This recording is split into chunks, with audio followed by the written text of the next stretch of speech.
When it goes down, then you look through your tube and see it pass. You're like, yep, globe. I'll get you Tubi Watch. Hold on.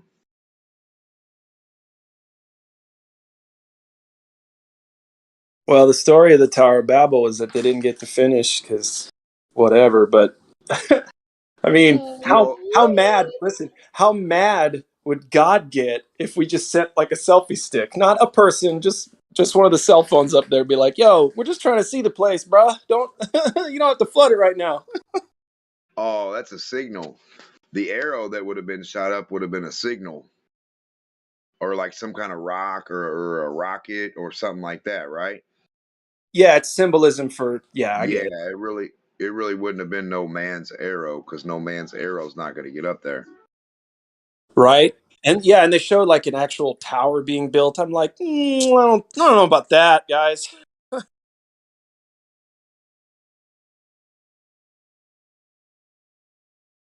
Well, Jack and the Beanstalk. The Chinese should have done that. They wouldn't have all these ghost cities. They could just like stacked up another layer. Top. Well, eventually, that's the problem.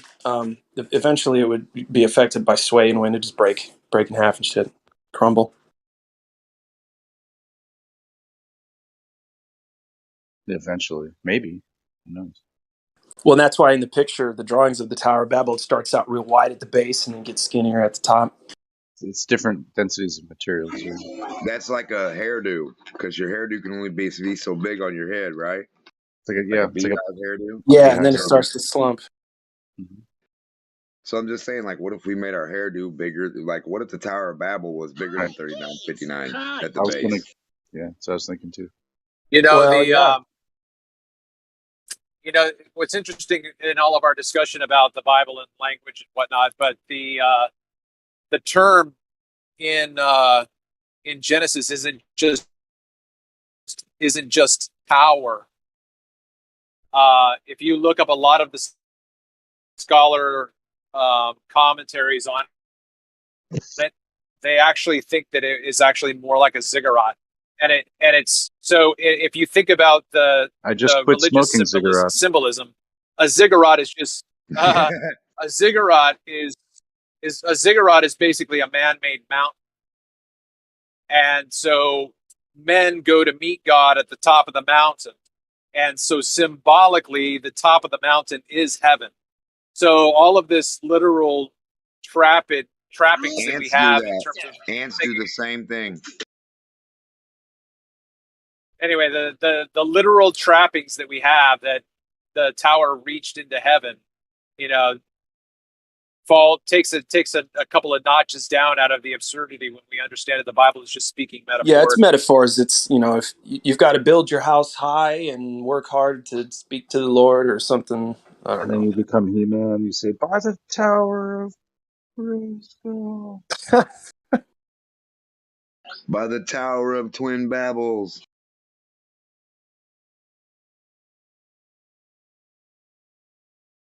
Come on. What were they even doing that for? Why? Like, I mean, I guess it to some degree, I think that during that time, like, people would make a pilgrimage. Like, if you built like a temple like that, and basically if you got to hang out in that temple, you were like, I'm the king god or something. And then other people would like come visit you and like give you gifts and things. I think that was like the way that it was back then. Something like that. It's really, I mean, really, when you bring it down to when you bring it down to a base approach to reading the text, it's actually pretty simple. To me, reading the Bible literally brings in more trouble than it solves. But the basic message in the Tower of Babel is the corruption of worship, the corruption of the system that God established. And God only established a system for one people group, and that would be Israel. And so it's an allegorical tale of the reasons why God brings judgment on his people. So just like Noah's flood is a symbolic tale of God bringing judgment on his people alone, the Tower of Babel is another example of the same story, just in a different reference. So it's just another story of how God's people corrupted their system. And God simply said, look, the reason why I gave you a system is so that you would know how to behave. When you don't behave according to the system, I'm gonna bring down the hammer.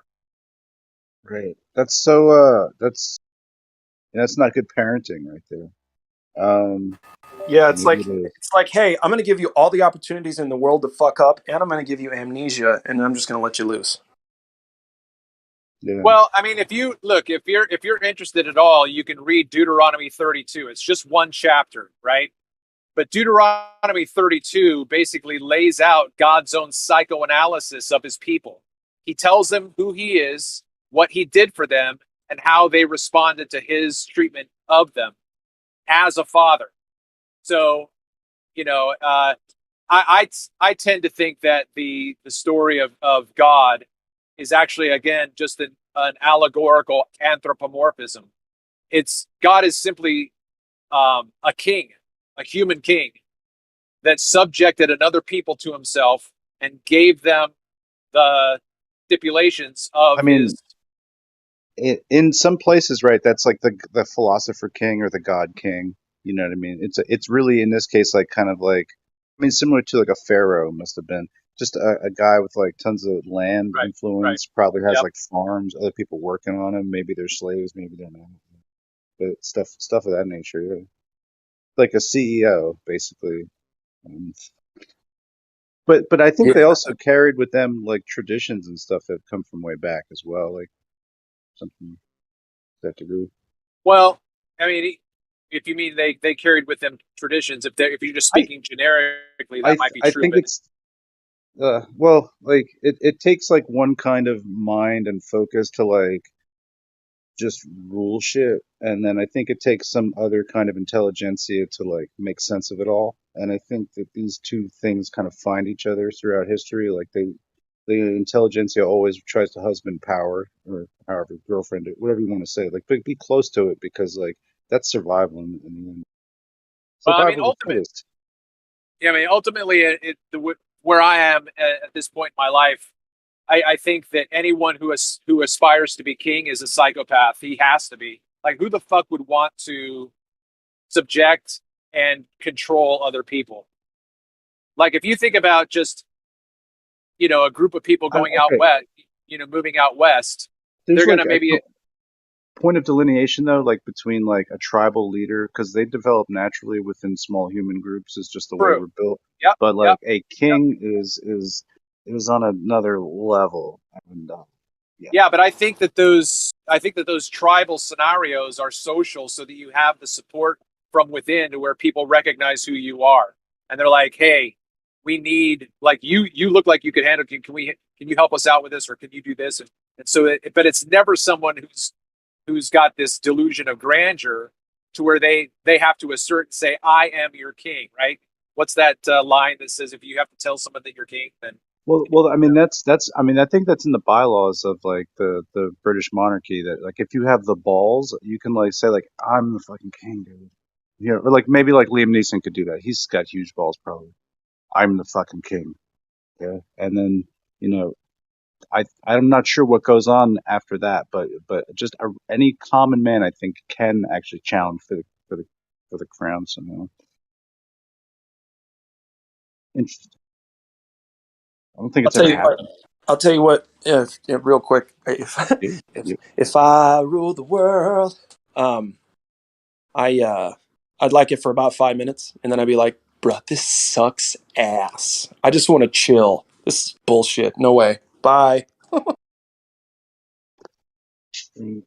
but there's like a almost like a franchise of royalty, if you will. I think differently than there are tribal chieftains and leaders and things.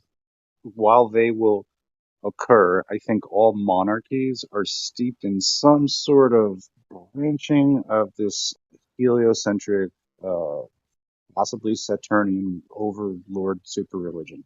Something like that. That's what I believe.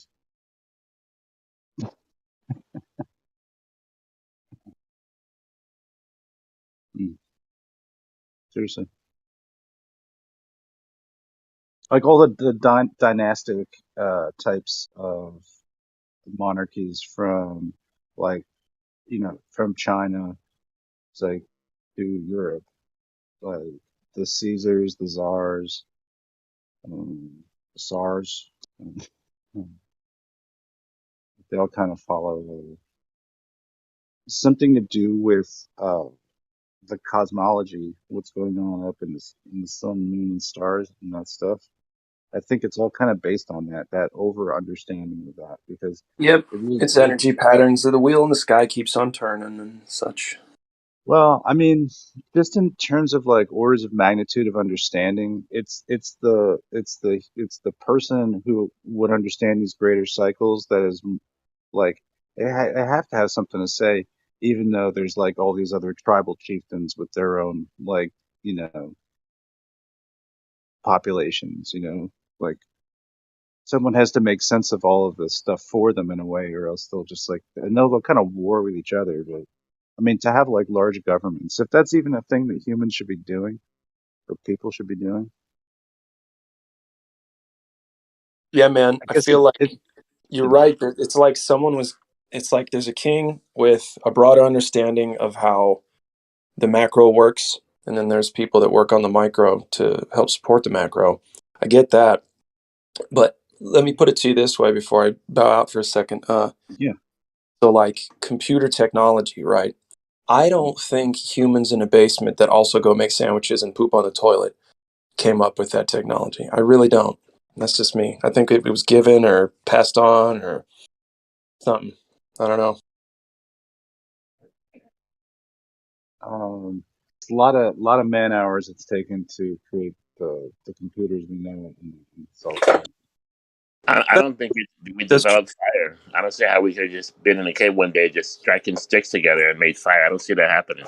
Yeah, I agree with that. Yeah. Yeah, that would not occur to me that you could make a fire with friction. If I was just a creature out there, it's like stuck in the wild, like with rocks and no deodorant, you know what I mean? Like it wouldn't occur to me necessarily that I could make a fire by rubbing things together.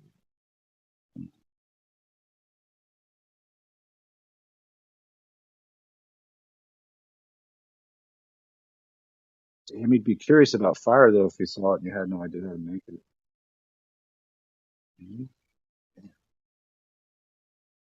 I mean, my first instinct, I think, if I can try to be objective about it, I've seen fire my whole life. I understand it for the most part, I guess. But for the first time, if I saw fire, I'd be like, somebody did that. Let's get the fuck out of here.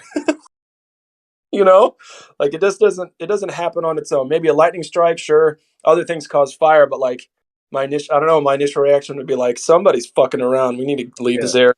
Yeah, they have a little book full of magic sticks that make the fire. Huh. It's so dope. Yeah, Um, Having Bic lighters is such a convenience over, flint and steel with like, some kind of tinder. And then trying to, yeah. well, not tinders. Tinder's a totally different thing. We won't get Well, into you that. could have a But it's like, pouch, but I've got a flint and steel on a knife that I bought right, recently. It's super dope. you know,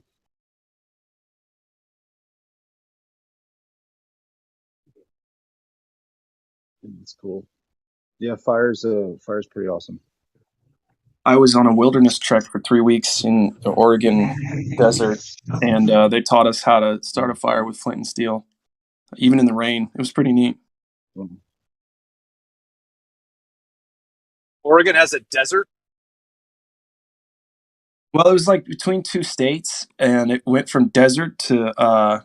They took us through this desert area, and then we got to the forest, and it was crazy because it was literally just like a line of trees, and it went from 85 degrees and hot as shit to like 60 degrees inside the forest, and there was still snow on the branches. Crazy.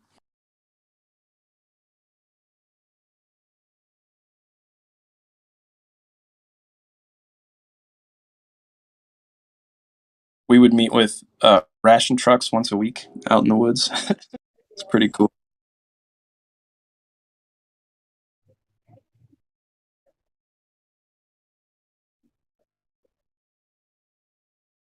you're from Minnesota, so you went out to Oregon for just that? My parents, I'm not from Minnesota, but my parents, I was misbehaving. I got kicked out of 2 high schools. And so my parents wanted to start throwing money at the situation, try to fix me up. So they sent me to a wilderness trek, therapeutic wilderness trek that was put on by some hippies in the woods. Catherine Ferrier was her name. And it started out as like battered kids, retreat. She'd try to save them and teach them how to survive and get them out of their environment. And then it turned into drug addicts, alcoholics, and misbehaving kids on therapy trips into the woods. So you were on like a Dr. Phil retreat. Yeah, it wasn't as cheesy, but yeah, I mean, yeah, a lot of self-work. How did you like it? Did you feel like it was good? Yeah. You know what? The first week I was like, fuck this. And then I started to get used to it because I was good at certain things, right? I was good at helping others survive and whatever. And, well, it wasn't survival, let's be honest, but it was neat to find out what I'm capable of, what I can endure, and what I, and helping other people do the same while we're out in a sticky situation. That true teamwork, not just, hey, I'm going to play a sport with you and help us get the ball to the basket. That's fun too. But when it's, you're so hungry, you're talking about burgers, and the only thing you have left to eat is like a small piece of government cheese that's all hard at this point. It's a little different, but yeah, I mean, I liked it. It showed me how I can persevere, and it showed me that just ways to not be such a pussy. My emotions were the biggest thing I had to conquer, and out in the woods, out in the wilderness, you don't have time for emotions. You just got to get through. Yeah, and just ignore that the people start looking like hamburgers and hot dogs. We didn't get to that point. It was only 3 weeks. No, and our ration truck. That's a bad place. That's a bad place. It's fun. That was funny. I'll tell you what, though, the fat kids, because we all got the same amount of food. The fat kids got the short end of the stick because they didn't have any sympathy for them.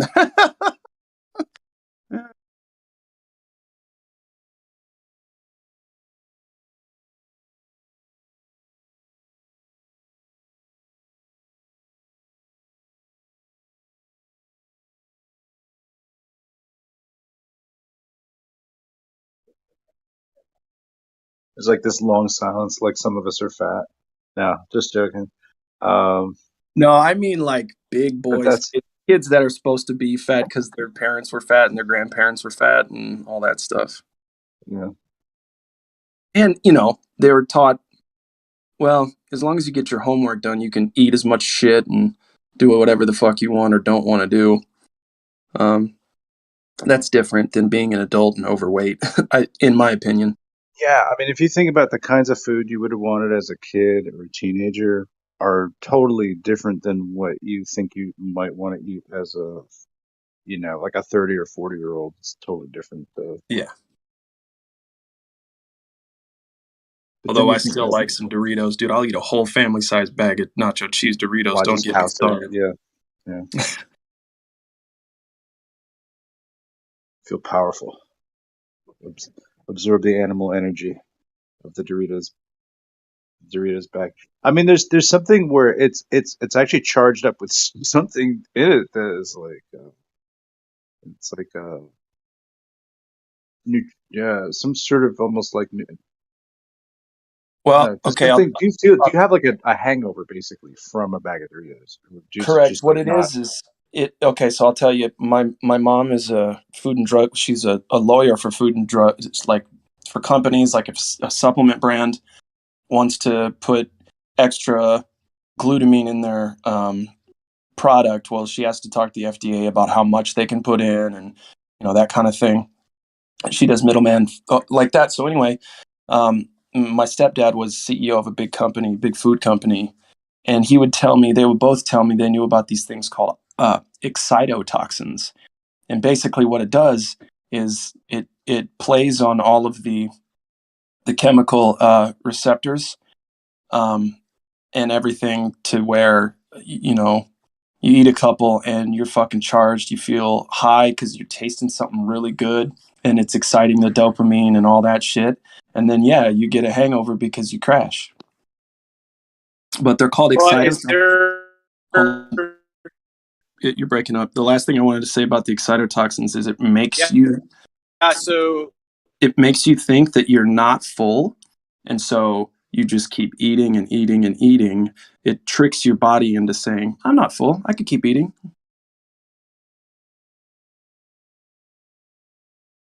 Yeah, I was just wondering, the one way to do preventative maintenance on hangovers is to drink enough water before you drink your alcohol, right? So I wonder if there's a way to mitigate those excitotoxins so that you don't have a hangover from that. Yeah, I'm sure, because water will take anything out eventually, right? You just drink enough water and it'll clear you out.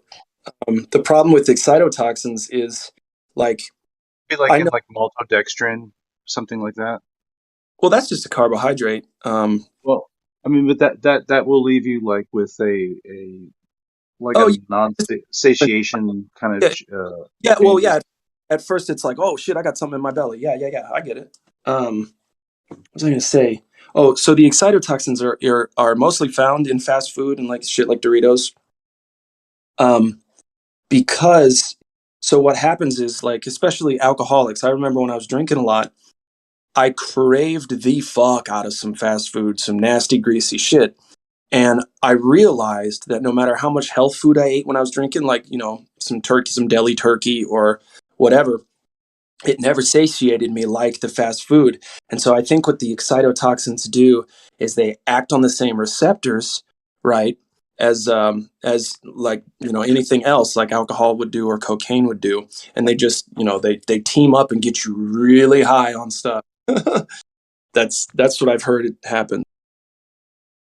Right, so your brain just is like Little John, like, okay, like it's just like that's And you're just okay. That's like Cheetos, a Cheetos bag, just like open it up. Yeah, but there's something about, like, I guess is it like nitrates or something in the chemical preservatives, or there's something like that. It feels like it does something chemical, to you. For me, it's like almost like low grade poisonous. Like if I ate like a whole bag of Doritos. Well, I mean, even the healthy stuff. Apple seeds have arsenic basically in them. It's amygdalin, it's called, and vitamin B17. If you eat enough of those, I usually have a whole bag of apple seeds. There's no problem. But what I mean is just like, it's some of the preservatives, like in preservatives in red wine. You know what I mean? Some of those, the nitrate sulfides, like it triggers this like cycle where there's like you drop a lot of your, like, you convert like what's like in your body out into like a more nitrogenous form or something, and to some people that's going to make them gassy or bloated, or other people, like, it'll make them like just have arthritic kind of symptoms. You could have allergic reactions and such too. Your body has a lot to get rid of shit. Good combo, guys. I gotta run though. I'll see you later. Okay. All right. Yep. Good talking. Not trying to downplay the Doritos. They're awesome. It's amazing to get like a type of product that's so stable and then, put in a bag and made for 30, 40, 50 years, like just the same old thing.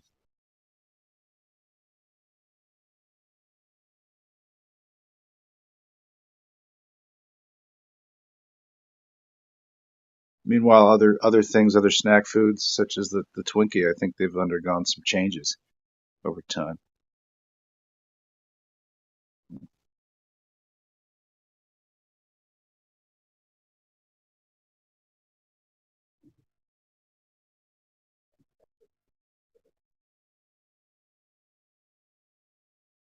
Travis, do you now understand that if you have a square laid out, The diagonal will tell you if it's on a planar or curved surface. So No, Jeremy, I'm not. Oh, how do you not yeah, get this yet? Come on, bro. You're a smart guy, are you Travis. guys just Listen. to You know, clarify? Are you guys speaking about Euclidean or non-Euclidean space? Just out of curiosity, we're right? trying to figure it out. That's what we're not presupposing anything. Because one We're of not these is going to guessing. be because like We don't have any fallacies. well, Go there's a ahead. proviso basically. The difference between Euclidean and non-Euclidean space, I think, here is that we're going to We're say just that going to it put a doesn't. square on the ground. But no, it's just like it doesn't What's that? matter whether or not there's a curve or bend to anything. It would just be straight, no matter what. That's like Yeah, so we're just going to put a square on the ground. We're going to do 4 lines, and they're all going to connect at the corners, and they're all going to have equal distance of the lines, right? And then we got a square. Would you agree? Same elevation. Travis, what's your problem? You guys hear me? You're roboting. Son of a bitch.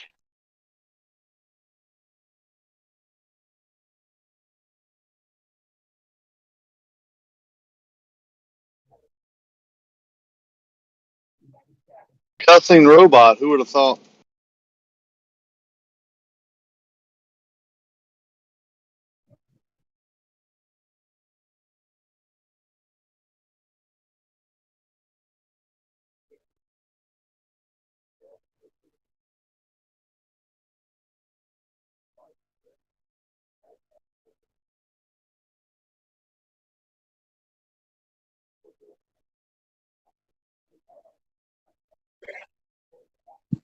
Here's a topic, a lovely topic.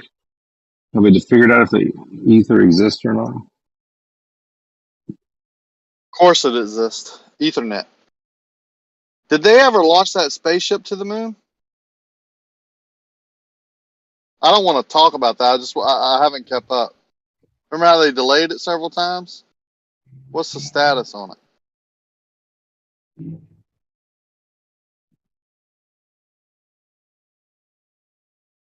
Anyone know?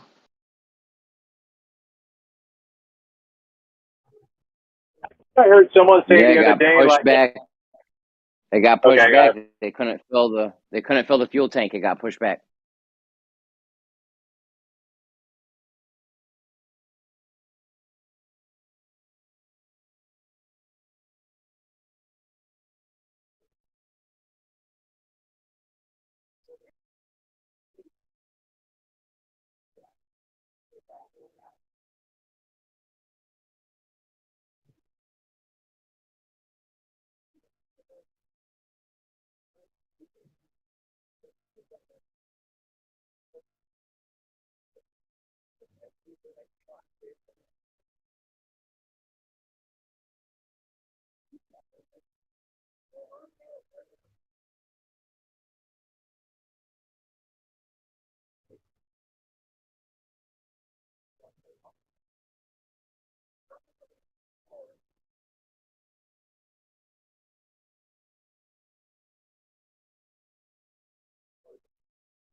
We've advanced so much in rocket technology that they can't even get off the ground.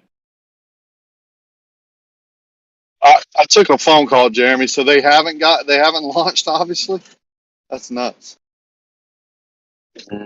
We thought you ran away and rage quit, but all right, whatever. You want to say you got a phone call. That's fine. We'll believe you. Whatever excuse I want to use. Maybe I should take a picture of my phone records because I've been caught in so many lies. I have to prove everything.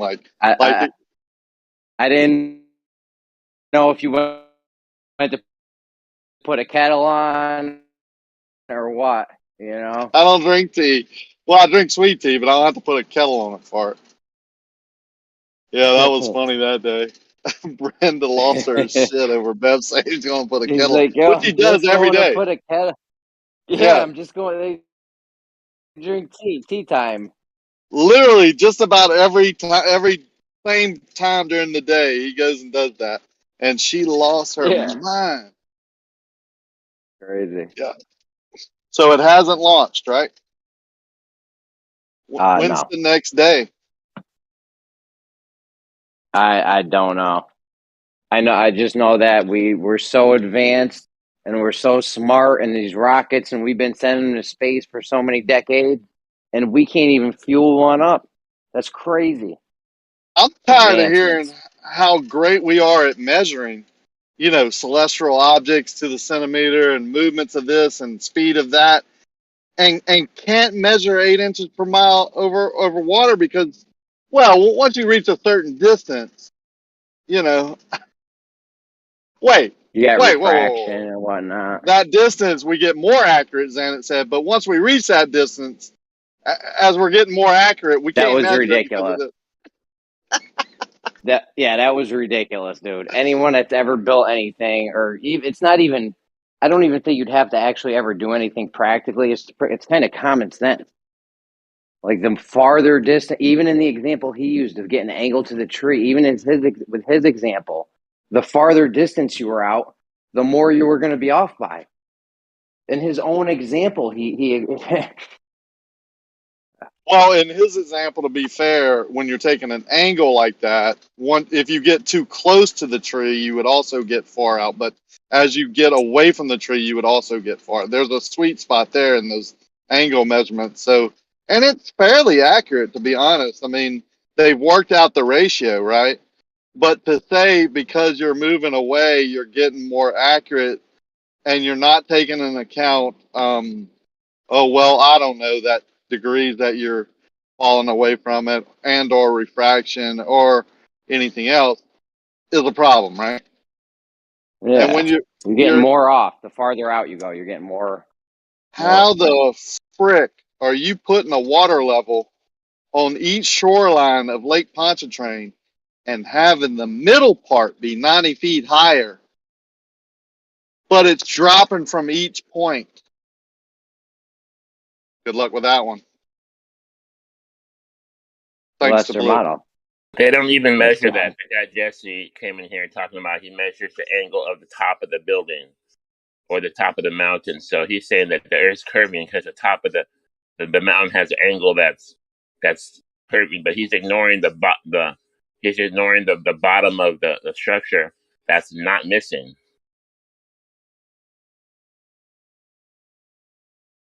Well, I mean, at least Zanuck admits that the bottom-up obstruction could be caused by atmospheric conditions of the day called a mirage.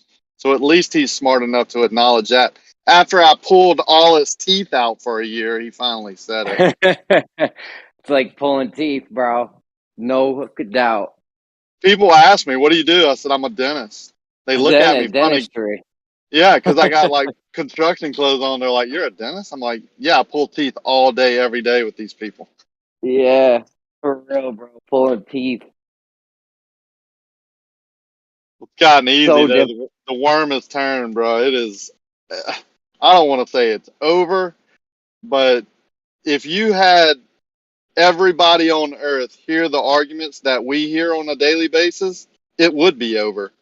So bro, that's really all that's. We've been killing them since Gems, bro. Oh yeah. I mean, they were going downhill.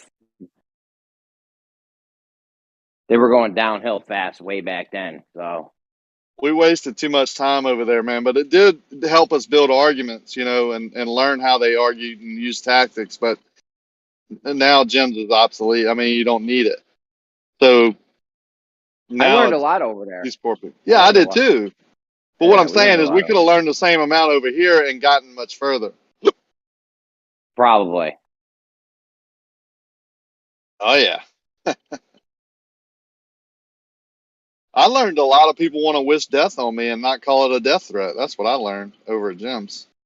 I mean, how many people can text in the chat as a mod going, I wish you were dead, or I can't believe you woke up. I wish you didn't wake up this morning, and not consider that a death threat. I mean, that's a tough one. That's just vile. That's just vile behavior. Yeah. But how is that not a death threat? I mean, I know it's just it's just a joke, or, but when you type it out, I wish death on you right now. I'm pretty sure that's a death threat. Well, this is one of the gaslighting tactics they do, right? They'll do something that can only be defined in one way, and then just deny it. But they'll do that about everything. So that's just like more of a meta gaslight, isn't it? So you can't mess with people's paradigm. You mess with their paradigm, and that's like life and death for them. So they're going to threaten your life, bro. That's just how it works.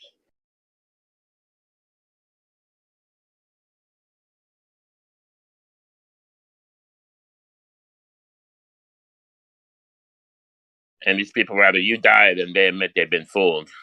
That's a big one.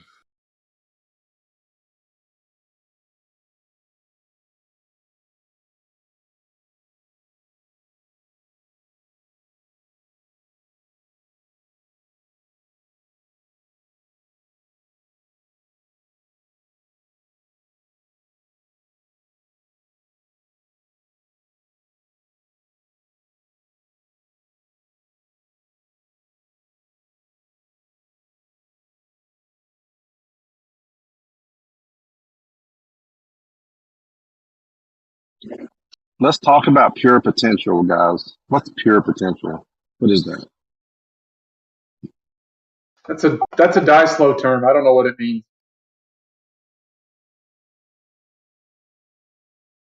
Well, I looked at the definition of potential. This is one of the I guess ways it's talking about. It's a possibility, so it's pure possibility. What's the opposite of pure potential?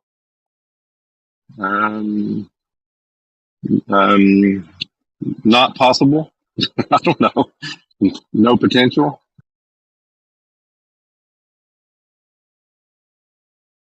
Impure potential? Impure. Oh, okay. I see what you mean. Well, I mean, I wasn't really serious, but there you go. Impure non-potential. There you go. No potential. Impure no potential. Or could it mean that it just has a certitude that it's going to happen? Like it cannot be altered, and an unalterable something. As far as you're saying, pure potential is like can do or become or be anything. Well, usually, I mean, I'm being a little pedantic, but when you try to think about potential, it's always in relationship to something. It's not it doesn't hang out there by itself. It's usually the idea like, and I used this yesterday, I guess, or a couple days ago. My daughter wants to be a nurse, so she has the potential to become a nurse. She has all the intelligence. She has all the, she's got everything she needs to potentially become a nurse. Right. Or so, go ahead. Somebody talking? No, I was just joking. No, okay. She's the potential to become a nurse. Yeah, capacity to be a nurse. Well, capacity is fine too. She has the capacity to become a nurse. She has the possibility to become a nurse. All those are relevant terms. But when you stick the word pure potential out there, what does that mean? It doesn't mean anything. It's got to be connected to something. Potential for what? The pure potential for what? See, crypto has not the capacity to be a nurse.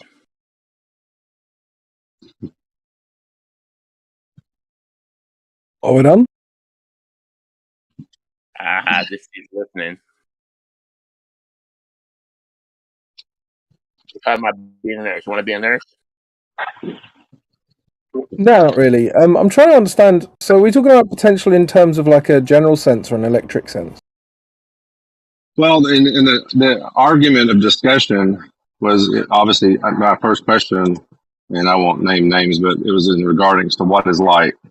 And then the trail kept going down the road, and eventually the word pure potential came out. So I'm not going to go back to the chat. It's all in the chat about several days ago. You can probably find it. It was all text chat. But I mean, I started thinking about that. Pure potential for what? You know? Well, that's what I'm because, like, if you're talking in a general sense, I mean, pure potential could mean many different things.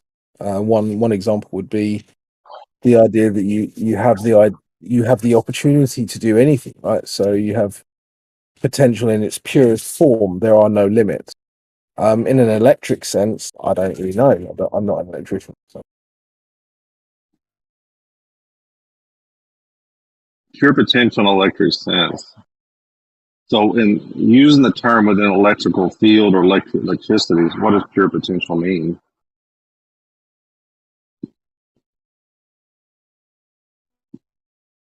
Well, no, I'm not. I'm not an electrician, so I don't know. Like, I might be able to give you a really basic. Like, maybe I'll give you a really basic definition, but I wouldn't be able to actually say anything meaningful past that. Well, I mean, usually in the term, it's just all this stuff is described as within the physics sense.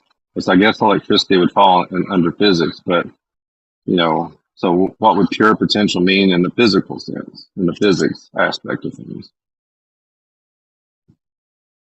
Then if you start saying it's metaphysical, then that's not physics. So why are you talking?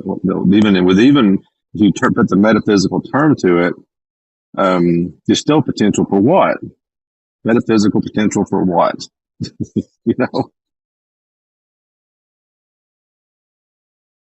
Tell me my thinking is wrong here. Tell me. Am I delusional?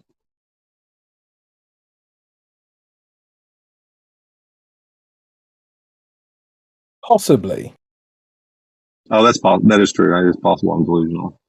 But I wouldn't be able to tell you. So anybody on the ether side or anybody on the other side? I'm not on either side. I'm just on my side. Help me figure this out.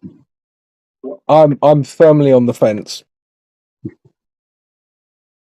Although I did mention to everyone in here, I did meet a guy yesterday who was not me. Sorry, I've known a guy for a while who told me the other day that he believes that atomism and ether are intertwined, which I find interesting. Well, I was going to bring this up on Nation's show today because they brought up atomism. Let's think about that for a second. What is the definition of atom? What's the definition? It's the smallest, most indivisible unit, right? Yeah, and usually the one I looked up was within chemistry. So if you can get it down to a point of indivisibility, then you can say that's the atom, whatever that thing is. So am I an atomist? Well, there seems to be things that are a very small unit, you know what I mean, that potentially be indivisible. So that you could call that thing an atom. So if you want to call me an atomist, sure. Is atom also interchangeable with ion or particle? Well, if you look at the word particle, it's a slightly different definition for particle. Let me see if I can pull it up. Usually the term atoms would be connected to chemistry and particles connected to something else. Maybe I mean a molecule. Molecule. Well, a molecule is a collection of atoms that make up something. So slightly different. A particle is a minute quantity or fragment. A relatively small or smallest discrete portion or amount of something. So, there's a grain of sand could be, almost be a particle, and that's why they say light is a particle, because it seems to have a small unit, an indiscrete or discrete impact on a photoelectric plate, a photo plate or whatever. Well, like Seems a to have piece of the smallest fleck of something that you could see might be something you call a particle. Atom seems to be atomic scale things don't seem to be on the visual scale at all. So I would categorize them somewhat different. It seems like ions are too small to see also. So I'd say that they're a little bit more similar to the atom. I mean, it's just the atom is only like distinguished by atomic theory or the model of atomic theory. So whenever that comes into play, then we can say categorically this is what we think an atom is. But before that, really, it's just like an idea that there's something small. Right? I don't know.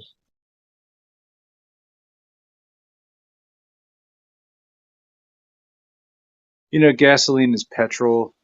It's all the same stuff. It's just whoever makes it and patents it kind of calls it something. But yeah.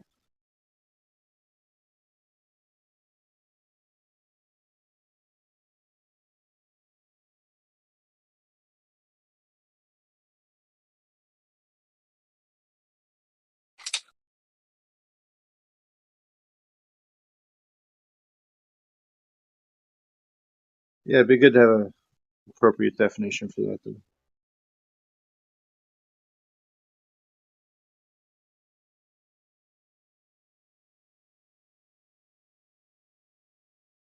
drop. Hello. Hey. Did he drop? I guess, or this is an extended pause while he Googles something. But I don't think he's that type. He must have dropped out. Oh, okay.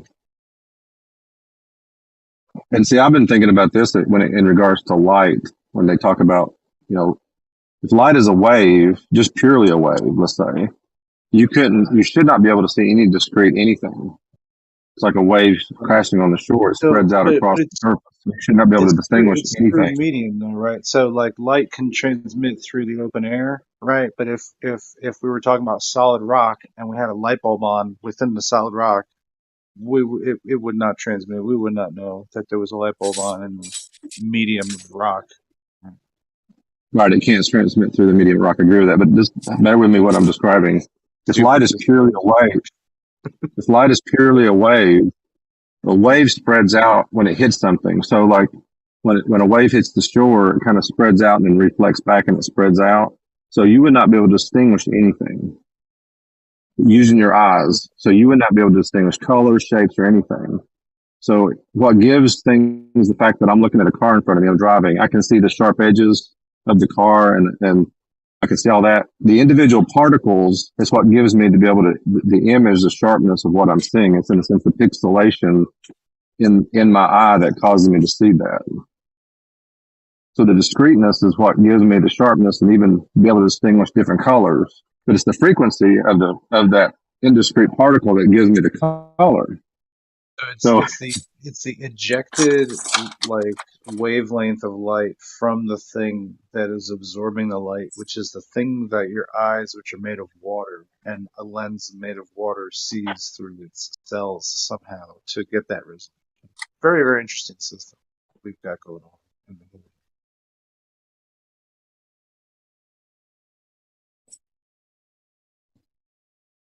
Well, the water in the eye is, for one, I think, to help maintain its shape. And there might be a refractive factor in the eye with water, but I don't know if it's purely what causes you to see purely. I think it's the rods and cones in the back of the eye that pick up the wave or the light that causes you to see. The right, lens so that would be like a camera sensor, if you like, it's something that's like a field of like sensory cells that's absorbing something, and it's translating it to. I mean, it's a very involved system. Also, yeah, like we're just made of water, so our eyes are going to see like we're slightly lower refractive index than like glass might be, or anything that we'd have a plastic lens made out of, something for like a cell phone, things of that nature. They just inherently see differently. Like you can't squint down and zoom in with your eye like a camera. You know what I mean? From far away. There's no zoom capable. I mean, unless you've got different set of eyes than I do. Like I can't like zoom in on something. Well, I think what that factor that's actually connected to. There's multiple lenses in the zoom. It's not just like we have just really one lens, and then the fluid in the eye, and then the cornea that protects the, or I guess is it the cornea that's the outside. So that's the only thing you have. But with a lens and a camera has multiple lenses in it to be able to zoom in and zoom out. Okay.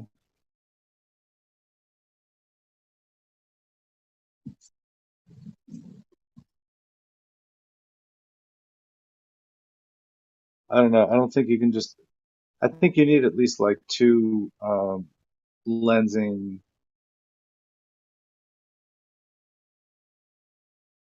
Yeah, it. You know, lenses work in groups. You know, your eye's going to be like not just one single like lens curvature, or you know what I mean. There's like other aspects to how vision works. I hate to say this, but I just thought you just made me think of something. Yeah. How does Superman have a telescopic lens if he only has one lens in his eye? He looks like a human. Sorry, just thinking outside the box. He shoots heat rays out of his eyes. I know there's all things he can do. He can actually see X-rays. He can see ultraviolet, Right. There's that infrared. office joke like all the women have like X-ray exposure to their breast area from like looking at them. Got medical problems now with X-ray exposure. Well, I don't know if he's projecting the X-rays. He's probably not projecting them. He's probably taking it up. It's just like a comic strip thing. I remember. I know. So yeah, like interesting. Like stars actually seem to be producing things in that spectra. You know, like X-rays and things like that happen in these groupings and cities where they sort of start kind of ringing, for lack of a better word, and then they just kind of like start projecting out uh, different things in the X-ray band, cosmic rays, things of that nature. We just went through that, I guess, about 2 years ago. It kind of went on, but they have like some sort of a cyclical, some of them like 7 year period ones and different multiples.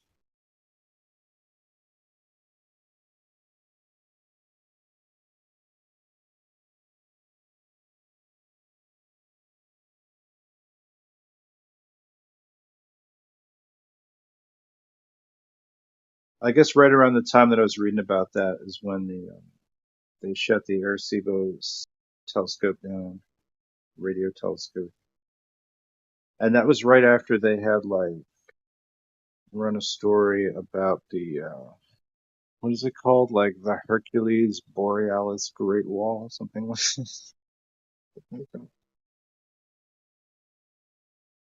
which is this like superstructure that like is the biggest thing in the universe, or something around that. It's an enormous thing. But that's just not true, though. It's kind of just like based on a sensor reading.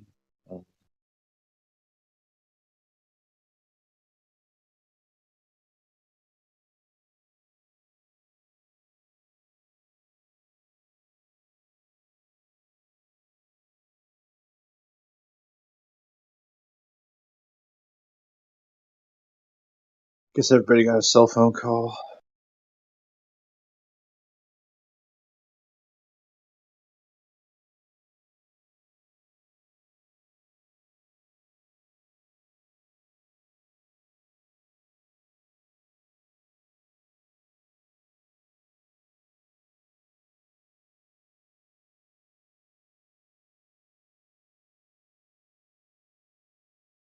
Does everyone understand about the square and the triangle? God, Jeremy, I would say this. Jeremy, I was just going to bring this up. Look, man, look. Why do you not understand? You're driving me nuts today, Travis. Okay, listen. Obviously, you're smart as fuck, and I'm smart as fuck. So it's just going to be a communication barrier. So the thing is that, look, we've got a high schooler who just learned the Pythagorean theorem. And he's got a large plot of land where he can plot out an area and put it to practice, right? So he's gonna create two legs of a triangle. He's gonna make them whatever distance he wants. He makes one 23 meters and another 105 meters. So then he works out how long his hypotenuse should be, and then he measures it out. Okay, now if he's off, you would have to have a value like, okay, so I'm gonna presuppose the ball. If he's off and he thinks, well, I'm off, maybe the Earth is curved after all, he would have to. Somebody's got a hot mic; they're like hissing real loud. He would have to have a value to compare his miscalculation to, right? So if he's off on his wrong. No. You don't need to presuppose anything or do anything. We just know. We already know how the triangle works, right? On a planar triangle. It can only work like that on a planar triangle. It can't work on anything else. You don't have to presuppose anything. Okay, great. So then the only thing that you can say is that he simply did the formula wrong. You don't have to have a ball, dude. You don't have to have a curved surface. It's just that he did the math wrong. And he's got to tweak his measurement. Or the math could be wrong, or the distance could be wrong, yeah. If you're going to go with the distance, it's going to be a little... If you go with the distance, dude, anyone can do the math. If you go with the distance, it's not going to be a math error. Well, trying to make us not look stupid out there, guys. Come on. Can I just say something? So it's either it's a flat triangle with no dimensionality, or if you're trying to measure a large section of if you were trying to measure a large section of a ball, it would be basically 3 arcs. Listen to me. Right? I didn't hear the last part. Would you say it then? It would be 3 arcs. If you were trying to fit a triangular section of a ball, like a quarter of a ball, right, or something like that. If you're trying to. Listen to me. Here's what you do. The point is either like a straight line or a curved line. It's basically. No, this don't have anything. Yeah. If the lines are straight or curved, you're gonna know by what the diagonal part is. You go make a square, right? You get 4 pieces of string. You're just adding another point, but you still have the same problem. That's all I'm saying. Listen, you go make a square. You get 4 pieces of string equal length. That way we know That way we know what shape we got on the ground. We got a square on the ground. Now we run a string diagonal through the square, right? We know how long all the strings are, so we know how long the diagonal is going to be,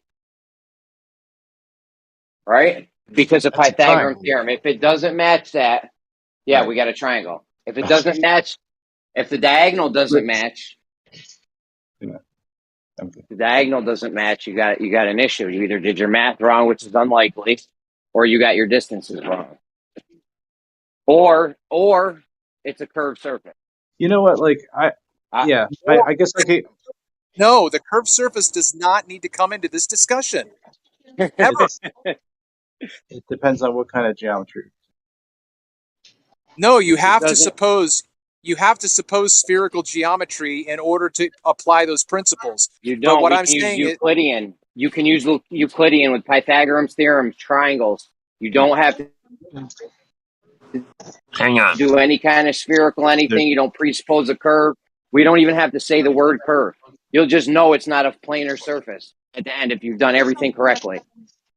Is this going to be over the ocean, like over water? You got $5 cash and $10. Wherever it's done, wherever it's done, it needs to be on a completely level surface, same elevation the whole way. Doesn't matter where you do it. That would be water. To say Euclidean though, but it's saying that basically you're treating it as a level surface with no bendable lines. Hold on one second. Eli, you're hot micing. What's up, guys? What up, Eli? You don't have to presuppose anything. There's no begging the question. There's no fallacy. If you do all your measurements correctly and you do the math correctly, you'll know if it's planar or not. Okay, look. Let's do this real quick. If you're already saying that sea level is the area which each of these points are, then it's already coplanar. Whatever, you can say that if you want, and we'll figure that out once we do our Pythagorean theorem with the triangle. Based on what? Of measurement of sea level? Because listen, if you make this square, we're gonna make a square, right? So we're gonna get 4 pieces of string, make them all the same distance. Then we're gonna connect them all at the corners. All right, so now we got a square. Right, and then we're gonna make sure it's all level, all the same level, same elevation, everything. Yeah, your 4th string touching. We're gonna put a 5th string across the middle of this diagonally, right? And Pythagorean's theorem will tell us how long that string is supposed to be, right? Using Euclidean math and a planar surface. Like this will tell you. Yeah, if you're saying that they're all at sea level, then what kind of curvature would you? You're just making a triangle. You're making 2 triangles. I get it. Yeah, you're just making 2 triangles. You just make the square just to make sure they're all squared up. Right, but it won't work. So you're saying the opposite angle will demonstrate that? I'm telling you that the line you draw through the middle of your square. Opposite angles of one the line you draw through the middle of your square will let you know if it's planar or not. No. It's already planar if you're going to establish that it's Euclidean. It's already planar. It doesn't. No, it doesn't have to be. You could come up and find that it doesn't match Pythagorean's theorem, and find out. Oh, whoa! I'm not on a planar surface. And that's been done, Jeremy. And guess what? You're not on a planar surface. I mean, this is just strictly geometry. There's no begging the question or nothing. Right. I mean, for me, it's just like, it's a simple question of like, is it a perfect sphere or not? Because if it's not a perfect sphere, then there's all types of problems with this. Doesn't need to be perfect. It's not perfect, but it has to be. No, it doesn't have to be. It doesn't have to be perfect. See, that's the problem with science deniers. It does. No. Why does the it have problem to be with science perfect? deniers. Because this is a science denier. It has to be perfect in order for something. You have an imperfect sphere and an imperfect orbit. These are and everybody knows that the right. Everybody knows that the orbit is also these are drag points on an infinite system. You have entropy in a system or no?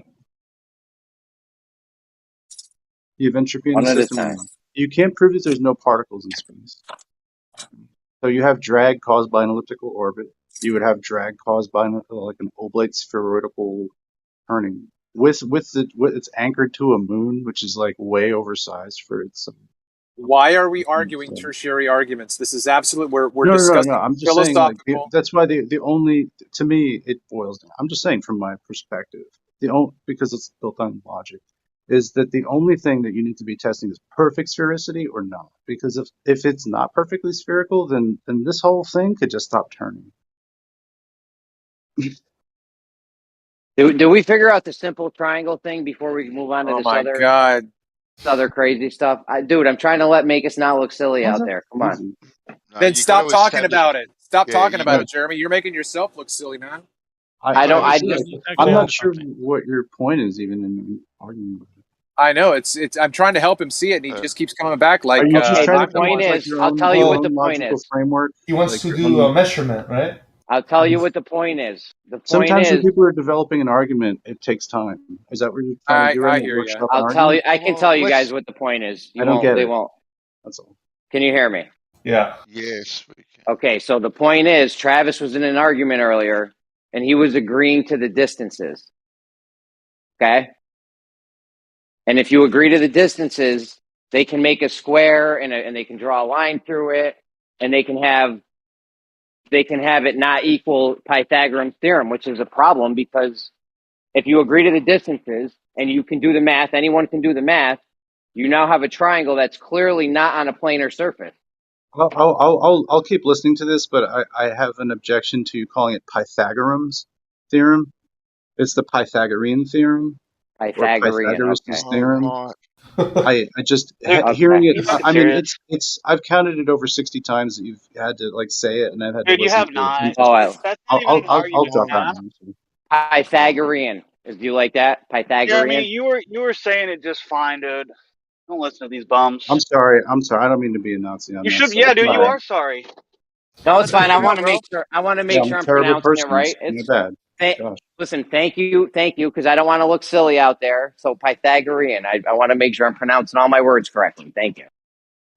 I mean, you were pronouncing it fine. He pronounced it funny. Is it Pythagorean? How do you guys say it? It's just Pythagorean. Pythagorean. Okay, I got it. I got it right now. Pythagorean. Yeah, you know who sounds real silly though is paid NASA shill, dude.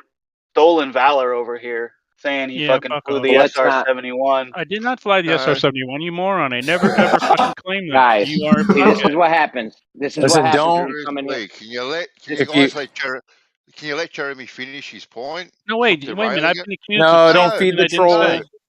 No, He trolled me saying that I claimed something I didn't say. It doesn't make any difference. He was trying to make a point, and everyone's trying to derail it. Yeah, the point is, if you accept these distances, you have a serious problem with this triangle that's going to show you that you're not on a planar surface. You're going to have to backtrack. You're going to have to backtrack and start arguing the distances. I mean, how? What do you mean? Well, not necessarily. You could have another option, right? So you could have all those 4 points, Jeremy, all on a Yeah. horizontal plane, okay?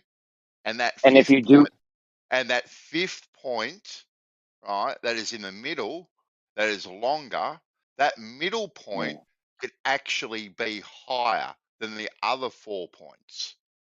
okay, the thing is, we got rid of the fifth point. You don't need the fifth point if you have a perfect square. If you have a rectangle or something, you need the fifth point. But we're assuming this is all on a level surface. The whole thing's level. Yeah. Level, lake level, whatever.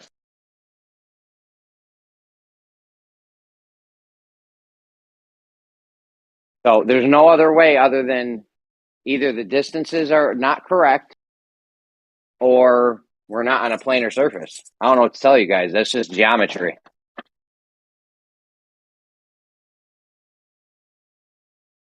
Well, you're giving him a lot that the distances between 2 points over vast distances are correct anyway. Yeah, you're bugging. I want to give him that shit.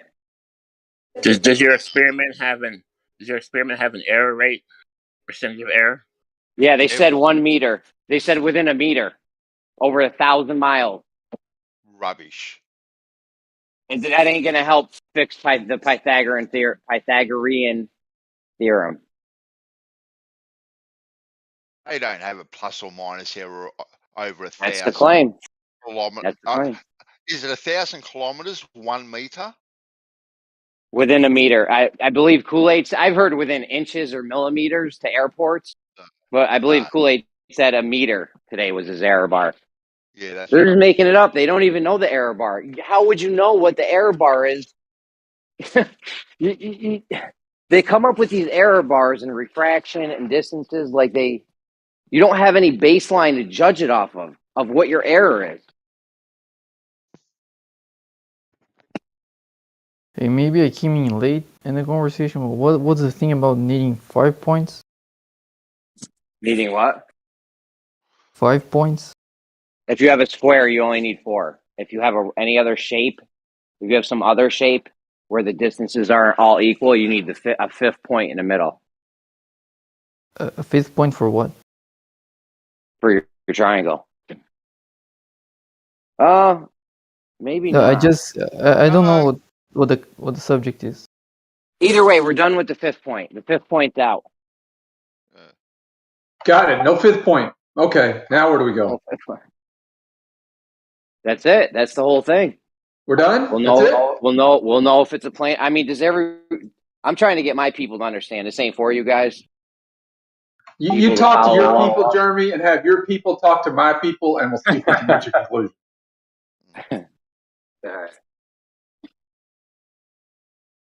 Travis, are you with me? Is this all coming together? I'm not agreeing to any Yeah, points. as long as we understand the mistake is simply going to be in the distance or the mount. That's it. That's fine. Fine. So so when they say we know the distance, I would be careful because the math is not hard. Okay, Yeah, but I have children. My children can do the math, so I wouldn't go giving them distances willy nilly. Hey, how's it going? How would you go about validating the distances? That's the next question. You know the math can be done. I go through that with them all the time. I go through it with them. I've been through it with RC several times. I've been through it with Kool-Aid several times. Various other guys. I don't know. What's the answer? I don't know. So how do they see we verify it? VMZ with velocity made good with the ships. RC does it with the I forgot the name of the thing on the plane that gives you your actual ground speed. I don't know. Various ways. RC shifted it to cones or stakes on the ground or something. I don't know. So how do you say it can be done? How do I say? Yes. If that's what they say, how do you say? I don't have a way. I don't say. I just have a problem with their way. It's really simple, right? So if I'm going to drive, I use my odometer. If I'm going to fly, then I don't even know what that would do. So it's always an approximation because you always get shifted off your course. You've always got to redirect onto your course, and so the mileage is never going to be precise. You're going to go up over mountains. You're going to have currents, air, all that kind of stuff.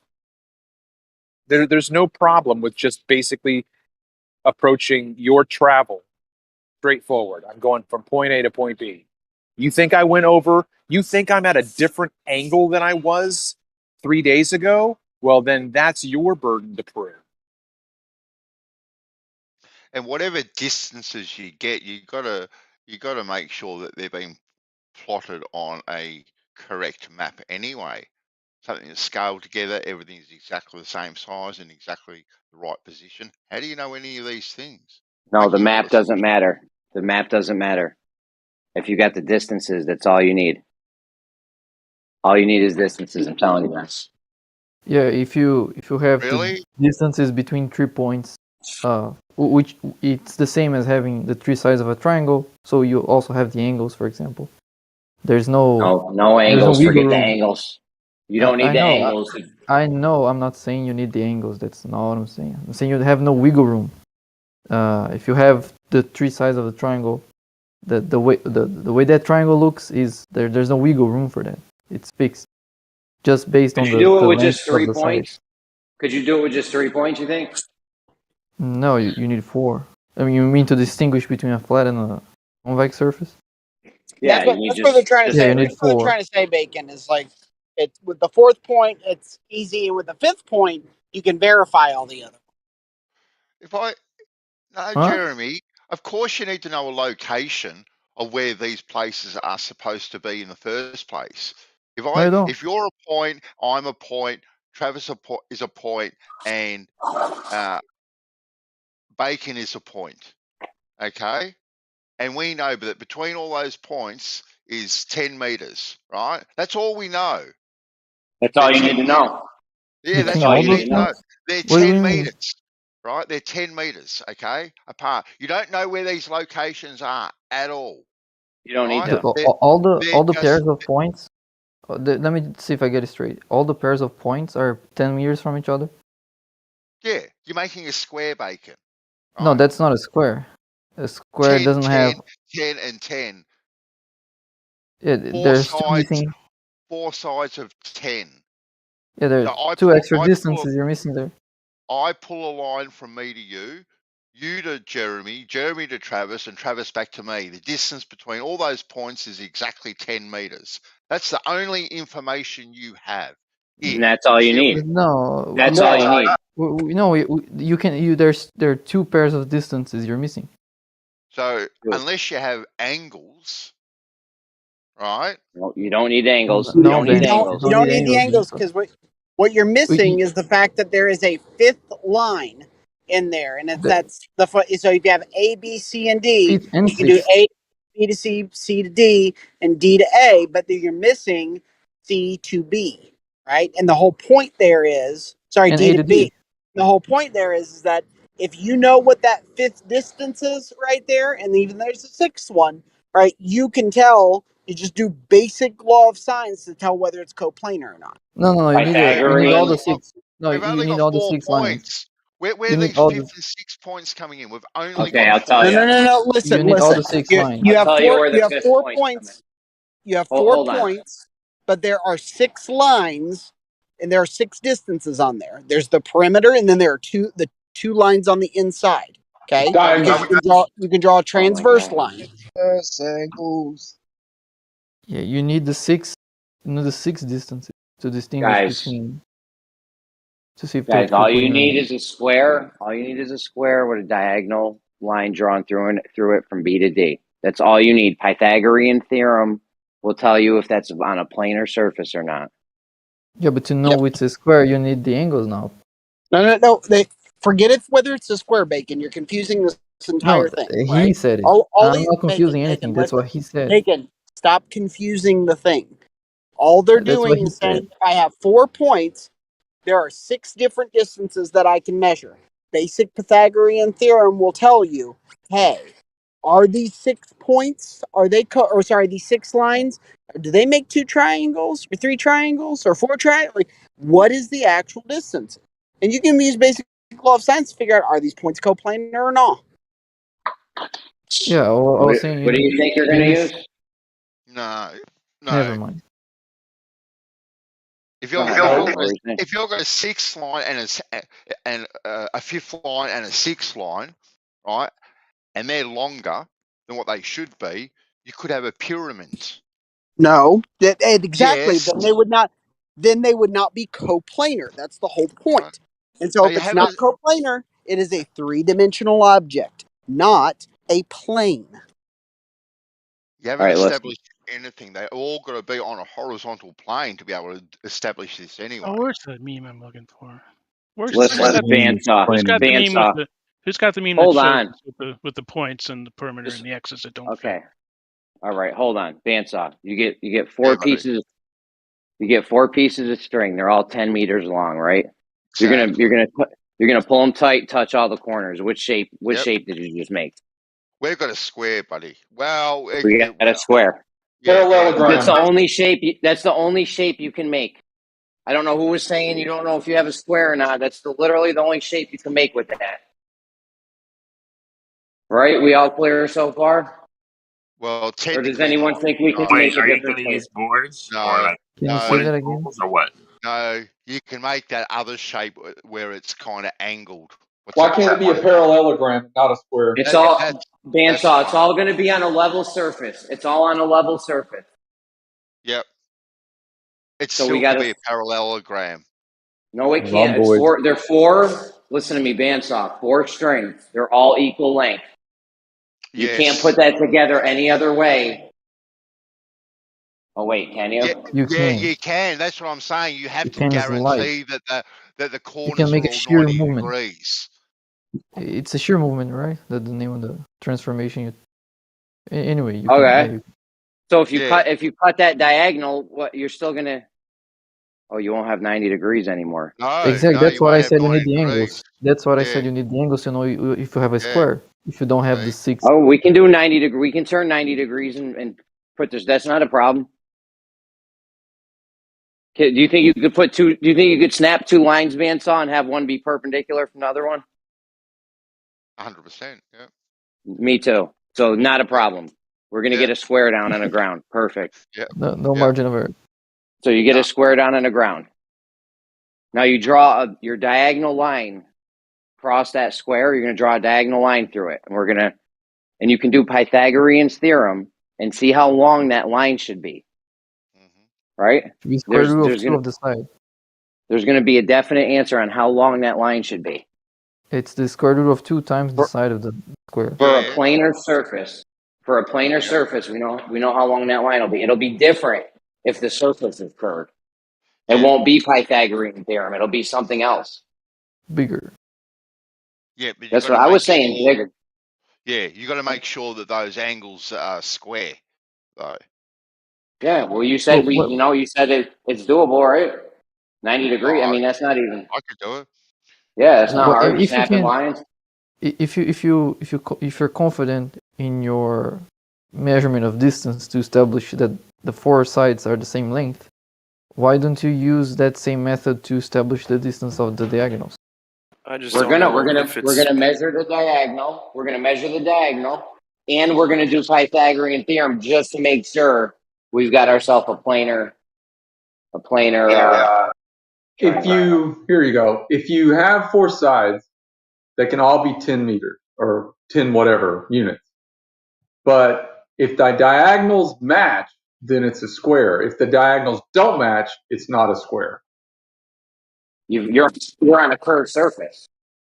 Well, it can be a parallelogram on the outside. In other words, we already made a square. We know how to do 90 degrees. Okay, well then in that case, okay, keep going. We know how to well, I like extremis's method best because it's right. Isn't the diagonal going to be more equal accurate to the leg? compare. I think the diagonal is going to be equal to the leg in a 90 degree in a square, right? So like you'll never have any. The diagonal is going to be the same size as the leg.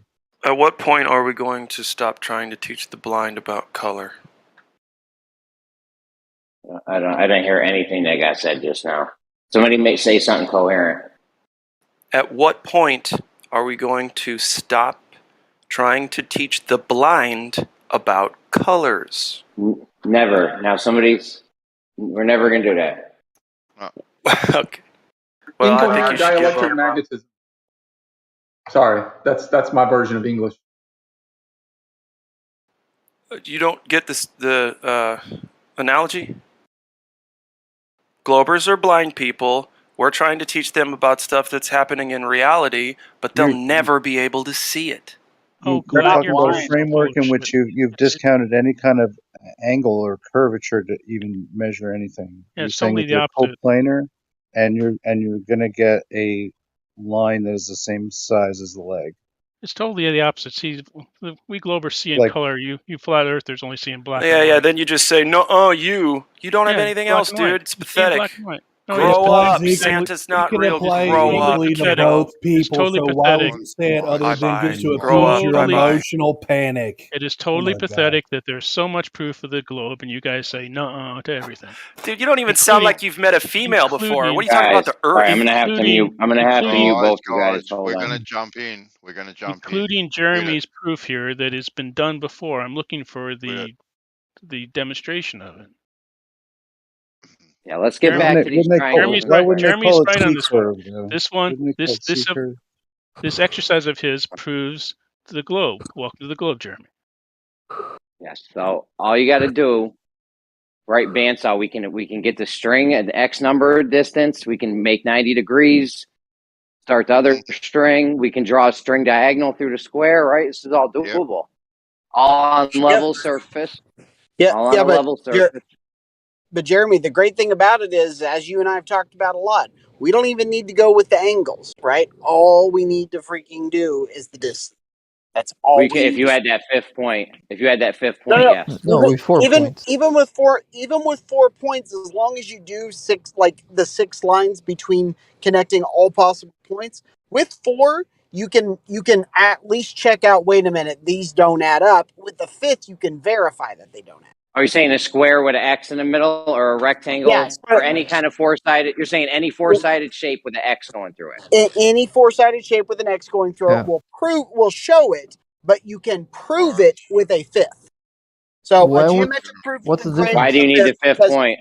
Yeah, the fifth Hold on, Arthur. point would create a geometric proof because you have at least 2 examples then that would verify each one of your like projections, basically. I feel like the X would do it because that wouldn't marry up to a flat and a curved surface.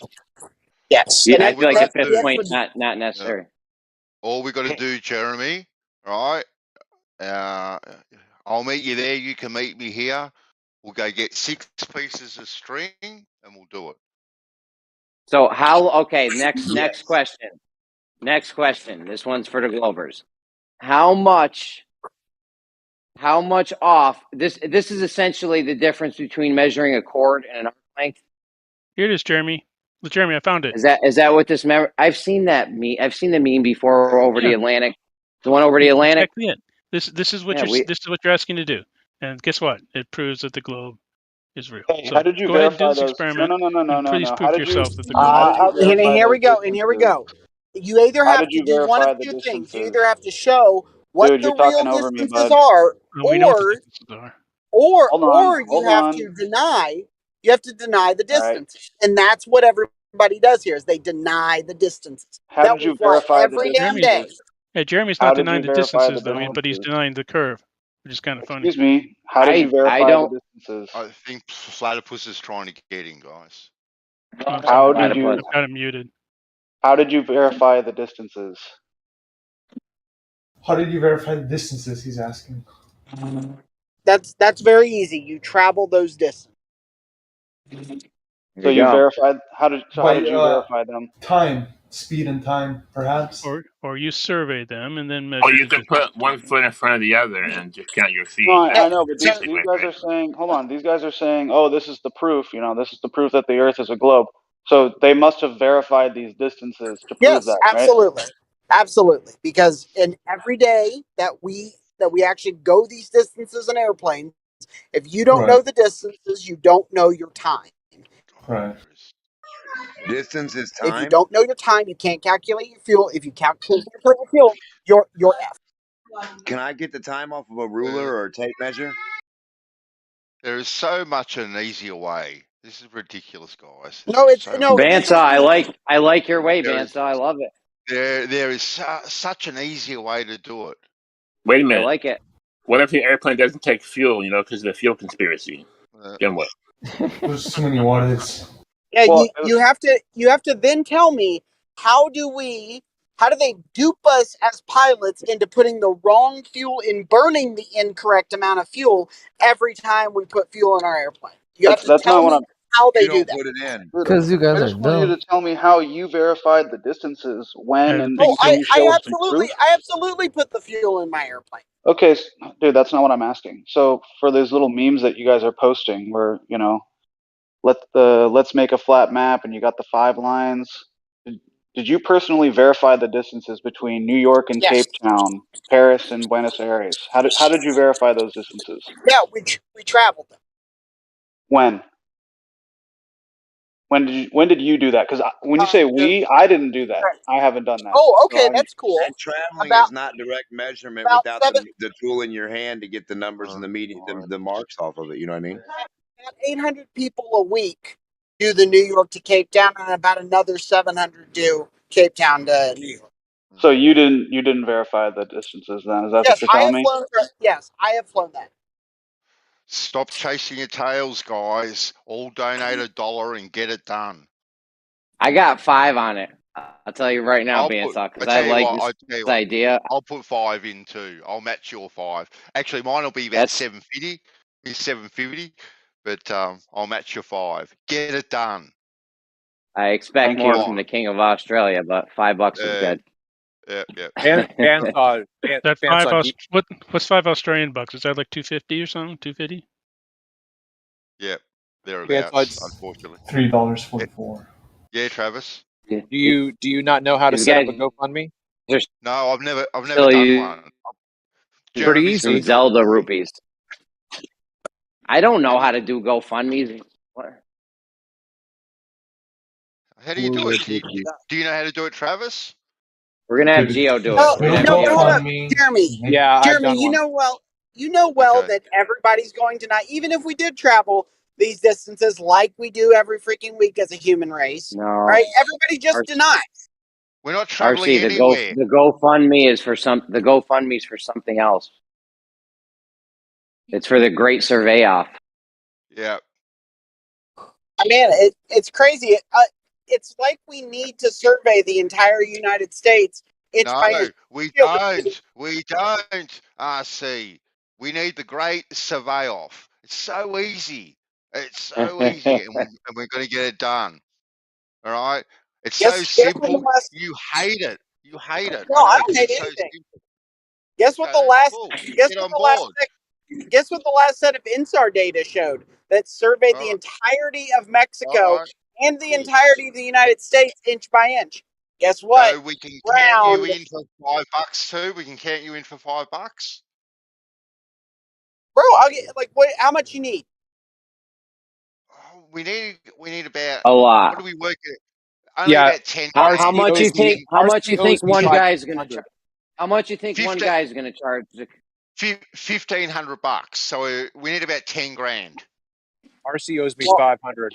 12 grand. Here's my problem is saying, that Copernicus is fuel mad the air. that Dude, are you Copernicus freaking is mad that I seriously won't yelling over me right Hey, now? RC, you're talking over I'm not. RC, you're next. You're Yeah, you next, are. RC. You are talking over Platypus. You're next. Platypus, then RC. RC, you're next. Don't worry. We got you. Well, the thing is, saying that, we know the distances because of the amount of fuel that we put in the aircraft, it doesn't really make sense because you're not just going in a straight line. You're climbing and you're descending, and that takes fuel away from, this whatever equation that you guys haven't really produced. So No, you're not going to be getting we exact don't measurements.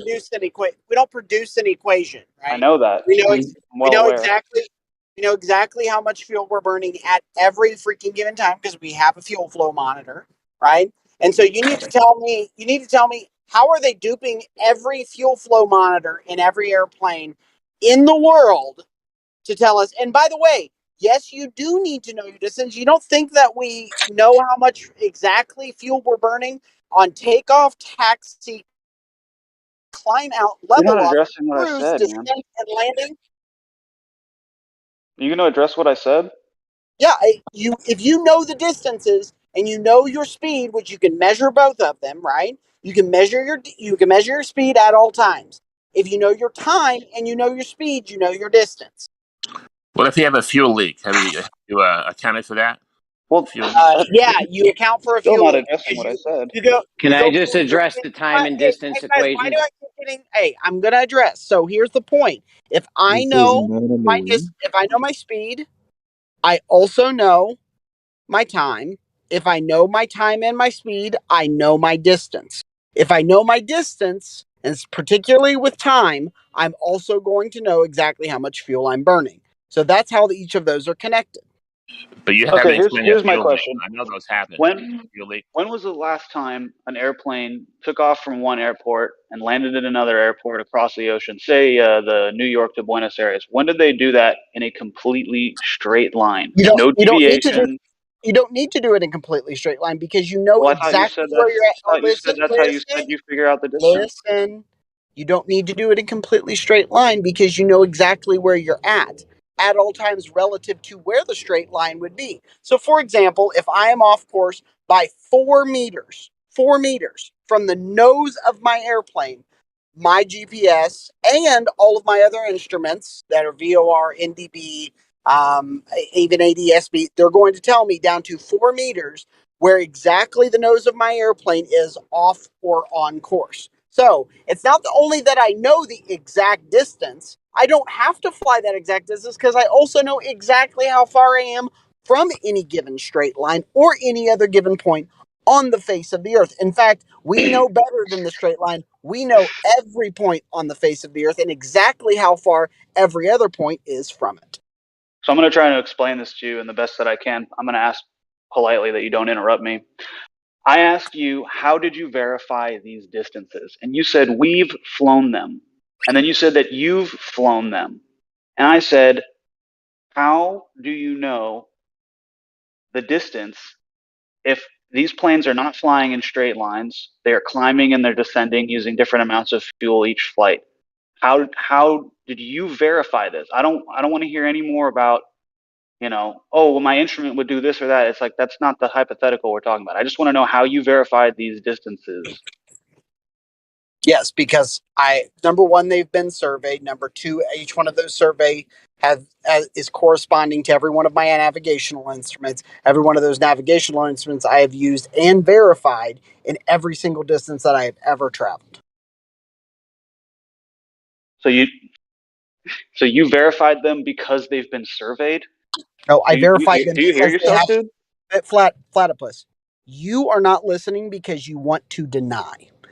We know the distance between every single point on the surface of the Earth to the other. Every single one. We verify every single distance. How did you verify that? We fly it. We fly them. Now, Well, if you want to say, hey, Platypus, I thought we were going to interrupt each other. Because you're going around in circles, man. Platypus, calm your tits.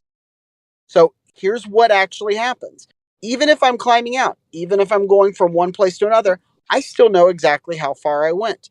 So if I say, well, what about from point A to point B? Even if I go to point C along the way, which might be off course from a straight line from A to B, I still know exactly how far I am from that line at all points while traveling to point C on my way from A to B. So if I still know each one of those, I still know the distance from A to B, as long as I always know my distance from wherever I'm at to the straight line from A to B.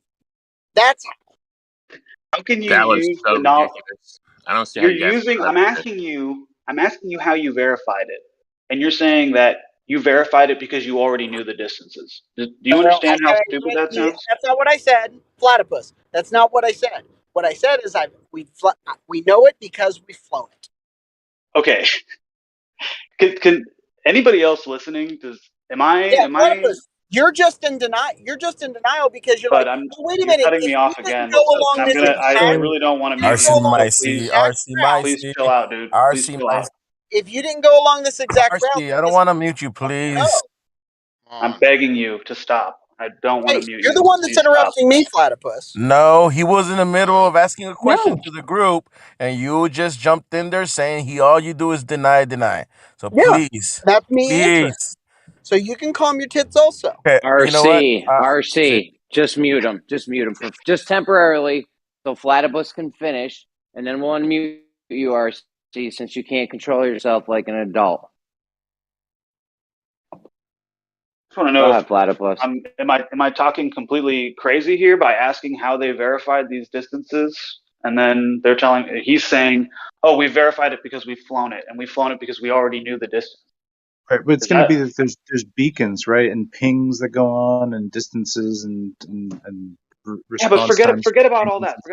Say we don't know the distance. Let me know when you're done spouting and I'll answer. You've got unlimited fuel, right? You've got unlimited fuel, and you got all the instruments you need to make all the calculations. How are they verifying that? Because you use different amounts of fuel based on what altitude you want to climb, weather conditions. I've looked at the flight radar, and I never see them flying in a completely straight path. They've got deviations. They got to circle around and wait for their turn to land. I'm just curious when he specifically verified any of these distances, because it sounds like he hasn't. The car's not even right. Neither is walking with your feet. Am I going to get to respond? Go ahead, RC. Go ahead. The way that we know each one of these. Do not interrupt RC, oh my guys. gosh, I'm not joking. Jeremy. They've got you, RC. I know. That was awesome.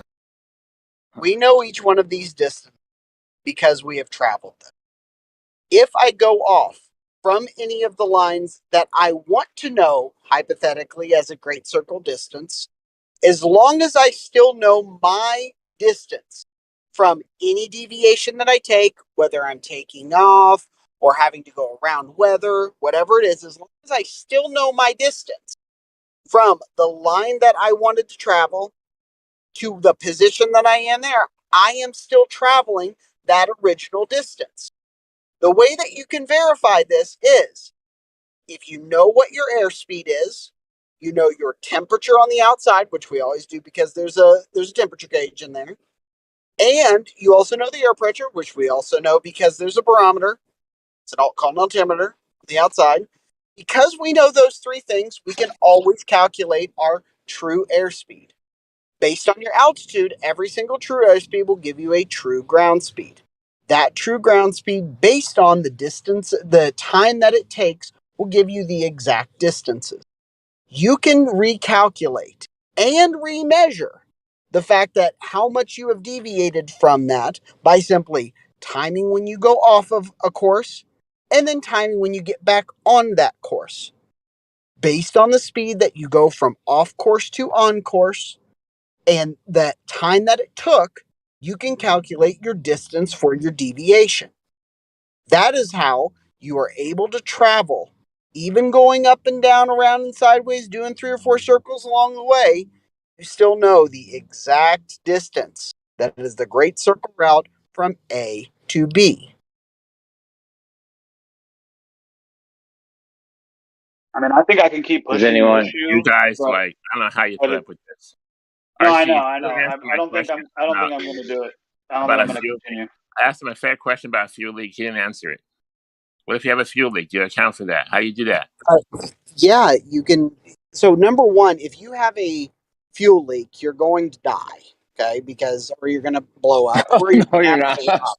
So, number one, you don't need to worry about your distances if you have a fuel leak. Second, if your fuel It says leak that in the doesn't manual. kill, if your fuel leak doesn't kill you, you're not going to be going to your destination anyway.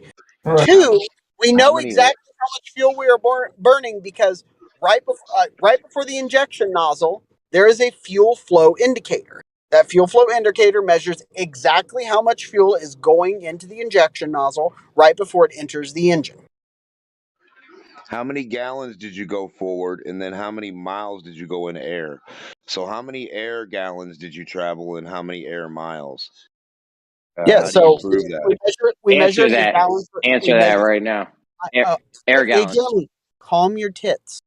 I'm going I to need to tell know you. how many air gallons. So the gallons way you that use. I oh just my want the god, record to. if I just you want the guys record to if you guys reflect are that this gonna guy if you can't guys are answer. gonna like All right, I'm all gonna right, have you guys to. have fun spurging Jesus out. Louises. He doesn't know what You air guys have Go gallons ahead, are. RC. I'm going to RC, answer go the ahead, question. guys. Yeah, I've been Let trying. RC go. So the way that you measure it is in gallons per hour. Okay. Typically with jets, you do pounds per hour or kilos per hour, depending on what country you live in.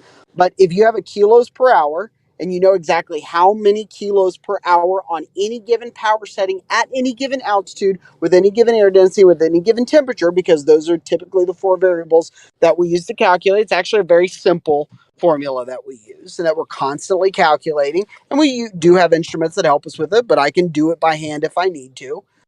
The point is that if you know exactly how many pounds per hour for the given setting that you flow, and you've measured exactly how much fuel has gone through your injection nozzle, and you measured exactly how much fuel went into your fuel tank, which yes, we do every single one of those things, then you're able to say, okay, if I know my speed and I know my time, I now know my distance. If I burned 1,000 gallons over the past 100 miles, then, I mean, if you want to do it in miles per gallon, you're more than welcome. But typically what we do is gallons per hour, pounds per hour, kilos per hour.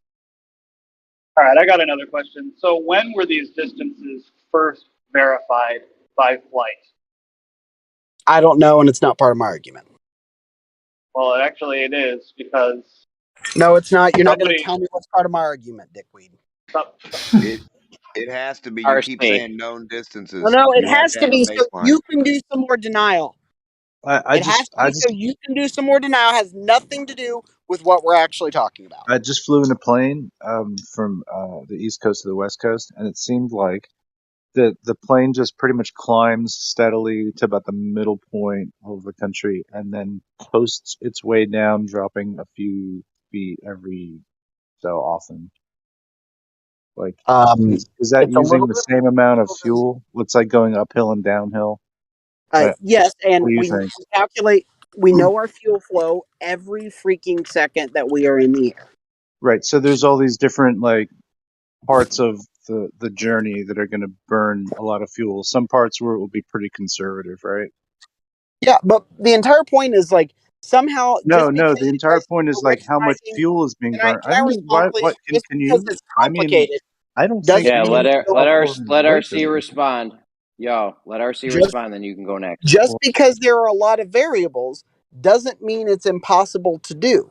And in fact, the fact that we have a fuel flow gauge right in the like right before the injection nozzle into the engine to be combusted, we know exactly at every freaking second of our flight exactly how much fuel is going into the engine and exactly how much fuel is being burnt.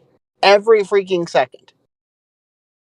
There is never a question in anyone's mind of exactly how much fuel we are burning at every freaking second in the flight.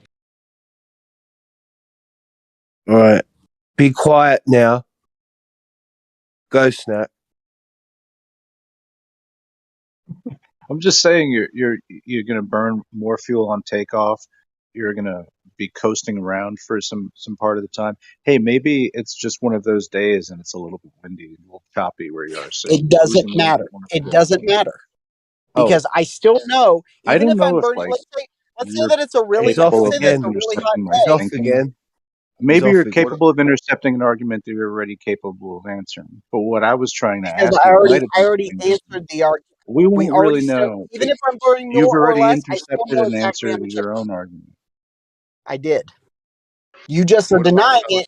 Either you don't understand it or you're just denying it to say Is that why you your can't own bear to let numbers. me continue talking for the No, rest of the because you day? just talk We're past what getting I'm to a saying. question. You just talk past what I'm saying. Oh, so RC, you're everybody listening. everyone gave you the floor to say your point until you were finished, and then you just cut him off and jumped all over him. Was there a reason I'm for just that? saying, like in a vehicle, in an automotive vehicle, I'm using like a physical calculus in some way. Like the wheel has to turn in order to like trigger a registry of distance traveled, right? And there would seem to be a difference, a sort of mechanical problem here with a plane, right? We can understand that both. We're adults, right? Okay, you're saying, you're saying to me how one comes to the conclusion of how far one has traveled. Right? I get that. I get that you're telling me that you do it and that you can do it on a piece of paper and it's not a big deal. It's like keeping score for golf. I got you. It's not a big deal. Okay, but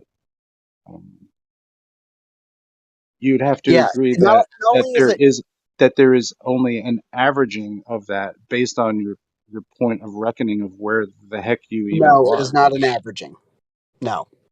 And this is why I know you're not Okay. listening to anything I'm saying. Well, I no. am I'm not just saying, like, if you're averaging anything experiencing else. turbulence, All you're I'm applying saying, more fuel. I said That's it. very clearly, I know at every second exactly how much fuel is going through the injection nozzles in my engine. Every second. So, Thus, yeah. I can So, get stop. Thus, no matter it's a hot day, a cold day, like because that's going to affect fuel burn. I Whether mean, it's I could barely do. whether it's a long trip Can you or a do this short trip, in whether a my power car with a steady is. vehicle? If Hey, it's are you going to listen to the answer, or are you just going to are talk? you gonna like you're gonna particularly just answer whatever you think I I'm trying am to going ask to you? answer the question, But but you I'm have to not. But actually you're not listen to listening to the my answer. questions. So, I am Fuel's listening to your question. you know, I'll let you a little more speak. important when you have Just an go in an speak on airplane. whatever. You don't even have to talk to me. Just go speak on whatever you want. You're not Fuel's a answering little my bit question. fuel is a little bit more important when you're in an airplane than when you're in a car. So you Yeah. tend to watch it more. So here's the big point. Because I know exactly how much fuel is in my tanks, and I know exactly how much fuel is going through that injection nozzle as it's going into my engine, even if I'm burning more or less, I still know exactly how much more or At less all I am times. burning at any given moment. Exactly. What's that got to do with distance that you're traveling? Yeah. Nothing. Because if I That's like know, saying I'm because watching my. It's like oh it's my so god. simplistic.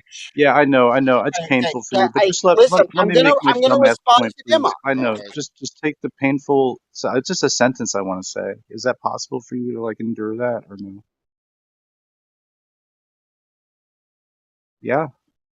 If you're driving in a car, you're going uphill, you're wasting more fuel, right? That I can look at my fuel gauge and quantify how much gas I have in my tank. I mean, that's not telling me about exactly how much mileage I'm actually putting in. No, That's that all. it It's just not a. does because because if I, and this is where you're not again Well, then listening to wouldn't what I I'm be like saying. having to Because factor in hey, the hold weight of up, my listen vehicle, to the my pitch answer. of the hill, Listen things like of to that the nature? answer. You're Snacks. not measuring Listen to resistance to the the answer. plane. Listen to You the don't have a answer. modulus If number for I that. know exactly how much is going through every second, and I know exactly how many seconds I went, I know exactly how much time and how much fuel was spent in that. If I now know exactly how fast I'm going, I now know my gallons per mile.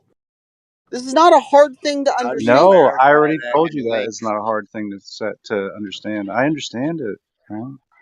Yeah, So we're why do you asking for say that we don't verification know it? against your claim that you know So why something. do You you keep say we saying you don't know know. it? Hold on a minute. Hold on. You keep saying you know all this stuff about how much gas you pour in your cup before your buddy wants to drink it. And that tells you how far he's going because he's thirsty today and not as thirsty yesterday. That's telling you how far he's going. That made no sense.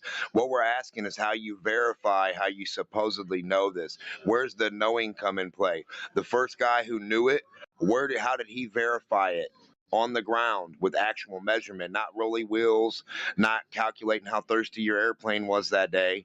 How do you verify it in actual A to B measurements, touching Yeah, it physically? there are two very easy things. Well, three if you want to like see where the rubber hits the road. It's first, do I know exactly how much time I took to get here? Yes. Do I know exactly what my speed was every moment of the flight? Yes.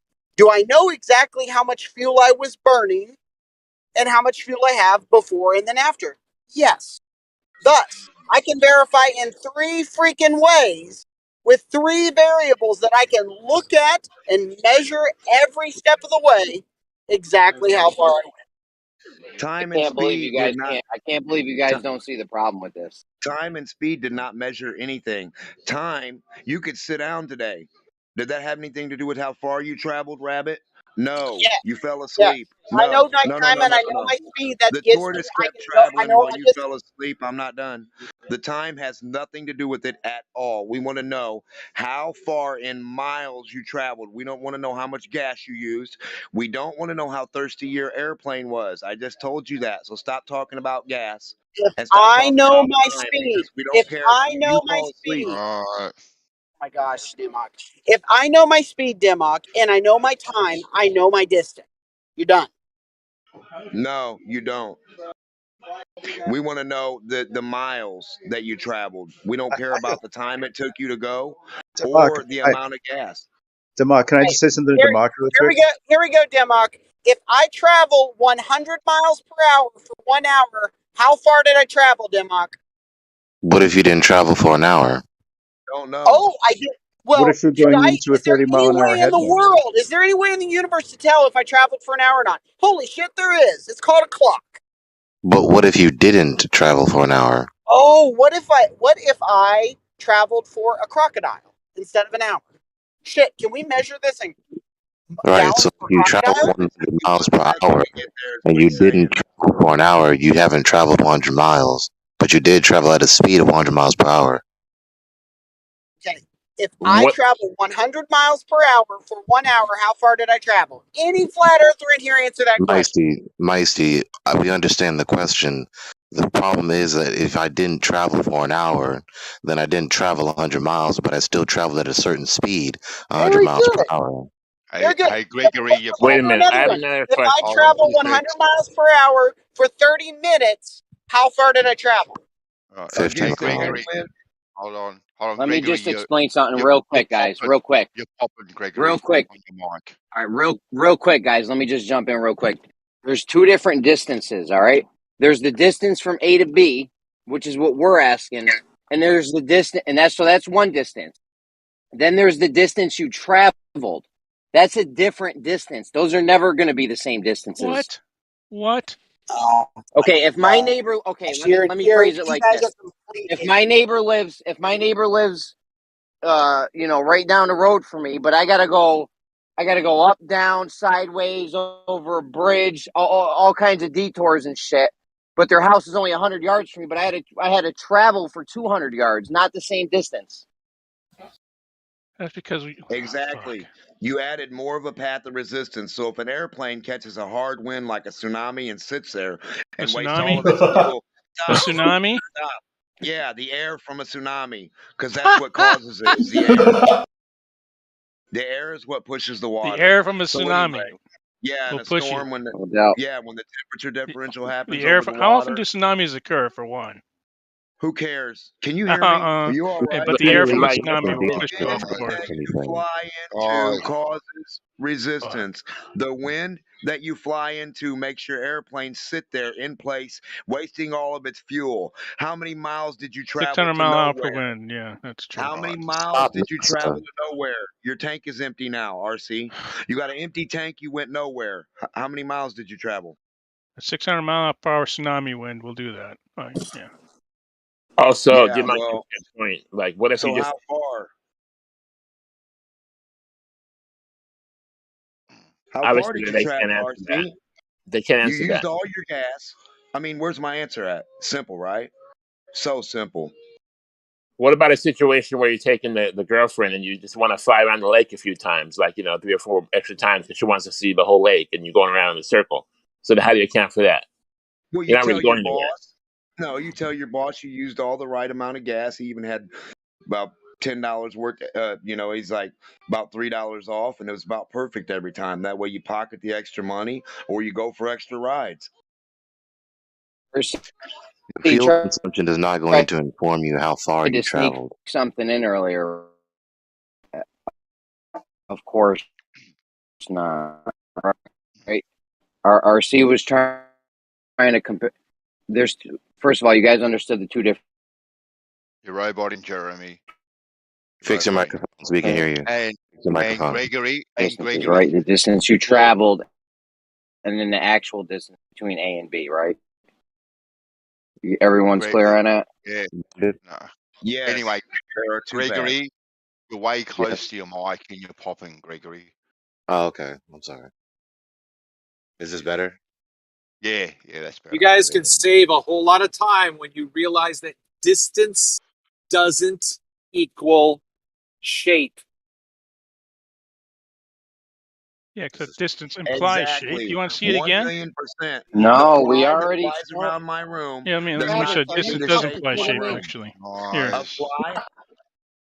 A fly flies around your room. What shape is it? Because the fly flew a crazy 8 and your room's a square, a cube, 6-sided cube.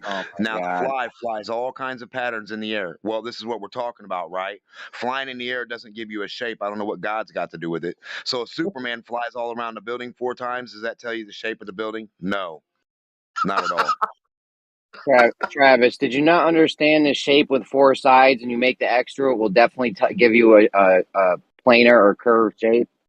Do it, Jeremy. Yeah, Come on. Jeremy, that's on the ground. Jeremy, we're talking about flying. Distance. Yeah, but if you're gonna give us an extreme demonstration, if you are gonna give us an extreme demonstration of something that you can't actually lay out, then it's ridiculous. It's absurd. You they don't can need make these 4 squares lines. and use lines. You don't need 4 lines. You don't need 5 lines. You don't need 6 lines. You only need 1. Why? Easy. Oh, yeah, except had that to Jeremy's step away correct. for a second. Using the 4 points and Hey, drawing NASA, the do you 6 hear me lines talking? between them will prove the shape of the NASA, Earth. do It you will hear me prove that the talking? Earth is curved. He does. He doesn't care. Hold on, just really quick. NASA, do you hear me? Do you hear me speaking right now? NASA, have you got platypus turned down or something? Yes, I got him turned way down. Okay then. All right. Okay then. Cool. Now it's your responsibility now to watch your screen at all times. When you see him light up, it probably means he's talking. Okay? Well, he talks a lot, so yeah. It doesn't make any difference. Doesn't make any difference. A lot of people talk a lot. It's your responsibility if you have someone muted to watch the screen at all times. Are you 16? Are you 16 fucking years old, NASA? Well, he talks a lot. Like, just shut up and do what the mod says. Come on, it's You're being moderated.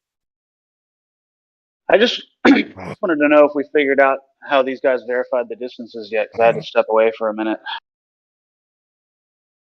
Who's sleeping? Who's snoring on this? It's myself. Hold on. No, they haven't. The best way would be A to B with the material and agreement.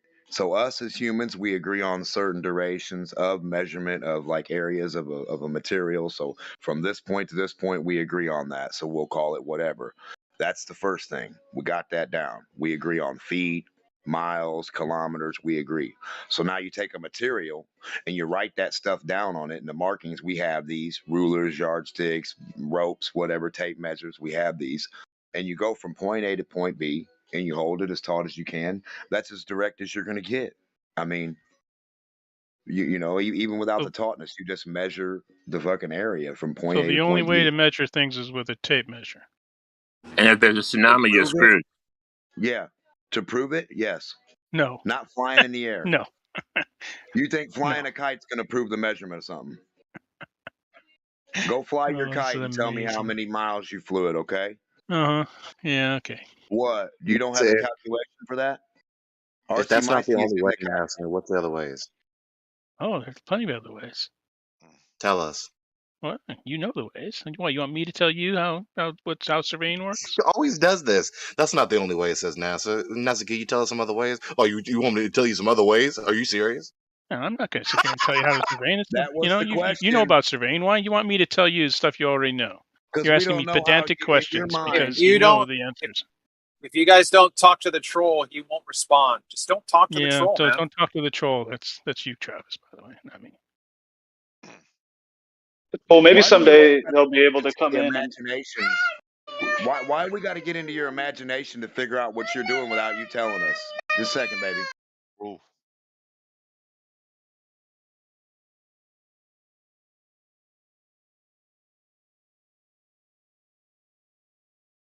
Hey, Bandson, Jeremy, while we're at it, we could do the great survey as well as do your Pythagorean triangle, Jeremy, with the surveyor. Why don't you just do something easy, Travis? Like in 11 days, actually do the Eratosthenes measurement. Why don't you just answer questions? You want to talk about doing things easy? Well, because Gregory, you ask pedantic questions you already know the answers to. Oh, now we're pedantic. I'm not indulging you. Now the question is pedantic. Anyway, so in 11 days when in 11 days when the solstice, the equinox is in about 11 days, is the perfect time to do the Eratosthenes measurement. That's how you measure the distance in an airplane? Okay. No, actually, that's how you measure the distance on the curvature of the Earth. Really quite easy. So you measure distances by air. I'd love to see your air meter stick. Sure. Can I see your air mile stick too? Yeah, it's simple. It's called, there's a relation between speed, time, and distance. You know that, or did you forget that? So the looky-loo air meter stick. It's called a miles per hour. So how far does the fly fly? How many miles does the fly I don't know. Why don't you ask the fly? What shape does he fly and make your room? No, ask the fly. Why don't you talk to the fly? No, I'm just saying, you guys are about the same brain level. Hold on. If we time-lapse photography okay, hold on a second. I got to turn you down a little bit more. What shape did he make? I don't know. Why don't you ask the fly? You and he are about the same amount of brain matter. You think it proves something? I'm just pointing out how ignorant that is. It's just weird. It's not ignorant. The fact you fly. See, the thing is, when we fly in an airplane, when you fly in an airplane, you don't make loop-de-loops and go in circles. You fly straight lines on great circle routes. Yeah, but you're not touching anything. You're in the air. Who cares? Really? Because who cares? You think that RC just got done telling us they don't fly in straight lines. Well, they do basically for the long portions of it. Yeah, you turn in that. And but how Eratosthenes did it? How did Eratosthenes do it? You know how Eratosthenes did it. You want me to talk about Eratosthenes? How did he know it went 800 miles? I'm not. Again, I'm not going. You know the answer to how Eratosthenes did it. You don't need me to tell you. You guys are talking to a troll. I don't know. Can you know, try now? Travis. Travis, stop talking to him. He refuses to answer questions and make his position clear. I don't know how he did it. I'm asking you now because I don't know because. Don't lie to me. Okay, great. That means I will put one stick here, and now I go 800 miles straight. Is that true? Is that true? Now I put one stick in the ground. Now I'm going 800 miles straight. Is that true? Nothing.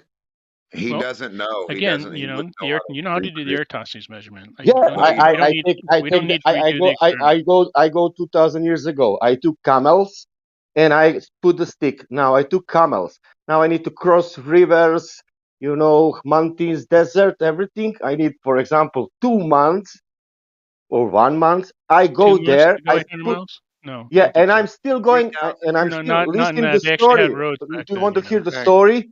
This is the story, and I'm going, and I'm there now. After 1 month, I'm there. Now I'm taking my talkie-walkie and asking my friend who stayed there before, and asking him how it's there, the shadow, and he's saying, "Man, it's 2 meters long," and and I'm telling him, "Now, man, here is 3 meters long." Great, that's great. Thank you very much. Experiment is done. Let's go home. Listen, I'm telling you guys right now. You guys hear me? Yeah, you're kind of roboting a little bit. Right? Eratosthenes This experiment distance. with 1 mile, but you do it. Put one stick and now go straight. 1 mile, go straight. 1 mile's not enough to notice the difference in the curve. Can you go 1 mile straight? Yes. Are you sure? Uh-huh. Without any equipment? Uh-huh. Oh, really? Uh-huh.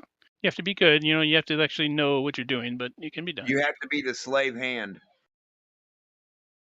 And in today's day and age, it's actually quite easy. But okay. But do you have the laser in the legs? You don't need a laser. Again, in Oh, today's it's day and age, enough to it's really quite walk and easy. you are going straight. That's easy. Oh, you don't. It's In today's day and age, you don't need to walk. You can actually take a car, and you can actually, get on the internet and talk to people and do it live. But that's not necessarily to be done that way. Okay. But we're That talking means about if you take the Eratosthenes. car, let's say in some value without asphalt, and you go with the car, that means that you are going straight. You are not going Again, left you or can right. you can know where you're going. You can, GPS will put you right where you need to be.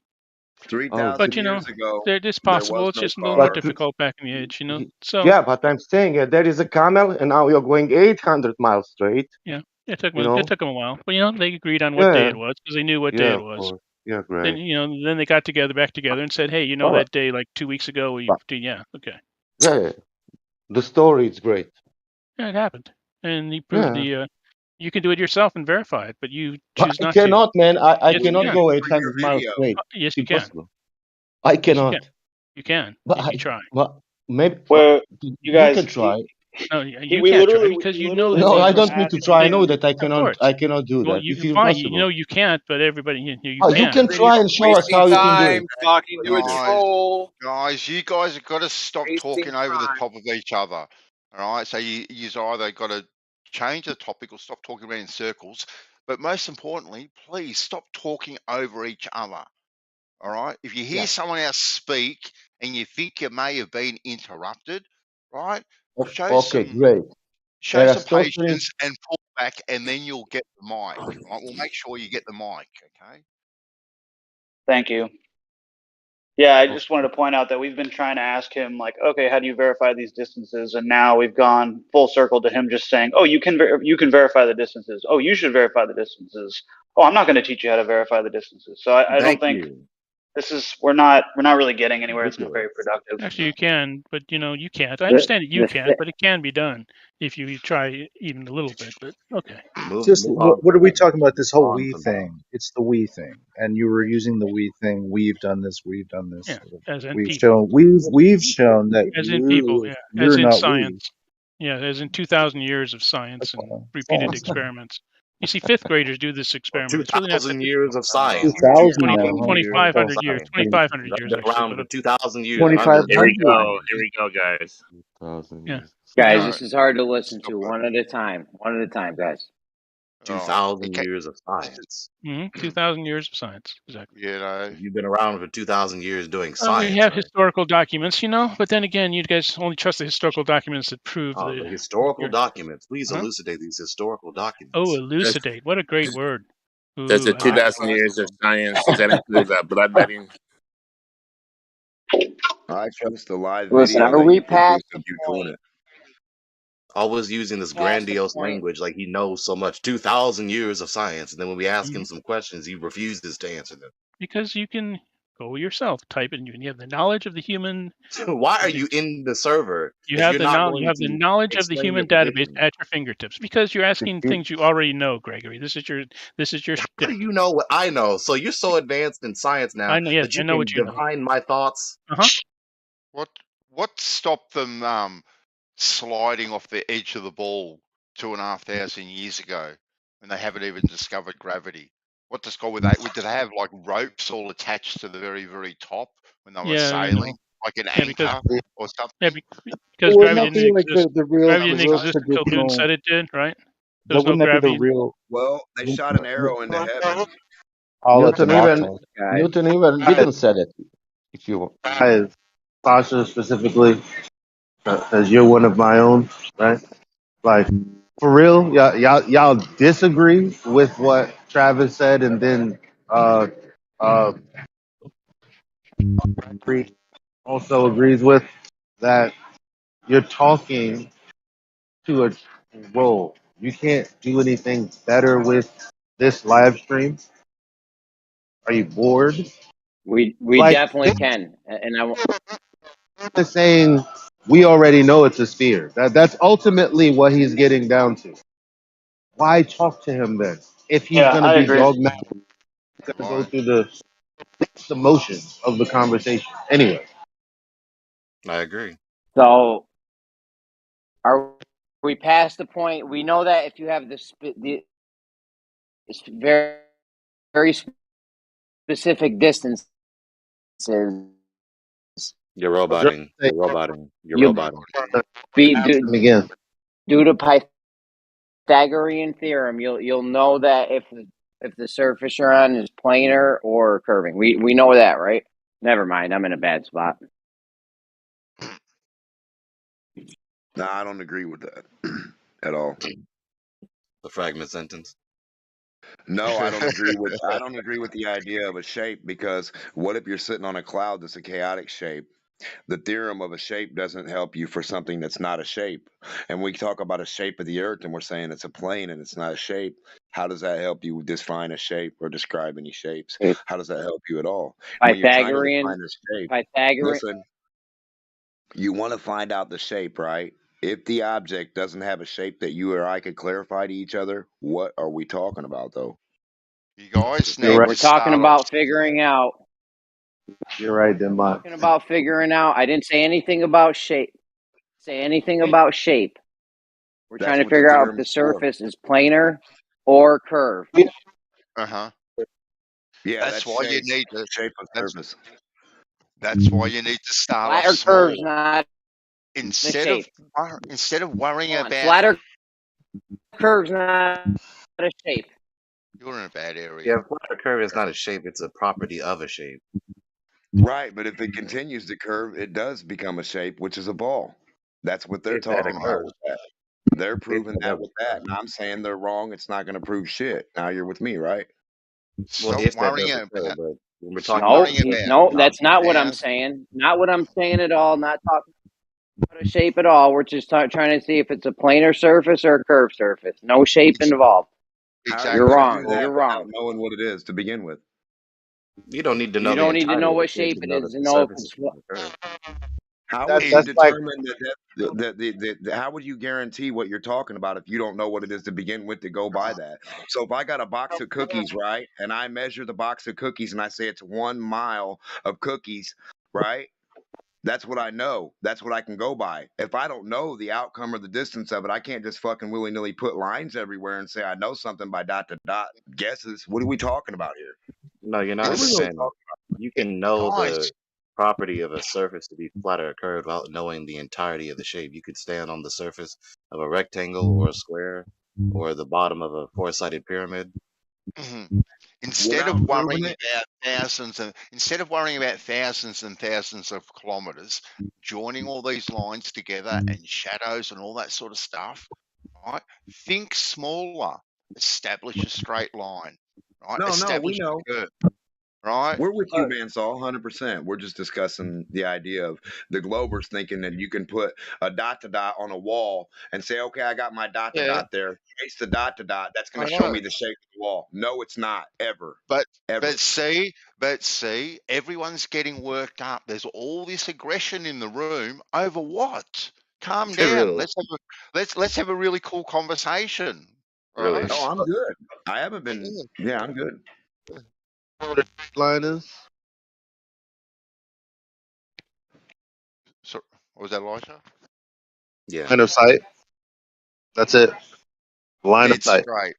Dead straight. You have a line Horizontal, dead straight. they say light doesn't bend, otherwise you'd be able to see around corners. This is the only context of the conversation in which light bends in a way that you're not looking straight. Everybody knows that light travels in a straight path generally.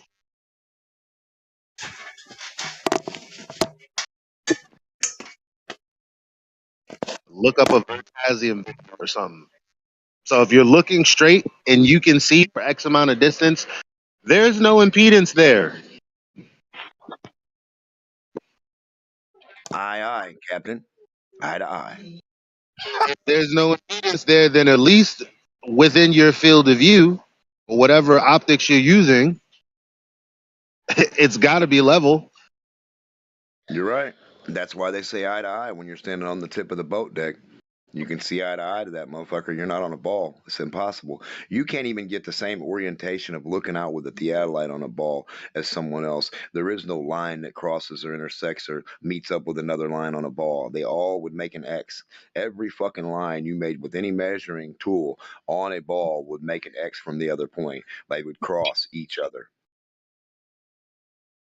on a ball. On a flat plane, they would make lines. You know, like when you got to cross the lines to like beat it through the bank to rob the bank, and they got those lasers. You got to make it underneath them, and they're all like line. That's what lasers do on a flat plane.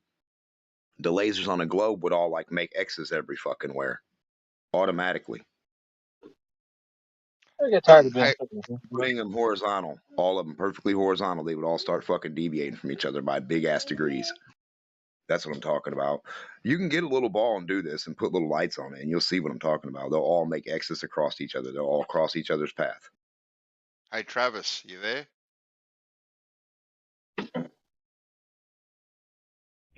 Yeah, what's up, Manny? Remember you were asking yesterday or the day before, how should we go about the great survey-off? Like, should we get in contact with this person or that person? How to go about? Well, you guys over there, you've got 65,000 people all on the one continent. They're all signed up to one app, right? That sun, moon, and weather clock app where you can message each other.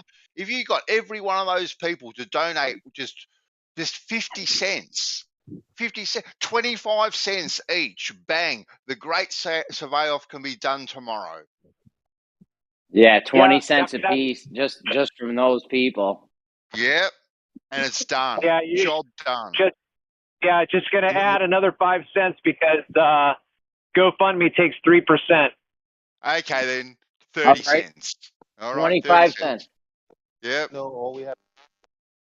What are you trying to fund? We're going to fund the Great Survey Off. We're going to have a whole bunch of surveyors. We're going to get a whole bunch of surveyors to do a. No. What do you think we got to do? That's what I was looking for. Your mic's fucked up, Eli. Where you're going to pit surveyor. What we're going to do, Elijah, is we're going to pit surveyor against surveyor. We're going to get them all to establish a horizontal line. We're going to pit surveying school up against surveying school. It's going to be huge. It's going to be epic. We're going to have the straightest line in history. Now, have you heard the Globers' outcome on this? Like, have they told you it will work, or said like it won't, or what?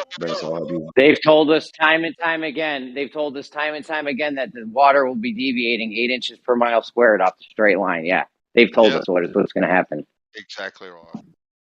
And they can't get away from it. So So what you do is you have a surveyor come out, right? You can get a geodetic surveyor, all kinds of professional surveyors and shit. People, the globe guys recommend everything. You get these professional surveyors out there. You have them make a straight. You have them make a horizontal line. You have them make a horizontal line. You stake it out. You see where their marks are. You got their stakes in the ground. You cover that up with a blanket or a sheet or something so no one can see it. And you have another surveyor come out and make lines right next to his. We got all these surveyors, straight lines right next to each other. Then you could just put water up to it. The big reveal. Boom. What does this accomplish exactly, Jeremy? Okay. The water's curving or now, right? No, mic check. Yeah, Elijah, you're back. But what is the water? It was being poured over. When I said, you know what we have to do, I wasn't talking about the technicalities of the thing that you're actually setting out to do.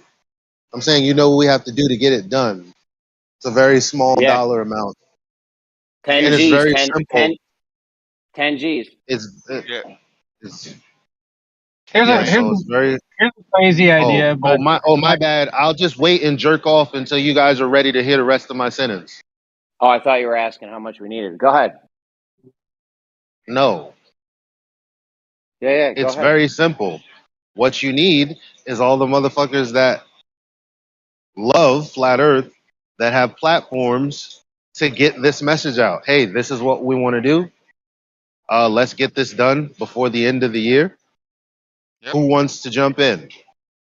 Absolutely. No one wants to jump in? Ugh, fuck off. What are you really doing then? We're talking about 50 cents. That's right. Yeah. Money. That's what That's right. Nidhug, you got 50 cents on this or what, bro? I mean, I'm No, not. here's the point. We reach out to our friends. Dave has the Flat Earth app. I don't know if you guys have been able to contact him, but there are a couple of people we know that have gas with it and get the message out there like, hey, this is what we want to do. Can you guys get on board with doing something cool, something that we can actually do this year? That's really cool. That the kids on TikTok can make go viral. That's what we need to do. I'm glad you like this idea. Let's get it out there, Geo. Let's have Geo start. Who wants to handle the money? I say we let Geo handle it. Yeah. You should let Nathan Thompson handle it. Yeah, I don't think so. Nidhug, you got 50 cents on this, or Nidhug, you got 50 cents on this, or what? I'm not giving you money, Jeremy. I passed 50 by 3 cents, bro. The Jeremy, amount of I passed entertainment by I've 3 given you. Jeremy, listen. I passed by 3 homeless people on my way to work today. Giving them 50 cents would be more worthwhile than giving you guys 50 cents. Right. We don't need to get any money from any heliocentrists at all. That's the beautiful thing about it. We don't need to be worried about them at all. You know what's funny? When we started worrying about them, guess what was scarce on the internet? Our actual observations. Can't find them because ain't nobody doing them because we all just talking. Remember when it first started, how many globe earthers wanted to go to a beach and prove that the horizon was geometric and that things were being... Remember that? Well, we're not talking about that. We're talking about shit that we did 5 years ago. That's an embarrassment. I feel you. We need to do something. Let's get this out there. We got to figure out all the logistics, and we'll get it out there. Jeremy's down for $5. I'm down for $7.50 because of the conversion rate. I have an idea for you, Jeremy. So, in a lot of different fields, most notably the one that I'm privy to is IT. They have conventions where you go to them and they show you the latest and greatest. Have you guys ever looked to see if there is the equivalent of a surveying convention where they show off the latest and greatest theodolites? Why don't you just go to one of those? I'm sure they do. I'm sure they do demonstrations.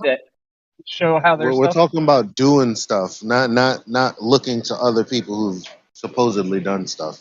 With all due respect, we got like 5 months, 4 months left, and we'd like to do something. Are you rather guys than talk to you? Or are you gonna? You said you were gonna hire. That's it. That's exactly. Yeah. Fuck. No. We got engineers. Of course we can. Yeah. let me finish my question. It's called FE Core. It's like a gang of engineers in there. That's what it is. Field greatest minds. engineers. Core. We can just get them, or whoever is willing to do. I mean, you're not going to find any actual surveyor that's going to waste their time flying out to prove to you the Earth isn't flat. So unless you guys are doing this yourselves, in which case maybe you should. Are you insane? Are you insane? They're going to get paid. They're going to get paid. They'll do whatever we pay them to do. That's what their job is. They got an average IQ of 150. Anyway, stop coming in here and poo-pooing it, Nidhug. If you've got nothing positive to say, maybe go and donate some more money to why. He's just skeptical, man. He's just skeptical, just like you guys are skeptical of Doesn't sound like skepticism. I'm giving you feedback. My wife does event coordinating, and guess what? If she plans an event that no one wants to go to, then you're not going to have an event. So if you're planning an event, here's what we're going to do. Let me explain it to you. You might have missed it. Here's what we're going to do. We're going to do a GoFundMe. We're going to raise money. Then we're going to hire surveyors, and then anyone else that wants to come use their own equipment. We're going to have everyone make lines right next to the other person, so we can take some water, put it up to the line, and see if it's curving 8 inches per mile. It's pretty simple. Who's going to do that? People that we pay. We are going to pay people. You're going to, dude. You realize $2,000. They're gonna get a whole team, bro. It's about $2,000 to fly someone to a convention. So you're going to pay $2,000 per surveyor to go to a random location so they can set up a theodolite and do a horizontal test for you. Like, how much money do you think pay? Really? In my area alone, in my immediate area alone, and I'm in the middle of nowhere, there's 3 surveyors. They don't have to fly anywhere. They can jump on a bicycle. You find people local to the area that you're doing the experiment. So you're just going to find random surveyors local to you, and you're going to ask them to, Why are you so concerned? Why are you so concerned, bro? Why wouldn't you find random surveyors? Why would you cherry pick surveyors? You'd have random surveyors that are independent, that are willing to sign off with their name, with their reputation, to create a horizontal line. Why wouldn't you do that? Yeah. What do you think? We're going to use Jesse Kozlowski or George or something? Somebody who's crazy biased? I mean, they're willing to come. If they want to come, make their line, anybody's willing. They ain't going to see anyone else's line, but they can make their own line if they want. I'm confused as to what you're trying to do. If you want clout and publicity, then yeah, you want people who at least the community has heard of before. But if you don't want clout, we're not trying to get clout and publicity. Hold on. We don't. What we don't need is this. Like, this is unnecessary. You are unnecessary. Those who are like, you could do this, you could do that, are listen. When a flat earther wakes up in the morning and we're like, oh, okay, thanks, Dave, for getting the word out. We got the people that are interested in doing this thing. We're gonna do the thing. That's it. I doubt you. This is just wasted energy. You can doubt all you want to. You're wasting our time. Yeah. All right. Why are you even in here, Nut Hugger? Why don't you go over to Gem Pandas, dude? All the theory crafting you guys are going to do for this supposed You should go over to Gem Pandas, bro. That sounds like everyone's a good place welcome. Everyone's welcome here, but I mean, if you don't have anything positive to add to the conversation, then, he's saying, why are you going to do it? Who are you going to get to do it? If you want clout, you should get famous. These are questions you should be asking. These are things that are irrelevant, because if I wanted to go fishing and prove that there were like the largest basses in my area, I'd just go fish, and then I'd be like, oh yeah, in that lake or wherever basses are, I don't even fucking know. I don't fish. They're right over. Look, it's gonna sound crazy until somebody shuts him up and I finish saying what I'm gonna say. It's not irrelevant because these are the same type of questions you would be asking yourself if you were trying to. The other guy here is trying to talk to guys. Come on, go, Elijah. Yeah. If I wanted to go to a lake and And I believe that there's a certain fish in there, and I fish it out. That's really all I need to do. Now, this is just the truth. All I would need to do if I want the truth out is to tell other people. Either they're gonna care about the truth or they're not, bro. Yeah, we ain't trying to get clout or publicity. We're just trying to make a straight line and put water up to it. That's pretty much the extent of it for right now. Afterwards, we'll worry about getting it out after. But for right now, that's all we want to do. Like, what's the problem? We'll pit school up against school too. You want to do literally what the people in that profession do. So it sounds like you want to be a Hey, exactly. Yep. Create a We're going to hire professionals to do a job. They're going to get paid. They're going to come do the job. All right? That's how it works. You're all over it, Nidhug. Yep, that's exactly what we want to do. So my question to you is, when they tell you things that you don't want to hear, like the Earth is curved, are you then going to disbelieve them more? They aren't going to tell us anything. All they're going to do is make a straight line. All they're going to do is make a straight line. They are not going to tell us anything. They're going to come, make a straight line, and go home, and that's the end of them. What's the point of that, Jeremy? Why? Because they're going to get paid to do a job. Your job No, is to I create a wasn't. straight horizontal I do buy line. my skin from time to time. Like, what inherently is special about hiring Like a survey? OCD or something. I don't know. That's what Google says. I wouldn't know. Like, They do it for free, or they still pay. Well, Google is a search engine, but then you got to verify that the source is telling the truth too. So can't just, oh, my bad. Was he trying to convert someone on a flat Earth? It sounded like, sounds like it.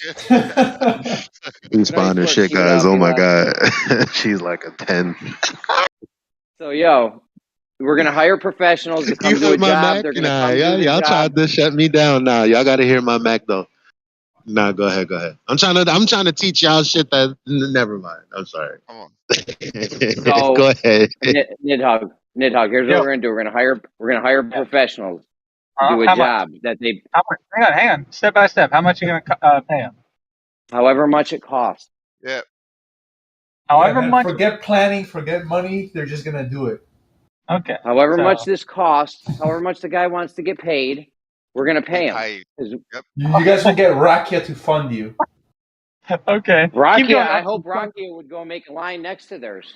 Yeah. All right. I'm with you, Jeremy. An indeterminate amount of money is going to be given to a surveyor so that he can set a theodolite down. What's the next step? Well, we're obviously gonna call. Okay, you want to play stupid games? We're obviously gonna ask him how much he wants to get paid for the job. If it's if it's reasonable and according to other surveyors' quotes, we're gonna pay him. Okay. But it's a local surveyor. You're not hiring just anyone. It's got to be local to a specific area. We're going to try to get a few geodetic surveyors there, and anyone that's willing to come. We could have Rakia come make a line. If Blue or one of your guys wants to come make a line, that's fine. I almost Where is this guarantee you tell them that you're a flat earther. They're going to ask for payment in advance. Is this going to be done in like a flat area, like a mountainous area, like where is that? The land doesn't. Wait. He's scared, obviously. No, him. You don't want Eli, you're hot, Mike. Let him, bro. Let him get out. Just let him get off the street. That's all. Eli, you're hot, Mikein. What the hell's going on? Elijah, you're hot, Mikein. I'm worried about getting off the street. And roboting. He's robot hot, Mikein. Can you? Take care of that? What a combo. Okay. So we're all set. We're gonna hire geodetic surveyors, normal surveyors, anyone from the globe's willing to come, anyone from the flat earth side's willing to come. Okay, and we're gonna have everyone set up their stakes in a straight horizontal line right next to each other. Where is this gonna be? We don't know yet. We don't know. We don't know where it's gonna be at. That's a small detail. It's a small where this is going to be. Small detail. Don't worry about There's plenty of land, and it doesn't matter what the land's doing underneath. Right? It Well, doesn't matter when you're hiring surveyors, because if they don't want to commute, they don't want to fly, they're not going to come. We're obviously going to give them a location. We're going to see the price they want, okay? And if they're too far away and it's too much, we're obviously not going to do it unless we have the funds. You're making mountains out of molehills. Like, what are you doing? You do realize how to like hire people for things, right? Yes, Oh my you God, call them. You Jesus say, I Christ! want You this think it's done. that How much hard, does it dude? cost? You get the fuck out of here. Hire Like people. You call someone up, you get a quote. No, Jeremy, no. These people have jobs. You're asking them to stop getting paid for a day's work to come over and get paid for the exact. We're not. They're To gonna do get that, you paid. moron. We're giving them work. Nidhogg, do you have Paying any? them. Hold on, Nidhogg, do you have anything productive? Because the things you brought up are absurd. That we can't pay Yeah, people really. to do Right? something. I don't even mean to say moron. He's earned a fucking muting. Mute his ass for 5 minutes. He's on a 5-minute timeout. No, but like I mean, these are reasonable questions. If you guys are actually going to do it, you they're got to not find out how reasonable. much You're being a the fucking. You're being budget, a solid. too high, or perhaps how much it's going to Mute his ass. cost. You know, these are guys. So when I where first the line going started to be talking, drawn? when I first started talking, I kind of meant to stop talking to him and and actually somebody go message somebody that can begin getting the word out. Like, I would like to be talking about that, not about this. Yes. Yeah, you yes, need to mute exactly. Exactly. All right, so boys. Yeah, I just went on Skype and Skyped David Weiss. I clipped out a little bit of the part where we were talking about it just a minute ago when Bandy was just describing it. So I sent him the audio, and then I also gave him a brief description as to our ideas. So at least I've got the ball rolling on that. Not only that, but next month there's Flattoberfest in South Carolina. So if we get this ball rolling, we can. I think I want to come. Oh my gosh! Well done, Trav. Well done, Trav. See, action. That's what we need. We can pass around the plate, man. You could bet people would be throwing dollar bills in there. 50 cents. That's all we need. 50 cents. Yeah, I mean, how many flat earthers are there? Well, thousands, millions. On that app that David has got, there's about 65,000. Yeah, but how many flat earthers are going to pay money? We're talking about 50 cents, though. We're not asking them for $20 or $100 or nothing. A dollar's fair enough, dude. Nobody's All right, asking let's for see 50 every cents. flat earther in this $1. room give 50 cents right now. If you've got 65,000 people that are willing, in America alone, or that are willing to pay $5 for an app, they'll pitch in 50 cents easy. Not a drama. All right, I'll drop a PayPal these people link. bought Okay, David right now, Weiss's app. listen, I'm right sure now I'm they're going to willing drop a to pitch in PayPal. it. Hold on, dude. Right now I'm going to drop a PayPal link. You guys just start throwing money in it, and I'll tell you who gave me the most money. Go. No, don't do that. We're not doing that. So what's wrong with you? That was a good point. That was a good Gio's point. going to be They're the willing to pay. escrow. No, it's going to be legit. Can you guys hear me? Yes. I'm probably the best one to hold the money that there is because I don't need it.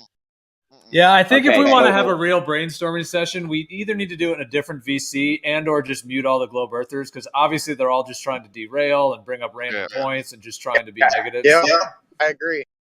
So if David Weiss got 60,000 people to pay $3 or whatever that app costs, I'm sure they'd be willing to throw in 50 cents or $1 to get some shit done. No, that was a good point. Yep, it exactly. Pay a few extra dollars, we can get some topless women to do the experiment. No, we're not doing that. So if they all pitch in $1, I mean, what these surveyors cost? You want to get a geodetic surveyor out there? What, $2-3 grand? No. Well, here in Australia, it's $1,500. Yeah, but was that guy a geodetic surveyor, or was he just a regular? No, he was a geodetic surveyor. That phone call that I played. All right, perfect, perfect. Yep. You could probably so get 50. He'll do it for 1,500. Let's say worst case scenario, we got to fly people to the desert in Australia or whatever, wherever the hell you are, and what's a flight cost? $1,000, $2,000. Say 20. Yep. Yeah, figure 2,500 for all the guys. Figure 3 G's per guy. If all them guys give $1, you could get 20 lines out there, not counting anyone from the globe or the flat Earth side that's willing to do it for nothing. Exactly. We get Rocky out there, Bev maybe, George, Blue Marble. 10th man will do it. 10th man has a boat. If you got enough money, if you actually got enough money, right, you get a couple of surveying schools involved, right? Right, and you can put up a prize, right? So the closest one wins. Yeah, you can do like a $5,000 prize and end up getting like 20 more lines out of it from the Yeah. people. Or you could, or the And I, prize could be for a surveyor. It could be a brand spanking new theodolite or an auto Something, level or yeah. something. Yeah. Yeah. and I guarantee you haven't even considered how many surveyors are out there that actually have been considering if the Earth is flat or not. There you go. See, I wouldn't even mention anything to them about it. I would just Right. leave it completely unbiased. Me Like, too. don't tell them what you want the line for or anything. Just say, hey, listen, I want a horizontal line. How much is it going to cost? That's the end of it. Don't tell them what you're looking for or anything. They got one job. Make a straight line. That's it. That's all they need to know. Nothing else matters. And they all have to Right? use the same method. They've all got to use the same method. All right. And we have to establish the method that they're going to use. Giving you advice, Jeremy. You need to put all the cards on the table. You're not going to get anyone by having subterfuge. If someone You don't asks need to me put. if someone asks me to do my job, but only do 1/10 of it and then leave, I will not take that job. Really? Yeah, we're not asking them to do 1/10 of the job. We're asking them to make a straight line. If they're either going to be willing to do it or not. If they're willing to do it, still talking? Yeah. we're not asking them to do anything crazy. They're supposed to be able to make a straight line professionally. If they can do that and they're willing to do that for the money, they can come do that. If not, then they don't have to come do that. There doesn't need to be anything more said about it at all. Okay. Jeremy, why are you entertaining Knit Hugger, bro? I don't Stop even know. entertaining him. I don't know. Well, they called me. Knit Hugger. Well, they one See time your in way out. Gems. One time in Gems, they actually told me that that I was doing them dirty or being they said, but basically like that was a not right that I didn't tell them what the line was for because I proposed this before a long time ago. Yeah, no, that's rubbish. That guy that I rung up, Jeremy, and he said he was going to charge $1,500. He didn't care what the line was for at all. Why would he? All he cared about is whether or not he had to take a machete and hack his way through the Amazon forest. That's all he cared about. How long it was going to take him to do. Period. As long as he got his money, right, he was doing his job. What is his job? To establish lines. That's what he's paid to do. Period. Good luck. Complain me like I was a scumbag for not telling the guy what the line was for, or the test wouldn't be right because I didn't tell him what the line was for, or something. Yeah. I think they're scared of this, honestly. That's right. So you're $5. That's a lot of people. I bet we can get Rakia to donate $5. So there's 15 already. We should get Rakia to go make a line. Yeah, he could join it, but he gets disqualified from the prize. He's a professional. Whatever goal you set when you're 500 from it, I'll pay the last 500. That's my word. Okay. It's a good deal. That's a good deal. Done. Good on you, buddy. Thank you. I got $5 on. There we go. I See, got man. 5 on it. I got $5. Hang on, let me ask the massage therapist if she wants to donate. She's a flat earther. You want to donate to this? I'll give you an extra tip. All you gotta do is donate. Is That there should a do flat? happy ending. Is there flat or round? Tell them. Hey, it's flat. It's round. Tell me more about this flat line. Once they establish. She said all Globers are stupid. Hey, just real quick, anybody who's listening, is anybody going to take up this creation of this GoFundMe? If not, then I'll do it when I get a chance. Well, if it's going to be done in the States, it'd be better for you. I looked at it, and everything here is in Australia, Travis. So you might have to. Well, no, I know, but I'm just saying what we've got to do, we've got to talk about the logistics, where the money is going to go, if it's going to go into an escrow and whatnot, to give people some assurity that the money isn't just going to be snatched and grabbed type of thing as well. So Right. Well, that's a little bit of what I'm saying, and what I mentioned earlier. If we're going to try to get a third party person who's going to, just completely be in charge of managing this whole thing, or if you guys are just going to be like, yeah, whatever, just put up a GoFundMe and we'll just deal with it as it comes. Is it going to be that loosey goosey, or is it we going need to have more... a couple. It's going to be tight. We need to get a plan in place. Where is it going to be done? Okay, so then I think that we should do kind of like what Gio said, and maybe go into a VC at another time and have a closed session discussion as to how we're going to do this. Yep. I'll go there right now. Let's go. I'm driving right now, but I can. Yeah, I mean, I can be there to talk, but I'm driving, so. Jim, once the horizontal's established. What's up? Once the horizontal's established, once you hire like 20 surveyors and they all set their own theodolites down and establish a horizontal, then what? Then we check it against the water, right? And we see if the water is curving 8 inches per mile squared. What do you mean? Then what? What else? What do you think we're gonna do? We'll probably do some refraction tests with it too. See which way this light's really bending. We'll do some refraction tests. We'll put some water up to it. We'll get this whole shit sorted out in one fell swoop. Okay, how's that sound? I mean, it sounds great, but like, what test are you doing? You're just setting theodolites out, looking over water is no different than looking over. They set their stakes. It's not going to be over water because you need it. It's not going to be over water because you need to set stakes up, obviously. And after the stakes are all put up from all the straight lines, then you check it against water, right? You could do a refraction test or something. I don't know. It's really quite simple. It's really quite simple, Nid. I know you don't like it because it's probably too simple, but simplicity is the best way to go about things. Really. I mean, you say it's really quite simple, but the year's 2022. If it was really that simple, I feel like you guys have done it already. It's very simple. No. It's very simple. Yeah, obviously. Clearly, you guys know more. There's some hidden knowledge no other surveyor's ever seen or done. We're going to be illuminated with this to the tune of $1,500 per surveyor. You won't believe the results, so what's the point?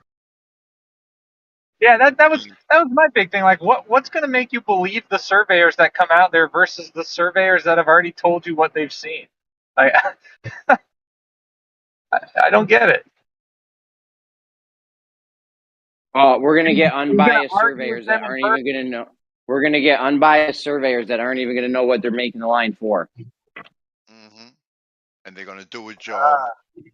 Period. And when you say what's that slight drop, and they say, oh, that's just what happens with objects in the distance over a curved surface, you're going to be like, no, and then what? Oh, really? Seriously? Have you got something constructive to add, Nid? Yeah, that was constructive. Do you, like, literally, do you have something constructive to add? Yeah, that I've is been constructive this whole time. You guys just bellyached about it.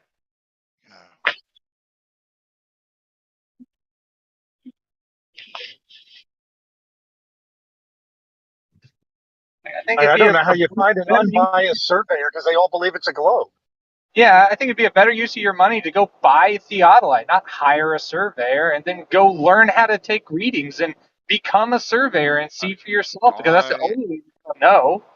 You're not going to believe other people. You don't believe other people now. Who wants to drop down to another VC and talk about it? Anyone? You could address the point. We need someone. We need someone left here in this room though to mod. Yeah, we gotta leave someone here to mod though, because. Well.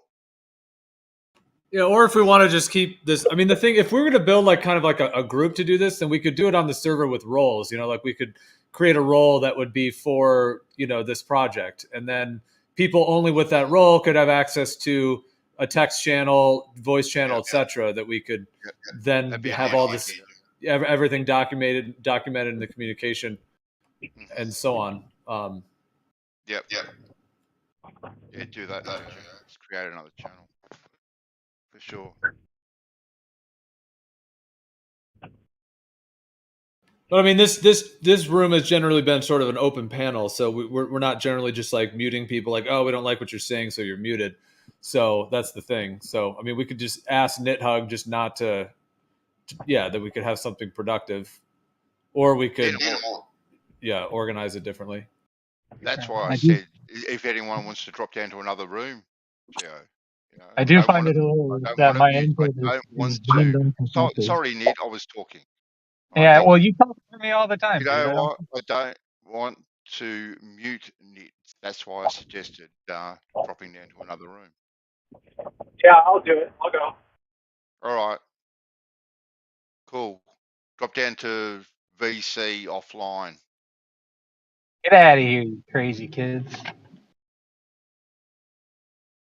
Well, I mean, I feel like we could have a productive conversation if NitHug could just mute himself if he doesn't have anything. Again, I brought up poignant points that you've just refused to hear. I'm sorry you don't like. All right, I'm just gonna mute him. Let's carry on. Thank you. Thank you. He's just purposely trying to derail and just be toxic. It's not helpful. No, not at all. Yeah. So how would the water be tested against the straight lines? Well, I think doing it in an area, one that could potentially be next to some sort of static waterway, could be one idea. Or if we raised enough money, right, we could then also too establish a giant water level as well. I wouldn't do this near water. I wouldn't do this near water just so no one can use the water. Like, I don't want no one should be using water for this at all. So we get the lines, all the stakes put out, and we dig a trench, obviously. So we hire a backhoe. Aaron, you guys with a shovel. Two guys with a shovel, Bandsaw. You're wasting our money. Right. I'll do it before breakfast. All right, you and me. All right. Aaron Moorfield can be our dirt guy. Yeah. All right, are we getting a secretary here to write down these ideas or what?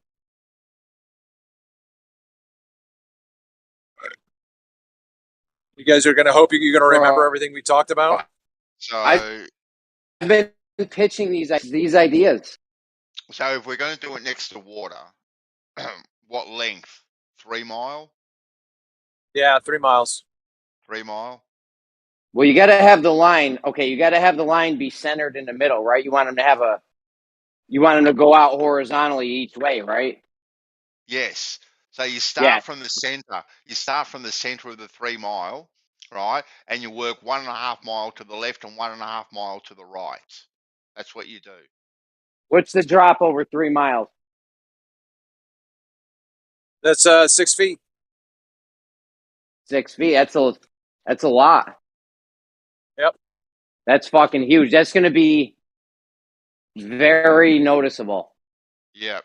That's not even like cutting it close or anything. I don't even know. What's the drop over 2 feet? No, 2 miles. I'm a little confused here, Jeremy. I'm a little confused. You said that you want to split the difference, and you want to do it at 1.5 miles from the middle. Oh, that's right. It wouldn't be the 3 mile drop. Moyak's right. This is the shit we need, NitHug. Pay attention. This is helpful, Moyak. Thank you. So what's the drop over 1.5 mile? A quarter of it. I think it's 10 inches. 10 inches. 10 inches. So 10 inches would be well within any tolerance. No. If you got water right there, that's 10 inches is huge. Oh, that's a foot. Well, that's a foot. It's almost a foot. Yeah. Well, what was the benefit of real quick? Why splitting the difference?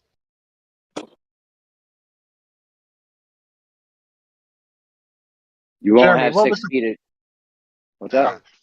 What was the point of splitting the difference? Why did you not want to go 3 miles or go in a straight line? Why did you want to go to the middle? No. Because that way, I'm going to tell you why. That way you can check it. If one guy's off, like say you just start and go straight, you have no way to check if they're off of their straight line. At least with water, it needs to be the same on both sides. You know what I'm saying? So, like, it either needs to be level with the both sides, or the same amount of drop to both sides, or we're going to know your line's definitely fucked up.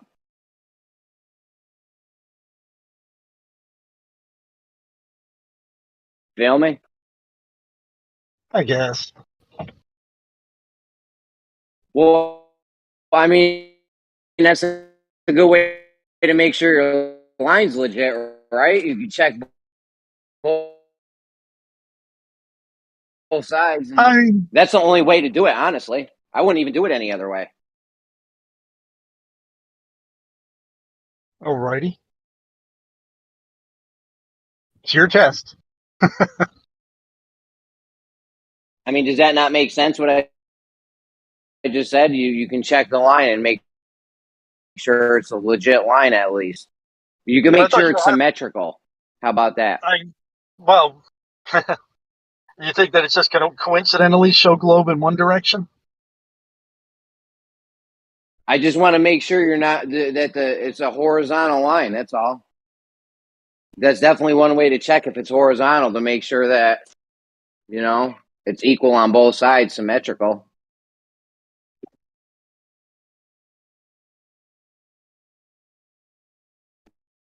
Right? I've thought. I'm driving, so I don't know if that's you screwing up or me screwing up. Jeremy, he's in a bad This through, bro. Believe me, we've been talking this up for years now. You know, I was pitching this straight line shit. Son of a. I just find it, any answer you get will be a problem because it's going to be pretty much optical is what you're talking about, which you already have a problem with. So I don't know how you're going to overcome that with this test. Even if you believe it, it's still going to be a non-definitive for most flat earthers.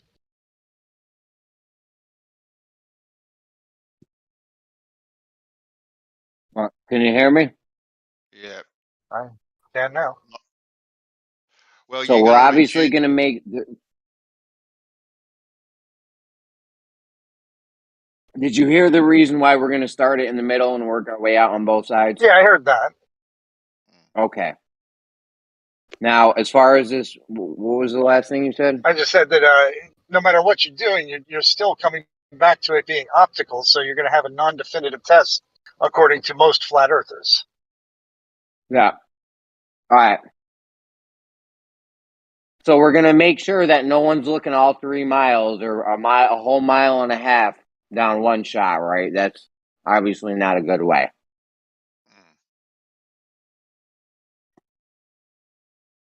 I mean, I would ask a geodetic surveyor, how are you going to make this straight line? I'd want to know how they're going to do it. Well, digging a trench anywhere that's going to be 3 or 4 mile long would be pretty difficult, and getting permission to do that would be pretty hard. Yeah. All right. So it's going to take like 20 minutes, bro. Okay, 20 minutes. All right, before breakfast. All right. So that's going to be pretty hard. So the only other way around that then is if enough money is raised to get a long enough water level. All right. So you've got to get a long enough water level that's in one piece, right? In one piece, it's got to be minimum, right, 2.5 inches wide in diameter, all right? In one continuous piece. It's got to be custom made. This can be done, okay?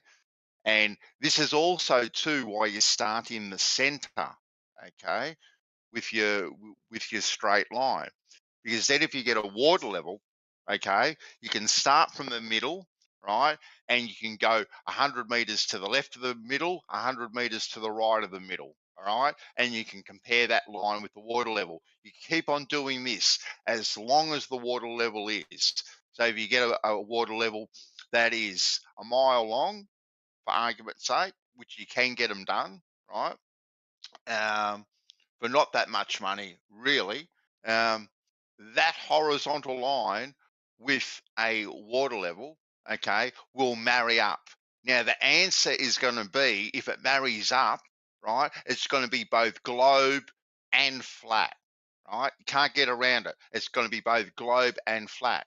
But if you get that same water level and you start from the center and you only move to the left, okay, if that water level stays on that horizontal line, okay, it's flat. If it drops below that horizontal line, it's curved. You got a definitive answer right there. I just don't see it as definitive because you have the old optics thing. No, not if they do it over short enough distances, right? So they're What? shooting them. You think that they don't add these optics don't just add up to be a curve? You're not going to have a tolerance of 6 feet. Are you trying to say a professional surveyor can't make a horizontal line over distance, sir? No, not saying that. I'm saying that no, there are enough people with lemon vision out there who will just say that it's optics. Okay, well, it's an easy thing. We've heard it 1,000 times. That is the reason right now you can't do it with surveying. okay, well, we're talking about doing it. Can create a horizontal line over distance, and he does it. Multiple ones do it, and they get the same horizontal line, and then the water isn't curving underneath, and guess what? No excuse then, right? None whatsoever. I mean, if we hired some geodetic surveyors, right? You trust they can make a straight line, right? I do, as long as they're instructed correctly and what they're, what you're trying to get. Just tell them that you want an absolute straight line, not a level line. A horizontal line. You can say that, yeah. Oh yeah, you could, huh? But I would clarify specifically that you're not looking for level, because I'm thinking that they might actually choose to answer it the way that is implied. Most people want a level line. Very few people want horizontal. So you have to make it a little bit definitive that you really want it horizontal, period. That's not true. When you hire a surveyor to create a horizontal, you hire them to create a horizontal, not a level line. I reckon. Except there's no job in the world that asks for a horizontal line, except for LIGO. Except for all the that's the only surveyors that I example it's hire. ever happened. Except for every surveyor I ever hire, every week. Okay, then obviously we're talking about something different because everyone that you've hired is not doing what they did at LIGO. So there does seem to be an ambiguity to the conversation that has to be ensured that is correct before they do their work. I think you're just trying to obfuscate and you're sounding foolish. Yeah. Okay, that's wonderful. You're telling us there's ambiguity. There's no ambiguity in a horizontal line. Okay. There's never been a calling for a horizontal line in surveying that I can think of. Not true. That's what surveyors do. That's what they do every single time they do any survey. Right? They create a horizontal line from point A to point B to get the distance right. That's what they do. They create a level line over long distances. A segmented curve. You have whatever your test is. It has to be. That's not true. You can keep on asserting that more. You can keep on asserting that. You just talk over me. I see. Goodbye. Have a nice day. Yeah, see you later. Have a nice day. Let him finish, guys. Come on. Those were total lies. He left. They have to leave. Saying that surveyors create a segmented curve. He's projecting that's exactly the opposite thing they do. They create horizontal segments to create a horizontal line of any distance in any direction to know what's under them. What is under that is doing elevation. He's totally lying. So what about, Jeremy, you were talking about not being any more specific than asking him to make their horizontal. Like, why wouldn't we just make this a full blown out flat earth exhibition? Why not? How could they falsify bias? We can do that afterwards. Yeah, bias. You don't want you want everyone making their line to be as non-biased as possible. People start knowing that you're trying to measure earth curve and shit. Yeah, but they might. Yeah, but to me, it would be easier to maintain a horizontal. If you came in with a bias and thought, oh, I'm going to fuck this up, you'd have to work 5-10 times as hard to be and make a consistent geoid. Listen to me. It There's doesn't you know matter. there's Why would you want to introduce that? there's I'm just referees asking. in professional sport. There's referees in professional sports. Okay. Yeah. And they're supposed to be non-biased. However, they want people to like them. That's why a home team. That's one of the reasons why home team has an advantage, because the ump knows if they make good calls for the home team, all those people out there are going to like them. So there's this bias there, right? So you just want everyone coming in as non-biased as possible. Make a straight line. They make a straight line. Goodbye. Thank you. Nice work. That's it. Here's your money. Have a nice day.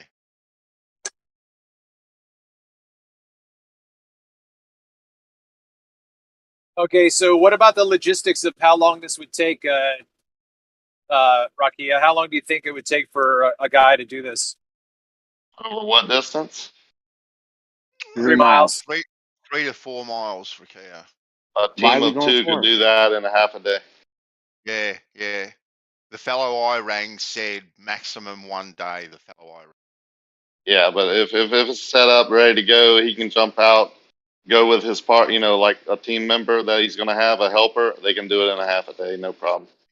Yeah. It's not hard. It just takes time. Yeah. So 1 day for each surveyor. Okay, so You are we don't going to want do them this all all in out one there. day, or would we do the one? No, Right. no, you don't want this to happen all in one day, because you want one surveyor to come out and make his marks. You're going to cover those up with a sheet or a pole, or just put something over them so no one can see them. Okay, and then you're going to have the other guy come make his marks right next to it. So you'd schedule it for back-to-back days, for a week or 2 weeks or however many surveyors you got coming. Day after day, every new day, a surveyor comes. You could get them all out there on the same day. Wouldn't have to be day after day.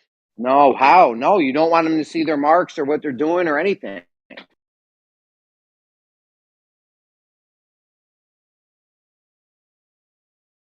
All right, so over a week, 7 days. It depends how many surveyors you're going to have come. That's how many days you have them booked for each day. Well, I reckon you need at least half a dozen. Yeah, so a Right, week, so 10 days. A week or Plus- 10 days is fine. Yeah. Why half a dozen? Why not just one? No, Just to make sure. We're just saying something, it's going to be thorough. It's going to be thorough. All I right. mean, So six. what's going to be the best? What's going to be the best place for us to have public access and have the ability to dig a 3-mile trench? You won't dig a 3-mile trench anyway. You won't be able to do it. Well, there are canals as well. Right. Okay. So now we have to have a canal that's gonna be public access that way, and allow us to set up 6 different stations with their poles. This is what we did at Little Tenses Bayou. It's a pretty good place. If you want to check it out. Say again. Little Tenses Bayou, 7-mile stretch over a bayou, and it has like a causeway going. So there's like pillars you can attach stuff to. We used like tow ropes to attach stuff to it. I like Straps. Rope's idea. Listen, hey, and here's how we could get people to say it's okay. We to use a boat in that bayou. Listen, here's how we'd sell it. Real quick. Here's how we'd sell it. We would act like globe earthers and saying, we're going to put this flat earth to bed once and for all. And they'd be like, oh shit, yeah, what do you know? It measures flat. It's public access. Nobody will bother you down there. the thing is, we need to put this in a place where no one can come in the middle of the night and mess with our marks and shit. Well, you know what I mean? I don't. You got to have a few people, a team that are camped there for the period of time. I know some ride or die dudes that'll be security guards, no problem. Like say you do the 3-mile thing, and then the guy puts 20 stakes in. I mean, you need to make sure none of them stakes get fucked with. Hey. All right. Tell me how I can help. You bring the drumsticks and the hot dogs. Okay. That's mad easy, bro. You got it. Bet. Is that what the kids say? Someone All brings those words? steaks. The kids say those words? Anyway. Oh yeah, right. Yeah, they say bruv. Brav. Brava. Yeah, dude, let me know. I will help This in is a huge many ways. endeavor. I know it a is, huge but we endeavor. need to do it. Apparently, it's just apparently they still keep trying to put the square peg in the round hole, and we just have to somehow get them to the right answer here. Just got to get it Did you ever see that? You ever see that TikTok where the good chick with OCD's watching the guy put the pieces through the different shaped holes, and he keeps putting it through the fucking one hole, all the pieces. Remember that? You see that one? I don't I think think I so. did see that. Yeah, I have. Yeah. She's like It's like freaking this out. one obviously goes in the square hole. This one Yeah. obviously goes in the. Yeah. Yeah, it was good. They all fit in the So, same. Yeah, they all fit. That's pretty good. So, one of you yeah, guys you get- over there, have to ring up a couple of random surveyors, right, just to get a couple of ballpark quotes. Yeah, but should we figure out where the location's going to be and just hire them all from that location so we don't have to worry about travel? Yeah, no, exactly. You should, but so we can work out costings and roughly how much it may cost, right? You need to know a ballpark figure of what you have to raise. Oh, for sure. Okay, so I would say anything in the middle of the country. We're doing this in America, then. well, it seems most practical, Jeremy, only because potentially the access to the most amount of flat earthers on one continent through the say through the David Weissap alone, like 65,000 in America at 50 cents each. Are you right? trying to say Americans are more woke than anyone else? We are. So look, Rakia, you have access to a Rakia, boat, huh? Rakia, how far will you travel to go make your line? Okay, we'll go anywhere. Will you go anywhere in America? To Ottawa. He'll go anywhere. No, we're not going to Canada. Yes. Don't be We have crazy. a long There you canal go. and a long Anywhere in skating rink. America, perfect. We'll do it right Dude, at that no. Pontchartrain Bridge. Yep. Okay, now we're talking. Well, that's what I was saying earlier. The Little Tensas Bayou is 7 miles. It's over a bayou. Nobody's going to bother you down there. Like if you start messing around with the Pontchartrain Bridge, you might have Yeah, Coast Guard good point. knocking on your door. The longest outdoor skating rink in Ottawa. Somebody bring up Google Earth. Dude, we're not going to Canada. Don't get crazy. Somebody look up the fucking bayou that Soundly's talking about. Get it on Google Maps. See if there's a stretch of land that we could put. Is this a swamp? Like, are our stakes going to sink? Is this a setup? Oh, well, yeah. What I was saying is you could use toe straps to tie around the posts that are holding the bridge up. And Glovers are going to say the bayou's got too much all atmospheric boats, man. refraction because of the humidity. They're going to say it's refracting up to make it Yeah, look show your flat everywhere. pictures, Stanley. We'll see how that worked out. Y'all hung lanterns, didn't you? And they were all refracted. Lanterns. Yeah, y'all even talked about how refracted it was. You didn't even What's use wrong those with measurements. No, it was. I mean, there was definitely times when you could see the refraction, like the time lapse. So not a good place. No, it's a pretty good place. What kind of scientific instruments did you use to measure the refraction at every square foot of that area? Well, of course we didn't. You had to use a boat to hang those lanterns down. Oh, then you didn't really do it, did you? Rakia. Yeah, I had to use a boat. Yeah. Don't you great have place. access to a boat, Rakia? Yeah, but I mean, you're gonna get surveyed. Whatever, dude. What? Along a bayou, maybe along the side of a bank is what we're talking about. Not getting in boats and hanging straps around poles with 9 or 10 different surveyors. Right, great job, the most roundabout trying to be way. helpful, buddy. Yeah, I'm sure you were. Yeah, and in the most admitted refracted place, right? When you hung your lanterns there by boat, you even showed that how refracted it was. Even when I come in here trying to be helpful and constructive, post that picture, will you? You're still being a jerk. Why is that? You want me to post it? Because we don't like liars. I'm not lying. I didn't lie about anything. Oh, and he keeps going. No, I didn't lie about anything. About what? Ether? I said I didn't lie about anything. What are you Oh, talking sorry. Sorry. That's not this place, and thank God that we're not on that argument.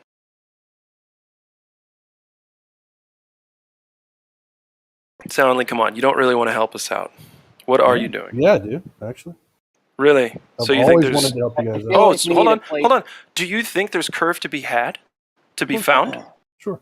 Yeah. So Then why are you willing to help us out? Because all we're going to do is debunk your shit, bro. Yeah, I feel like I we need a invite place. that. I've always invited that.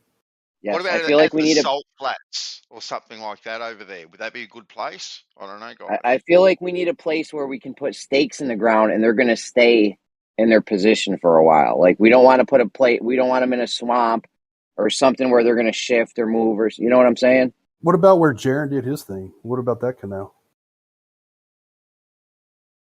Yeah, I was there for that, so I'm familiar with where that is. Yeah, it's a pretty good canal. Where's that, Jaron. Yeah, I forget the exact. I mean, I drove up there. It was about an hour and a half. It's like east of San Francisco, kind of in the flatlands there. And he, when we were there, he measured from the water, up, like where he was putting the target and the. I was there for the day that it was the laser test. There were 2 days. I was there for the first day. The second day I didn't go. The second day is when he did the one with the holes cut out and the styrofoam thing with the light. But I was there on the day with the laser. So he was. We measured from the water, up from the water to get the elevation for the target and the position of the laser.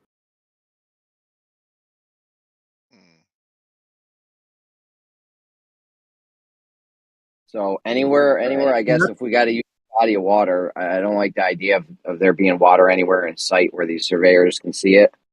But if we have to, I mean, I guess you can. But we just need a place where the stakes are going to not shift or move over the course of, like 2-3 weeks or something. Yeah, the good thing about that one that we did it with the one that Jaron did there was that it was kind of in the middle of nowhere, and I'm not sure it was really even like public land, So yeah, it is kind of like no one was really there, so you probably could put stakes and nobody would care, Yeah, we would need to babysit. We would need to babysit the stakes though, because I mean, honestly, you don't want to risk anyone fucking with them. I feel like the surveyor will have something instead of stakes. Like, you don't need to bring stakes. 100%. How are we gonna know? The surveyor. Yeah, I'm sure the surveyor has equipment for that, like reflective the equipment tape is going to be. You have to put the reflective tape on something. You'd have to put it on a stake. You got to have something marking how high you are off the ground, right? Like you're going to make a horizontal line 5 feet off the ground. You need to make sure that it's. You got to have some structure or something. Come on, Piz Nipple. Yeah. Use your head, guys. I just figured the road survey or the surveyor, he would have like those orange like,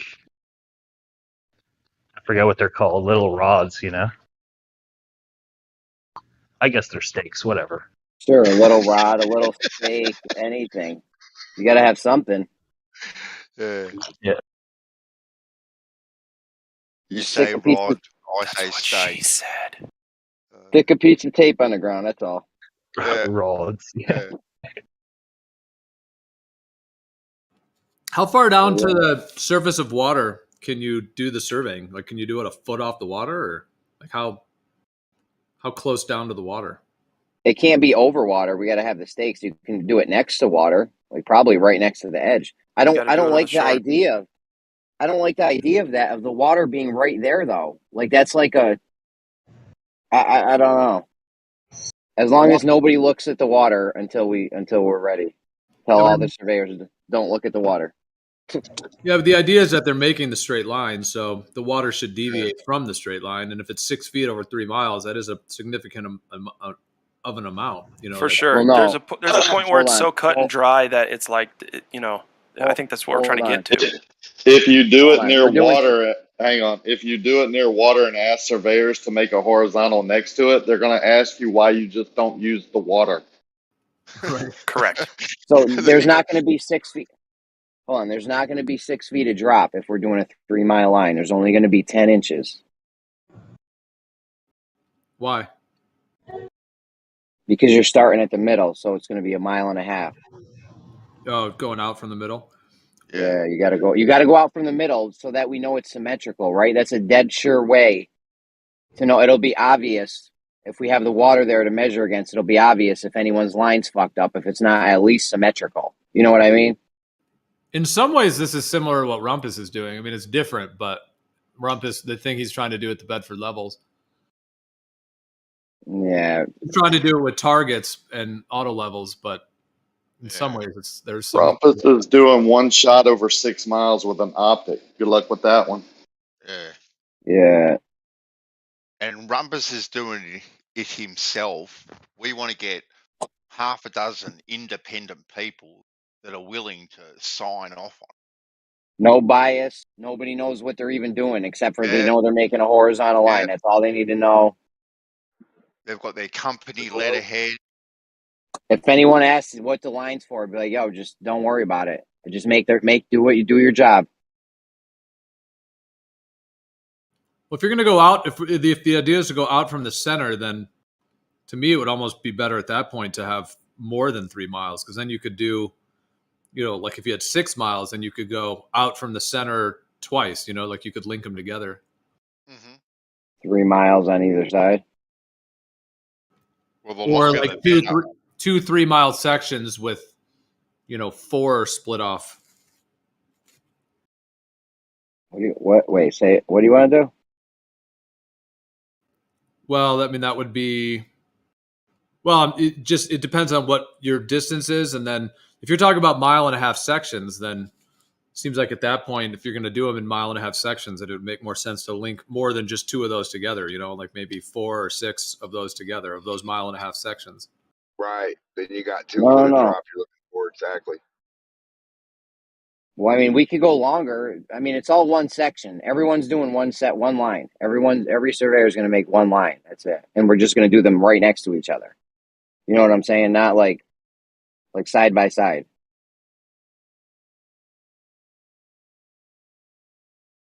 I mean, if you want to go longer, 4 miles or something, then you get the 2 mile drop on either side, whatever, or the 2, whatever, Yeah, it just seems like only 1.5 miles with 10 inches seems like a pretty tight margin to get, You think so?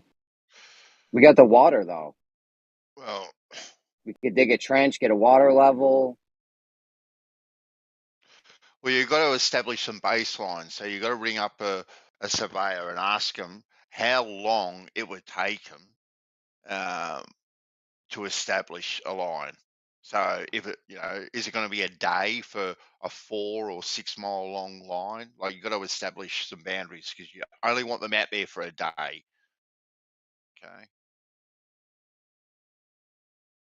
So whatever one day. Whatever they can do in a reasonable working day, say over 7 or 8 hour working day, that's what you want them to do. So if they can establish a 6 mile line over a 7 or 8 hour working day, happy days. Get them to do that. Yeah, and if you got some guy that like walks around all the time and just like does nothing, like in your town, be like, hey man, I got $50 for you. Just keep walking, take this thing and make a circle with it. Right. You'd be like, fuck you, man. I ain't doing work. I don't work for no man. What did that even mean? Keep walking and do a circle with what? I have no idea what that meant. You get me 2 cases. Around your levels. He's going to walk a big circle around your levels. Bitch, he ain't sober. He ain't going to do it right. Why is he going to walk a circle around our levels? Gonna steal your $50. Didn't Rakia say that he's done this? Yeah. I don't want to speak for him, but yeah. I mean, this seems so simple. I mean, Nithug was in here earlier, kind of, just being negative about it all. But one of the parts what he was saying, I mean, I kind of hear what he's saying. It's like if this is really that easy to do, then it'd be pretty mind blowing if all these planer surveyors have been walking around saying, believing that water curves, and a fairly simple couple $1,000 couple days worth of work can show that it doesn't. I mean, that is pretty. It's like right under their nose. But you've got to be in a place mentally to look outside the box and think outside. It's like, it was like me over 10 years ago driving my truck, thinking, well, wait a minute, I'm driving driving to the west right now, and I'm driving against the rotation of the Earth. How the fuck does that work? And I just kept driving. You know what I mean? I thought about it once, but I didn't actually think about it. You know what I mean? So these guys, they're just not thinking about it. No. Well, yeah. Soundly, I have a very quick question. Yes or no for Soundly. Soundly, do you think you'll ever admit the Earth is flat?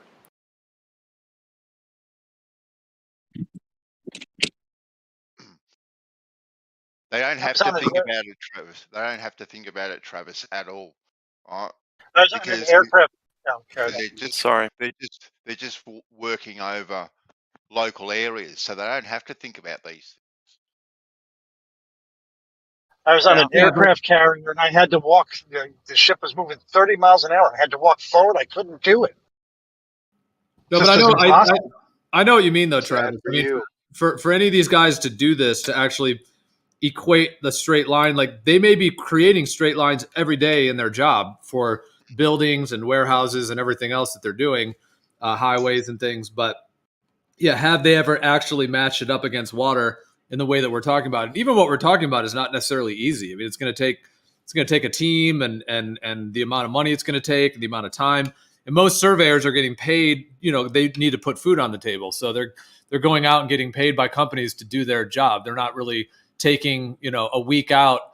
It's, you know, to get like 6 or 8 surveyors, they're going to take a week off of work, you know, to do this and to organize it. And like Jeremy's saying, to have all the stakes kind of covered up so that they can't necessarily go off each other's marks and to have it independent. Yeah. Pro bono would be tough. Yeah, like most people just haven't necessarily done this in a way. And like you said, Travis, like to even question it enough to even carry it out in a way, you know, they may just might not be kind of on their radar. Yeah, they're not doing this pro bono. You know, they're not doing this pro bono. We're going to pay them. Yeah, and you got to be smart about it. You got to do it in an area where you can get local people. They don't have to take a week off work. It's one day's work, right?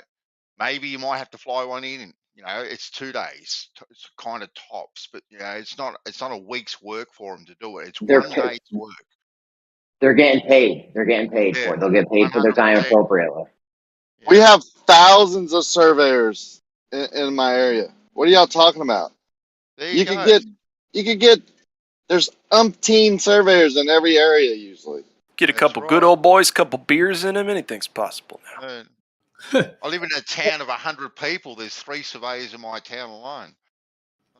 You know, I didn't mean it would take a week for them to do it. I'm just saying if a couple surveyors wanted to get together a team of, you know, 6 or 8 of them that we're all going to do this, and you know the way we're talking about, because if we're going to do it this way, it would take us about a week. You know, I'm not saying it would take one surveyor a week just to do the one line, but if you're going to have multiple people doing it, then you got to have the stakes and then having the water. You got to guard the stakes.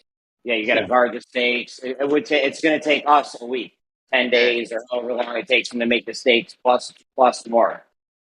The surveyors only need 2 people, Geo. That's it. Right? They only need 2. Okay.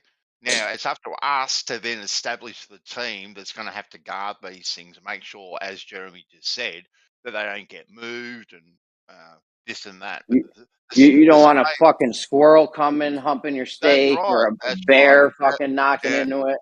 That's right. Bandsaw's out. Yeah, we got bandsaws out there drunk. And I'll bring me boomerangs and we'll keep the squirrels away. Well, that was one of the issues that Jaron ran into on the second day not the one that I was at, so I wasn't there. The day when they did the one with the boards and the holes in them. But I mean, later, you know, when he was doing live streams talking about, you know, it's funny that the Globe Earthers post that as if it was some definitive proof of something. Just to be clear, for every Globe Earther that keeps thinking that or repeating that or posting it, on that second day, I was not physically there, so I can't say physically. However, I know a lot more people showed up that day, and a lot more Globe Earthers showed up because he was putting it on his channel that anyone could come. So that's why I went to the one on the first day, because I saw he was doing it, and they were saying that they were going to be filming a documentary or whatever. But the second one, there were a lot more people just because he got more attention. And so there were a lot more people. I think in my memory, he was saying there's 40, 45 people there. And there were many, many Globe Earthers and Flat Earthers. Everybody agreed that it was inconclusive. Every single person walked away that it was inconclusive. So the fact that they put it in the documentary and people are saying, oh, Jaron proved the shape of the Earth, they're either deluded or lying. They're either misinformed or lying, because that's not what happened. That was not conclusive. And just to tag on to that, one of the issues that Jaron was looking into later is because there was a canal, and then there was the place where they were, he was set up, and then there was the 3.8 mile, site on the other end, and there was like rolling grassy terrain between the two. And so I know one of the things that he was saying for the one with the board and the holes in it is that he was, because he went back there like a week later or something to look, to walk along the whole line. And he was concluding that it's likely that there was actually, grasses, basically, like, weeds and grasses that were getting in the way of the of the boards. So I guess I just bring that up to say that that's a factor too, is to like. Can I make a comment on that? If you have a road next to the canal, the line that the stakes that they make don't have to be in a straight line. It's just the height that you're looking for. So they can do it in any direction. They can, deviate, like follow the road next to the canal. They don't have to worry about line of sight the whole entire way, because that's not what they're going to be doing. Well, no, we want this to be a straight line.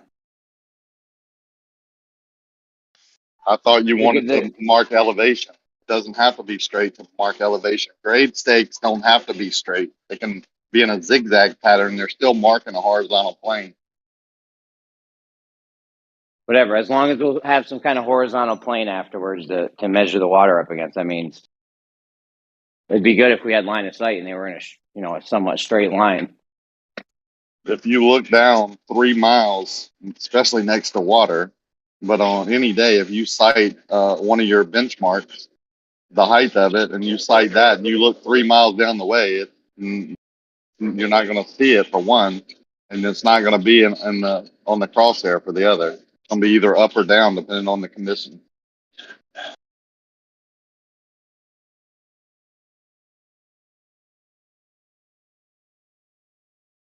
Yeah, that's why you don't cite it the whole way. You can't cite it the whole way. Yeah. Exactly. That's why you don't need line of sight. You can go in a zigzag or, like follow the road next to the canal or whatever to avoid the bushes and all that. You just want the grade, the elevation. You get bandsaw out there with a scythe, we'll be fine. Hack it all down. So if it was done next to a canal, would we be able just to measure? Because that's what Jaron did when we were at that canal. He basically had a 20-foot pole, and we went down to the water and then, marked it and so on. So, I mean, if you had a line like this, like let's say on stakes next to a canal, couldn't you just measure, like once you have that straight line next to the canal, couldn't you then just measure from the water to the stakes all the way along and then see if you're going to get a 6-foot deviation? Definitely. You definitely could. All right. Definitely. Yeah, that's probably the best way to do it. Is the body of water, a non-flowing body of water, non-tidal, non-flowing body of water. That way you don't have to dig a trench or get a $5,000 water level. But finding this body of water that's going to be 4 or 6 miles long, I don't know about that. So that's what I'm saying. We can dig a trench, water levels. Well, see, you can't do that, Jeremy. You got to get a 6 mile stretch where Aaron can come along with his backhoe and dig a trench. That's just impractical. Yeah, we get a stretch stretch where we can dig a little trench. Okay, well then you got to think a little bit bigger then. So whatever money that we need, right? You got to tack onto that as well, right? A water level as well. Okay. Or a guy with a backhoe. You're not going to get someone to. You got to get access to it, and you got to get permission to dig a trench. Yeah, it ain't going to get done. It won't get done.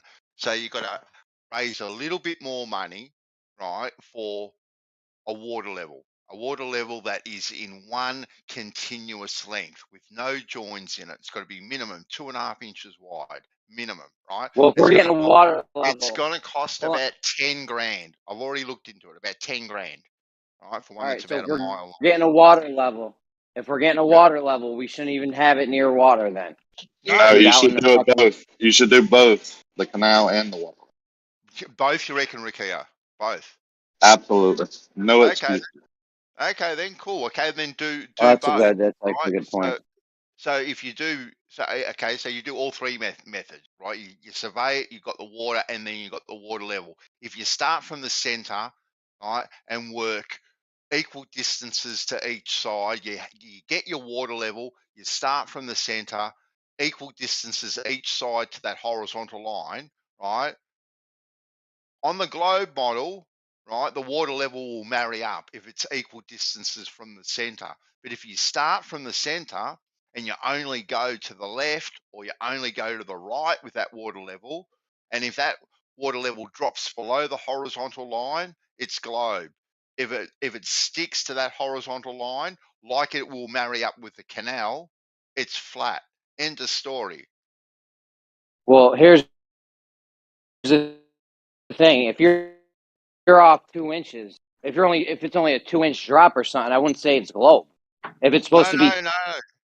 That's 2 why you got to feet do it. and it's only dropping 2 inches, I wouldn't just jump like. You've got 8 inches over a mile, Jeremy. 8 inches. If you get 10 surveyors to make a 3-mile line, they're going to be plus or minus of each other. I would say all of them are going to be off a little bit of each other, but it's going to equal out. Like you can even take the average and take which line is the best, right? The average, and then take your measurements off of that one. Yeah. And they're not going to be off 8 inches at all. No way. No way, Jose. No way. No An way. inch at the most, I would say a half inch. A professional surveyor over 3 miles over land is going to be maybe a half inch if you tell him your tolerance. Like you have to give them a tolerance. I want to be within an inch or a half inch. That way they'll work, to that standard. They'll take their time to know they're going to be within that tolerance. Yep. Plus or minus a half inch. Boom. I just thought of one of the rejections that the globe earthers might say. Well, didn't you guys know there's gravitational anomalies and the water is just flat in some places? Oh yeah, you'd have to get this done in multiple spots, no question. Spot ain't gonna work. Do it in America, then you do it in the. I was just gonna say gravitational refraction, but yeah, you're right. Yeah, to do it in multiple spots, that they can't use that. We start in America, obviously, and we work our way all the way down to fucking Australia. Exactly. $1 a person, 65 grand. We can do it everywhere. It is pretty straightforward. I mean, water should curve. It's just that's it. It should be able to be measured. It's actually fairly straightforward. It was the first test I did.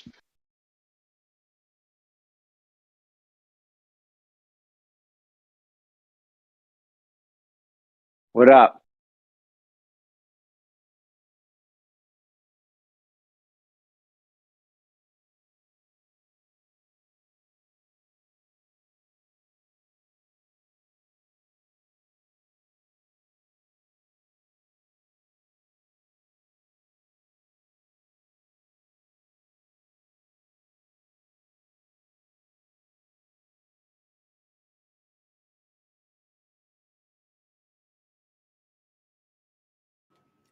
That's what I was asking before. Like, if you had a canal, I know the one that was at when Jeranism did that stuff is there was like about I want to say an 8 or 10 foot kind of wall of dirt, next to the canal. So it's sort of like you had to kind of walk down, a little bit of land there. So that's why I was asking, like, how close to the ground can you use an auto level? Because could you then do it like, say, 3 feet above the water and then put your markings right next to the water?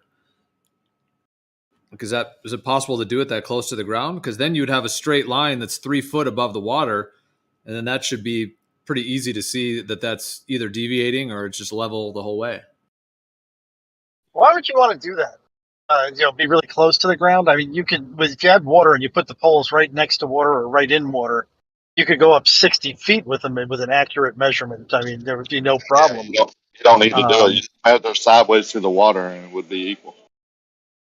If you put it 10 foot above the water on a road, then it would be 10 foot all the way down the road. Like, you know what I'm saying? Above the water, the benchmark. Right.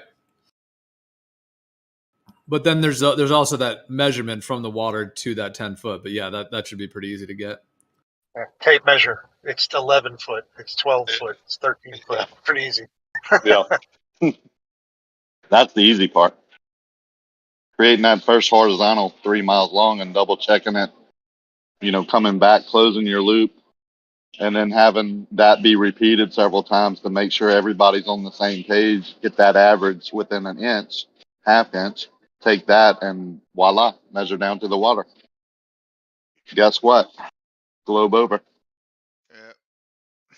Yeah, Moyak, what do you think of the fact that this, hasn't been done? I mean, have you ever seen a measurement of curved water? And if not, if surveying is just so standard and the whole deal, why hasn't this already been done? And we just have the measurement of curved water, and you guys could show it, and then that'd be it, right? I believe that it's because you guys don't accept the measurements. So someone did this? I've seen it done a dozen times. Blue did it across a lake. See the drop. At a half a mile, or what was it, 3/4 of a mile? No, not one shot. It's how we're going to do it with grade stakes. I know, you're going to get a segmented curve. I don't know how you avoid the segmented curve with your method. Segmented horizontal. It's a horizontal segment. You're off. Okay, that's great. But since you're not going long enough, you're going to be dealing with a millimeter of change with each segment that you do, and you're going to end up with a segmented curve, or at least it will be ambiguous regarding whether it'll be a curve or not. That's not what professional surveyors do. When they create a straight line segment, it doesn't curve. It's horizontal. Okay, right. If it was curved, let's say at 39.59 miles, how would that demonstrate itself? How would you get past segment 1 to segment 2? Because as you do your forward and back shot, you're going to end up with a millimeter of deviation, maybe. And by the end of your run, let's see, even if you carried that millimeter for each run, you'll end up with like 10 millimeters of change. For your 10 shots. Just making up numbers now because you're not even given the difference in between. You're just making up stuff now. I'm asking you how. Yes, I'm making up stuff. I'm asking you, how do you eliminate that possibility? The numbers are absolutely irrelevant. Yeah, there's methods used: leapfrogging, closing the loop, front to back. Yep. There's several different methods that take away that, like that. Make sure that your first benchmark and all your other benchmarks that you set, your grade stakes, are at the same spot, elevation, not deviating, not curving, horizontal plane. Has nothing to do with a curve. The way I see it, I see you coming up with a segmented curve, and no way, even with your methodology, no way of excluding that. Because you're using all your years of experience on listening to these pathetic you people can be a little here. Snotty. You can be a little snotty fucker if you want. That's fine. Okay. So how many surveyors have you talked to besides the ones on this internet? Several geodetic surveyors. Let's hear them. What'd they say? You mean like Jesse Kozlowski? You mean like Larry? I who do you want? specifically said not on this internet, not on this. You just don't listen. I see. Yeah. Like I said, you're just on here listening to those people. You haven't gone out in the real world and talked to surveyors. Thank you. Okay. I fell in love with the curve. Yeah, he's just going to exclude anybody you talk to, though. Now I couldn't touch it with a 20-foot pole. I don't know what the issue is with us wanting to get independent people to do something. There shouldn't be no issue. Have any issue with it, but Jesse Kozlowski and Larry were independent people, and now they're not, based on... No, they weren't. Because, yes, they were. They were balls deep into this argument. No, dude. No, yes, they were. They started off independent, and then now they're not independent because they disproved you. That's not true at all. You actually, if you're actually so sure, right, you should be encouraging us, going, "Yep, boom, go and do it, guys." I have encouraged you guys. That's what I just did that like not even 30 minutes ago. So, for us getting independent people to go out and do it, there shouldn't be an issue with that. Right? We don't have to rely on Jesse or anyone else. We're going to get independent people that are willing to put their names on the line, sign off on something, and get a job done that they're going to get paid for. That's what we're Yeah, talking about. I get what you're saying, and I agree. You go do it, that makes sense. But it's poisoning the well whenever you exclude certain people because they disagree with you. All right, and when these people disagree with you, also, are they now not going to be trustworthy? How is it poisoning the well if we get independent people to do something? How is that poisoning Yeah, the well? literally. I don't think he understands what that means. Poisoning the well fallacy.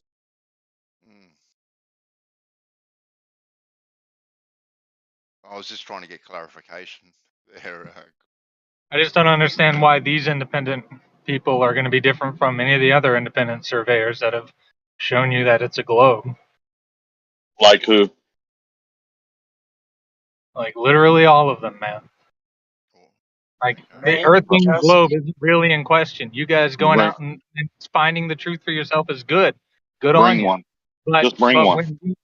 when these surveyors also say, "Hey, look, there's drop," I mean, are you just going to call them a liar to their face, or are you going to argue with them? What surveyors have done that? I haven't met one. Two of them were just rattled off, Jesse and Larry, and you guys are like, no, they don't count. They don't count. That's the only two y'all can come up with, huh? Isn't that funny? That should be startling to you. No, it's That not should be startling. ridiculous. People that have decided that this is worth their time. Old codgers with too much time on their hands. You guys are funny. You guys don't even make no sense. Hey, guy, I'm going to pay you to do your job. Oh, no, I can never do that, buddy. I'm going to go home and starve. What are you guys talking about? There's that other new guy who's been around the servers. God, I can't remember his name. His name is Jesse also. Is it? I believe you're right. And isn't he an active geodetic surveyor?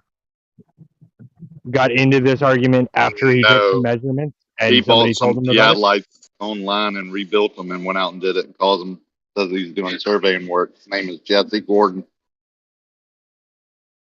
I believe we're talking about different people. Well, the guy I'm talking about is named Jesse Gordon. He's been doing all the survey work for y'all lately because the other Jesse and what's the other one y'all named? The two that y'all named Larry, they pissed off. Jesse They're gone. Kozlowski and Larry. Yeah, because of the poisoning of the well. I mean, that's why. Seems like he's on the right track, though. If he wants to find out for himself, like you guys want to find out for yourself, you should buy a theodolite, take an instructional course on how to use it, go out and see for yourself. Well, it'd be much cheaper just to hire someone to do it for us. And I was speaking with Larry earlier today. He's not gone. He just doesn't have the energy or patience to be talked over anymore. I just don't understand what you're going to glean from someone else telling you the same thing that everyone else says. You're just going to dismiss it like you do everything we tell you. You just get poles with a colored top. So, like, you get a 10-foot pole, and it has a 1-foot coloration on the top that's white, and you beat them all until they're level, and you make your lines, and then you have another, so everybody does their little thing, and then at the end, you see what's up. Yeah. Yeah, there's a couple of things. First of all, I don't think is it Soundly keeps on saying poison the well fallacy, or maybe it's don't know who it is, but yeah, I'm not sure you really understand. I'm not sure you really understand what that means. Maybe you could define it for us and then tell us exactly how that applies to the situation. Well, yeah, of course I do know what that means. You're presenting like information opposing Jesse, that he's a flat earth debunker, stuff like that. You're basically poisoning his character, which is simply an ad hom attack, essentially, before he even has the chance to do the Is he somehow better at measuring? I mean, but is he here making arguments? You're presenting adverse information against him, right? You brought him up. You said he was debunking the flat earth. That's what I'm saying. You're poisoning the well. Argument. Is he here making arguments? He's presenting adverse information against him in order to prevent him from being able to make the argument. That is poisoning the well. What are you talking about? We're saying we're going to verify his information by using other independent surveyors. That's not poisoning the well. No, you won't Yeah. accept anything that Jesse says because he's a flat Earth debunker, that is in fact poisoning the well. Hold on. Is he here making arguments? It doesn't matter if he's here or not. Not significant. Actually. Doesn't matter if he's here. Well, yeah, poisoning the well, as a matter of fact, poisoning the well is something that you do before the person arrives. That's what poisoning the well is. It's before the person arrives. It's not if they don't arrive. It's no longer poisoning the well if play they these never games. come. Okay, well that's just a word game. I obviously know what poisoning the well means, and that's exactly what's going on here. Bro, Yes, I do. there's a very, very subtle. If you present adverse information against someone to attack their character prior to their arrival to present their claim, that is poisoning the well. That's what they're doing. If you want to talk over me, I will talk over you. Good. Well, then I'll talk over you too, and then we'll all both be muted. That'd be awesome. You started doing it first. Don't do it, and I won't do it. The point is that it's subtly different. Poisoning the well is about destroying someone's character just before they make an argument. He's not here making arguments. There's no difference. It's a distinction without a difference.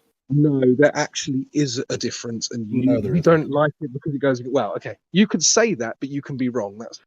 No, it's something you do before the person arrives. It doesn't matter if they do or don't arrive. Yeah, he's not here. He's not coming. So well, I see the similarities, but isn't it a little bit the opposite of poison the well? Only because he claims to have already done the things. He has a bias now because of what he claims he did, and then someone's trying to use his data and use that as an argument. So it seems similar, but a little bit of like reversal because like he's already already made the assertion. Whatever. I think you kind of get the idea that I was going for there. I think it's a difference without or distinction without a difference, to be honest. Well, I mean, if Jesse Kozlowski found anything else other than what he expected to find, he'd figure he did it wrong, right? Yeah, the reason it's important is because it's an important rhetorical trick in order to denounce someone just before they talk, right? If they're not talking, then it doesn't matter what you say about them because now you can just bring in the arguments themselves. It is important. You can call it a distinction without a difference if you like, but you're wrong. No, I'm not. You are objective. It is an ad hominem. It definitely, whatever you want to call this thing they're doing, it's very close, if not exactly, poisoning the well, and it certainly is an ad hominem, which is basically what poisoning the well is. So I'm not going to argue with you. I'm not going to argue with you about nuance. Okay? What's wrong with independent people? There's nothing wrong with independent people. So why do you need to be included in this via Jesse Kozlowski? No, he was attacking Jesse Kozlowski, and I was saying that he was poisoning the well. You brought in Jesse Kozlowski. I don't think they needed to even. Who needs Jesse Kozlowski? What? Like you? I don't need him. I don't need him for anything. No, okay, all right. So we don't need to. No, we don't need to defame him or talk about him. Well, okay. Well, then Rakia shouldn't bring him up. Rakia is the one that brought him up. No, Townley brought him up, and the other guy. Rakia said we need to get independent people that aren't these people. No, after y'all brought up the only two. After y'all brought up the two. I'm not going to have this conversation with Rakia because you are currently having this conversation. Hold on. You're actually incorrect, Stanley. Hold on, Stanley. Stanley, hold on 2 seconds, mate. 2 seconds. You're actually incorrect. Bansal, I want to finish the last conversation because I've just looked up the definition. He's objectively wrong about this, okay? Poisoning the well is a type of informal fallacy where adverse information about a target is preemptively presented to an audience with the intention of discrediting or ridiculing something they are about to say, right? Exactly as I... That is what we're talking about right now. Yeah, no, so okay. I was correct, objectively correct. You're objectively wrong. I've just read the definition. No, I'm objectively correct. You just don't understand nuance. No, they could have. If he, so you're saying that if he'd have been waiting to say something, then it would have been a poisoning the well. But since he wasn't waiting to say something, it's not poisoning the well, dude. That is just nuance that you don't understand nuance. That's all there is to it. Don't get to talk constantly without me responding. First of all, you were complaining about me bringing in nuance, and now you're complaining about the nuance. This is ridiculous. No, I'm complaining that you don't understand nuance. You were complaining that I was bringing in nuance before, so now you're flip flopping. No, I've been consistently saying the same thing. Welcome to getting trolled. Absolutely, we're not. So Jesus. everyone, Dude, he is being a pedantic fool right now. Is what he's doing. That's a name call. I'm Shut up, defining, Rakia. Nobody cares about what you say, dude. bro. I'm defining things. properly. Well, I would take that bet. Yeah, Anyway, exactly. I was Rakia, do the you one. Yeah, I was the one before Rakia said anything. I was the one that said we need to get independent people, independent from everyone else, right? Independent from each other, right? And go and establish this horizontal line. That's great. Yeah, I think it's a great idea. That's what I first said. Now, Yeah, that's fine. Larry or Jesse or no one was mentioned. All I mentioned was getting independent people and independent from each other, and I that's what didn't we've say been you running. did. I said Yeah, Rakia brought that well, up. if anything, And you're wrong about that. It might be more of a genetic fallacy because it's sort of using his argument and then saying that it's not valid because of the source of who he is, which is a globe Earth YouTuber kind of thing. So What argument of Larry's did we use? We never brought him into this until they did. We asked for what surveyors. My specific question was, name the surveyors that aren't in this internet system, that aren't dealing in this Discord and haven't been in this fight forever.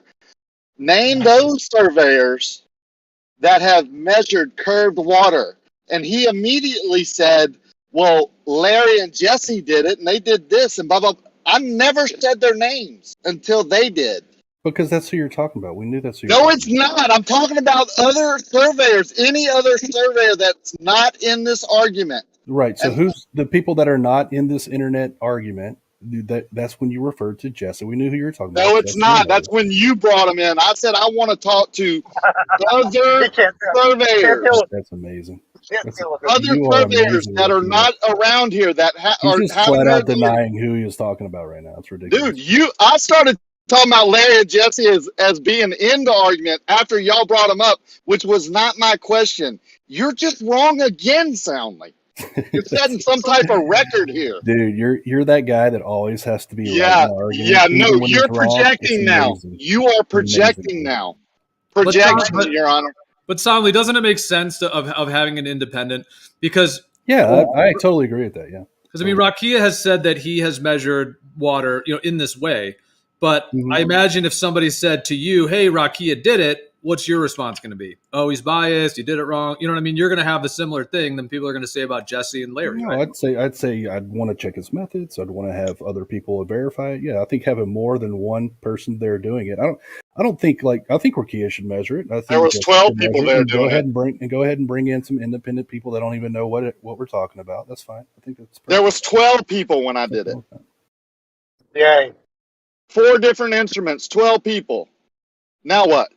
Well, we did it wrong. I'm fine with that. You want an independent, verify it with an independent, unbiased surveyor? That's what we want too. I don't even know. We're willing to pay I just for want you to instruct them properly what you want. We don't care what you want. We don't care. We don't need y'all. Don't you get it?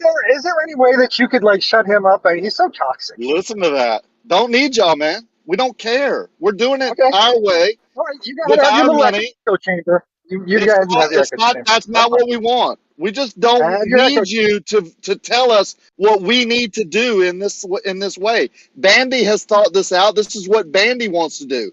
He doesn't give a shit what you think. Then you will have a test that will convince you and will convince nobody else. Have a ball. Okay. How would it be a test to convince anything? It's a measurement.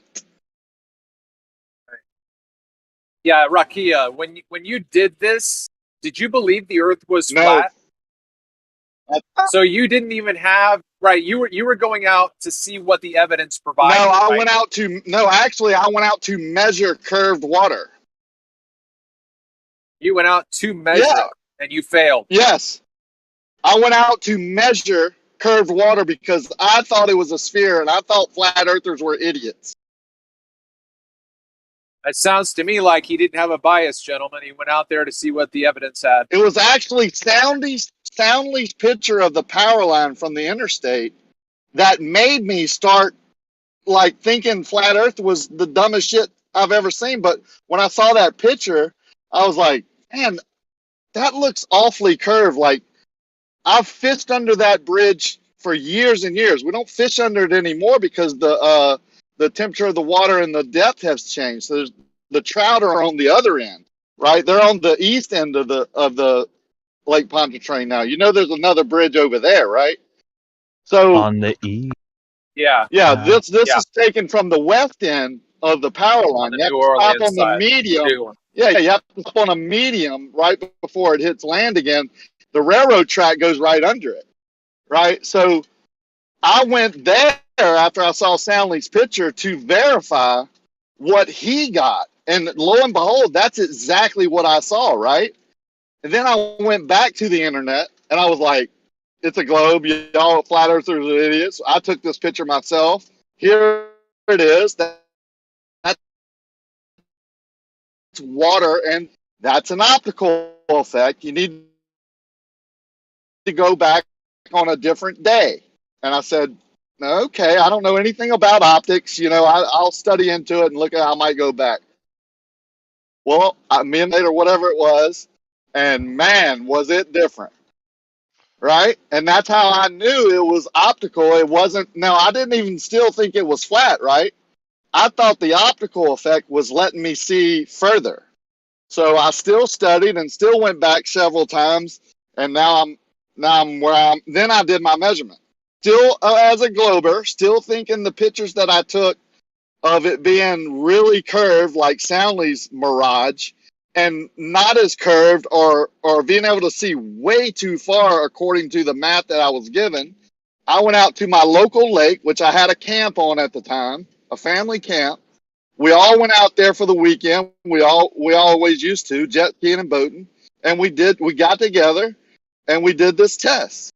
And we got 2 3/4, I would say 2 3/4. It wasn't 3 miles. It was under 3 miles of benchmarks 1.5 feet off the water. We set our benchmark 1.5 feet, and then we did straight line segments and closed our loop. We had 2 different groups actually doing the measurement. We had one group going back and like rechecking it and testing and seeing if it was curving or not. Within the first mile, it was like not even a 1/2 inch off, like 1/4 inch or in between. I was like, something ain't right here, right? We at lunch, we were like, something ain't right. We're doing something wrong. Let's, hey guys, y'all go back and start over and check our work, right? Again, we're not getting anything here. Well, after 2 3/4 miles, to be honest, after that first mile, we rechecked it as we were still going. We started getting, I would say, floppy, taking longer measurements, not taking as much time. And at the end of 2 3/4, we were less than 3/4 of an inch variance, like plus or minus, because some of your benchmarks are above and some are below. But 2 3/4 miles, that's to be feet.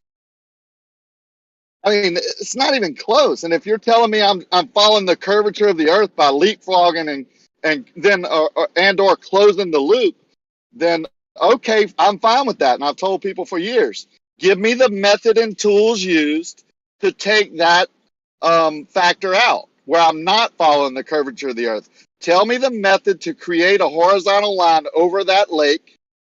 If you think I didn't do that, and I'll do that method. Crickets. So piss off with all your, he's lying, and he doesn't have this, and he doesn't do that. I can verify everything I do and say. No, you can't. Well, it'd be cool if it'd be cool if you did it again, perhaps, and like documented the whole thing. Then that'd be cool to see. I had it very well documented. We took video and pictures because we were just out having fun. We didn't do it for the internet. We didn't post it on the internet at the time, right? We had videos and pictures. I got it all and put it on my computer, and it's now gone. So I can do it again, but if I use the same method that they tell me, it's a lot of work, right? I mean, it's tremendous amount of work. We were in the water. We were putting our grade stakes in the water. And it's a bitch, man. I mean, it ain't fun. Now, I wouldn't do it that way now. I would do it like y'all are talking about and measure down to the water because it's the same difference and it's less work. But when I posted it on the internet, we had hats and shirts that revealed where we worked and where we went to church and blah, blah, blah. And all that shit got blown out of proportion. Because you got vile, people that no matter if they think you're doing the test wrong, if they think you're a flat earther, which, oh, by the way, even at that point I wasn't and still ain't today, but I went through a period where I was, they were attacking me, calling my customers and calling my church and God knows what else. That's just the things that people call me on, How many contractors did they call? People posting pictures of my front door, giving my address and what my license name is, right? Stating my company name just recently. And you telling me that I should go do it again and post my screw off, man. Y'all go do it. Good luck. I'll donate. I've done mine. I know water doesn't curve. I've gone out and done thousands of observations and videoed those, and I share those all the time. I know how optics affect long distance observations over water.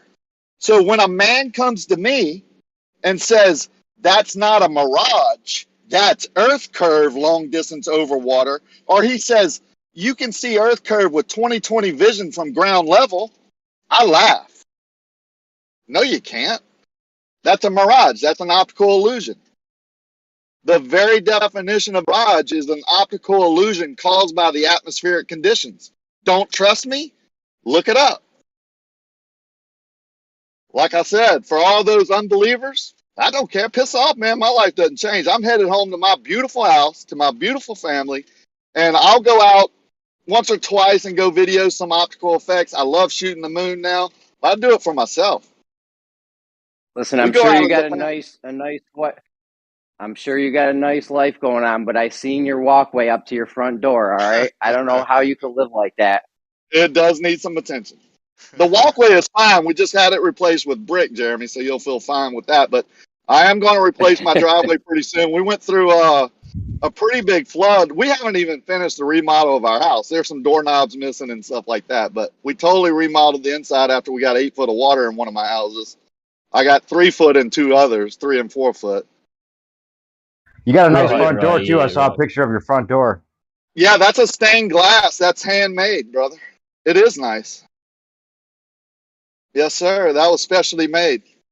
It's a door. It's not 6 years old. I was just kidding. I was just kidding because I know they posted a picture of your front door, he but did. I'm sure it's nice, yeah. Yeah, my driveway, it's an older house that we moved into. We bought 30 acres right in the back of it, and my wife got tired of all the dust and stuff where we were living on our land because the kids were riding four-wheelers and stuff while we were going to build our house. And she was like, I can't take it anymore. So I had known this house to be for sale, and it was a local plumber in the area that I knew. And they had it for sale with a realtor, and it was really expensive. I didn't want to buy it. And then when I went back over there when my wife threw a fit, it was for sale by owner. I actually walked through their front door, which is my door now that he showed on the internet. It was a different door at the time. Went to the couch, which is about 15 feet away, 20 feet away, and wrote them a check on the back of the couch. We moved in a week and a half later. Been there ever since. Nice. Still on the property. Well, I don't know about you guys. Can you tell us more about this? What about the bathroom? Do you have one of those low flush toilets? No, I got a walk-in shower. You can fit about 4 or 5 people in there, and a real big jacuzzi tub. A nice porcelain toilet that sits high. It has a super flush on it. I don't know if you know what that is, but toilet paper can't for number get 2. clogged.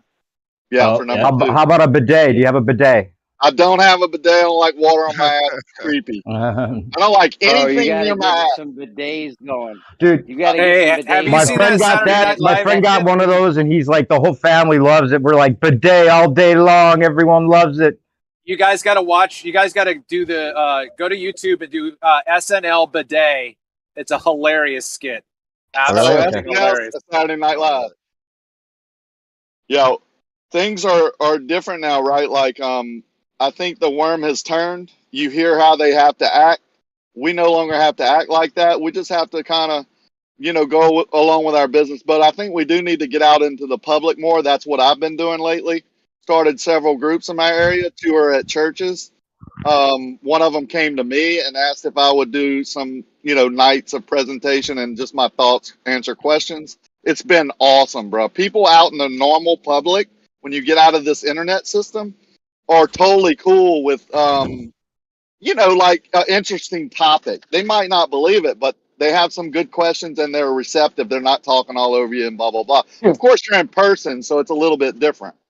But it's been great and refreshing, because there for a while it was pretty toxic and, just troll city wherever you were trying to get something, organized or done. So once you get out of that, I took a break and got out of that and started that. It's awesome. I think everyone should do that in their community. You can talk about any topic, but we concentrated on cosmology more because that was the hottest topic that I like. Well, I believe what your measurements that you took and that you were actually looking to measure curvature is good enough for me. I'd say save your money, guys. We got somebody that already did the measurements that is not trying to just push an agenda. We need this recorded. It's got to be recorded and shit. We're doing it. But I would say even if whatever results you get, if you find some curvature, that's not going to tell me I'm on a ball. I'm not spinning. I know that. Most people in here realize that already. So I don't know what it would mean. We got to do, bandsaw. This to the list. The stakes, all the stakes. Every surveyor puts up live stream 24/7, all the way up from when they make the stake, until we put the water near it to measure it. One of the things I was thinking after Rocky was mentioning all the doxing and all the attacks, there is something to consider. If we're having like surveyors that we're hiring, first of all, are they putting their name on it? Well, first of all, okay, well, one thing, is it deceptive to not tell them what it's for? That's one thing. No. Well, but let me finish. Because yes, it's deceptive. If they're putting their name on it and saying, hey, my name is whatever their name is, and I did this surveying, and then later they find out what it's for, and now they're losing, people are attacking them and going after them. Right, you're right about that. They're losing their job. You can't post their name on the internet. Listen. We can. But you don't have to tell them. We can say these people to make a straight line. I don't think it's deceptive to not tell them. We pay them to make a straight line. That's exactly what we're doing. We pay them to make a straight line. They make a straight line. I mean, job well done, What we do with that straight line is our business after we pay them. It's not deceptive at all. I think, are you saying, can we say their name? Can we say who made the line? Because, I mean, that would be info people might want to know. Not. You would have to Can we have them sign a disclosure? Yeah, can we have them sign a disclosure thing, or you could an extra $100 or something for each surveyor, or an extra couple $100 or something? They might do that. Yeah, but see, to make it official, the people that would be objecting to your results would want to know who the surveyor was, all those techniques. They would want to know all the details, and it would be unfair to not let them know what you're doing it for. So we pay an extra couple $100. We have them all sign an agreement or whatever it is, the release, saying that we can use their likeness and give that, give their name or whatever. Yeah, but it's a big thing. It's a big topic, and we know what happens with all of the people, the attacks and stuff. So I think we'd have to be fair to these people. I mean, you don't want to have it ruin their lives in some way or affect them negatively. So plus, if you're paying them off, then their ballers will be like, "Oh, you paid them off. He gave you the results you wanted because you paid them." All we're having them do is make a straight line, right? If they're willing to put their name to that and say, we're going to use this in a documentary or something or whatever, this will be published or on TV or something, whatever. We need your name to know who made the straight line, and we're going to release this information to people. I think that's all legit. You could do that when it comes to it. Like if a documentary ever got made of it, you'd have to go back to them and say, look, this is what you made the straight line for. We're making a documentary. Do you want to be in it? Here's the disclosure agreement. If not, you just have to leave their name out of it. I mean, just have them sign a disclosure agreement. You just have them sign a disclosure agreement right away. Yeah, but then the ballers aren't going to be happy with the results. They have to know who they're. No one cares They have to about know what the to trust the ballers. surveyor. Yeah, this is not for anti-flat Earth baller people. Who can? Do you care what Moyak Okay, thinks if you I have the agree. name or if you're I lying? thought Do you you were trying really to prove care? something. I thought you guys were trying to prove something to them. Relax, guys. Relax. And you could get them to sign a disclosure for educational purposes. We are trying to teach people how to create a straight line, a straight Water. line. Yeah, we could say, listen, we're gonna use your name. Listen, we're gonna use your name. Yep. Say that you made this straight line. Like this is gonna be out in the public. Your name and this and that you made this straight line. And we can use that for television, whatever the disclosure agreement is. Whatever the disclosure agreement is, to where we can say that we're allowed to say that. Yep. So that way, at the end of it, Gio, at the end of it, hold on. At the end of it, they'll know that they are going to get their name used, and that they're saying they're confident. They're putting their name that this is a straight line. Yep. Like I don't think that's deceiving. No, it is. It is if you don't tell them what it's actually for. Let's think about why we can't use their names in the first place. It's these people that are so toxic. They're going to take those guys' names, call their companies, call their families, call their churches, call their business owners, and turn them in, right? That's why we can't use their names in the first place, which is ridiculous. There's a precedent. We're obviously not on a spinning ball, you guys. I don't know why you'd spend $10,000, to be honest. There's so many other ways to prove it Well, was it's on going a to be more spinning than ball. 10 G's. It's going to be more than 10 G's, but I mean, Not Gio, worth it, what's because up? that means that it's like you have doubt that we're not. That it's like you're begging the question, to be honest. No, they're just trying to make a measurement. Listen, you guys got to stop with begging the question when we're just trying to do measurements. Relax. Well, but that's why I said I would donate. Convince me, even if it's show curvature. I'm sorry. Yeah. You know what? Well, there's an easy way. Throw your hands up in the air and do nothing. Do nothing. That's a good idea, What do you mean do nothing? We already know we're not on the spinning ball. What are you gonna do? What do you mean do nothing? We already know we're not. Okay, now what? Yeah, but it's to have a measurement. Just real quick. Hold on. Not only is this not for Moyak, it's not for you. Exactly. It's for whoever You might not need this, but there are other people out here who are going to need it. Yeah, it's for whoever needs it. You're exactly right. You were roboting a little bit. I need it. I'm not trying to poo-poo it, honestly, but I'm just saying that there are these difficulties that you will run into. I mean, we heard you, bro. Rakias, you're right. They would call the church, they would call the company, they would try to figure out who it is. And it'd have to be like neutral, and you'd have to have a baller there that's like in on it and stuff. Why do you think we need security? Because y'all think that the Globers are going to come wreck the stakes. Well, why would they need to come wreck the stakes? You know why? Because they know. They know this test proves it. Exactly. That's why they would come wreck the stakes. We just want to make sure no bats or birds. We just want to make sure no bats or birds or squirrels or random drunk Australians fuck with the stakes. That's all. Exactly. Yep, I agree. But you can't even do it in Australia. You can't even have guns in Australia. How are you gonna? Oh, I guess the guards can have guns. Huh? We got boomerangs, Rakia. Don't worry. Yeah, I think there are some more. There are definitely some more logistics to think about in terms of bringing in, quote unquote, random surveyors, meaning just professionals out there in the world, because you are bringing them into kind of a whirlwind. I mean, we're talking about one of, if not the biggest lie in the world of the actual Earth we live on, and all of the money and the controller, true that, people behind the deception. I mean, it's a big thing. So I do think, like, just on there's two ethical, moral level, it's worth discussing and figuring out how to proceed with that. So then, what do we do? Do we tell them? Hold on 2 seconds, Jeremy. So what do we do then, Gio? Do we try find flat Earth surveyors that are going to have a bias one particular way, or do we go out and try find globe Earth surveyors that are going to have a bias one way or the other? No, there's two options. There's two options. You can either you're going to hire these surveyors, professional surveyors. So we can either tell them what it's for and what we're doing, and then have them sign a disclosure on that, where we can use them on TV or whatever we want, or we can just never tell anyone who the surveyors were.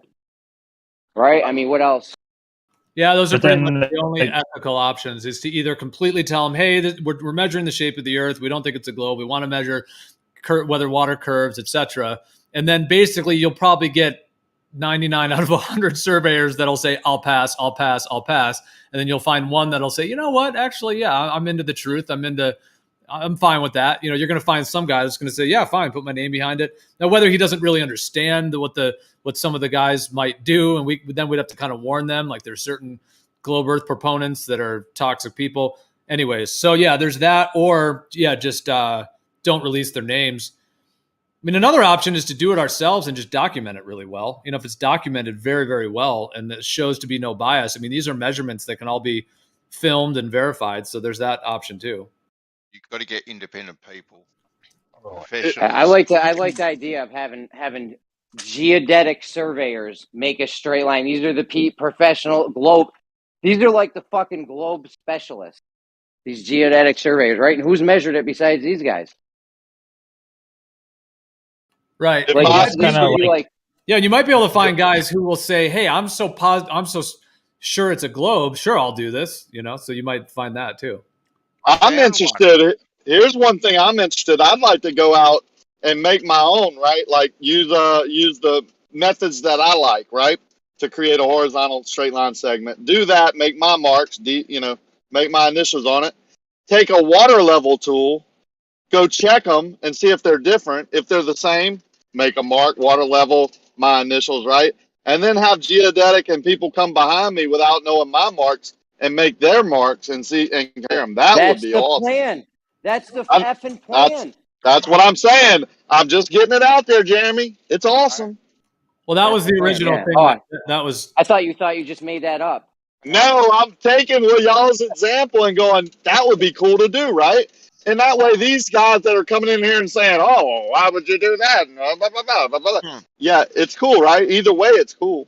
Well, that's why if you had like 6 or 8 different surveyors and you cover up, that's why Jeremy was saying, put a blanket over it, or, cover up the other guy's marks, so that each guy is coming fresh, making their own horizontal line. I rang one surveyor, asked him all the questions about a horizontal line, creating it in free space on stakes, how much it would cost, would he sign off to it? And he said yes. Didn't ask any questions whatsoever. I actually replay the phone call here on this channel, what the phone call was. It's not that difficult to actually just ring up people and ask them to do a job, and they'll go and do it.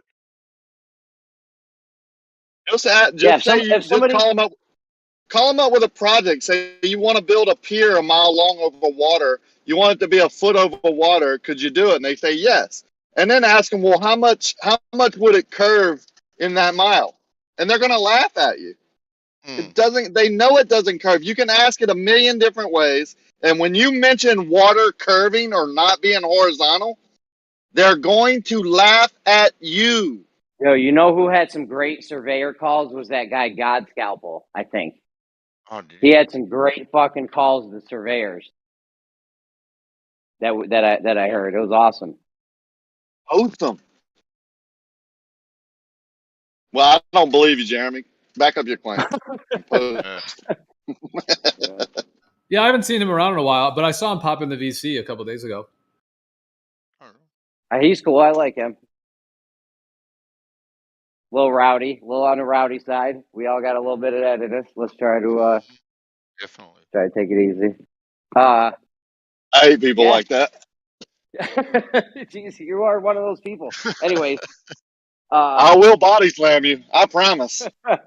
Rocky is so skilled at it.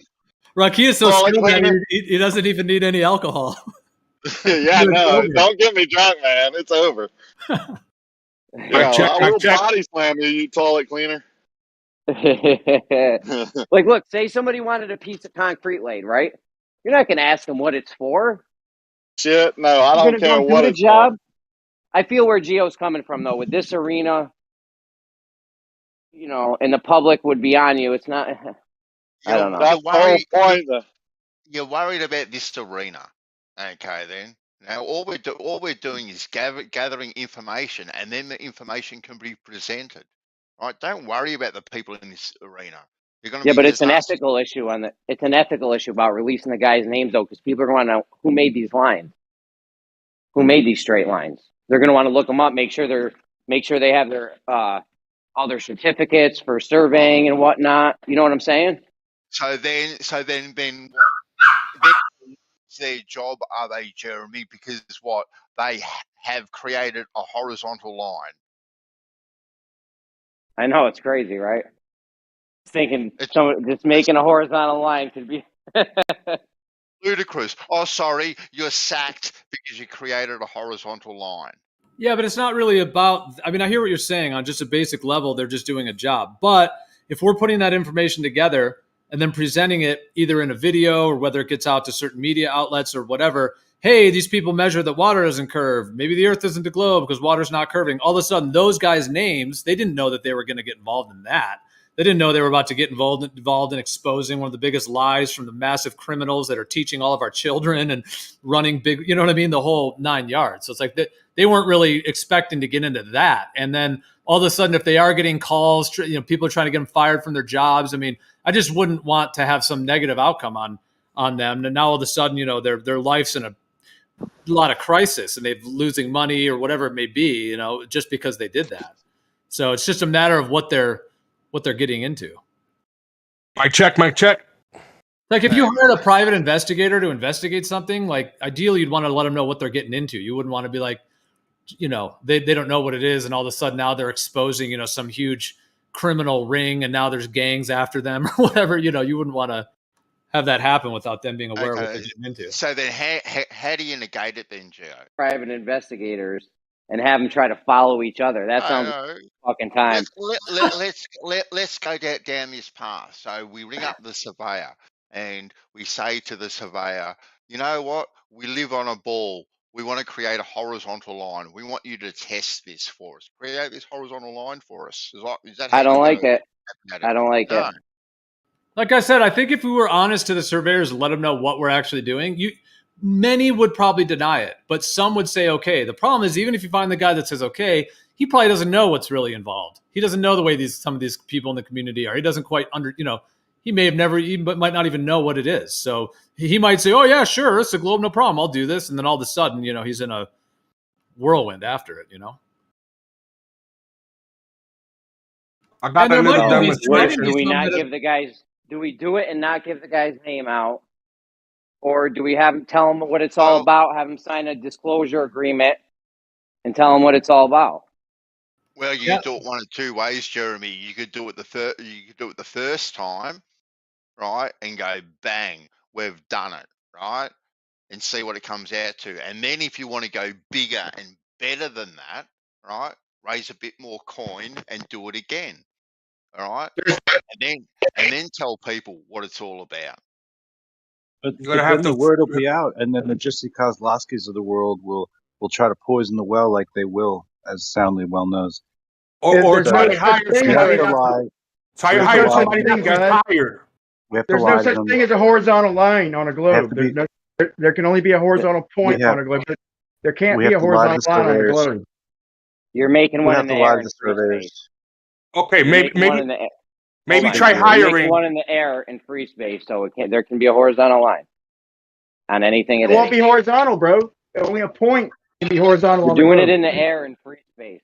Yeah, the horizontal line, Brian, is, whether it comports to the surface of the earth or not is the question, but you can still make one. Even if you were on some massive globe, you couldn't make a 1,000 miles. What's your definition of horizontal? Perpendicular to vertical, right? Straight, not curving in any axis, level line. That's my definition. Yeah, you can make a straight line on a globe, right, but it wouldn't be defined as horizontal because the verticals, no matter how high you put it off the globe, the verticals will still be converging, right? Well, you're going to create a straight horizontal line. Here's another way to do it. I just thought of this. Here's another way. Get the top 5 surveyors on the quote-unquote flat Earth side and 5 on the flat quote-unquote globe side, then have those all 5 do it, where they can't see each other's points, and that's another option. Get, George and Jesse Kozlowski, whoever, whoever these guys are, and then have, Rakia, Brian, et cetera, you guys that have the equipment, throw Ruhif in there if he wants to do it. That's another option. Is just get people in the community that already know what it's about, and then document it really well. Document every single step of it to see exactly what equipment they're using and then see what the actual results are. That's another way to do it. That's fun. I like that. We could do that too. I got a small opinion on the hiring of the surveyors. It could be a good idea to try to find people that are retired. That way, they will have still the same amount of skill, but nothing to lose. Yeah, that's a good option. Try to find retired geodetic surveyors. People that won't be scared to release their name because they're like, fuck it, I don't care. I know how to make a horizontal line. You know what I mean? Like, yo, we're gonna put in a documentary. This is for science. We're showing how the Earth. You know, you can say you don't even have to bring flat Earth into it. You can be like, yo, we're scientists. Here's what you tell them. We're scientists. We're making a documentary. Yeah. We're proving Earth curve. We're gonna prove Earth curves.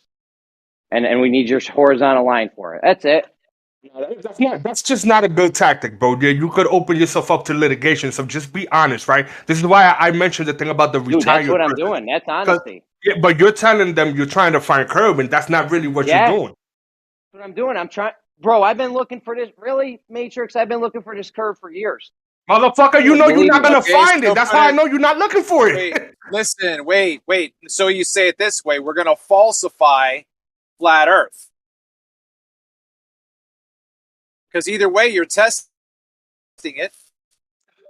So do you guys really understand surveying and like what it entails? Like, can any of you guys explain it to me? Is it with like surveying with a theodolite? Just give me the layman version of what it is. I'll explain it, bro. I'll explain it. I did it down the coastline. I went a little bit short of 1.5 miles, to be honest. Okay, I was planning on going 3 miles, but it wasn't changing from the water, man. And I'm like, how could it change the next mile if I got no curve this mile? So I gave up. But look, here's the thing. The ground don't matter in surveying. The only thing that matters is the benchmark, because the ground goes up and down, people. The ground is going to do what the ground does.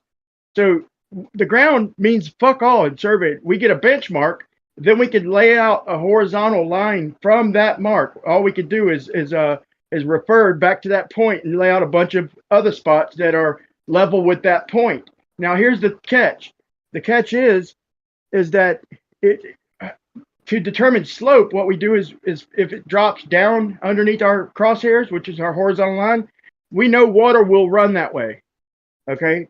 On a globe, they say that it drops down regardless. And that's why I say there's no such thing as a horizontal line on a globe. So I asked them, how do I distinguish? Almost done. I asked them, how do I distinguish between earth curve and slope in your world? And they all give me different answers. Some of them tell me, well, the line you think was horizontal was actually curved. You just didn't know it. You know, that's a great question. How do you deviate between earth curve and elevation change? Good luck on that answer. You make sure it's all level. And then you make your horizontal line, just like we've been talking about. Yeah, but that's not what I'm asking a Glover that. You can't get that answer from a Glover. He doesn't believe a horizontal line is possible to make. You heard whatchamacallit earlier, Moya. That's not a straight line. That's a curved line segment. Yeah, no, I heard him.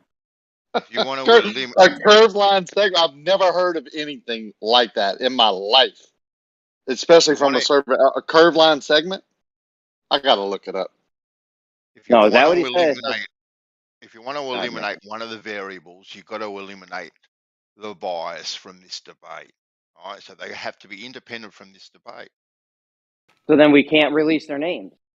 Not if it's really well documented, though. I mean, if you let's just say it was like one of those TV shows where it's like 5 versus 5, and you got this team and that team, and if the whole thing is documented, I know that some of these guys won't necessarily show their face on camera and be willing to show up and do it. But if we had 5 flat Earth, 5 globe Earth surveyors, and they were all there, physically, they bring their equipment, they show up on the site, everyone's there. There's 10 cameras going at every angle, at every dimension. You maybe have two camera guys on each person, so you know, Rakia's got 2 camera guys on him, and et cetera, et cetera. You got cameras going. Now, again, it requires people, being willing to kind of be public in all those ways. So I know that it's kind of a long shot that these guys are going to want to do it and getting everyone together. But so we can hire actors to play the geodetic surveyors, and then we'll capture video of them. What do you think about that? No, that's why I'd want to release their names so that heads know. Yeah, but here's how I combated their accusation, man. Is say if I and hypothetically, if I went around the world in 4 segments, so I did a square around the world, then each point would be a certain height above the globe. Now, if I did it in 6 line segments, so if I went around the whole world in 6 measurements, it would be a lower to the ground measurement, each point, each of the 6 points, and then so on and so on. So if I went 100 points, it'd keep getting lower. So my point is there's no way I'm following around the curve perfectly, because when the planar surveyors close their loop, or any time they go out, they would have to be doing the exact distance measurements as on the way out as they are on the way back, and each crew would have to be shooting the same exact distance, or they're going to get different sizes. You see what I'm saying? Did I break it down good enough? If I change, go ahead. You don't have to worry about the whole disclosing names or anything like that. Hold on. Are you calling me Jeremy? No.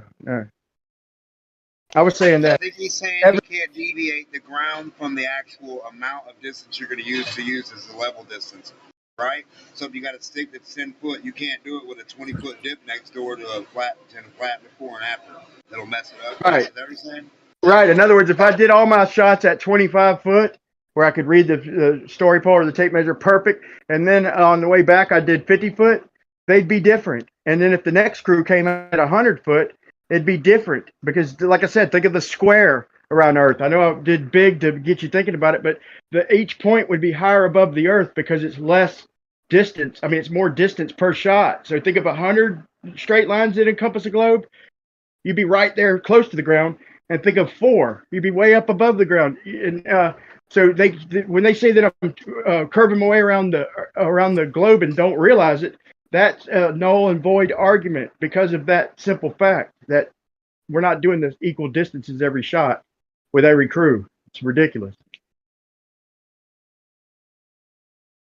You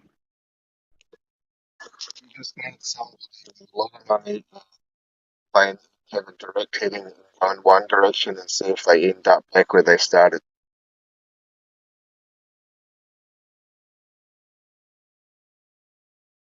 Can you repeat that? So you need an airplane, someone with a lot of money, fly in a direct heading, yeah. Not using a compass to see where you're going on a great circle route. Just go direct heading, yeah, and see if you end up where you fucking started.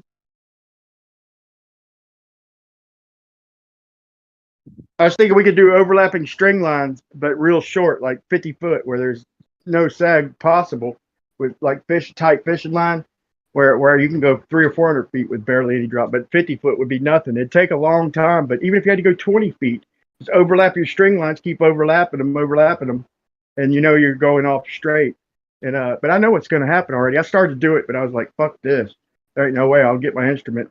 I did all this shit about the same time, but it'd take forever if you had the will to do it. You could run a straight line just by leaving string lines up, like say 20 foot at a time, and then move 10 foot and run a 20-foot string line, move 10 foot, run a 20-foot string line, and just keep shooting off straight to the distance.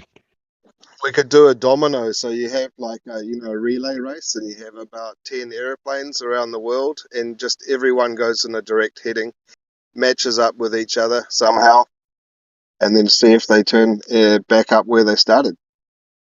That can prove the globe, yeah? It's never going to happen. Yeah, but Queen of the Trolls will just say, "We have pictures from space." It kills me to think that if something's above me, like let's say I'm at the beach and something is like 2,000 miles at the equator or something, and I'm looking at it. Let's say it's a big antenna with a light at the top to represent kind of a terrestrial star. It kills me to try and think that if I go north and curve my way around, I'm gonna get to that light faster than if I just beeline it straight for that antenna. You know, if I head toward that light at the top of that antenna, I'm gonna hit the bottom of the antenna where it touches the ground, and the quickest way for me to get there is gonna be a straight line. It kills me to think that. And wouldn't it work that way north and south too? Like why only east and west just because latitude lines are the way they are? Who cares? Why Well, would if I you have ever to watch, curve north to get there faster? if you ever watch Banjo Japan, that channel, he shows very clearly that the flight routes are in straight lines. That they're not going around any great circle route. They're just going in straight fucking lines. Right. Where can I see that? You know Banjo's channel, Japan Banjo. What's his name? Of course. Then you have the same complication you have with the geodetic surveyors. So the baller geodesic people step forward and say no. Then all the baller pilots will step forward, like NASA and the others over at GEMS, and they'll say, no, you're always going to be in the same trap. So what you guys have to do is trust yourselves. Stop listening to the people in GEMS just for a week. Detox. Yeah, I don't listen to them. But think Trust about this. If yourself. something is directly to the side of me on the ball, I just take a blank ball and Google Earth, I erase it, and I draw something directly over to the side of me. And then I draw something directly above me, directly below me, and directly to the other side from where I'm at on the ball. So just because they have their latitude lines mapped out a certain way, when you go to draw a direct line, it'll draw it curving up. It'll draw a quicker path curving up to the north toward the top. But if I'm going straight up, it will lead me straight up just because their longitude lines are supposed to be great circles. It don't matter. I'm on a ball that shouldn't matter the direction. It should match every direction. Just because they've changed their longitude and latitude, that shouldn't affect the route. So if I'm going north, I should be able to make the same damn curve and get there quicker. It doesn't make sense. Brian, try it on a globe with a string and see what the shortest string is between Right, two that's points. what I've done. That's where this question comes from, man. You ain't seen all my videos with strings on globes? A great circle route ends up with the shortest length of string between 2 points. Why is it different north and south? Just because longitude lines are great circles. I don't know what you're talking about, different north and south, actually. I think you kind of know what I'm talking about. No, I actually don't. What is different? The Brian, the east-west are concentric, whereas the longitude meet at the top. They cross at the axis. That's why I said just use a blank globe. Just take away the longitude and latitude lines and just use 4 dots. You guys don't use Won't the change ablated anything. globe for that? I use my ablated globe when I detect that. I don't use like a regular, like spherical. Is it fat? It's got a fat bottom? Yeah, it's got a fat bottom. It's like a Fat bottom girl. Just slightly pear-shaped. That's good. Fat bottom globe. It's a bit chubby at the equator. And not only that, but it's a little bigger south of the equator than north. It's a little chubbier. So it's a little pear-shaped, a little bit pear-shaped, a little bit, little pear-shaped. Smack it a little bit on the underside of it. I keep hearing it's pear-shaped. Like even Neil Tyson says that. I got I got a video with 3 of them saying that. Neil Tyson, the old government, and 2 of the old government films. One of the old satellite films saying, "Well, we also learned that the Earth is shaped like a pear." 2 of the old government films saying that they. I'll post it real quick. It's a short video, but check it out.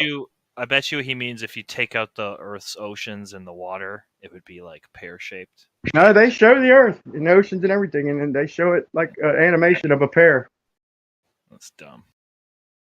Yeah, well, that's what they said they discovered when they got satellites up there. So I'm assuming they've since then retracted it, but the video still stands.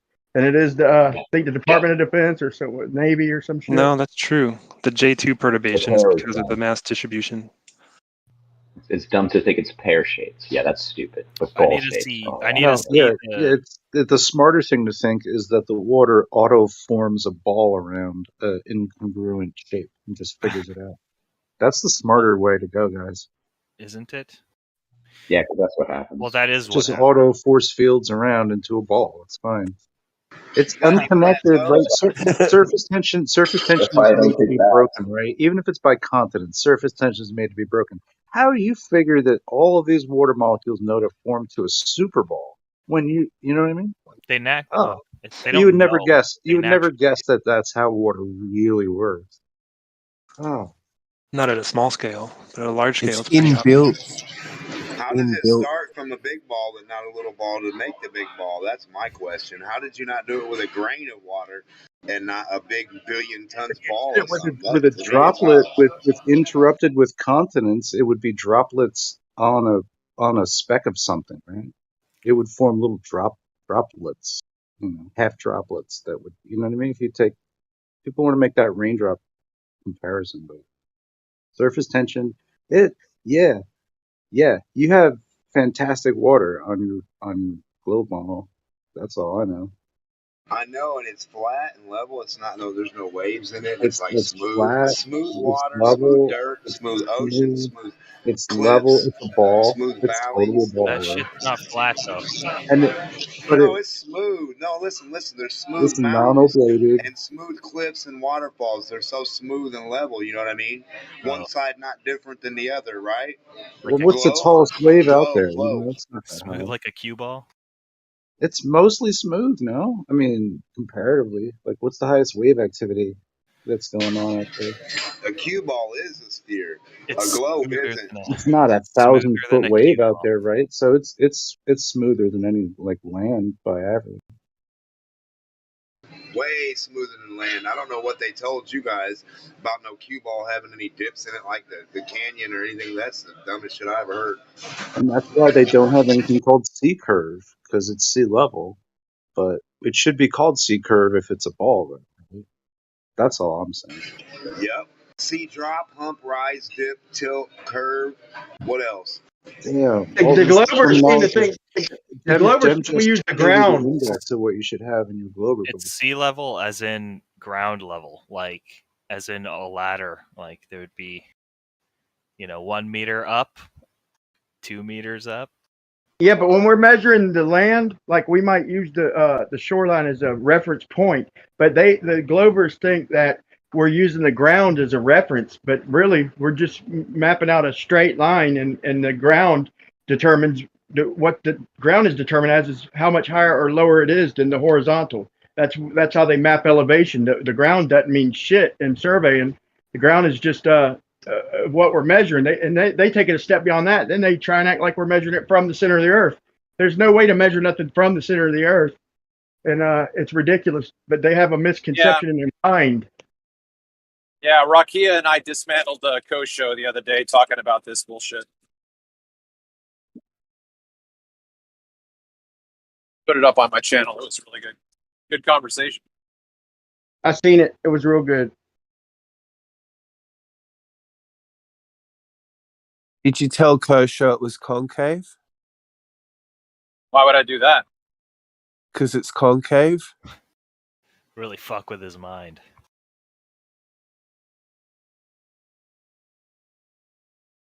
Concavity is just another effect of the refraction. I know. I like hearing people argue concave against Globers though, because it's like the exact opposite of their dumbasses.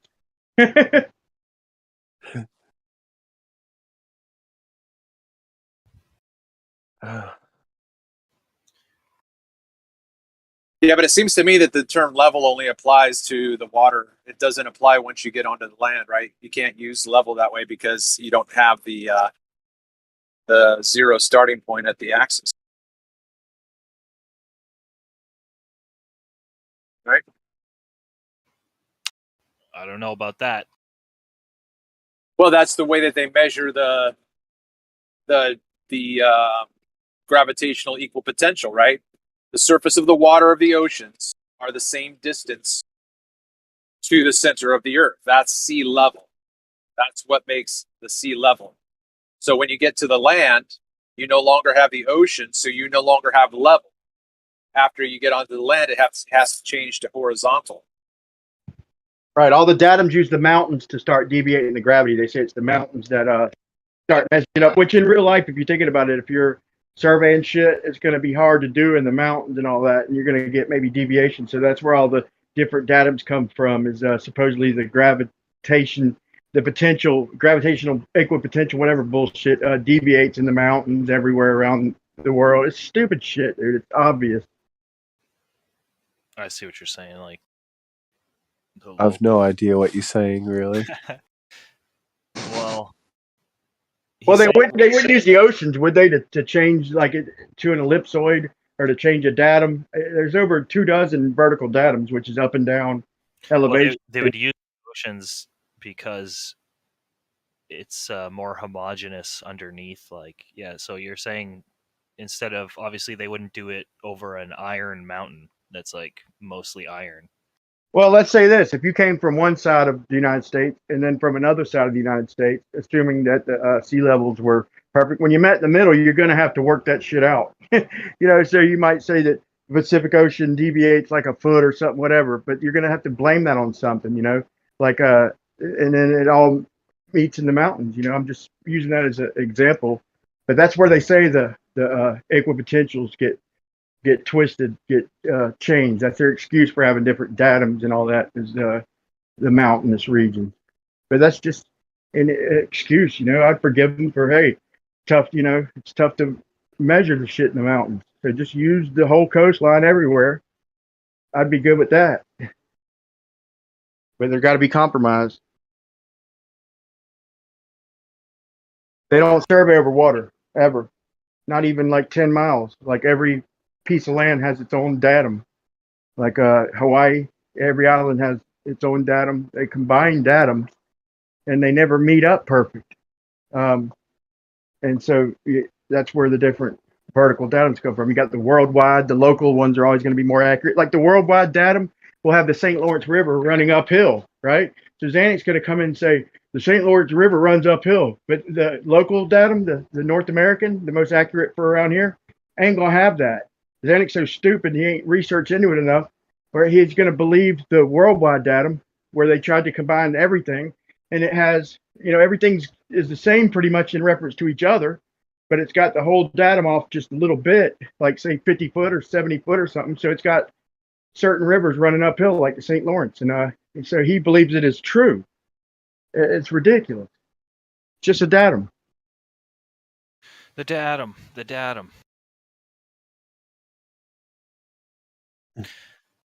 I've heard of that. The St. Lawrence running uphill.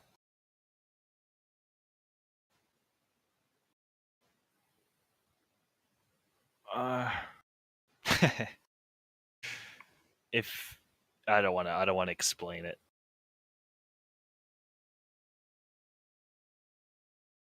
Lawrence is running uphill. You better go and catch it. That's a bit of datum humor. Sorry, excuse me. That's some good datum. Datum joke.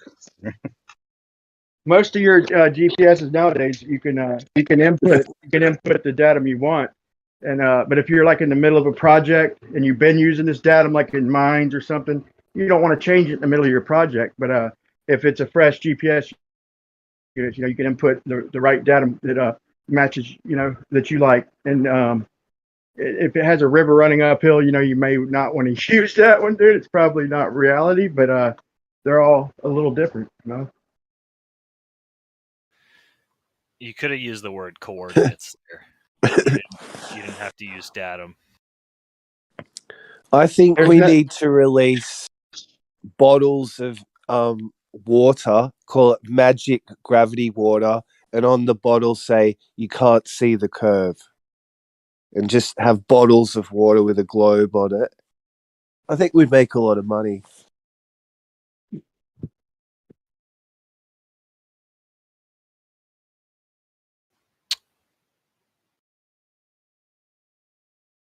Magic globe water. That's the one.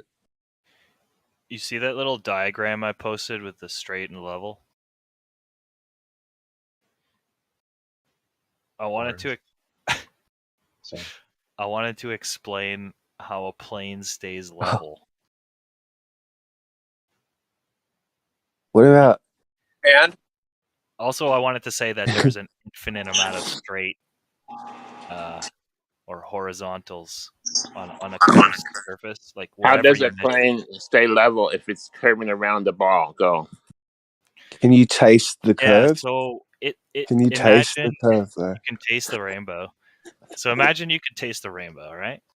Now, imagine the layers of the atmosphere like an onion peel. The plane's like flying in one of those layers, and that's like the they have an instrument that monitors the pressure or like the. I just want to monitors the layers of onion an layer. onion peel. Layers of an onion. So each layer The has a instrument different. monitors the onion layers. Onion layers.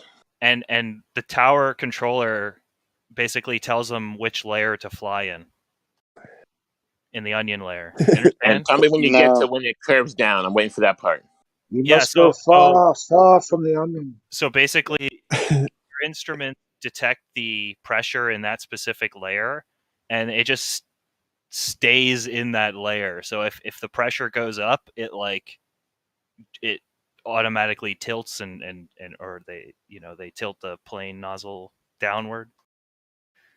They stay in that specific pressure zone, like that layer, that onion layer.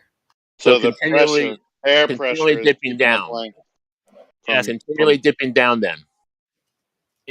What's that? Sorry. With no adjustment from the wing tips, which is lift, the pressure of the air is keeping the plane at a certain altitude, is what you're saying. No, let him say it. Don't put words in his mouth. Well, he did say Continually it. The dipping down is pressure. what you're saying. And it's constantly it's constantly adjusting for that and staying in that pressure. They actually have to get, I think, the control tower. They have to like radio down, and then they'll tell them which altitude to fly. No, that's not what they do. No, don't do that. Don't do that. Let him say it. Let him say it. You don't mind without Let him blasting explain. me. The barometric pressure of Don't each interrupt him. if you don't mind, I'll respond to the barometric pressure. Let him speak, Godric. Stop interrupting, Godric. Way too excited, bro. He's already made his point about the barometric pressure, and he's dead wrong. When you contact each position or airport, oh my god! When you is this guy drunk? Are you drunk? Can you not control yourself? Excited. So when they contact and say the barometric pressure is this in this zone, you adjust your altitude only because when you go to land, you don't crash into the ground 3 or 4 feet or however much it's changed. It's the only reason they give you the barometric changes. Your plane doesn't adjust anything. You just adjust your altimeter based on barometric pressure. The plane doesn't do anything. It doesn't move. Just your adjustment of the altitude indicator, so you can land properly when you get to your destination. To back Rocky up, I just posted a video of a plane flying 15 meters. It looks like it's touching the water, but for miles and miles, just hauling ass. It says I think 1,200 miles per hour, cruising right over the water and just going and going, dude. I posted a video. It's surprising. It's not in altitude. I promise you, he's not adjusting because he don't want to crash. He's holding it steady as it goes, and there is no pressure in the world that's going to keep you at that altitude, at that speed, that close to the ground.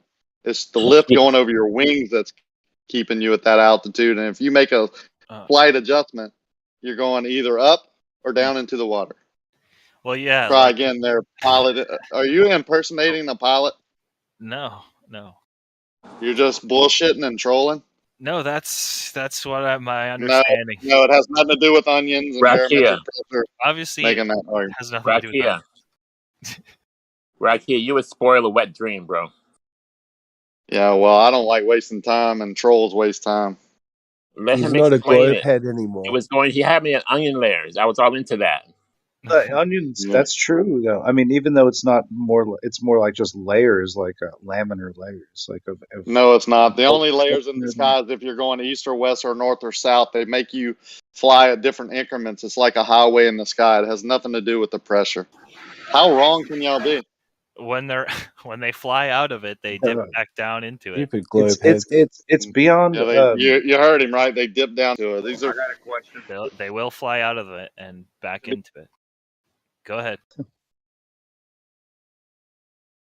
Do we have a Guinness Book or World Records, any marker anywhere to where we have a flat place like this? If somebody's already like surveyed like the flattest place, like don't we have Yeah. CERN or whatever? Yep. It's in Australia, Deb. It's called the Nullarbor Plain. There's some salt flats. I'm pretty sure. Okay, what happens if you're like F the control tower? I just turn that off, and you want to just go manual, right? Just like by hand-eye measure. Then what do? You use your barometer. I don't know. You use your gauges and all the. I'm not a pilot, so you'd have to use all the gauges. But you were saying before you'd be tilting down. Barometry. On mashed potato or potato shapers, you could have a flat portion if it's not actually just a sphere, but it's a ball of just shit. Yeah. It's concave, Dev. Like a pear shape.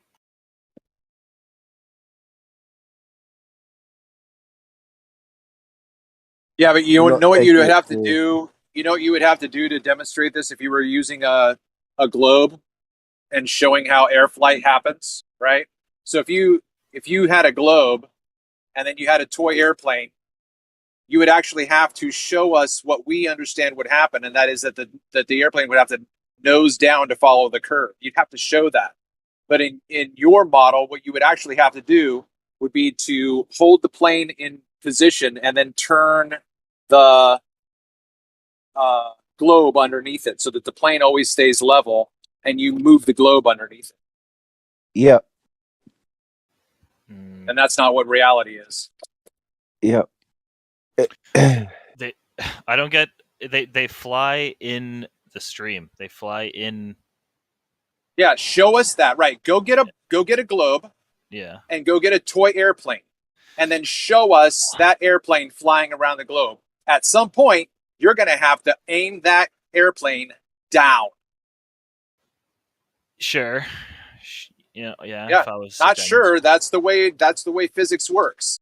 But in your mindset, in your model affliction, you would have to keep the airplane always at 90 degrees and turn the globe underneath it. I hear what you're saying. I get what you're saying. All right. I appreciate that. Plane flies through the air in your curves. Don't they just drift down in altitude, like about halfway through the flight? You know what I mean? Like conserve fuel, like just on descent. Basically, because you can just utilize a couple feet worth of descent, and that'll take you. I mean, quite a while. but you would still have to keep the airplane. Yeah, but you would Well, still what? have to keep. Well, what the jets don't sound like they're working as hard. That's all I'm saying. Okay, are you done now? But you would have to keep the airplane. Who's even talking? It's Travis. You interrupted me like 4 fucking times. Purpose. Yeah, he's interrupting on purpose. Get the He's hell not out of very here! good at it. You can't even pretend that he's not doing it on purpose. I'm not doing it on purpose, Rocky. Damn it! It's a great group y'all got here. Wasn't me. What the hell are you talking about? Come here often. Do I? He started Flat Earth for Kia. Careful. We interrupted Travis 4 times in a row with like exactly when he started speaking. It's weird. Might be a delay. He just interrupted me. I was like not done talking. He's like, "Oh, now I'm talking, and you're interrupting me." Okay, great. I want to play this game with you. Go ahead, say what you're gonna say, man. Whatever. Yeah, go ahead, Travis. He won't interrupt you again. He promises. All I was going to say is, based on what you just said, you would still have to keep your airplane at a 90-degree orientation to the ground, which would mean that you would have to then turn the Earth underneath it so that you could keep the airplane. If you were going to model this, if you were going to show a class of middle schoolers how an airplane flies level over the curvature of the Earth, you would have to keep the airplane at the top of the ball at all times, and then just turn the Earth underneath it. If I were to downscale it, all I would have to do is keep the plane if I had different levels of pressure, I would keep it in one layer of pressure. That's all. It's not really like, I don't know. It flies in a constant ambient pressure. Does that ambient pressure curve? It keeps it level. Like it goes Tell with me the about Earth. Tell me about how you dip down though, right? Because you're going over a curve. There's constantly minor adjustments going on. That's just flying at altitude Hang on. over the Let me surface of the respond. Earth. Adjustment sounds like you're going to go up or sideways, left and right. We want to go mostly down, right? Adjustments down, not up, right? Down, right? Yeah, no? well, you have to picture, you can't escape that onion peel unless you adjust your pressure, whatever your pressure. If you want to increase your altitude and go to a different pressure, that's a different story. But they're staying at one constant pressure. And by doing that, you have to tilt the nose down. I don't think they ever have to tilt the nose down. Like it's the entire pressure zone that they're in and flying in will keep them level to the ground. Give me an example. Let's say you're flying over a flat plane. You would just fly straight across. You wouldn't have to tilt the nose down. But put like a Lego over a basketball, and then that Lego's the plane. And then take that Lego from the North Pole to the South Pole. You don't see how you have to tilt that nose down to stay with that sphere? Yeah, I see that.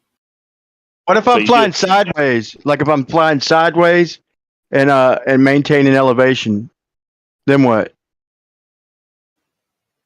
Flying sideways. And tilt the right wing. Maintaining elevation. Down. If you're maintaining elevation, that means you're staying in the same pressures. You're staying at the same barometric pressure. Or yeah, exactly. That's what we're trying to tell you. That if you're flying straight, then you just fly straight. Like if the Earth was a globe and you flew fast enough, you'd gain elevation. Like in a SR-71 or something, you'd constantly have to adjust down. About every few seconds, man. Well, you'd be a third of a mile in a second. Yeah. They bounce. They can bounce off the atmosphere on re-entry. Apparently.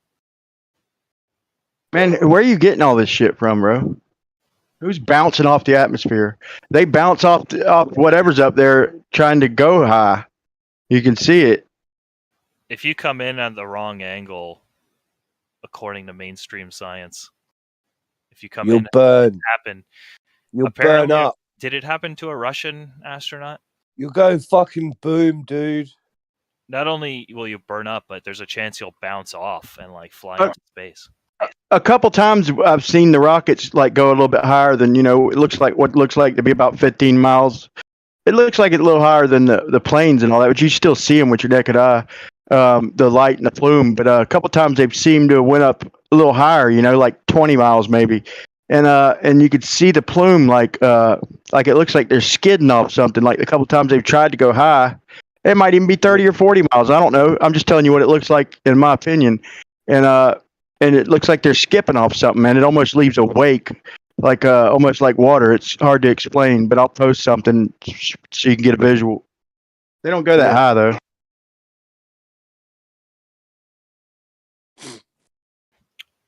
I don't know how an SR-71 or those kinds of aircraft would work. No, I was talking about a rocket, like the rocket launches. I'm here in Florida, so I see some of the launches. I started off talking about the SR-71 because I think they go about a third of a mile a second, I think, or roughly close to that. So in a few seconds, they're going to have to adjust or they're going to gain altitude. But when I was talking about the rockets, I was saying they go a little higher. They seem to go a little higher than the planes.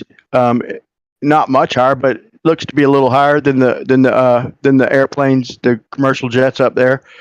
And the couple that I've seen go higher, like you could see them. It looks like they're skipping off something. It leaves a wake like water almost, but they never really make it any higher. Yeah, that, Red's Rhetoric had a video like that. I've seen that, and I've also seen the blue like spiral one. Have you seen those? Yeah. Those are fucking weird. What is that? Try to bust out the atmosphere. Yeah, and you can see them with your naked eye. You know, they're small, but they look a little smaller than a commercial jet, like a one that's real high at altitude. You could barely see them with your eye. You know, you could see the plume real good, or the trail, whatever you want to call it, chemtrail, whatever. But you know, so you got to assume they're just as big or bigger than that, the rockets. And you can see them. They even look a little smaller than that, like tiny dots. Mostly you see the plume, but you can still see them though with your eye. And so they, you know, just mathematically, they can't be much higher than 10 miles or so. You wouldn't think, or how would you see them with your eye? Just saying. Can I quickly say that I don't know about the blackbirds and stuff. Like they probably do have to nose down. But if you're maintaining altitude, right? Like if you're flying at 35,000 feet above sea level, right? That means you're gonna stay at 35,000 feet. So if it's a flat Earth, you're gonna stay at 35,000 feet. Even if it's a curved Earth or a concave, you're gonna stay at 35,000 feet. Meaning you're always gonna follow at the ground. So if it's curved, you're staying level with it. If it's flat, you're staying level with it, right? Yep. So you're always going to follow the ground, you said. Yeah, so you always say like when do you have to point the nozzle down, or the you know, when do you have to point the plane down to that would be if it's flat, right? You always, if it's flat, you're good, but if it curves down, you have to curve down. Would you not? Well, if you're staying at a certain altitude, you're always staying at a certain altitude. Like you're always trying to adjust. Like if you weren't adjusting, you'd slowly climb from 35,000 feet up to like 35,600. And then you go to Pluto, right? And then you'd have to point down to adjust to stay at 35,000 feet. Oh, no, when we're 800 feet off the runway, off the ground, we put it on autopilot. It climbs to whatever elevation we've plugged in, and then it maintains 9,000 feet, depending on which direction we're going. Yeah. And there is no adjustment being done. Yes. Also, you don't have hang to. on, Also, hang on. you don't have to. Also, you don't have to point down to drop. Can't you just lower your speed or something? Sure. Yes. Well, your angle of attack, or trim it out, or speed. Trim. Speed something. Yeah, like come on, bro. If you don't know about planes, don't talk about planes. If you don't know about trim. Well, if you're telling it to maintain 9,000 feet, then it's gonna maintain 9,000 feet. You're telling it to make all the adjustments to stay at 9,000 feet, as in increase and decrease throttle. No, it doesn't do that. It doesn't do that. It just doesn't make any adjustments, so it does maintain 9,000 feet. No. Once it reaches, yes. Come on, dude. Don't you say that. It's well, gotta make it. What autopilot system do you run? Maybe yours is different, because mine has 2 white buttons on the dash right below a stuffed tiger that I have on the dash. That's and when racist. I push those 2 buttons, that's autopilot. It will do what I programmed it to do, or what we programmed it to do. So what happens when there's a little bit of turbulence and you decrease in altitude? Does it give you a warning that it's suddenly we've gone off of your designated altitude? Well, nothing is based on pressure. It's based on the instruments that it's set to. That's given it elevation. Barometric pressure, right, is what the altimeter is set by. But once you set it, it's not adjusting for barometric pressure. You're wrong about that. You have to adjust the altimeter due to the barometric pressure. So you're backwards on that. Once you set your altimeter for at a barometric pressure, and you set your autopilot to read off of that altimeter, it's not adjusting due to barometric pressure, like you're telling this audience. You're either deceiving on purpose, or you're just dead wrong. you have to turn a separate knob on the altimeter to reset the barometric pressure depending on which barometric pressure you're in. And the towers that you're flying by tell you the barometric pressure of the area. That's why you have to keep adjusting. Now, once you adjust your altimeter, the autopilot will adjust to that altitude and it will maintain that altitude, but it has nothing to do with the pressure changing. You have to change the altimeter. Well, you just okay. Regardless, you just said it maintains the altitude. It's not adjusting by Are you listening? Sure, I know. I heard. Okay, so maybe recant your statement that the plane will adjust with pressure, because the plane doesn't do anything by that pressure. It does it by the altimeter, which you adjust for the pressure. That's why I said traffic control tells you the barometric pressure. Then you adjust the altimeter. Sure, I didn't go specific. I'm not that. You're the one bringing in the new terminology. It's not new, man. I know. Just basic shit. Do you figure barometric pressure has any bearing on the thrust of a fan? Barometric pressure on the plane? Just a general question. On a plane or on a fan on the ground? Like if the air is real dry and the plane's got I think jet pressure fans, affects you know what I mean? everything. Like it's Absolutely. pushing against nothing, you know. I mean, comparatively, like if there's higher.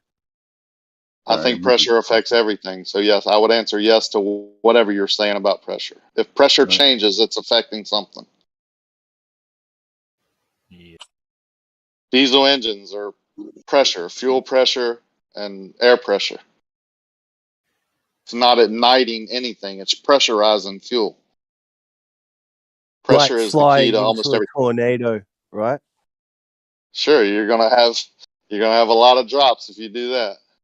A lot of updrafts and downdrafts being created by pressure change. Just like a vacuum. A vacuum sucks due to pressure change, high to low or low to high. Either blows or sucks. You might not make it out the other side. What up, Merle? How we doing? How you been, Merle? You good? Merle's ace. Easy. Good. Back with the boys. All right. Doing good. Like where you belong. Verifies the claim? Like what company verifies? Like if you do the thing, bandsaw, like what people come and say, yep, you disprove this, or you prove that, you know what I mean? Like who does that? Like just besides us, I mean, it can't just be us talking after this, right? Sorry, Dan, I didn't quite hear you, mate. Can you repeat that, Dem? Who makes sure? Who verifies it and sends it in and makes it like on paper for everybody to be like science? When you Google it, it says this was Googled on this day, 2022, and proves this. Like who does that? What company? What people? Well, you could write up your own scientific paper, couldn't you?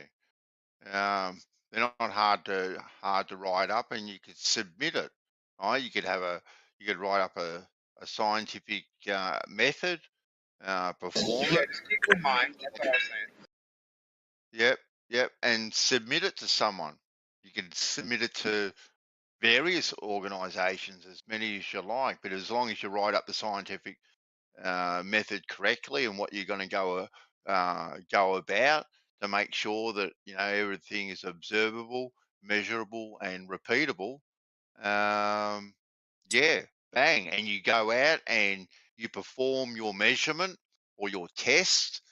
You put the results out there, and according to science, right, we'll have the result one way, and then it's up to other scientific people then to go out and disprove it, because that's what science is about, to disprove things. It's not. Jesus. Right. No, science doesn't prove anything. Science only disproves. Yeah, we know. We heard it all before. Yeah. I can't even get him to make it a ball though. On camera to show us what a ball looks like. That's why you got to be methodical. You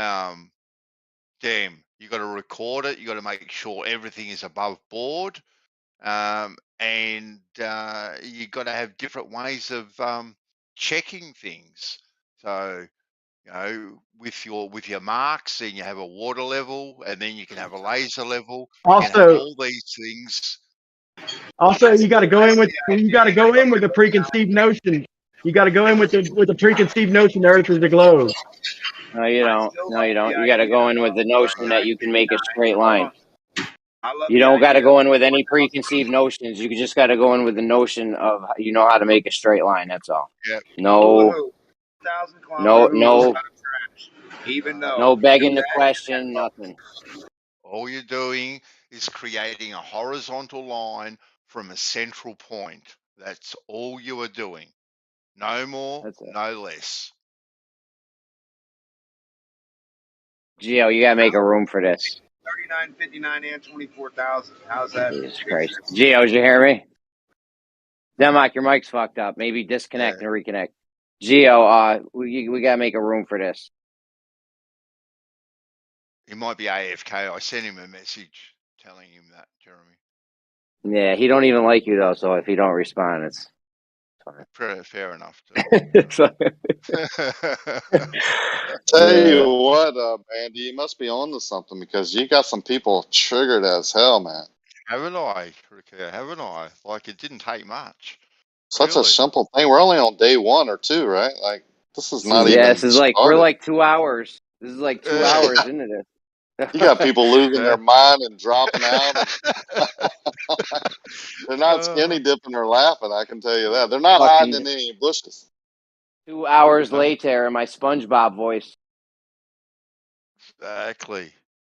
2 hours later. Yeah, there you go. That was a good one. Space fishing. Space fishing for the win. Is it too simple, Rakia? Is it too simple? Am I missing something? Oh, you could make a horizontal line. You put water up to it. Boom. I like the one that came in and said it's impossible to make a horizontal line. They're curved line segments surveyors are doing. It's curved line. You still got to make my pole to find the edge of the earth. Yeah, we know your 20-foot fishing pole. We're gonna do something. We're gonna make a special room for the pole thing too. You're gonna be the only one. Yeah, we'll make a room for you, Democ. That's gonna be sick. It's gonna be called ground fishing. You're fishing for no ground and water underneath. That's what we're doing. Yeah, we're gonna make a room for that for you. Democ 20-foot pole room. There's one person in it. And I can just sit and after you disprove the ball, how do you know the edge? Where's that at? You don't. You gotta get your fishing pole out. You need the pole. That's right. That's right, baby. Fishing pole for the win. We are gonna create a special room just for Democ's pole, and whoever wants to go in there and see Democ pole dancing, you're more than welcome. You don't need a room. You just need a fishing pole on the side of a cliff. A cliff on the globe, a horizontal fishing pole, and you should be done. That should be that simple. Just go find any cliff, and you should be good to go. Or mountaintop. Doesn't even make sense, Democ. Come on, bro. Are you fucking with us or are you serious? Jeremy, shut up with your ill comprehension, please. You don't make sense. I'm sorry. Well, tell us how this makes sense. Tell us how. Draw me a picture how it doesn't make sense. I'll wait. I don't know. A fishing rod in a lab. Your imaginary friend doesn't make sense unless you draw it. Okay? Like, you can't be serious. I'm not going to keep explaining this to you. Your imagination doesn't help us draw it. Like, this is. Draw it like I do. You can't be serious right now, right? This is real life. This is real life. 100%. Draw it like I do, or stop making weird claims, dude. What the fuck? Draw what? A 20-foot fishing pole off a cliff? Whatever you're claiming. What am I drawing, Bandsaw? Let's see if Bandsaw knows what I'm drawing. Anyone in the room. Bandsaw know your imagination on what can't happen. That's weird, dude. You're weird. I don't know. You want me to draw something? You just told me something can't happen. I'm saying show me how. We could dig a tunnel through Earth and make a peak hole and spy on Russia, man, by tunneling down. You're saving them. You're saving them, Brian. You're saving them. Jesus Christ, man. Because I only got one physics. I understand physics. If you don't, that's your problem, not mine. Well, show us how your physics and your 20-foot fishing pole. Show us what you're talking about. Nothing. I'm talking about your thing. What and if and up and huh? draw your shit or stop talking, man. You say a lot of shit that makes no sense without drawing it. Bro. All right, you got me, Democ. You got me. I'm holding you accountable just like a Glover. Yeah, yo, you got me big time, bro. Big time.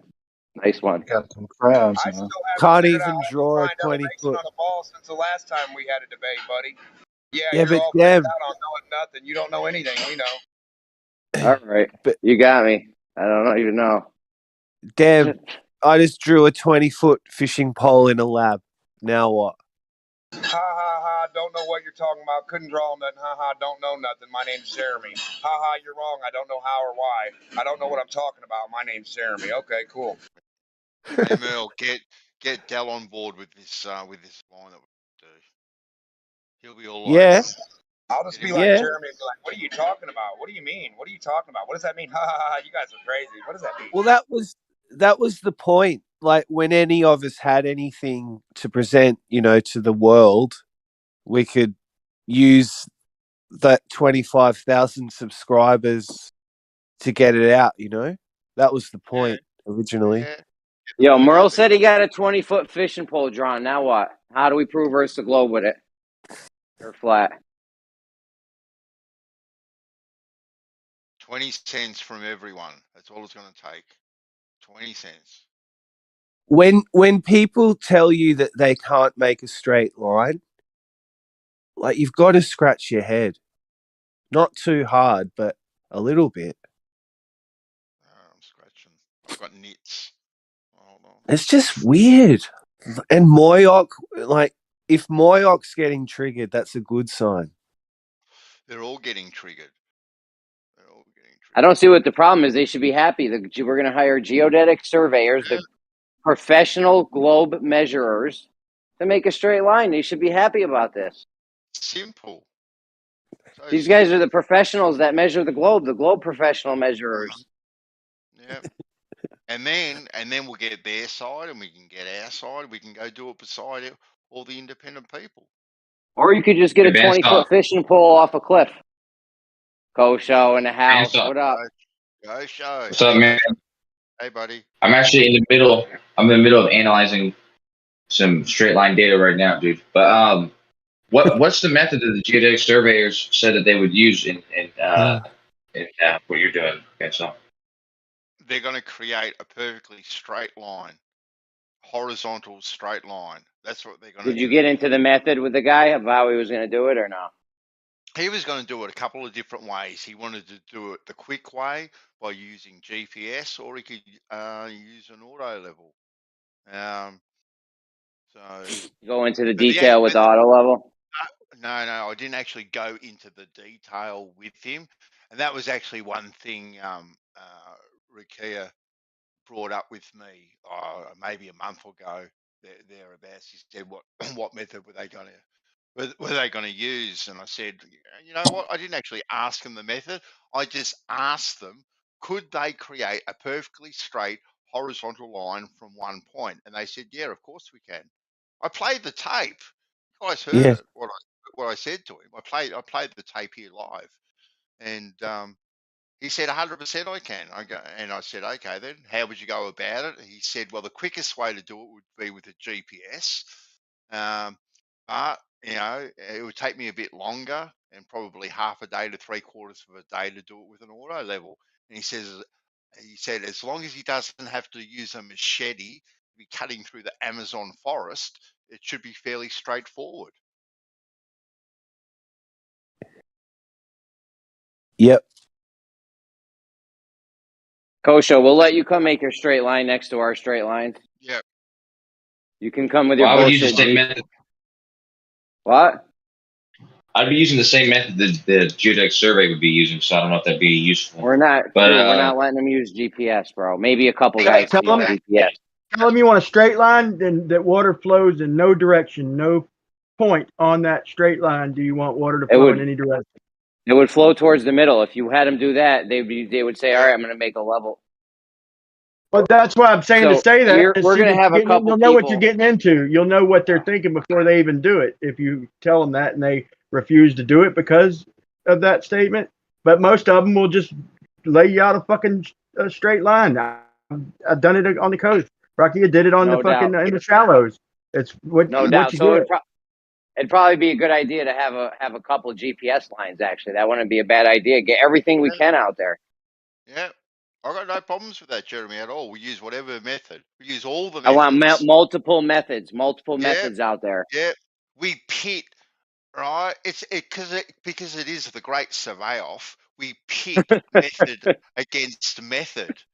Who's got which method is the straightest line? Yeah. GPS versus auto level. Come on. Versus 20-foot fishing pole. Yeah. Do you have what it takes to? Don't let them use digital methods, because if you let them use digital methods, then it could tell them that they're curving. It could presuppose R when it's not really curving. Fine, we're gonna have as many methods. No. The job requirements are to create a perfectly horizontal straight line from a central point. It's fairly self-explanatory. And you want as many methods as possible out there. Yeah. You want every method. Anyway, my point is it going to be a straight line? They're saying it's curving. If they use digital, it's still going to be a straight ass line, but they're going to say it's fucking curving. No, your point is mute, Brian, when we ask them to create a horizontal straight line from a central point. There's no such thing as a horizontal on a globe, bro. It's only points. There's only horizontal points on a globe. Rubbish. That is absolute rubbish. What are you talking about? It's rubbish. A horizontal line from a central point, a singular point. As soon as you leave that point, as soon as you leave that point, it's no longer horizontal because the vertical is going to deviate. That doesn't matter. Rubbish. He's not saying that though. He's saying make a horizontal line from a point, and you're saying you can only make a horizontal line from a point, and he's saying that's what we're doing, making a horizontal line from a single point. So a horizontal line, Kosho, which way does it? I mean, so you're saying you can have a horizontal line on your globe, a straight horizontal line? Yes, from a single point. And he said the center point is horizontal. Not on the surface, Brian. Not on the surface, obviously, of their globe. It can't be horizontal on the surface. Right. I'm just asking him, is it horizontal? If we have points A, B, and C on that line, is it horizontal at A, B, and C? Yes. No, it's horizontal at one of those points. So you can have a horizontal point, not a line. That's what he said. That's what horizontal line in reference to a single point. Horizontal line in reference to a single point. Listen, a horizontal point doesn't even mean anything. That's not even a thing, a horizontal point. Exactly. But that's all they're allowed to have. No, it's a horizontal line from a singular starting point. Yeah, the way Bandsoft phrased it is fine. It's like getting a water level. It's like getting a water level, Brian, right? That is 4 miles long. That's your line right there. Yeah, we're doing this line thing, Kosho. This is what's up. It's coming. It's all coming together now. It's huge. You been listening? He's probably out banging dudes or something. It's fine. We'll catch him later. Oh, here I've been saying this for years, dude. I've been saying this for years. What have you been saying? When have you mentioned the great survey-off? I've never heard you once say that, Kosho. You just make stuff up on the spot. Yeah, you tried stealing my idea for the 2v2s. Come on, man. Son of a bitch. Listen, you son of a bitch. I'm about to get in the shower, dude. I can't keep turning off the shower to say this shit, dude. But that was my idea. The 2v2 thing. That doesn't matter. And also, right, are you naked right now? Don't ask me questions like that, you sick fuck. Listen to me. Listen, I have been working on this program for like 2 days regarding Stanley's or Jesse Klosowski's GPS data, because in practice it's actually a lot more difficult than I first anticipated. You got to do shit like which datum did he use? Which datum was inputted? Which datum did he use? What do you mean? The northbound uses northbound You data. gotta, if you don't know that, then you waste your time. Yeah, I used his northbound data. It uses XYZ What data, datum? which is What datum? Datum. yeah. The Not there's data. no datum. He uses Earth center, Earth fixed, which means that this is before So the the geoid is geocentric even datum involved. then. Okay. No, this is before the geoid is even involved. This is only in reference to the constellation of the satellites. It has no reference to the Earth yet. Every datum's That's different how. because it tells the satellite they're in a different position, just barely, but they're a little bit off from each other. The satellites are in different positions and coordinates to each other according to which datum you use. So if you don't know this, you're wasting your time. Yeah, this is before it even has to translate that. This is using simply the XYZ data in You reference can't to get each other XYZ and the data if constellation the they're in. satellite doesn't know where it's at. Yeah, they have a they have a what is it called? An origin point that's the same. That's all they're doing is they're measuring their distance from the origin point and Bro, their position. how would the satellite know if it's on Mars or fucking the other one's at the sun, the other one's fucking It over doesn't. It's Pluto? because You gotta tell them where they only they're have at, bro. they You only sound have one ridiculous. XYZ grid. They use the center of their circle or orbit to determine the 000 point, and they Right. So all you're reference telling them they're on a themselves to that point. geocentric orbit. That's fine. That's the datum. No, yeah, that doesn't matter. They don't have any. It doesn't say anything to do with the Earth. It's just strictly regarding their orbit. I didn't say it did. That's I said it. the satellites have to know where they're at, though. In reference to their orbit, yes. And in reference to their orbit or whatever the fuck they're doing. So if you're putting them in an orbit, just know where you're beginning at. That's all I'm saying. Yeah, they're in the XYZ grid, in a grid system that has 3 coordinates XYZ. That's it. So they're curving around the ball, basically, right? No, they're who knows what they're doing. All we Well, know they're is in that they're orbit. giving you an XYZ position. They're giving you an They're in orbit. XYZ position, and you use this to make a straight line. If they're in orbit, they're curving around a ball, right? They're going in a circle around some 000 point. Who knows? I have no idea. I'm not making any assumptions. Okay? They're making a circle around a 000 point, and they determine their position based on that position. Well, find out what datum he understand what used. I'm Brian? PTS is worthless without a datum as an input. So find out what datum he used for me. I just told you the only information that's needed for this measurement. This is before it's translated into the geoid or spherical coordinates. Okay, but I'm gonna jump in the shower.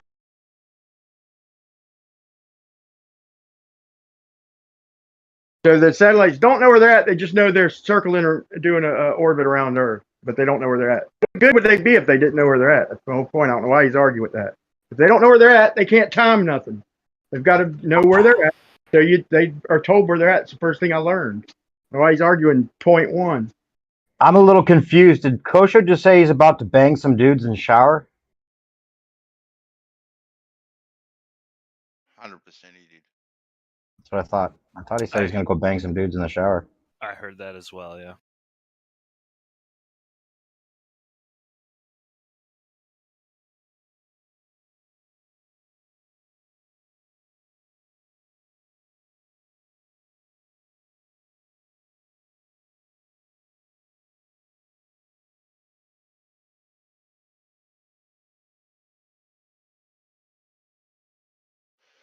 It's all done by time, right? So the time the signal takes to get to the point. So if you don't know where the satellite's at, if you don't tell it where it's at, then what good's the time going to do? You got to have time and distance. So if you tell the satellite, so he's telling us the satellite's in orbit, but then acting like they don't know, like you're not telling them where they're at. So he's saying they're curving around the Earth. They're orbiting around the Earth. So as long as he understands, he's starting off, because he's going to tell you it's data in free space. Okay, but I ain't gonna say it's flat out lying, but it's hiding information. I'm having to ask these questions to expose the truth.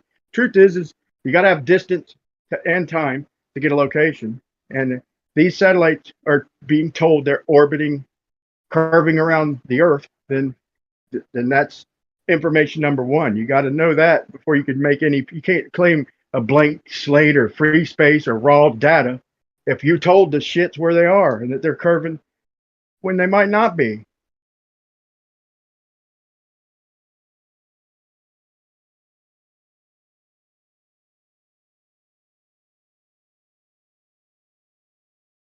and each datum basically just puts the satellite in just a slight adjustment. It just basically adjusts them to where they're at. So they're a little further from the center of the Earth. They're not moving the Earth.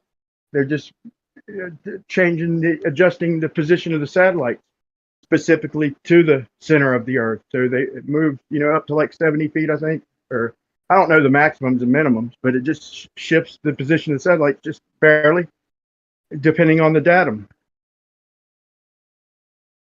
The datum. Yes. Yes, quite, yes.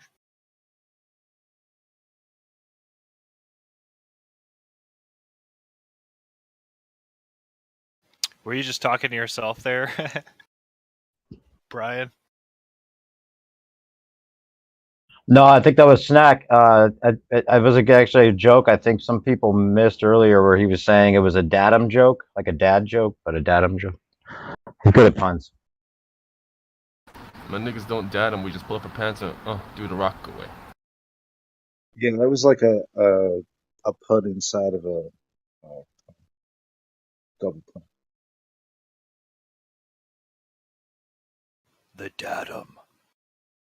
So yeah, is there like one? I was trying to remember. It's just like so many years ago, but like what? Is there like one company that does that? The datum updates, like one contractor that does it specifically. I thought that there was.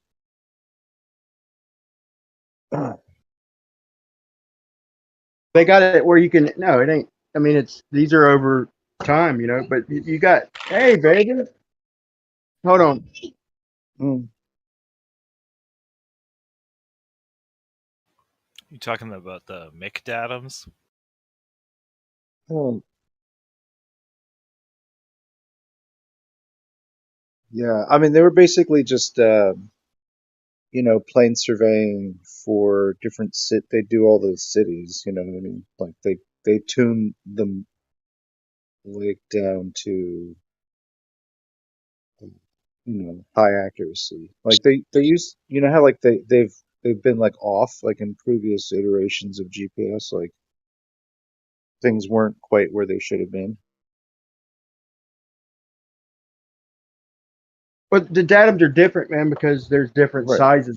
Like I was saying, and the reason I say datum is a coordinate because the datum is like the whole set of coordinates. And the more you try and put them together, depending on the map or whatever model you're making, so each body, each land mass is going to have its own datum because they don't survey over water. So like the Hawaiian Islands, they all got each island has a datum. They join them.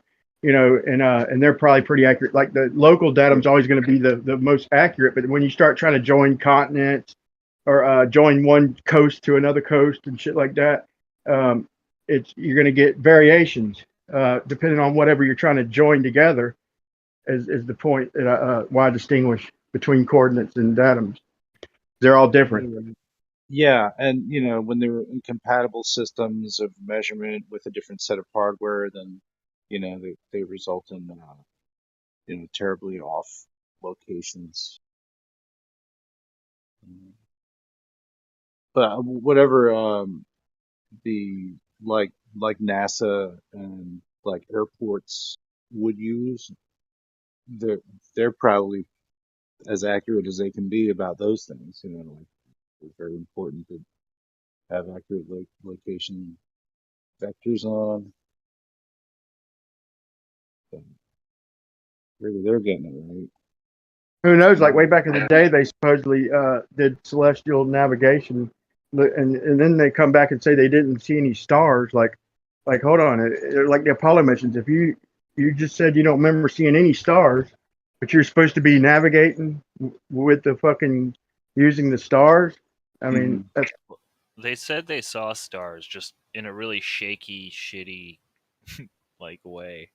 Like well, he said in Sicily, which is the area between Earth and the Moon, or on the daylight side of the Moon, they didn't remember seeing any stars, and or he couldn't recall if he's seen any, and then Collins said, I don't remember seeing any.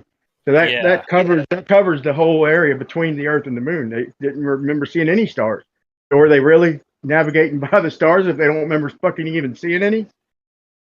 Well, I'm pretty sure you're right. Like one of them was like, I don't recall seeing any, but one of the other astronauts said they did, right? Like it was like a No, the guy who said he didn't recall seeing any was never even left the craft. So he was actually orbiting the moon. So even if he was on the dark side of the moon, like what else did he have to do? Twiddle his thumbs in the craft? Dude, the only thing he would have had to do is look out and see beautiful heavens or something. And he's the one who said he didn't remember seeing any the whole time, basically. So, dude, doesn't that at least strike your suspicions? Like, are you going to defend him for no reason? No, yeah, I mean, not seeing stars. I need to go back and listen to what they said, but yeah, I remember that. That's always struck my fancy. I've always liked that one. It's not something that they would have to be remembering. It's something that they should have on their mind all the time, because that would be the most amazing sight. Yeah, imagine looking at the Milky Way without any atmospheric disturbance. Yeah, they had to be like, well, besides Arcturus and Regulus, which we used them to navigate by, we plotted our course to them. But no, I meant besides fucking our plotting stars, we didn't see any stars the whole time. I don't remember seeing any. I mean, it kills the whole thing on its face, Yeah. That's why I think that's why that guy asked that question, because that's going to be their toughest responses about the stars and shit. So I think they kind of nipped it in the bud, saying they don't remember seeing any, but they. But now you hear the whole story. They use the stars to navigate. So it's a big, I don't know, it's a big fucking rigmarole. I think it's all you gotta do is see the footage. I mean, anybody who's honest and sees it is gonna be suspicious and wonder, hey, okay, if they did go, this definitely ain't it. Where's the real footage if they did really go? Because this doesn't prove shit. Yeah, I've pondered why you wouldn't be able to see stars in like no atmosphere. It's a crazy thing. I think one of the big things you can ask as a flat earther is like that when the ISS has like live cameras on it right now. So why don't they point one up like at the Milky Way? Why don't they point one out away from Earth? Because every time I've seen the ISS footage, any live stream, it's always like the aurora borealis. It's always pointed down. There is no live streams. Yeah, okay, well, the supposed live streams. Like, I'm saying, why don't they have one pointing at the Milky Way? And outward? all its majesty. Outward, right? Yeah. We already know it's here. Yeah, exactly. So that's a huge point that you need to like stick on. Because I remember last time it was brought up, the discussion like you didn't see that video where they were showing stars in the ISS? I have seen various ones where there are like twinkles and little stars, yes, but I'm talking about one that represents the eye, what the eye can see. So I want to see the Milky Way the way I would see it, like sitting inside of the ISS. Well, a guy actually zoomed into that, and you could see the stars through the glass. No, it's this guy that was outside. You could see stars through the guy's suit. Through his suit. Through his suit. Oh, well, that's trash. You guys understand what I'm saying with those live cameras, though? Yeah, definitely do. Because those are trash. It's always the same thing. You're always seeing clouds or like darkness. It's like it's a trash live stream. What are they? Yeah, that's the first thing they did at Globebusters. They did it live where they showed the ISS live when it used to show it in the daytime more, and showed clouds coming over Colorado. They had a few people spread out on a day with no clouds, and it just showed fucking clouds enveloped over the fucking the region when there wasn't a damn cloud in the live stream. They pretty much, in my opinion, discredited that shit. And then they show the horizon like going equally, fading off equally all the way across the horizon. And that's not what we see in reality. We don't see the whole horizon. We see local little clouds lit up that are right around the sun, or the moon for that matter, off on the horizon. And in my opinion, they discredited the ISS right off the bat. It's one of the first things they did, in my opinion. Also, if NASA spun the camera around on that live stream, they would be showing the studio they were filming from on the Earth. So Exactly. pretty sure So they want to do that. why don't they set up a fake one that shows a fake, like a fake Milky Way? They don't even have that. They don't even have a fake one. They do. The fake Tell you Milky what, Way is the Milky Way that's drawn by artists that NASA hires to draw space and draw spinning space balls from artists, not from data. Last time this subject was brought up, the conversation devolved into not being able to see stars at like 120,000 feet. It was like once you get above the atmosphere, and then people were saying like 100,000 feet, like you wouldn't be able to see stars. Well, I think the stars are like a rainbow. Like by the time you get to the rainbow, it's not there anymore. Just a little bit higher up past the rainbow. So something like that. Like you can see it from the Earth. When you get up to a certain point, it just kind of like phase out. Yeah, it would have to. I get what you're saying, and it would have to be a lot higher than, like 100,000 feet. There'd still be a lot of atmosphere between you and the stars, or like, between you and. The thing is, we don't know how high the stars are, or the moon. Hey, you know how we see the sun at 120,000 feet with that dog cam, and it looks pretty local. Do we have a moon? Do we have a moon pic like that, like we have the sun, or no? Yeah, there is look one. Look at the Go Fast rocket, dude. You'll see a tiny little dot of a moon way off in the distance. It's supposed to be like over the edge of like Africa or something, but it's a little tiny dot, but you can see it. But it's not like bright like the sun. It looks like a big local sun. It's not like that. No, nothing like that. It's kind of like, remember seeing the eclipse from altitude where it looked like a little pupil in the middle of an eye, kind of, or they call it like a diamond ring. I forgot what it blocks out all the sunlight, but it's a little tiny dot because the glare of the sun. That's what I mean. It kind of looks like that, but no sun behind it. Still just a little tiny white dot instead of a black dot.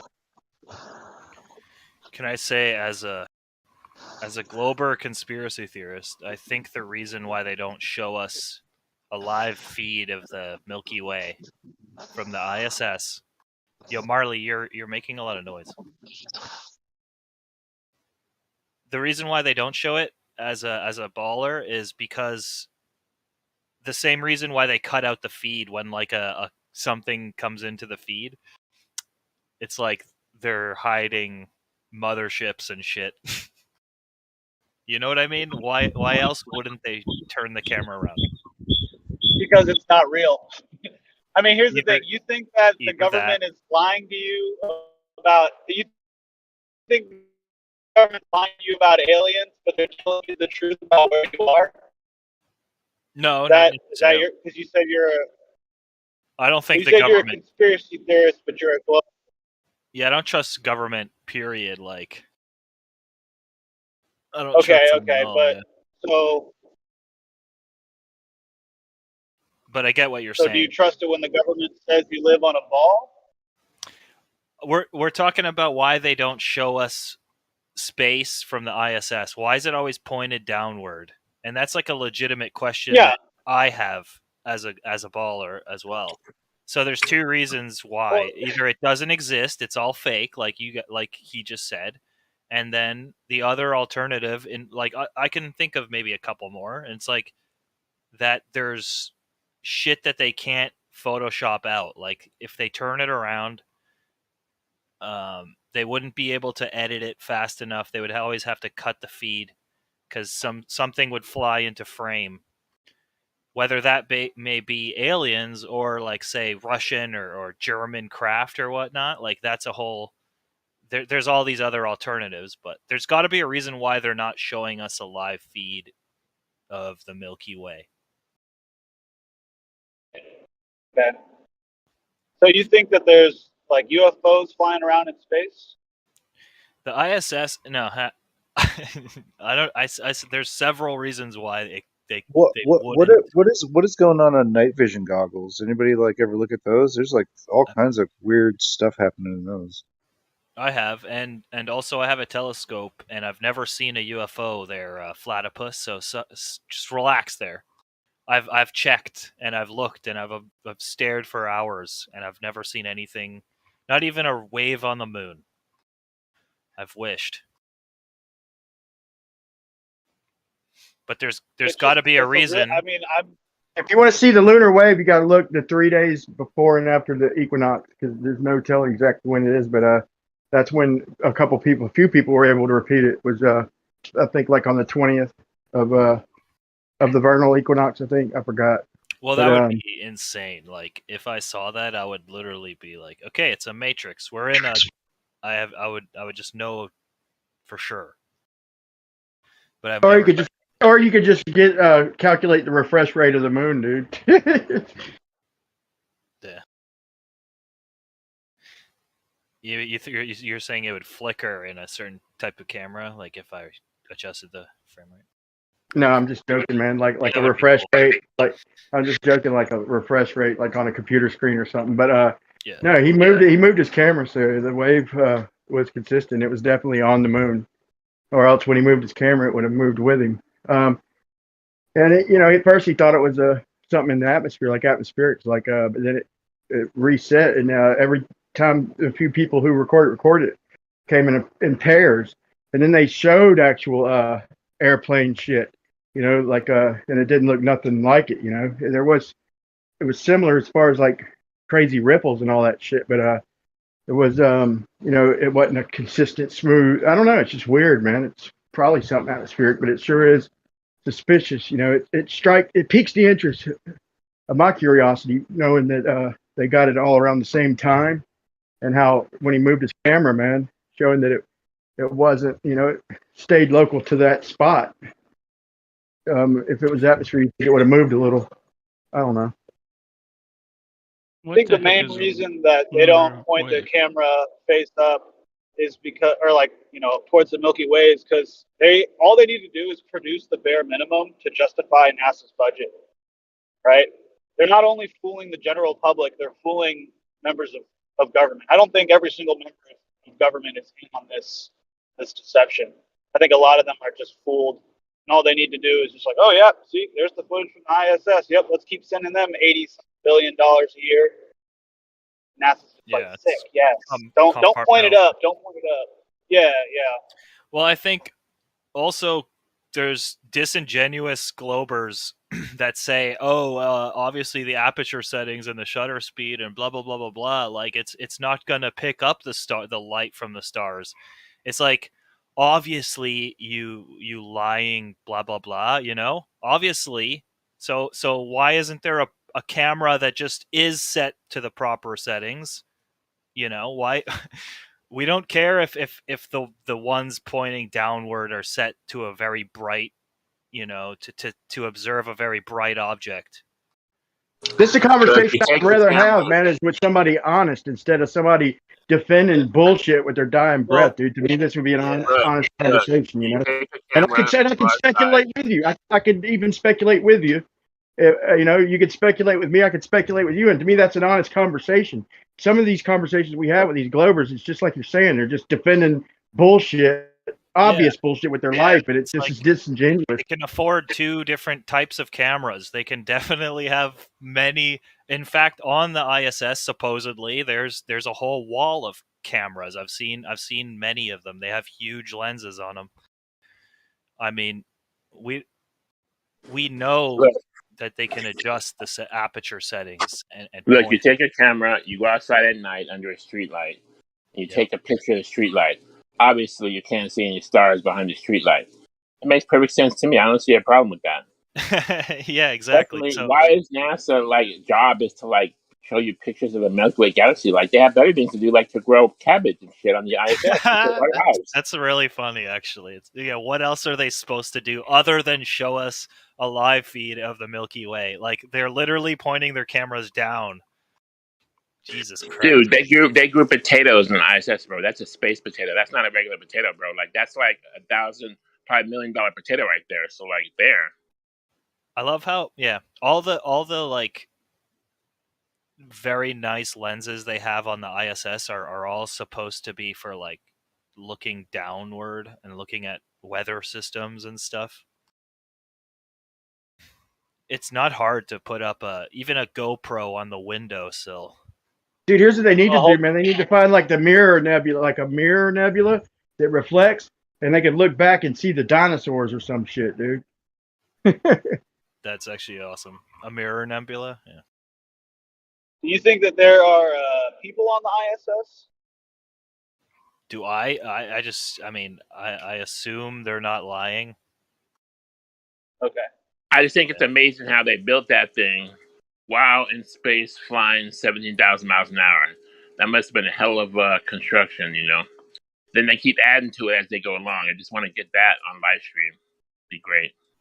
I think it's funny that, like, I hear Globers calling flat earthers pee drinkers all the time, but literally everybody on the fucking ISS is drinking their own pee 100% of the time.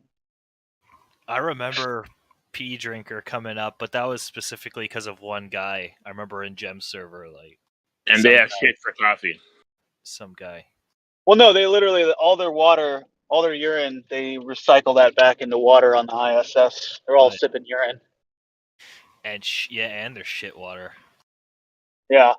So, I mean, it's just weird. It's just a weird sort of paradigm.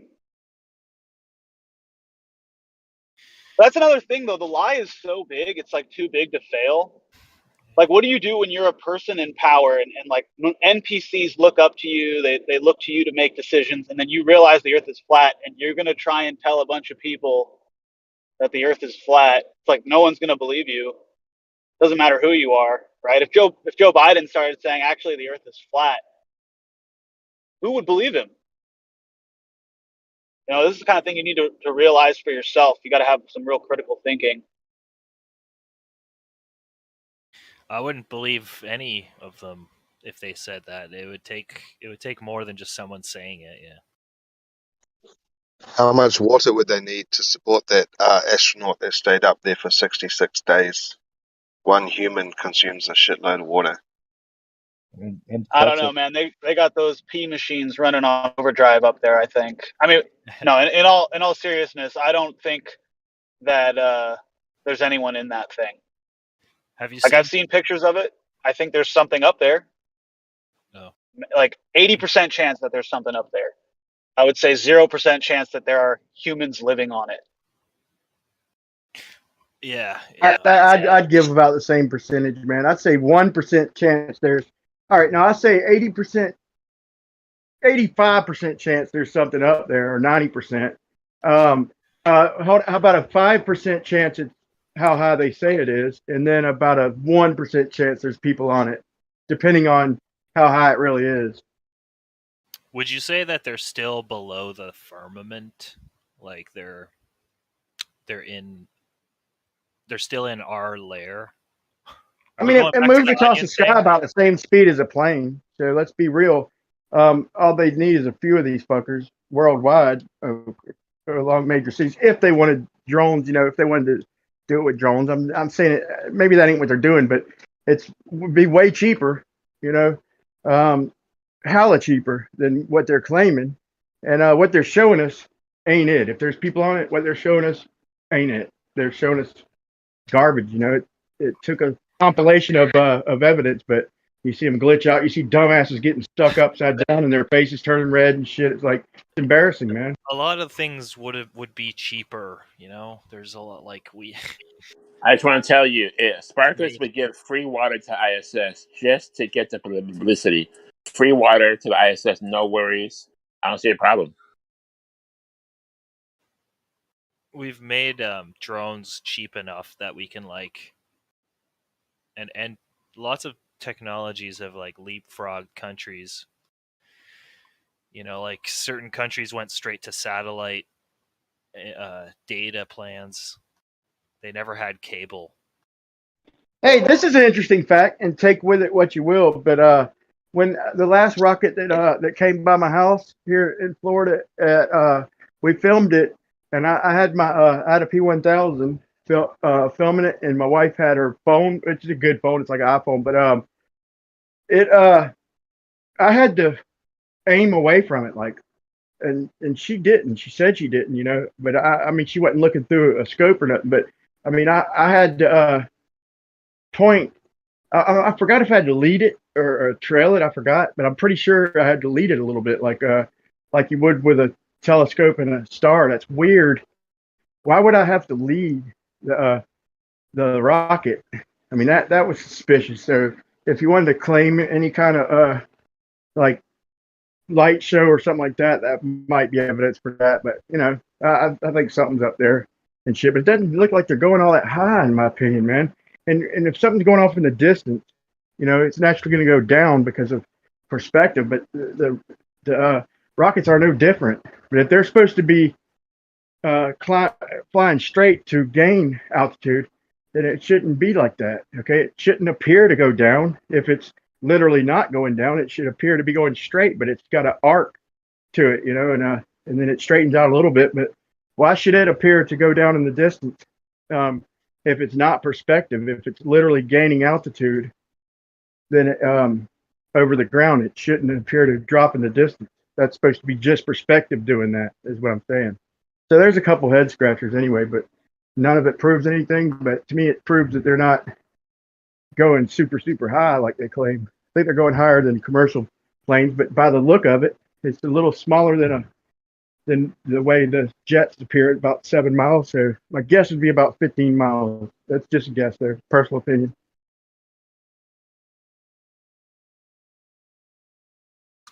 Some of the things you say, like where it's curving as it goes up, it like kind of goes at a weird angle. Like it does look weird.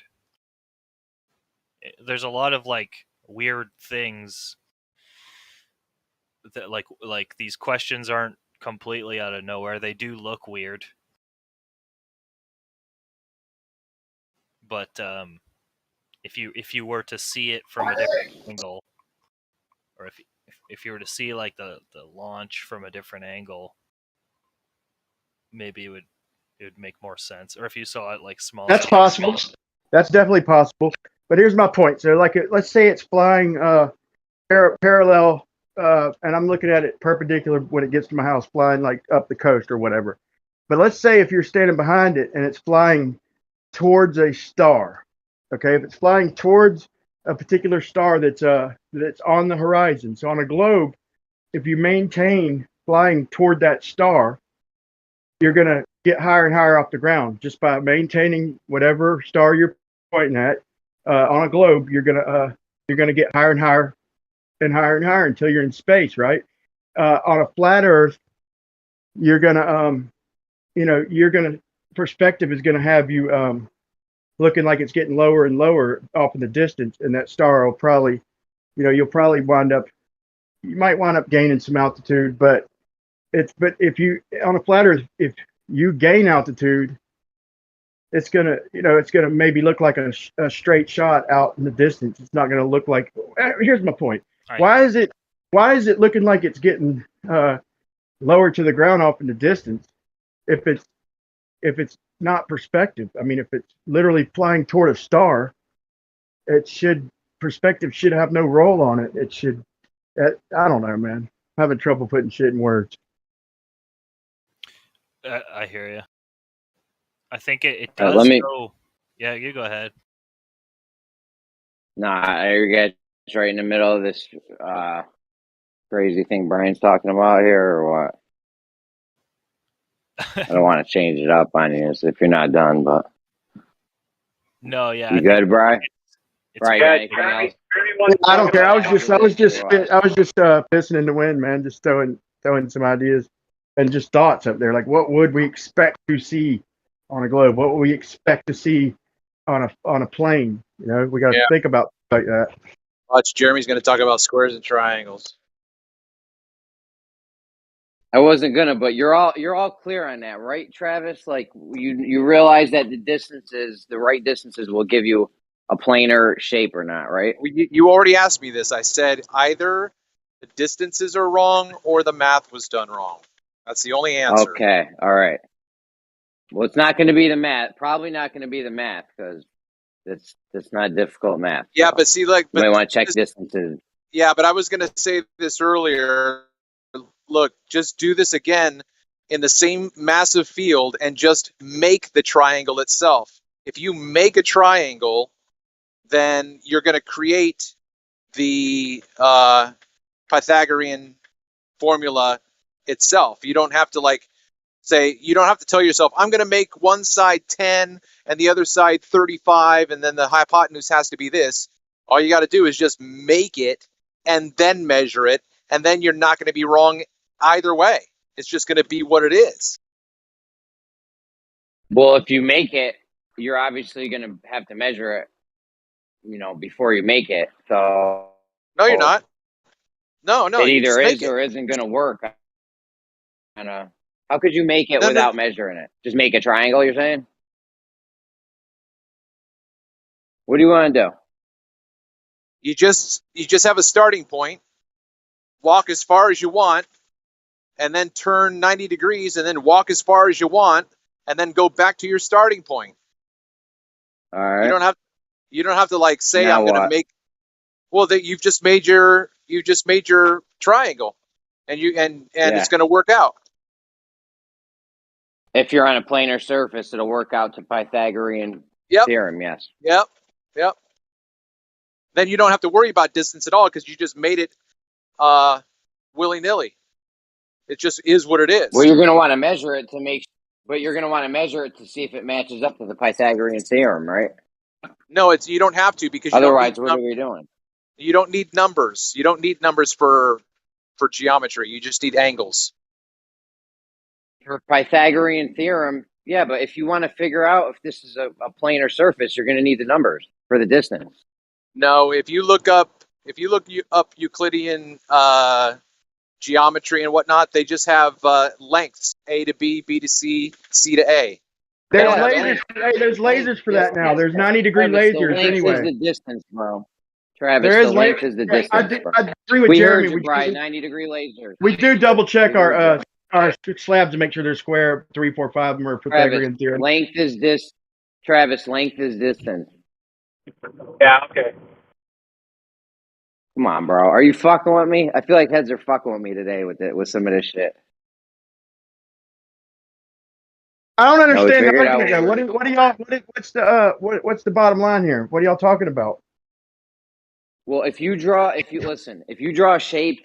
geometric shapes, and you know the lengths or distances of the lines in the shape, you will be able to figure out if that shape is drawn on a planar or curved surface. What are you arguing for? I'm just telling you that was a fact just there. That wasn't even that I was just saying that we do double check. Like we pull 90 degrees with our like our freaking squares and all that, but we double check them with about 3, 4, 5 of them. Just measure the or 6, 8, 10, whatever, however you want to do it. Pythagorean principle.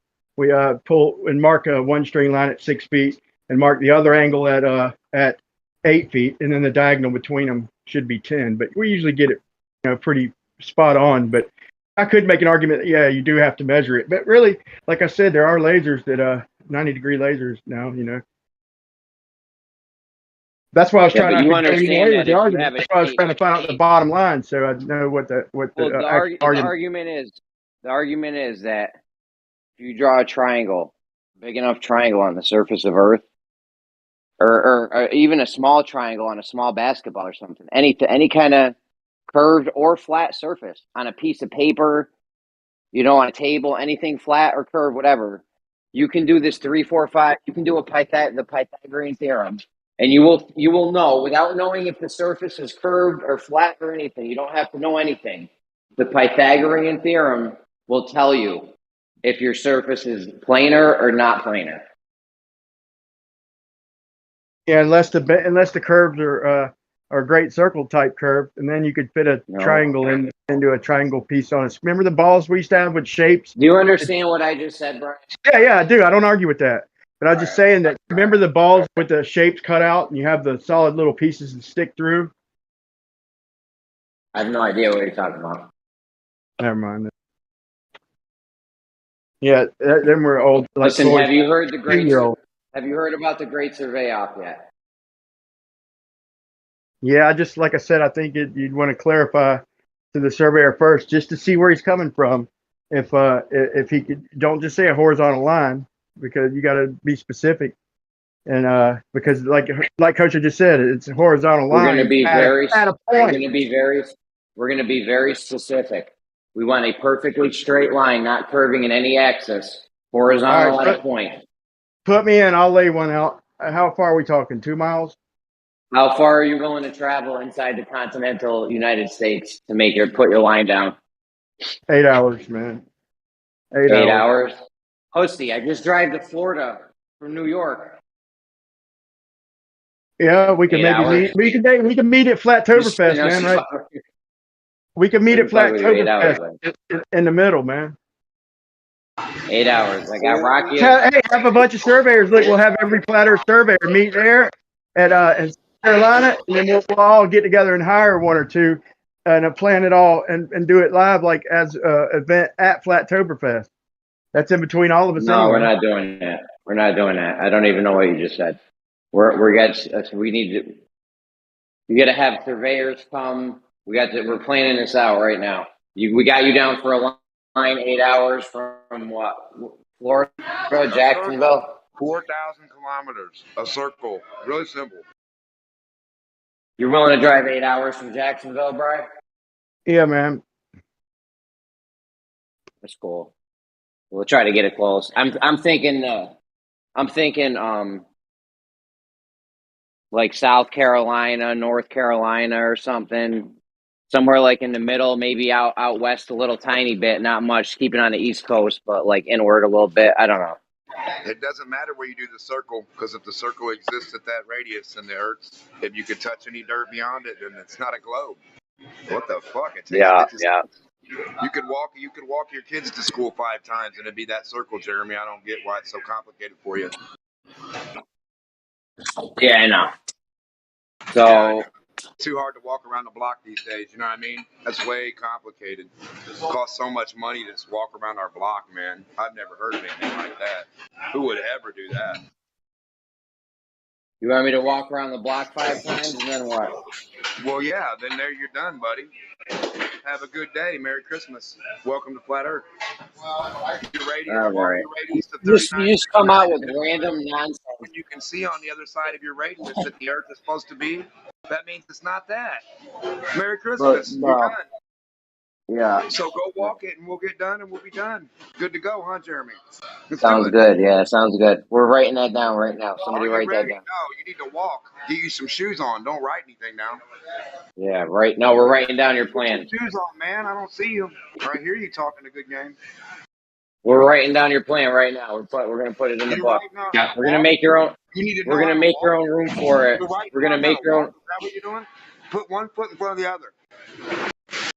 We're gonna make your own room for it in this Discord channel here. You how to walk. You put one foot in front of the other, bro. 1 foot in front of the other. 1 foot in front of the other. That's how you walk, Jeremy. You think they're laughing? Or something? You want me to teach you how to roll? Maybe Denmark can come and provide additional insight. Come on, bro. You can't walk around the block all of a sudden. You're too slow for that. D-Mon, teach us how to stop, drop, and roll, like for a fire. Bro, you just come out with the most random nonsensical shit I ever heard. You clearly don't go on TikTok. I didn't know we were doing around the block rocket science with Jeremy. He's going to explain how it's rocket science to walk around the block. Dude, I don't even know what you're saying, bro. Yeah, you can't walk around the block. Why would we listen to you? After he's walked around the block, can he rock around the clock? I wouldn't listen to you on anything. Oh, that'd be block it science. Why draw lines when you can just walk around the block? Yeah. Tell him, Denmark. Tell him the plan, the walking around the block plan. Walk in a circle, Jeremy? Yeah, what's that going to do for us? Circle like Jeremy. Jeremy thinks everybody's him, you guys. Sorry, Jeremy. You're the only you. You're the only you, buddy. Look in the mirror. There's only one Jeremy. Nobody else is you. Sorry. D-Mon, why did they say stop, drop, and roll? Yeah, in the fitness to walk around the block. Godric, please. What are you trying to get into fitness? Walk around the block a couple You need times? to tell them how they don't know how to walk and how to walk Hi, and I'm shit. I told you Jeremy. just walk in a circle. You said it's too complex. You explain how it's too complex for you to walk in a circle. I That's your just problem, not don't know. mine. I said there's no I problem. just You think there's a problem. I don't. Dimon, So you show need me to walking explain around your the problem. circle in a bucket. don't know what walk Show me a Show me bucket of walking courage. around the block circle in a bucket. is really gonna do for us. Walked around the block. Now what? I Yeah, walked dude. around I the don't know. Yeah, What man, do I you tell say you, that this made would be sense? good to do this, man. Walk I around the don't know. block What yeah, do and you you Mark, do? what? observe. That's What it. do you said that Well, made me sense that was smart now that You you didn't walk that what do we fast, do? Jeremy. man, you Jeremy, ever show me have a to bucket of retrain walking your around the block. Why walk when you can just drive around the block? I know a good place we could do this, Jeremy. Okay, can we get back to the real conversation now? Yeah, Can we the get back golf. to reality here? Yes, Yeah, yes. let's The get golf, back to reality. like the golf, dude, it's real shallow for Here goes miles and miles gravity. and miles, man. It like over in the Gulf, like straight over across Florida, like, and there's no population hardly over there, like in Cedar Key or Swanee, and it's real shallow everywhere, dude. Like we could Bro, we need to buy do like Lakia did with jet skis, man. Listen to me. We need to buy 6 miles of land in Mexico. What's that, like $50 or something?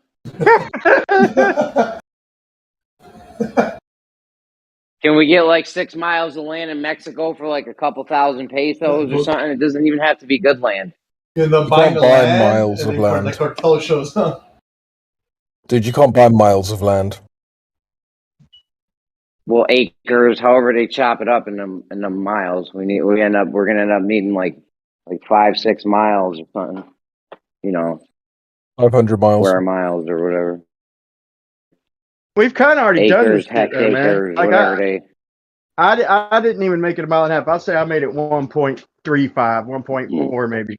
And Rakia did almost 2 miles with in the shallows with lasers and shit, man. And here's the thing: Did you record if I was going to presuppose a globe, yeah, some of it. You can look on my channel early in the days. I went out there with my son. But look, we went out there with intentions of doing overlapping lines. And we're like, fuck this is going to take forever. So we went out there again with my equipment. And we recorded some of it. But look, it's like this, though. If I go out there with a presupposition that the Earth's a ball, then I'm just going to give a different result. If I go out there just shooting what I shoot, then I'm going to lay out a horizontal line, and it's not going to change height to the water. But what they told me is that I'm curving around a ball and didn't know it. That's what George Numskutt told me. That's horseshit. If you are creating a horizontal line from a central point, you are not shooting around a ball at all. That's what he told me. I don't care what some nitwit will tell you on the internet. If you start from a horizontal, from a central point, Brian, right, and work out from that central point, it's horizontal from that central point, a continuous line. It has to be straight. It can't be anything else other than straight because you are working from that central point. You're not moving your datum point, as the globe would tell you, with a spirit level. You have it here, it's horizontal there. You move it to a meter to the left, and all of a sudden, it's horizontal, but to the center of the earth. We're not doing that. We're working from one point, mate. Right. They're going to tell you no matter which way you go, you're going to be following the contour of the earth. You're going to change angles every time you set your instrument up. I don't believe that bullshit. I know better. Listen, I've been doing this my whole life, but I'm just telling you what they told me. That's all. We don't care what they're going to say because we're going to have a geodetic surveyor, the professional globe measurers. These are the PGMs. All right, they're going to make the line, and we're going to put water up to it. And then afterwards, we can say, yo, look at what the professional globe measurers did. They can say whatever they want after that. There's nothing. I wouldn't be surprised if we never heard from 9/10 of them after that.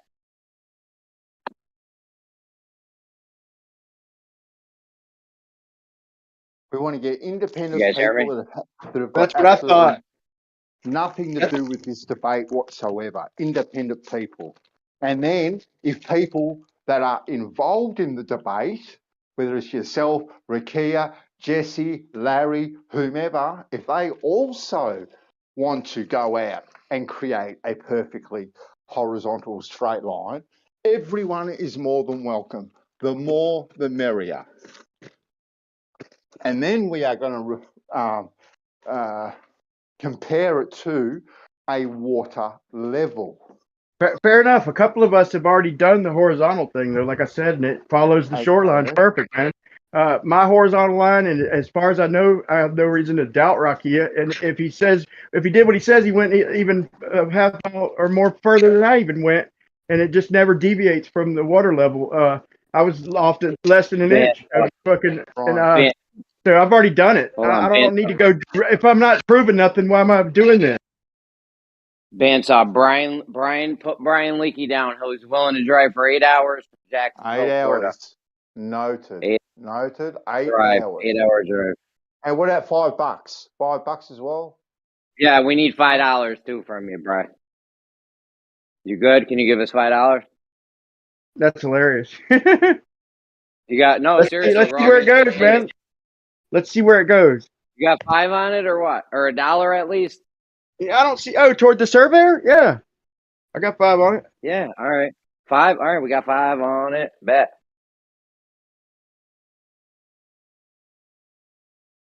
And you could go make your line. Perfect. What's the biggest landmass with the biggest radius already we have that, like, supposedly measured? What we're trying to do, Brian, is get independent people that aren't involved in this debate to go establish something. Because I trust the way you've done it, Brian. I trust the way Rakia's done it, and I trust the way I've done it. But we just beat up our heads up against a brick wall with these people, and we want something to throw back in their face, more or less, but also to take it out to the greater masses, something that is independent, something that's verifiable, something that's scientific, something that can be written up properly, presented in such a way, it's like, we have done this in a scientific method, right? And if you don't believe it, the onus is now on you to go and disprove it. Epicor did. They got like a 90-page document. They wrote it up. They brought survey out there, and they fucking did triangles and shit. So they could prove that there was no curvature. And I think it's like a 95-page document where they've already done this, man. I'm gonna try and link you to it. That's one thing. We want as many things as possible, Brian. Right? Just to. So they I think we got to do it near water. Surveyor come make a straight line. They had a geodetic surveyor come make a straight line, and then they put water. No, we need water. No, I don't think they had nobody make a straight line, but I think we need water around it. Yeah, I'll agree with that. What the fuck did what did FE Corps do? What did FE Corps do? What's his name? The FE Corps went out there and with a couple surveyors, and then a couple of them are surveyors, I think, and they did. I ain't exactly sure what they did, but I know they did triangles to check for surveys. They laid it all out and published it, but they didn't publish it like peer review shit, but they publicated it. They published it. They laid out triangles? Yeah, they did it like triangles, so nobody could say they were shooting their way around a ball. Like, I guess they were on to that bullshit comeback, like, because what they told me and Rocky and shit. And so the way they did it was triangles. I'm not exactly sure how far they went. I haven't read the publication, but it would be something to look into. So if they did make any mistakes, or we don't repeat them, we can see what the comebacks were, see how they laid it out. But I do agree, if we match it up toward water, it's going to be more telling, I think. I'm not sure. I don't think they did that. The comebacks. I mean, I've been saying this. I used to debate this a lot. The specifically the FE Core test. The only comebacks I've ever heard from Globers are refraction. It's the only thing I've heard. Yeah, so we need to knock refraction out of it or whatever. We got to get the professional globe measurers on this. That's all. Yep. They know what they're That's doing. just it. That's just it. If any Globers are listening, like when y'all show us this long distance shit with Blackpool low in the distance, we could show you Skunk Bay or Pontchartrain where it bounces up and down in the distance. But no matter what's happening in the distance, we always know that up close, within 50 feet, 75 feet, 100 feet, we know that there's going to be no bullshit, no refraction, no nothing. So no matter what's going on in the distance that's unprovable, up close, we know we're going to get very precise measurements with this equipment. And that's a reason why you don't shoot over long distances to prove shit. That's just using optics to try. We could prove the Earth's concave on certain days. We could say, look, the lights are bending up. The Earth's concave. No, you don't go by shit way off in the distance. You go up close, precision measurement. Sure. We don't care about George the has globes anymore. Sorry, Jeremy, go. George has the horizon over level. Yeah, we don't need the Globers for this. I mean, they're welcome to come, but we don't need them. We don't need their input on this. This is simple. You make you pay the professional globe measurers to make a horizontal line or to it. It's really that simple. Like we don't need them guys for this.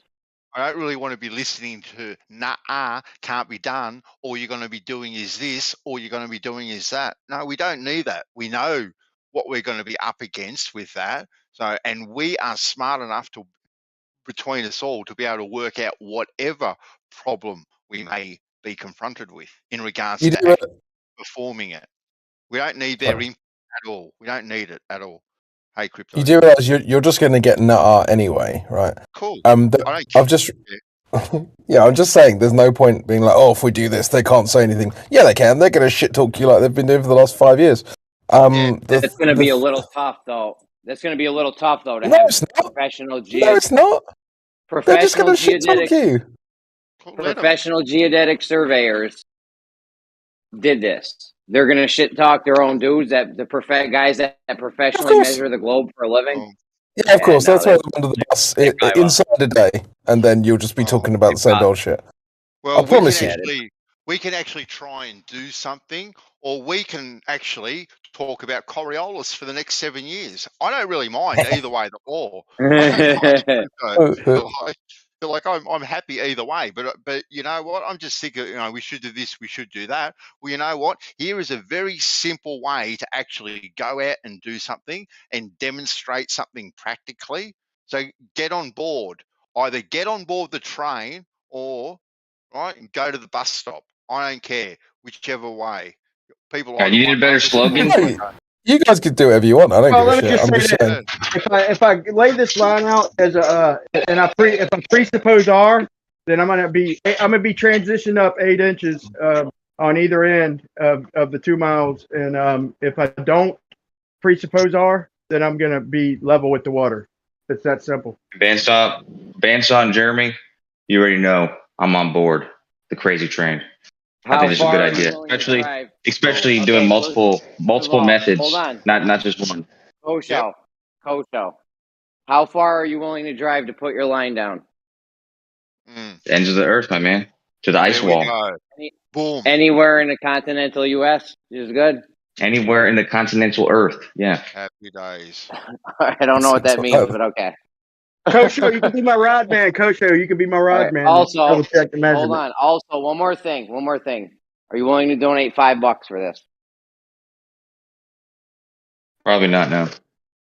What the? Yeah, of course. I'll throw $5 in the pot. Why not? Mark Kosho down for $5. All right. Hey, Jeremy, is your mobile phone thing not working anymore? Is that why you're looking for a new fundraiser? What's that? Oh no. What? No, I make like $2. Myrtle Beach has a good. I think Myrtle Beach in Carolina has a good 10-mile stretch. We probably have to do it in the evening, but bro, we got it. Whatever place we got to do it at, we got to do it at a place where the stakes are going to be able to be sturdy for a week or 2 weeks or 3 weeks at a time. So, I don't think it can be done on sand. I wouldn't do this on sand, and we're going to need privacy. So it can't be. You can't do this on Daytona Beach or whatever you just said. No. We need security. I was at Daytona Beach last. Yeah, we're gonna have to have people watching as soon as. Okay, it's gonna take one surveyor a day to lay their mark. and put their stakes down. So then from that day forward, you have to have someone on those stakes watching them nonstop the whole time until this whole thing's done. I'll camp there with a rifle. No problems. We're gonna live stream this. We're gonna live stream every stake the whole way through. Yep. Everyone knows there's no funny business. It was all live streamed and everything. It's all recorded for posterity, everything. We'll have all their methods down. Unless someone has a better idea. Does anyone have a better idea on something to do? Because it's only going to cost like $1 from each of us. Every flat earther chips in $1. We got this easy. Walk in a circle. Jesus Christ. Or we could walk around the block. That's supposed to do something, I guess. I don't know. That mike's going to teach me how to walk. We can walk around the block while collecting $1 from everyone. Hey, Brian, are you still here? Yeah, I'm here. I'm here. Hey, look in the chat. I just posted a panel of 5 photographs. I want you to tell me which one's concave. The fourth one. Sight unseen. Number 4.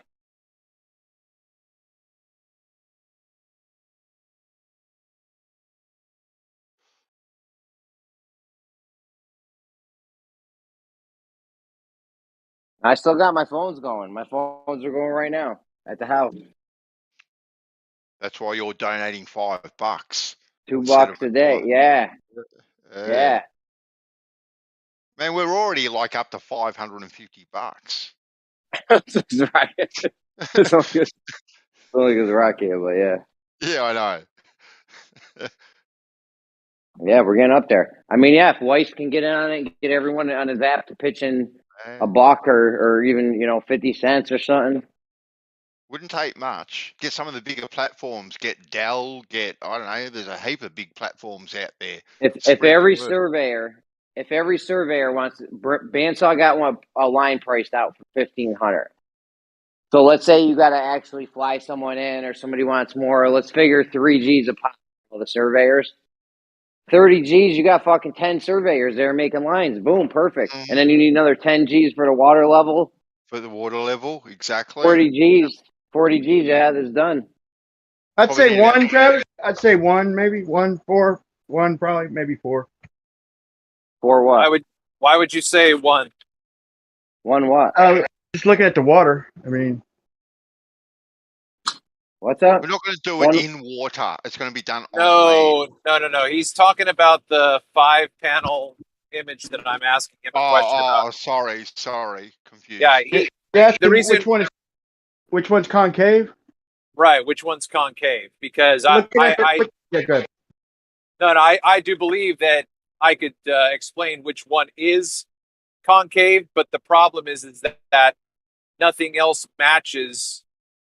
So concavity is only apparent. It's all optical. Okay, you can't just look out and think that the Earth is concave. Different positions. So if you look at the second image, the house. Well, actually, I would say the fourth pane. The house is higher than any of the other houses. So that would be concave. It's higher. But the tree line in all of them is basically the same. Right. So if the house is raised up in the fourth pane, the house is higher than any of the other 3 panes, then that would mean that the tree line would have to be raised up too. But it's not. So nothing fucking matches in this. This is a kaleidoscopic menagerie of just epic proportions. Yeah, that optical shit, I've told you from day one. The first time I talked to you, I think, I was like, yo, I'm a big fan, but that optical shit ain't going to do nothing for us, wrong. right? Remember that? No, yeah, remember but you're that? still Remember wrong. Yeah, you're still wrong. We'll But see. anyway, so Our straight lines versus your optical shit. We'll see what gets us. What we do no, here. they all work in tandem. They all work in tandem, No, Jeremy. don't try It's to not add one of. your shit. Don't try to add your shit on our shit. Okay. You're getting Anyway, Brian, the reason why I say that the fourth pane is concave is because you have a farther visual distance over the surface of the water. Yep. Four would have been my maybe my first or second guess, but I was just going off visual. But I think optical proves a lot. It proves that it's unreliable in the distance. All these pictures that there's. I think the shit that they're showing us, trying to show like mountains and Blackpool Swan and all that. I think it, if anything, it disproves the evidence they try to bring and improves our point is up close, precise measurements.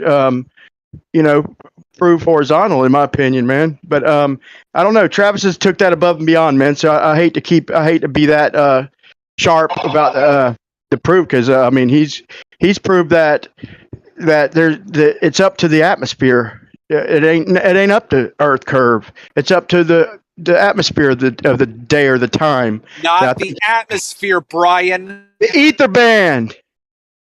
Everybody drink. The atmosphere. What did somebody call that the thermal band once? Me and Chemo were having at someone in Gems one day. Oh, and the guy started calling it the thermal band. I'm like, yo, we already got a name for that. It's not called the thermal band. It's called the ether band. Sweet. I was thinking, man, if you look along asphalt, like in the daytime, traveling down the road, you see puddles of like little inferior mirages if you stop and record them, which I've done, and you see reflections out of them, kind of the same. They represent distance, even though they're in one little spot. You see cars way off in the distance coming up. You see their headlights coming and all that. But I didn't see no inferior mirages. Like over curves, there had to be something behind it. It has to. You have to have a surface. No, yeah, you have to have a surface. So I think that alone proves there can't be an inferior mirage if there's no surface behind. Yeah, exactly. Yep.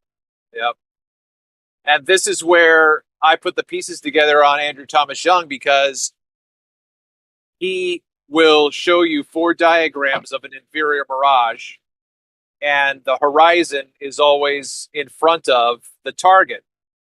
And he treats that horizon as Earth curve in the diagrams. However, when you go to a paper that he wrote, he claims, and the diagrams that he has are with targets over water. Okay, so he's showing you an inferior mirage on the water at a distance of 10 kilometers at the most. Okay, so the target is on the water in an inferior mirage on the water. Now, was it in the water? Now, when you get to the paper, he states that the limit of the inferior mirage at sea or over the water creates the horizon. So in his paper, he acknowledges that the horizon with an inferior mirage, the horizon is 100% optical. But in his diagrams, he presents it as Earth curve. Yeah, that's crazy, man. That's not even possible. He's totally contradicted himself, man. But like I said, if there's no background, then no inferior mirage. But see, I pointed this out to the PhD that I had the conversation with. I didn't say anything about flat Earth. I just pointed out that discrepancy. And the PhD goes, well, what about the curve of the Earth? See, I led him right where he needed to be, and he asked the question himself. Yeah, I'm going to say there wouldn't be an inferior mirage if the Earth is curving the way they say. In my opinion. Exactly. Yep. And then that's why they also claim that the image of the inferior mirage is vertical. So you've got it's not. You've got the curve of the Earth, and then you've got the target beyond. So that would mean that somewhere beyond the curve, the mirage is shooting straight up out of the Yeah, that's Surface. and I don't see how can they not see what you've laid it out like butter, where it's obviously like a shadow. It protrudes off into the distance. It represents distance. You've laid it out pure as day. Oh, yeah. This is another example of where I could give them 1,000 examples of inferior mirages on land with background, and how you will never see one on land without a background. You'll never see one over a hump. That I've seen. I can show 1,000 examples, and they can't show me one. It's just another example of that. And they don't understand that it's distance, that it represents distance. The professors you spoke with. Say, yeah, well, he's heard me explain it that way, and he hasn't opposed anything I've suggested. He's taken it with a grain of salt. And he said that it's very interesting. He appreciates the research, all that kind of stuff. I mean, but yeah, fuck off. No. We're on good terms. But yeah, if you're looking, is he taking it seriously though, or? Well, is obviously he not. Seriously? Obviously not anymore since John Hawkins. Since. Yeah, but I mean, he and I had a follow-up conversation. We had a son of a bitch. What's the matter? My bad. Sean Hawkins. Is it me? Yeah, son of a bitch. No, it's probably me. No. He and I had another conversation a couple weeks ago, so we're good. But yeah, Brian, if you're looking at a distant road, if you see an inferior mirage and then the road gets higher than the inferior mirage in the distance, the inferior mirage will stop because the road is breaking that angle. Right. And then the gentler the slope, like on a day with certain waves, like where it's kind of calm, or it depends on the waves of the day, I think, because if it's a gentle slope in the road, and you get a good distance, you could see how long them reflections are. You could tell they cover distance, man, just from the reflections and the distance, the angles you see things coming from you. Like I'm talking about like 2 miles down the road, you'll see headlights just coming at you, just right in the mirage, just reflecting, plain as day, with a gentle slope. And with a steep slope, you could still get that reflection, but you could tell that it's representing way less distance. So yeah. It'd be tough to put a paper together like that though without resources, man. I feel the position you're in. Like I can't believe nobody, with everything you've laid out, I can't believe nobody sponsored you, man, because you got a good hypothesis and some good things that are provable. And it's what happens. It seems like in this community, man, it's hard to put anything together to get anybody to take it serious. We discuss all these ideas and shit, and when it comes down to it, man, there's nobody wants the proof. Nobody wants to write a paper, it costs money to do shit like that, man. I know. I mean, I did as much as I could to beg for money last year when I took time off for work. I took time off and lived off my savings and worked on research as much as I could. And the most important research that I would have needed to do would have been field research, which would have cost more money.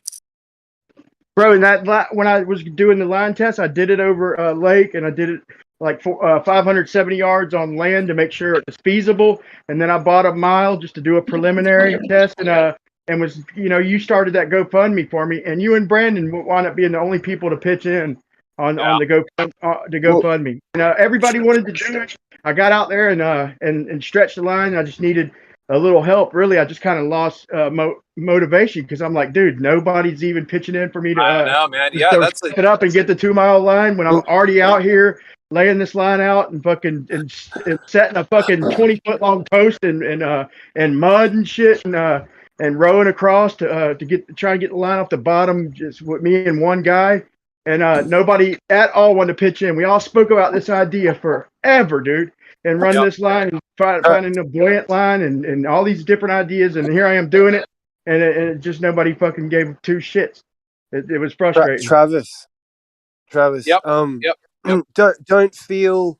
I don't like hearing someone like you talk like that. Like that. you almost had to ask or beg for money, right? There's a lot of people in the art community too that I know some people who are good at writing grants. Like it has to be written in the formal language, to get the grant. But there is money there, so it's almost like someone like yourself does deserve to be taken seriously. It's just sometimes knowing the avenues to go down to get a Sure. Yeah. little bit of Absolutely. support, Well. right? Yeah. Well, I appreciate that. I mean, I did take an attempt to look at a Google search for grants, and I scrolled through, and I found one that I thought looked like it was a viable avenue.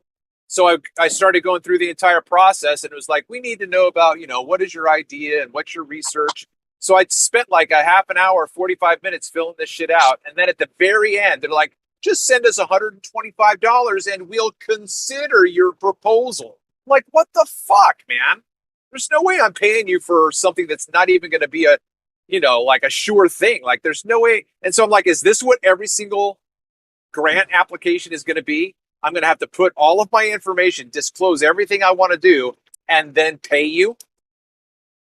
It's a crazy system, isn't it? Yo, that's one of the biggest scams is fucking paying people to apply for something.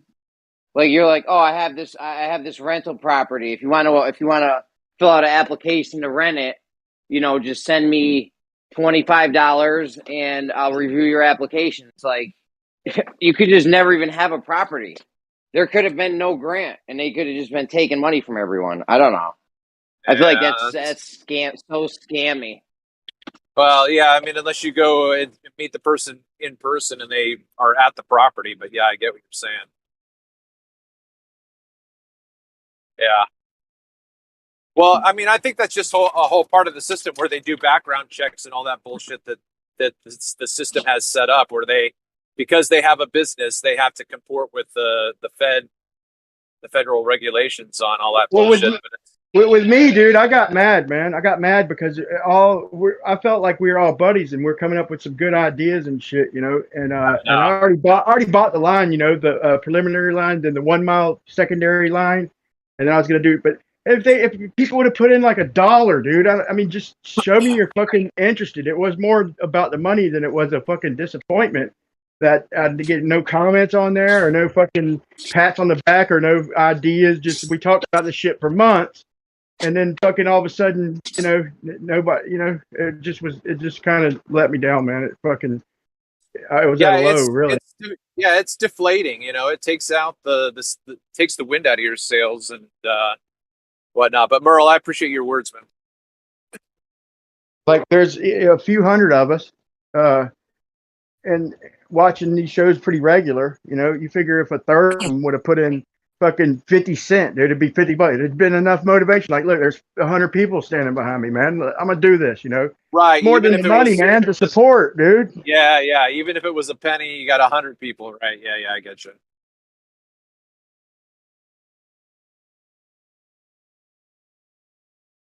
Yeah, I won't say who it was, Travis, but I was in Gems one day and someone came in there with the paper or one of the papers you'd written. And I was just like, and I wasn't aware of it. And, my interest, like the light went bing and I was looking in the text chat and just some of the comments, like they were trying to dissect it and cut it up and take it apart, then and there. And I just thought, wow, this is, it's not helpful, basically. That's the bottom line, right? That just doesn't help anyone or anything. There's no progress. Nothing moves forward. Yeah, well, I mean, it would have been, right? It would have been if someone would have written down their notes and said, hey, Travis, here's my criticisms, here's my critiques, take a look at what I think and get back to me. You know what I mean?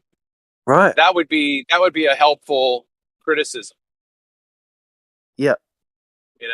Something constructive. Sure. Right. Yeah. Yeah. And that I think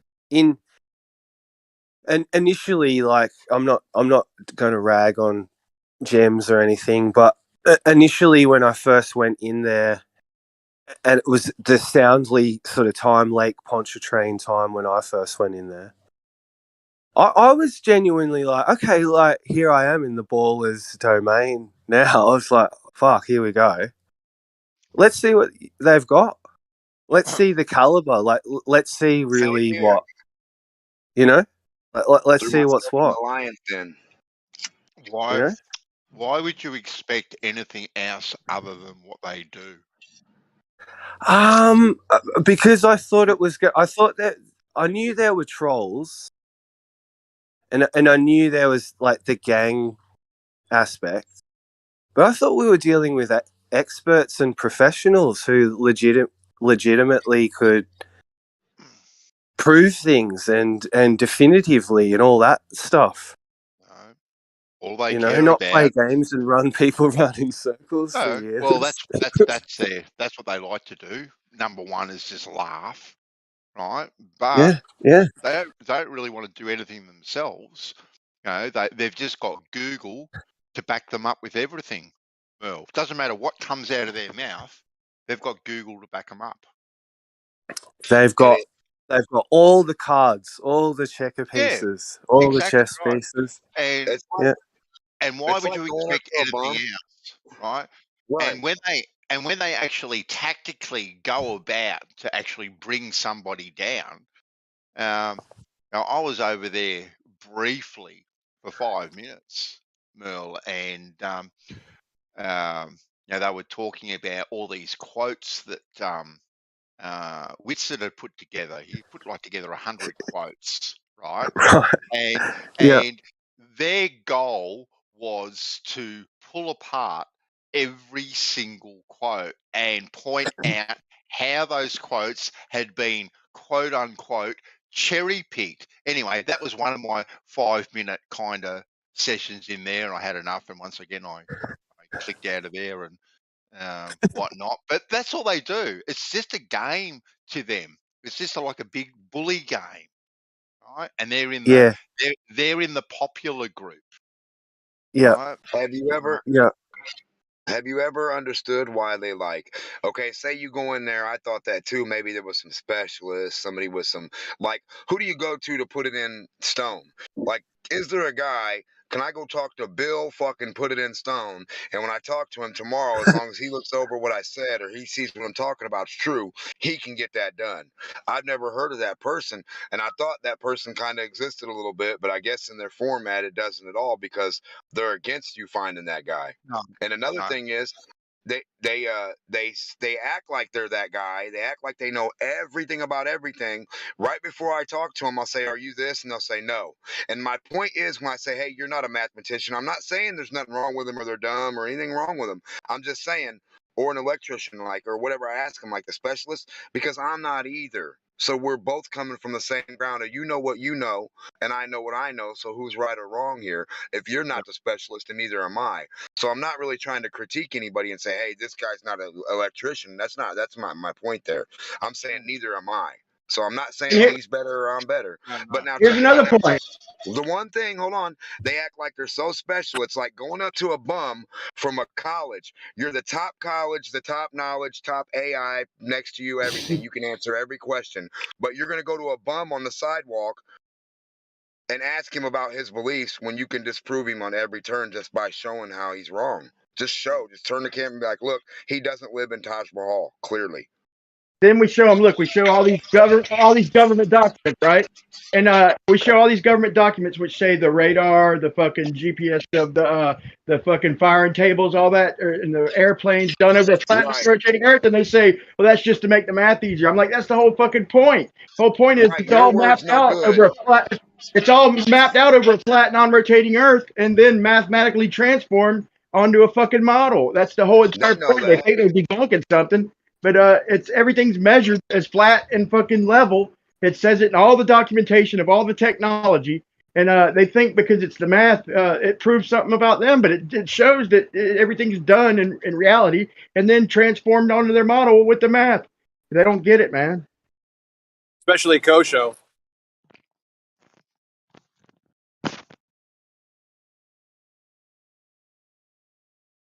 They know it's transformed. Every day till you're blue in the face, you could wake up every day for the last 10 years and have just Listen, one thing you say every day be a separate guaranteed proof that the earth isn't a ball. And they'd be like, oh, your word's not good enough. But Bill and Ted, I don't even know 3,000 years ago. We're just putting that in stone. I don't get it. I really don't. listen, the conversation with Kosho that's on my channel, I started out with my comment and I said that you guys transform the information, that you guys convert from one to the next. He says at the beginning, there's no conversion. 3/4 of the way through the conversation, he admits to the being transformed and converted. It's insane.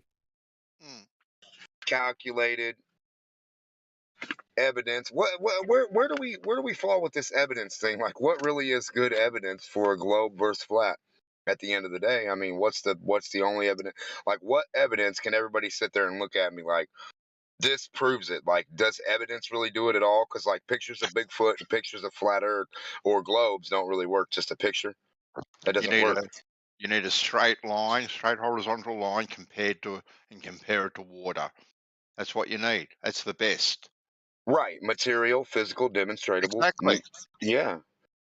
And they want to go by looky loo. I got a picture of something that I can tell you a story about. It just I don't get it. Yeah, they'll tell you, damn, that knowing the distance between me and you, and then the distance between you and Merle, and then from Merle to me, proves globe. What the fuck? Doesn't prove anything. Not at all. And every time I go on McToons and FTFE, I ask them to demonstrate these different things, and there is a reason. Don't ever think that I don't make any sense when I'm saying something, because I do, and I can demonstrate everything that I'm talking about, whether anybody gets it or not. I can demonstrate it, just like Bansall's talking about. Get a real ball and show you what I mean. Now, if you can prove me wrong with your ball, showing me how what you mean is right, then that's what I mean when I tell that to Jeremy. I'm not saying anything funny. I'm saying if I demonstrate a little stick sticking out of a ball and there's 100 of them, and you can't tell me which one's vertical from horizontal, then that's the little pole off the earth. It only needs to be 20 foot. If you're on a mountain or a cliff, that cliff or mountain protrudes off the earth itself. So you're good to go. You're already off the earth, really. You know what I mean? Dude, no one ever knows. They act like 1 degree ain't shit. 1 degree is 1 degree is 3,600 feet. Stop going. Hello, can you hear me? Can you hear Brian? Can you hear me? Brian? I was talking. I was talking first. I want to respond. No, You're lying, Jeremy. You're lying. Okay, stop. You're lying. Okay, how do I sound now? Oh, you sound wonderful. Okay, as far as Demot goes, no one ever knows what the fuck you're saying. Stop going out there on different platforms. The more you go out there, the more foolish you look. Everyone. Speak for yourself, Speak for yourself. You got mouses in your pockets? Jeremy, I keep telling you this. Look in the mirror, buddy. Who's sitting next to you? You. Stop talking like you're talking for anybody else's comprehension. I would not put your money on telling me what everybody thinks in this room, ever. And I would not win the bet. Stop acting like you're anybody but yourself. You're your own comprehension. Because you don't get it doesn't mean the mouse next door doesn't. I'm sorry to keep telling you this every day of my life. I will say this. I will say this. As many people as I've been at odds with, and I just said the other day, I have no fucking idea why I had a thing with Geo, because actually he's one of my favorite people right now. But Denmark, other than the fact that when he's bullheaded about something, like it's a rap, you can't tell him anything. I kind of agree with him like 80% of the time he's talking. Is that crazy? No, I'm right there with you. Yeah, that's fucking crazy, bro. I think it's funny as shit. I think it's funny as shit listening to because he brings up principles. It's not the argument as much as it is the principles. The principles do make sense. Tell him about the 20-foot fishing pole. Tell him about the 20-foot fishing pole. Let's see if everyone's on board with this. Go ahead. Why are we arguing tonight? What's Tell going Eli on? about your 20-foot fishing pole, Demok. Let's go. You're on board with this, Eli. 80% of the time, this might be one of them. Yeah, Jeremy's bored, so he's being the fifth column. That's what's happening. Am I tripping, crypto? Like Denmark is alright. He's alright. Yeah, I don't have a problem with it. I think the thing, I'm pretty sure Bro, that you couldn't Denmark, even say that with like, a serious face. I'm pretty I sure put it in Denmark the is back like, chat. I put it in the chat, Jeremy. There's oh, a picture for come on. everybody. There's a Beautiful. picture for everyone. You can That's visualize That's what I'm beautiful, talking man. about. I was just about to say something Okay. nice about you, then you talked over me, you bastard. I'm sorry. I was just letting Jeremy know I put it in the chat so you guys can all take a look and see the fishing pole strings. Yeah. Denmark. I think the thing about people like Denmark, he's definitely not like this in real life. Right? This is like Denmark 2.0 is what you get in this chat here, right? But these Globers, they create guys like Denmark and QE. It's their fault. Like Yeah, but if you if got to they admit though, went, man, they Yeah. downplay the I'm 1 like, degree, but they come downplay on, 1 man. degree like you'd never notice I 1 degree. know you But could in hear their me model, talking, Brian. I thought you was Brian, done, I dude. know you could hear me talking. Yeah, I did. I thought you Brian were is done. no Sorry, I thought you No, words. were I done. was He is I no was words. still full mid-flow when you started talking, dude. Like nowhere near finished. Brian. The point I'm trying to make is that if the Globers weren't so weird, they wouldn't create guys like QE and Demok. It's their fault. You just said that, bro. You just said that. You interrupted me just to fucking repeat that again, bro. That's what Didn't I was Anyway, thinking. He finish didn't saying interrupt you. You interrupted. No, yeah, no, no, but he just listen. made his Yeah, point, but bro. He he made his didn't. point. I didn't know I was Yeah, interrupting. yeah, and then he repeated himself, and he didn't add anything to what he said. I'm like, you just said that, bro. So what was interrupted? Anyway. Oh, I didn't what? finish saying it when he talked over me. How about he doesn't talk over me and then I don't have to repeat anything? All right, you Okay, done man. now? Like that's kind All of right. like I was joining in. I thought Come you on, was man. done, dude. You don't talk You over didn't have other to make a people. big deal out of it. I was Maybe like, he shut up. forgot and doesn't want y'all to know he forgot. Like No, some this was of me us trying to agree with are. Demok, man. This was me trying to agree with Demok. It's like they make it seem like 1 degree ain't shit. You can never notice 1 degree, but that's 3,000, almost Yeah, like yeah, 36 feet, dude, on yeah, their ball, man. I think it's a yeah, significant amount. yeah. I've said Yeah, that from the very beginning. Anytime they brought that up, I'm like, yeah, what's the value of that 1 degree? Convert that value for me, and then tell me that it's not significant. the same. Like because I mean, in this, it's like how they live with statistics. It's just a mathematical game where you're trying to focus on one thing and they're like, no, it works this way, and they give you like some math or some other shit, and it's not really compatible, and you're like, I guess so. I don't really have anything to refute in the way of math, but it's not really even the. Because here's the thing. Y'all talking about 1 degree this, 1 degree that. Listen, the horizon is supposed to be 3 miles away from me, a 6'2" dude. Okay? So that 3 miles away is the point at which the angle of the floor is pointing away from me. How the Yeah, fuck would I not see that? yeah, that is. You're right. 3 miles comes out to 0.02 degrees. That's right. That's just another coincidence. They have to digest it. Our angular resolution limit of the human eye just coincides with the 3 miles, just a little bit past, and All it right. just happens to be a little bit more than 3 miles. They use 7/6R to bring it home a little bit when that's exactly what the flat predicts. You know, that's a good point. All right. Look. Everyone just go look at the picture Demak posted. That'll fucking explain it all right there. Yeah, I get it. Oh, you got it? Explain it to me. It's a 20-foot fishing pole. What's the big deal? What is it? What is that? If you're gonna lay this pole down and it's not gonna have any bend to it, the Earth is gonna drop away from it at some point. A 20-foot fishing pole. Yeah, I mean it's a little bit short distance for the scale of it, but it's still the same principle. Yeah, All right. because the I'm gonna Earth, go home, get my because the fishing Earth, pole out. I got an ugly stick at home. I'll go out, break the fishing pole out, and we'll see. What are we gonna do with the fishing pole? watch the Earth fall away.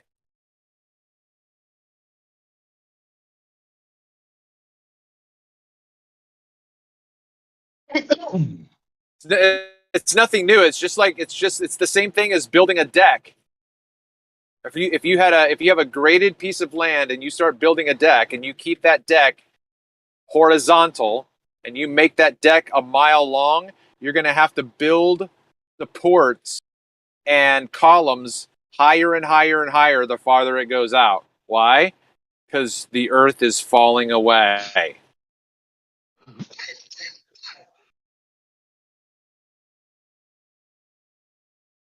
Oh, Nobody's Becky's doing in the that. house.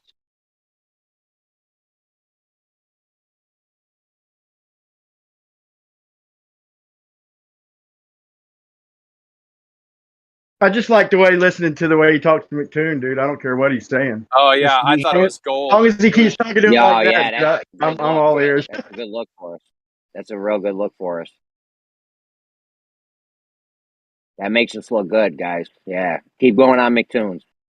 I'd watch it every day.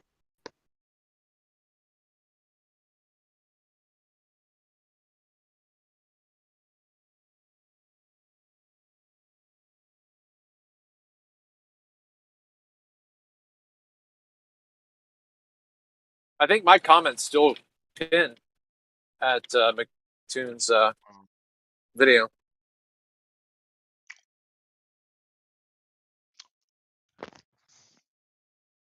If we want to be taken seriously, we've got to present stuff professionally. Yeah, and not well. See, that's the thing. I knew that I was taking a chance when I didn't cover my tracks by posting that paper. I knew someone was going to come after it. Well, and especially in this realm.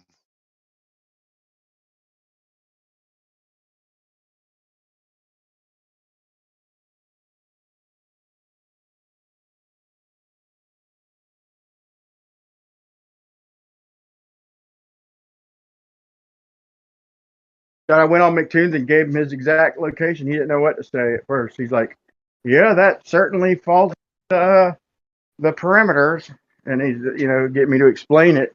And then he says, "Oh, use the radius." I'm like, "No, I'm showing you flat Earth math.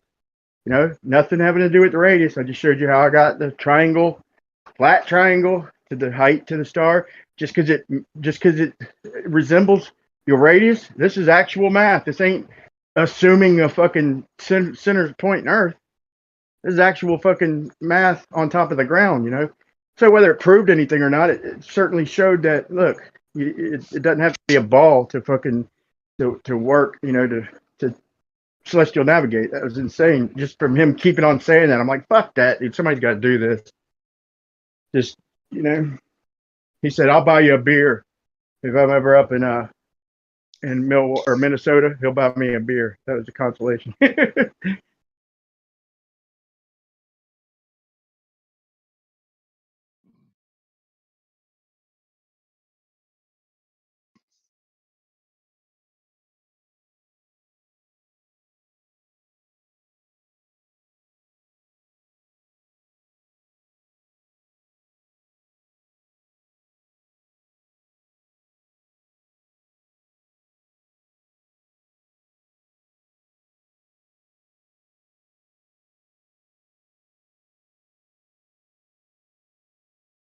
And I at least got him to acknowledge that it does use triangulation. It uses triangulation no matter what you're on. You got to, lay it down. It's the azimuth or the right ascension around the center point. And so it's triangulation no matter how you look at it. They're thinking of it's like GPS and it's trilateration. So at least got them to acknowledge that. Nothing good came of it. They shut up. They don't say that no more, do they? No matter how many times you throw it in their face, look, it's triangulation, triangulation, triangulation. No, it's not triangulation. Flat earthers are stupid. Now all of a sudden, who's stupid now? Now that you acknowledge it's triangulation?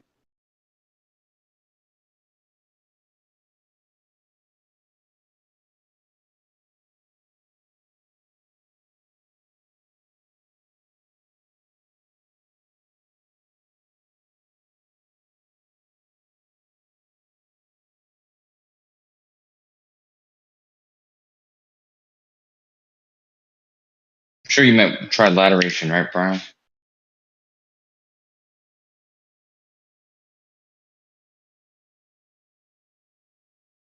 No, triangulate. You triangulate the coordinates of lines on the Earth, right? Not lines off into space. I'm not talking about the. I'm not talking about laying out the line or whatever. I'm talking about to get the point. Even if you're fucking, even the Haversign really is type of triangulation. Would you agree? No. Whatever, dude. Whatever. Okay, well, how can they drop that argument then, Kosho? Well, triangulation is when you use three angles to determine a distance, a Right? position. Trilateration is when you use three distances to determine a position. Like the North Pole, the point of the star, the what do you call it, the ground position, and the and your location, like that kind of triangulation. You mean? No. The angles in celestial navigation are a method to obtain those distances. Once you have the three distances, you can determine your position. But those angles are not part of the. They're not part of finding the position in themselves. They're the method to find the distance to the three distances. So it's not stars doing a circle around a center point, then, right? Stars in a circle. Like I said, you're using three GPs to find your position. So the distance to each of the three GPs. Well, you're the only one hanging on to this, I guess, man. So cling on. Hanging on to it. Cling on. Live long and prosper, dude. I'm just saying, what happened to the triangulation argument? Where'd it go? You still hanging on to it? Sometimes people mistakenly call it triangulation, but triangulation is something different. I mean, McToon, when he admitted it, I thought that's when it went away. That's when I haven't heard it in one video since then. Since he admitted it was triangulation, we haven't heard it. If you're talking about MC Tune, I don't really watch him or see him as an authority on the matter.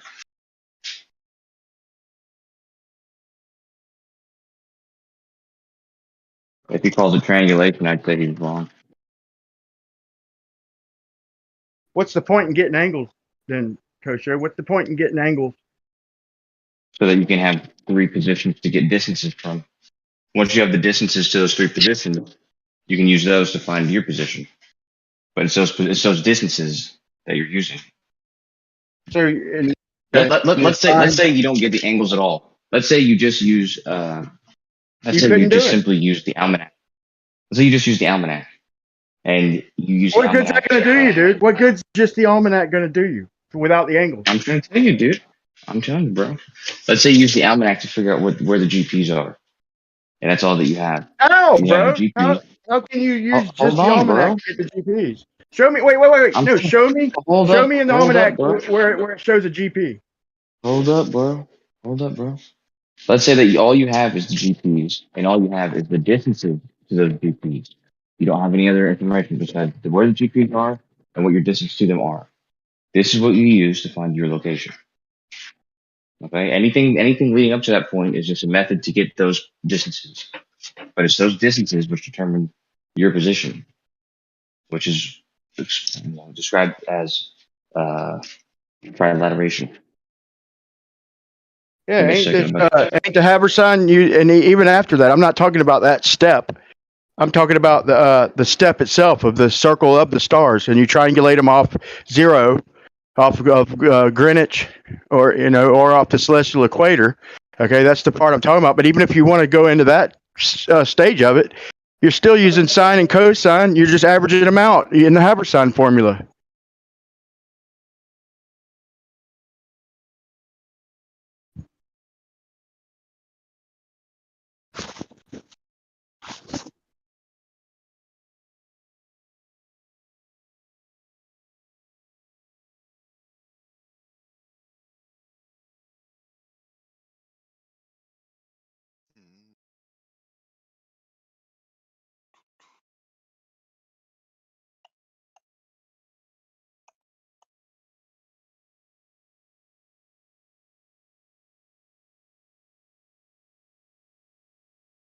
That's when I realized I was in for it, man. When I looked, I thought that I was going to look at the almanac and it was going to tell me the position underneath the celestial bodies, and I was in for it. I was like, oh shit, that's the whole process is finding that out. And yeah, if the almanacs just told us fucking their position where they're at on Earth, then maybe there wouldn't be. But you got to figure all that. I understand the argument they put forth, but I thought they dropped that. When everybody learned it. I ain't saying you don't know it, Kosha, but I don't think you're thinking it through more than you're being stubborn right now. My opinion.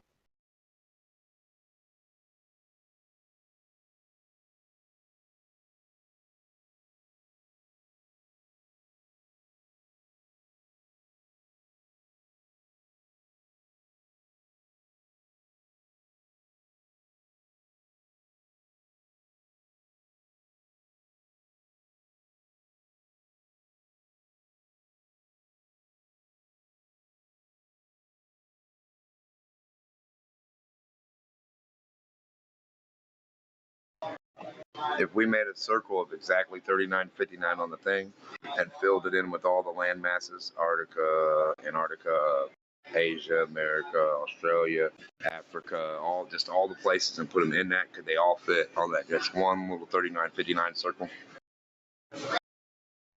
For the size that they are, like whatever they claim to be, fit them in there and see if they all fit. If they don't fit, that's weird too, right?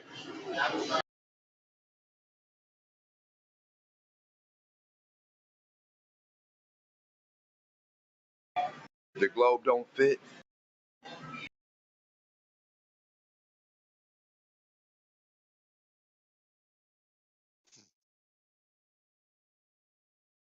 You can't prove nothing.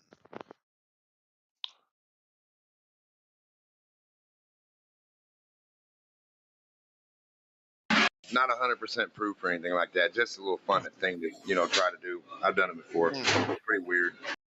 Like when you look at like how big Africa is, and like Mexico, America, Antarctica, South Pole, North Pole, like all that shit, like, and put them together. I think it's bigger than 3959 that they claim.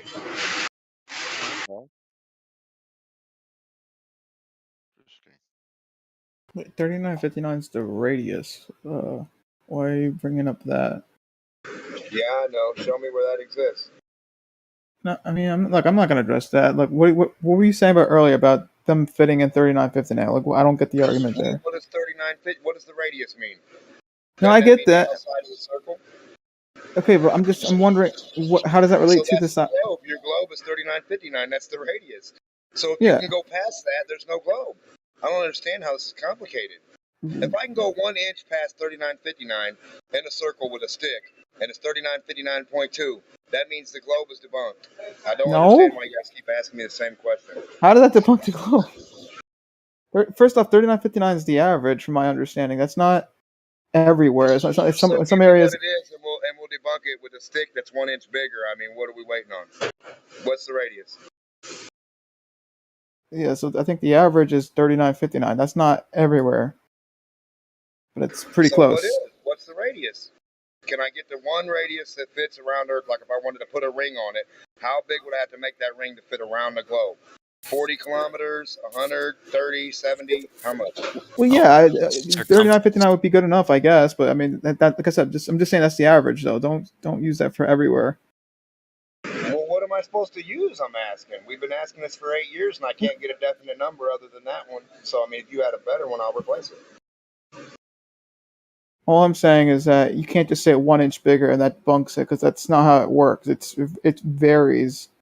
That's how it works with a radius of a ball. If you give me a golf ball and you say, I swear to God, I bet you my whole check this golf ball is 1 inch left to right, top to bottom, and I say okay, and I get a 1 inch circle, right, and the circle and the circle is bigger than 1 inch. It's 1.5 inches or 5 inches, and it doesn't go around that ball. Something is wrong. You lose your money. I mean, I don't get it. Okay, elevation is a thing on the globe Earth, right? And even more, if you're on a mountain, from where you're standing on that mountain to the center of the Earth, that would be greater than 3959 by, depending on how big the mountain is. Let's say it's like, I don't know, 3 miles. I don't know how big mountains are. Then it would be 3 miles bigger than that. You know, I mean, elevation is a thing on globe Earth. On the globe Earth, so saying an inch or two is not going to help you out. That's not going to. Well, why would a mountain have anything to do with the radius? The point I'm trying to get at is elevation exists on the globe Earth. Like it's not just perfectly, levels, throughout the entire Earth. Like it varies, from distance. The distance, Can from. you show me the? Hold on. Can you show me the two spheres, the 24,901 mile circle on paper that's different than 3959? Compare them. Can we see? I mean, what are we talking about? I don't know. You're just being way too specific with your numbers. Like, oh, an inch more or whatever. That doesn't work like that. So an inch isn't bigger than 3959. It's smaller. It's not bigger. If I go further than your radius, it means your radius is wrong. I mean, I don't get what you're saying right now. Because the radius is an average, so you can't just be like an inch more, because that actually does exist somewhere where there's an inch. Like, I don't even know what you're actually saying. Like, what the fuck are you saying? Like, I'm actually like confused. Look, in any case, it's stupid. But what were you saying about earlier about the Africa and shit fitting at 3959? I still don't get that argument. Yeah, you get a flat pizza circle. That's not a whole globe. That's not a sphere. That's a flat little circle of 3959. Can you fit all the land masses in one little flat circle of 3959? That's not the area or proportion of an actual sphere of 24,901 miles from one point to the next on half and half and half. You got 4 sections of your little flat section of 3959 on the globe. So what I'm saying is, if you got one flat circle like our name, can you fit all the land masses in there? If you can, something's wrong. And if you can, something's wrong. How does that? No. What kind of argument is that? If you can and if you can't, like, it's a stupid argument. First off, the second off, I don't even get what you're on about. I'm pretty sure you can't fit them all in a circle like that. I don't think it's big enough. Everybody's pretty sure. Okay, there's 2 things here, man. Can we prove it? Can we actually put them in there? Yes. I think maybe so. I don't know. There's two things here, dude. This circle he's talking about is irrelevant to the Earth, but regardless, if there was a circle that was that size, 3959 radius, and it was a circle, it would indeed be able to fit all the land masses. All right, what? Okay. On Earth. Fair enough. Because 3969, 3959 is like squared is what, something close to 1.6 million or 16 million. Yeah, and then you just take the surface. Then take. Yeah, I didn't really. Yeah, and I think the surface area of the Earth is 192 million square miles, and you just take not 29% of that. Sure. 29% of that is more than 60 million, and 60 million is more than 16 times pi. So, but that does. I guess it does assume though, if you squish it all in though, like not accounting for like the shape of it, because Let's just say that they're gonna fit in perfectly like a Pangea. Okay. Okay, fair enough. Fair. But I mean, I don't get Demok's argument though. Like, what's the because look, there? pi d. If you take pi d squared is the exact same as 4 pi r squared. So the area of the circle he's talking about is going to be the exact surface area of the globe. I don't know what. Pi d squared is the same as 4 pi r squared. Well, no, he's saying that this circle's radius is 3959, right? Which would make the diameter twice that. So pi d squared, right? Yeah, but that would just give you a cross section of the Earth. That wouldn't give you this. Would that be the same? I don't think that would be the same. No, it would not be the same. Yeah, it's not the same. You don't use the diameter when you're trying to figure out the surface area of a circle. No, do the math.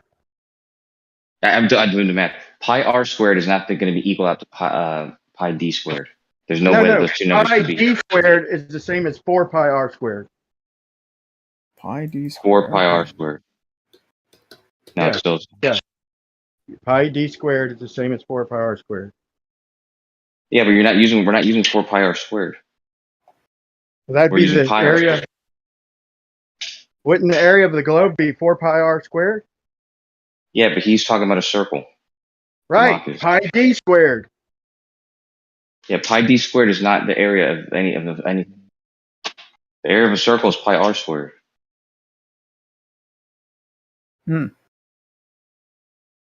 Okay. I think you're thinking of 4/3. What is it? No, there's an equation for the surface of a sphere. Yeah, that would be equivalent to a sphere. You're right. But it is the same.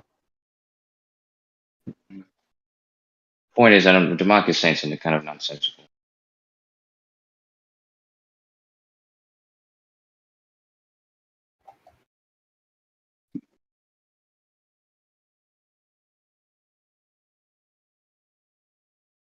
So they'd have to fit on two sides.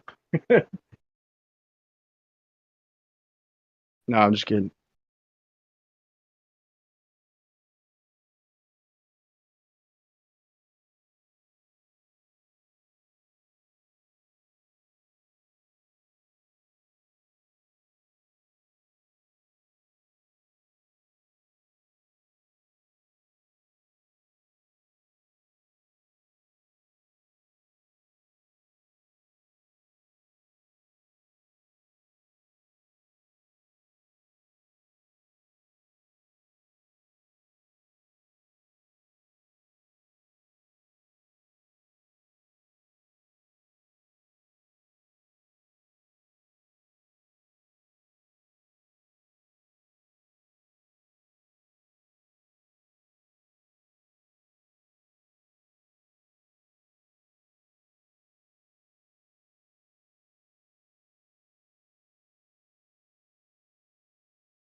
So, so of a circle, so pi d would give us the circumference, right?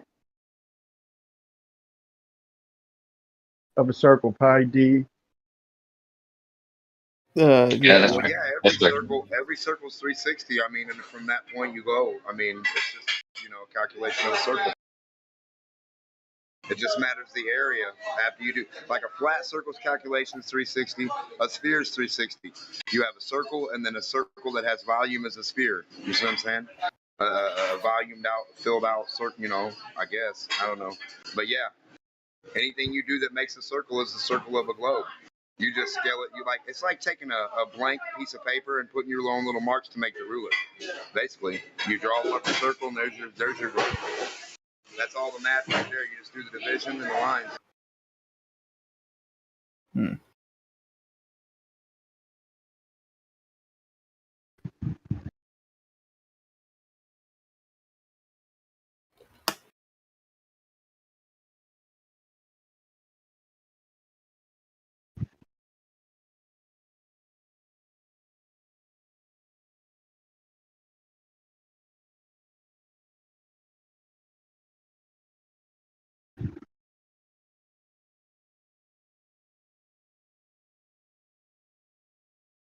So pi r squared is for the for a two-dimensional circle, the surface area, right?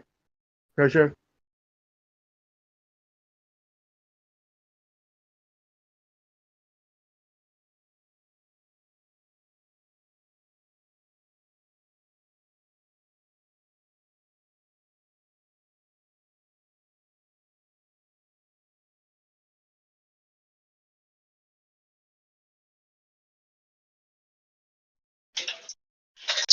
Brian, that's correct. Sorry, I'm drilling right now. But that's correct, Brian. And then then I'd say then pi 4 pi r squared or pi d squared, whichever way you want to do it, it's the same answer, is the surface area of a three-dimensional sphere. So that's the difference between you ain't got to respond right now. I'll put it on the back burner, but my point is it's different formulas, an extra function basically, with the extra dimension. Because lately they've been trying to argue that the surface of a sphere is two dimensions, but we just agreed that pi r squared gives the surface area of a two-dimensional circle, and then pi d squared or 4 pi r squared gives us the surface area of a three-dimensional sphere. So to me, that self-explains the dimensionality, in my opinion. That should be enough to prove it mathematically. But it is what it is.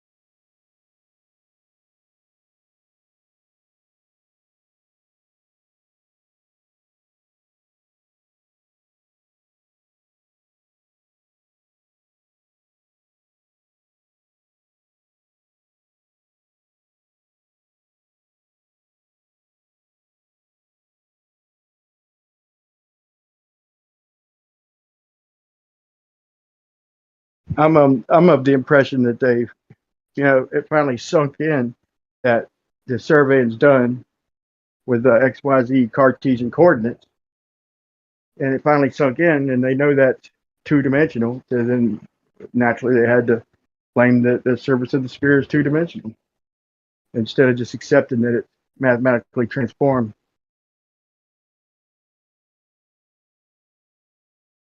That's my opinion.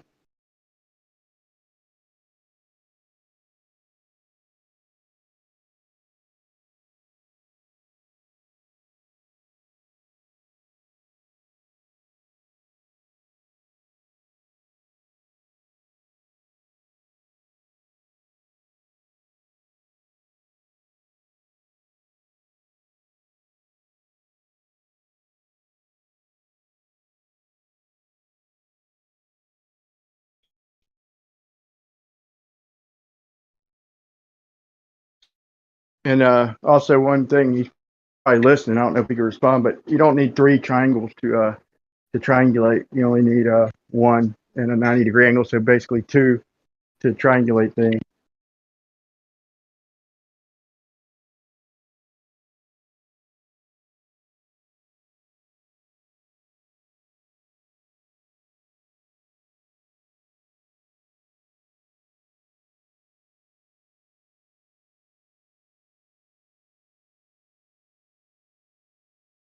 Hey, Kosho, are you there?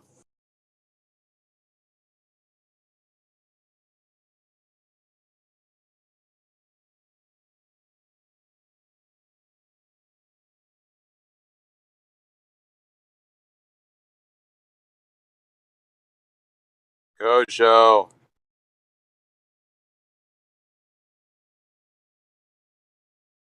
Leaving bees naked at the moment.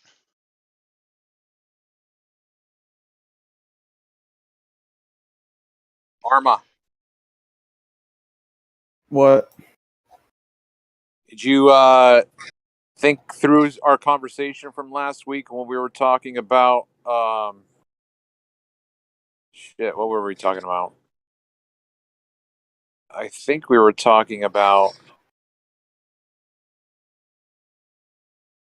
our relative angles to each other if we moved apart. We're talking about like universal up, down, left, right, or some shit like Oh that. yeah. That's right. Good call. Yeah. Did you think any farther on that?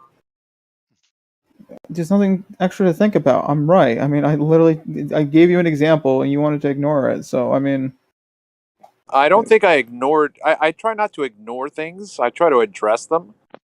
So I doubt that I ignored what you said. all right. Well, I already told you that that debate isn't really going anywhere. So if Does you that want to mean that you're continue it, go ahead. But yeah, no, I absolutely think that it is going somewhere. If you want to avoid the conclusion, that's up to you. but I'm not avoiding the conclusion. We literally you showed that left and right can't be the same, but but somehow you concluded that up and down have to be the same or some shit. But I literally did the exact same thing that you did with left and right with up and down, and then you said no. So I don't know what to tell you. I mean, Okay, but you can't treat up and down the same as left and right. Left and why right is not? really because you're dealing with a lateral direction or a vertical direction. The vertical What's direction has a limit, which is the ground. Lateral doesn't have any limits. Okay, so like if you fly, let's just say, so to speak, when I was a kid, I remembered thinking about flying around the world. And if you fly west, you're never gonna not fly west.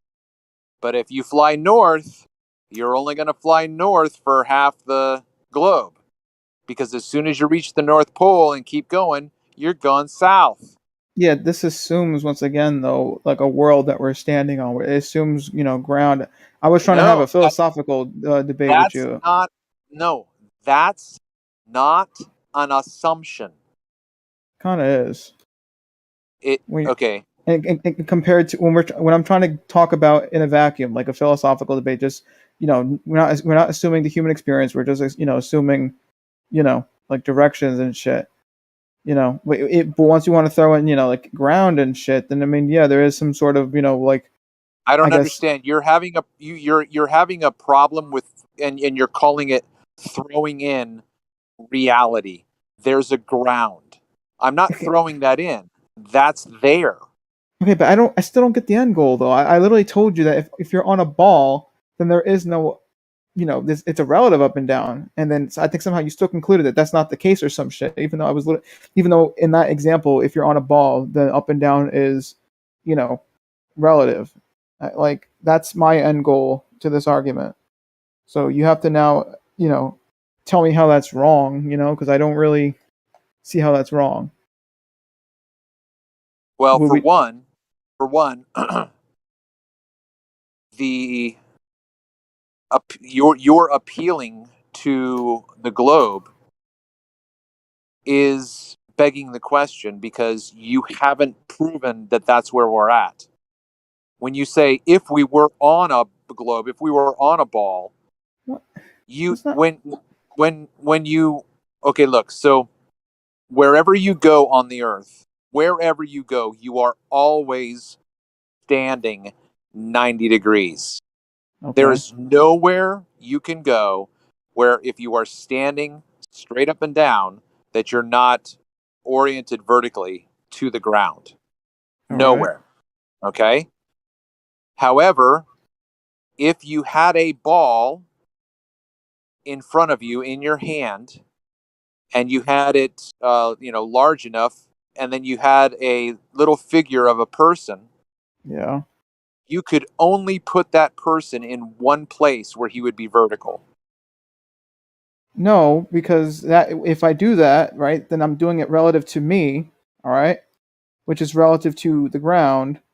All right, you're using you don't realize it, but you have a reference frame. That reference frame is the ground we're standing on. All right, in this hypothetical, I'm talking about literally if we don't have this ground, whatever. If we just have space and we have a ball, then we have no ground to stand on.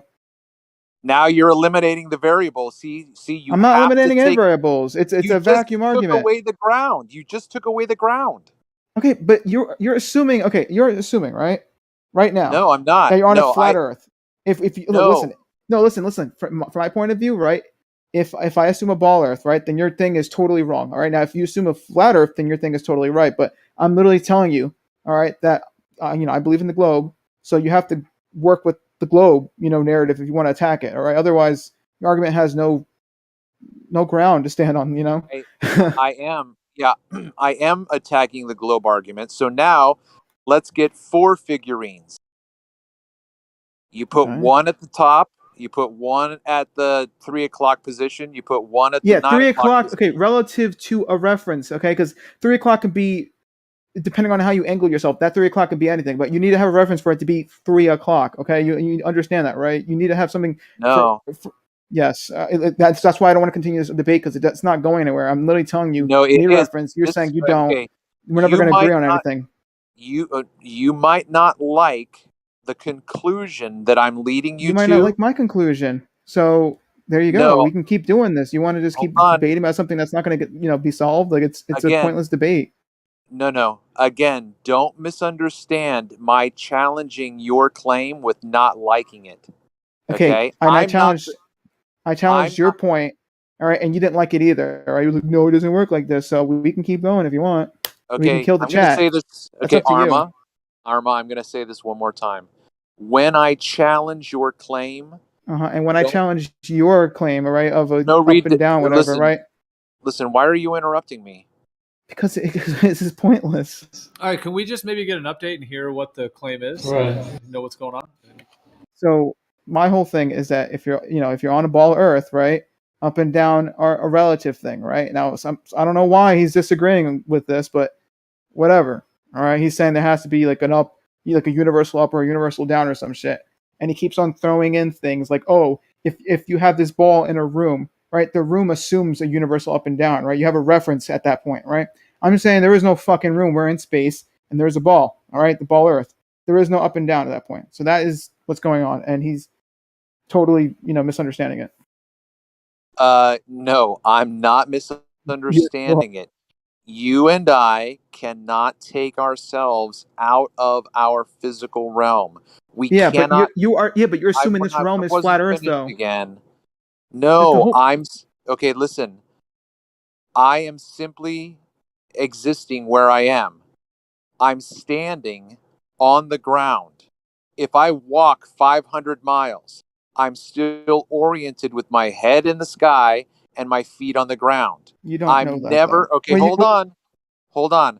I'm never going to think that I am at 500 or 1,000 miles away from my starting point. I'm never going to think that my degree to any other orientation has changed. Yeah, that's fine, but that's literally just you're never gonna think that. That doesn't mean it isn't the case.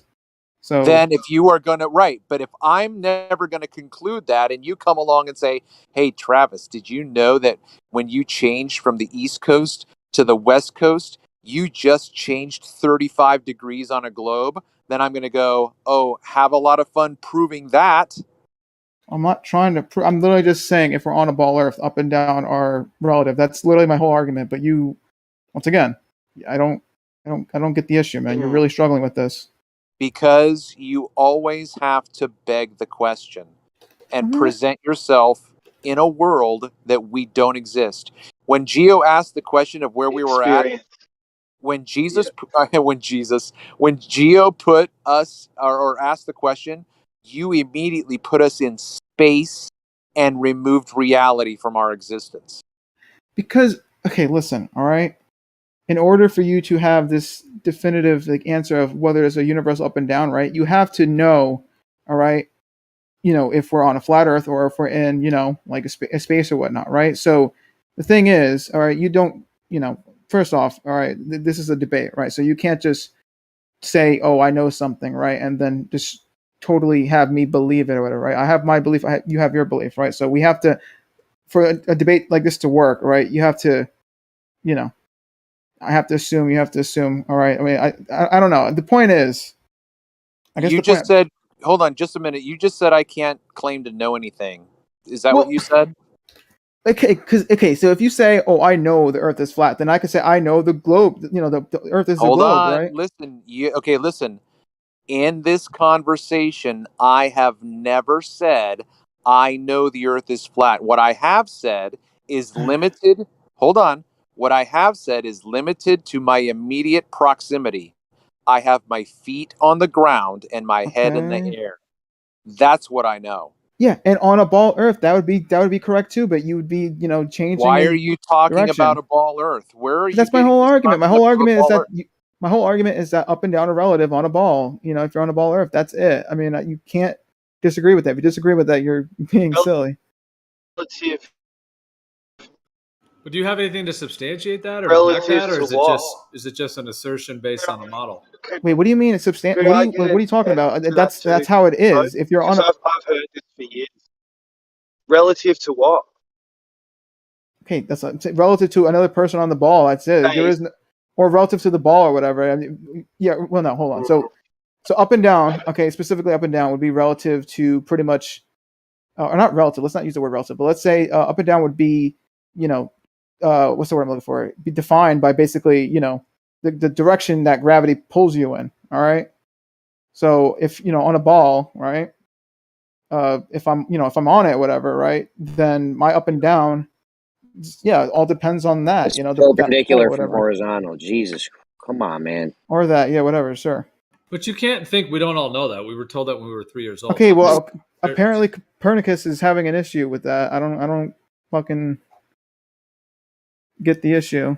Because when you and I are in our immediate, like you and I are facing each other, we're 2 feet apart Oh and my facing each god. other. Okay, you might not like what I'm about to say, but It's a stupid argument. it's beside the point. When you and I are standing face to face, we are both at 90 degrees and vertical to each other. Okay. If you and I walk away from each other 500 miles, You and I are now 500 miles apart from each other, but we are still vertical and parallel. Okay. Right. If you are going to suggest something else, please, by all means, start at point A and tell me at which point you had more information than I did to understand the nature of our reality. Wait, so what is point A again? Is what we're facing each other? Was that point? Like, or Okay, I'm sorry. The next point B would be the point at which you bring in more information to say that you know something else is going on that you want to bring to my attention. I'm literally just giving you a hypothetical, saying if a ball Earth exists, up and down are relative. That you're not addressing that. And my question is, why would you even say if? Why would you ever say if when all we know is vertical? Can you look? You're not attacking my argument. Attack my argument, or let's not debate this, because we're not even having the same argument. On a ball Earth, up and down are relative. Why are you? Okay, so you can't attack my argument now.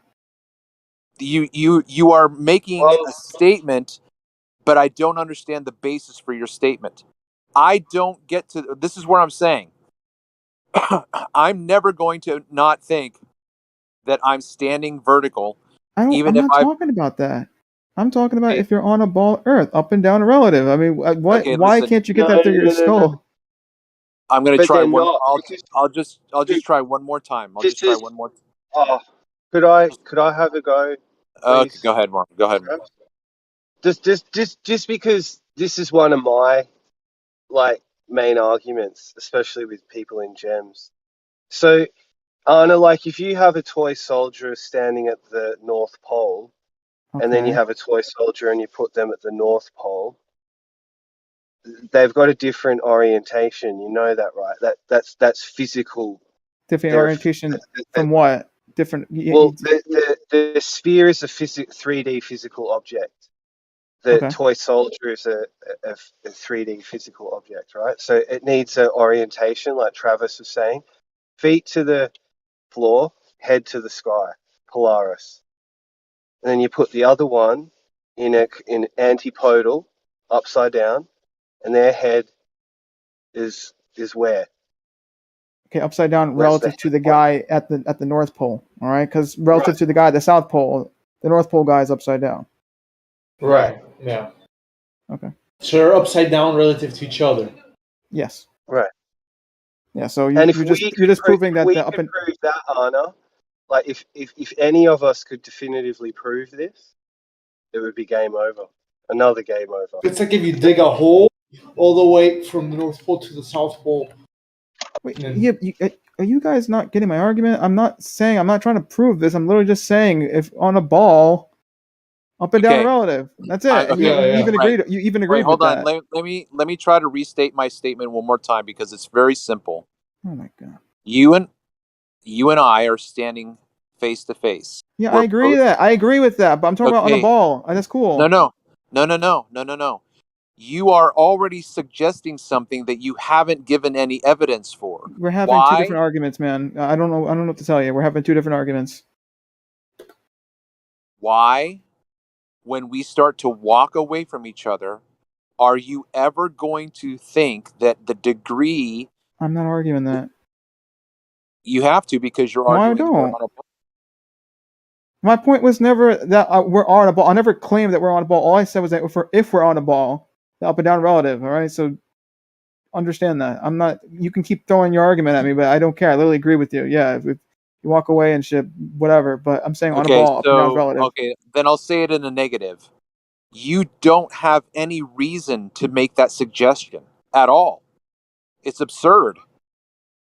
Why? It's absurd. Why don't I have... It's absurd for you to say, if we live on a ball, then da da da da da. There's no basis for you to say that. No, it's just for maybe it's just for fun. You know, I could say if we're living on a pyramid, right? Then everyone would have like a weird angle if they're standing on a face of it, on one of the faces. I mean, I could throw out any hypothetical I want because it's hypothetical. All right. Okay. Yeah. Now, if both of us lived in the same world and you suggested we lived on a triangle, that might be a silly thing for us to chuckle at together because we both know we're not on a triangle. All right. Well, However, it was an example. So. However, in this discussion, one of us thinks that other people in this world are antipodal to us, and it's not me. Okay. Well, all I know is that I was just giving you a hypothetical, right? So. Without any basis, you were just making it up. I He was just giving clearly you a doesn't want to. hypothetical. He clearly doesn't want to argue it. No, because I'm not trying to argue right now for Globe Earth. I was literally just telling him up and down a relative. That's it. And he wants to fucking have. He wants to like. I don't want to say straw man me per se, but it is kind of straw man because he wants me to like go into like some other argument or some shit. Like I'm not talking about that. I'm literally just talking about in this hypothetical, and yeah, that's it. But that's why I was asking, outside of the hypothetical, like understanding the idea of what they claim on the globe, that it's all relative and everyone's heads are pointing out to outer space and feet are pointing towards the center. Like I said, we were all told that when we were children. So other than just sort of restating that, do you have any substantiation or any reason to believe that, or is it just kind of a blind faith belief? Well, I have reasons, but I don't really care to like argue that right now. He kind of came out of nowhere. I'm just here to listen. Now you're just here to listen. All right. Yeah, I was mainly here to listen, but he came in and was like, "Hey, Arma, remember that argument we had a while back?" And I'm like, "Okay, we're getting into this again." No, I just wondered if you had any further thoughts on it. That's all. Okay.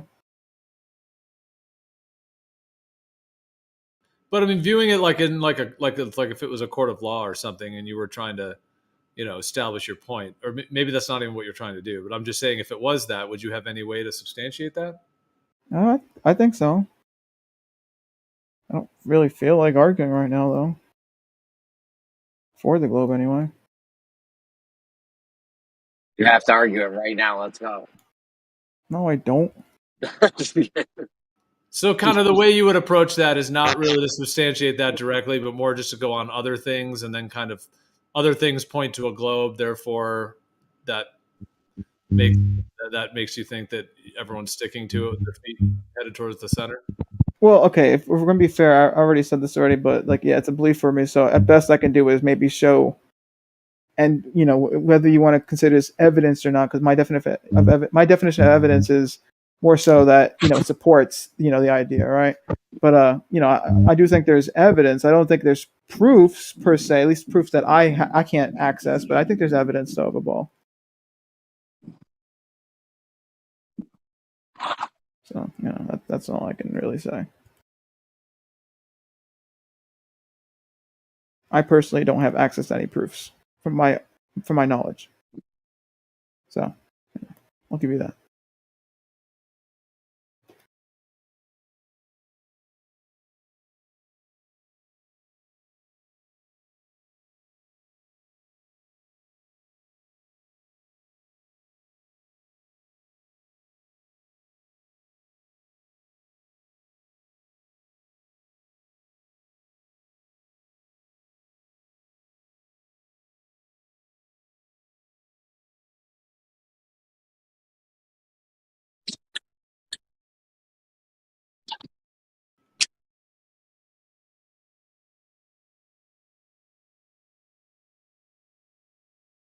So, Gio, we let half the surveyors in on what's going on and what they're doing, right? And make sure they're willing to be on camera and sign off on their name to it and let us put their name out there, right? And we let them in on everything. So we let half the surveyors do that, and then we get half of them where we don't tell them anything, and we just don't release their names at all, and they're totally, they have total anonymity. Anonymity. Good word. That's what I was trying to think of. Good word. Mm-hmm. Is that fair? Sounds fair. Yeah, it's an idea. It's a possibility. You're saying have like half where you really find half of them that are really, good with it. Basically, like they're Half of them you don't tell anything. You just say I want a straight line made. That's it, and you're done. We never release their name or anything about them or anything. But then the other half of the dudes, we explain to them. Listen, whatever. We're flat earthers. We're trying to see if the Earth curves there. We want to be able to put your name and we want to be able to put you on TV and record this whole thing and be able to put it into TV or a documentary and make them sign all the disclosure and agreements and contracts or whatever, so that we can use them and give their name and everything and make sure they're cool with it. Well, you don't necessarily have to say that you're flat earthers, right? You could word it in such a way. You could say, look, we are involved in a flat earth versus globe earth debate, all right? And we're trying to, we know there's plenty of evidence out there, but we're trying to do a test with a horizontal line and compare that to water. Would you be prepared to create us a horizontal line and sign off on it? So don't tell them that you're a flat earther, but just say we're involved in a flat earth, globe earth debate. Yeah, or you could do that. I mean, you can phrase it however you want, just as long as they know what they're getting into and they sign off on letting their name get out there. That's fine. Yeah, the only challenge with that is they may not really know what they're actually signing off on. You know, I mean, we'll tell them. We'll tell them. We don't want to. Some of them might be like, "Oh, all right, yeah, not a big deal." Yeah, you know, and so they might just sort of go with it, but then they might not understand quite what's on the other side of that. We'll let them know. We'll tell them. How do you approach it then? The whole thing about this is we get the professional globe measurers to do this, and we let we gotta show people who they are. Like, look, this guy's a geodetic surveyor. You can look him up. He's got surveying. He worked here. You know, he's been doing this for years.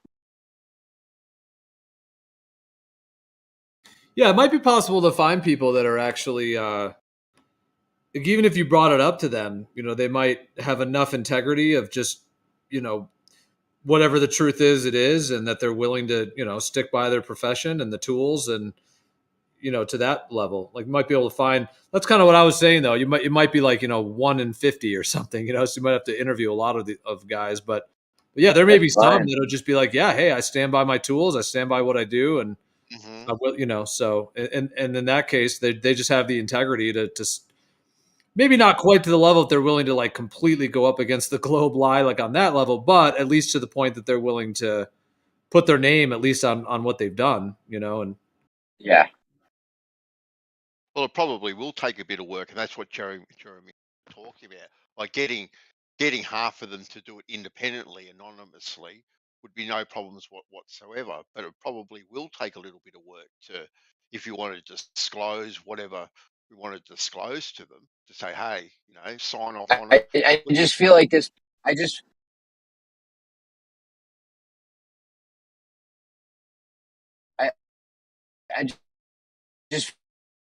feel like this to the facts more of a punters doing this, and we can point credentials.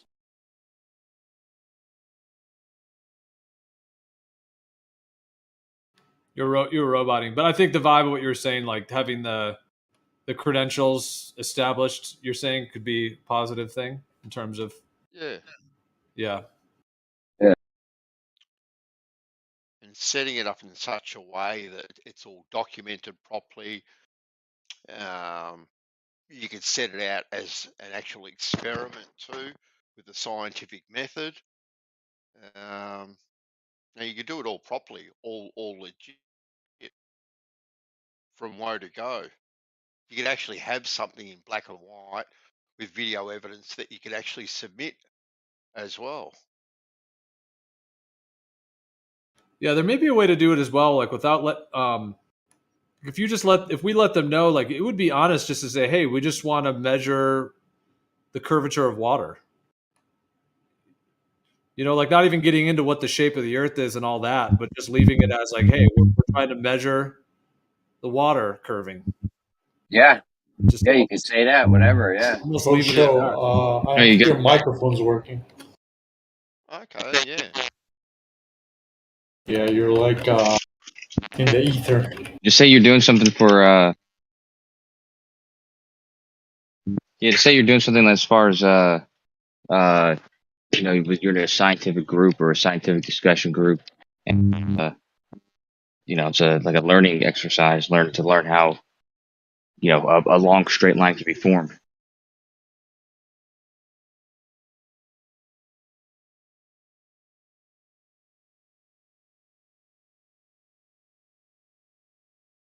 But there's got to be a way to get people to sign off on it.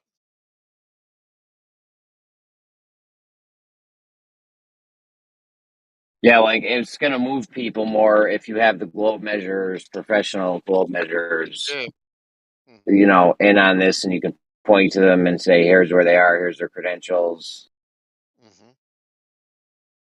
I've never heard a group of people though almost say that it's impossible. Why? Why is it impossible? It's rather quite easy. That's what I'm saying.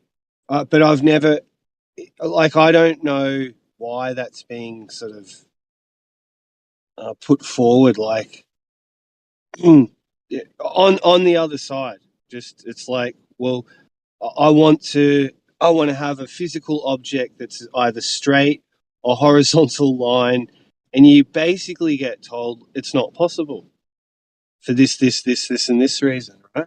Yeah, well, don't listen to them. You and I, Merle, could go to Lake Air, and on a weekend, we could do it quite easily. Quite easily. It's not difficult. No. It's almost like making something simple difficult or complicated. That's what it feels like, right?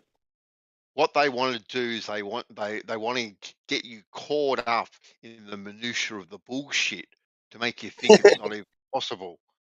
Right.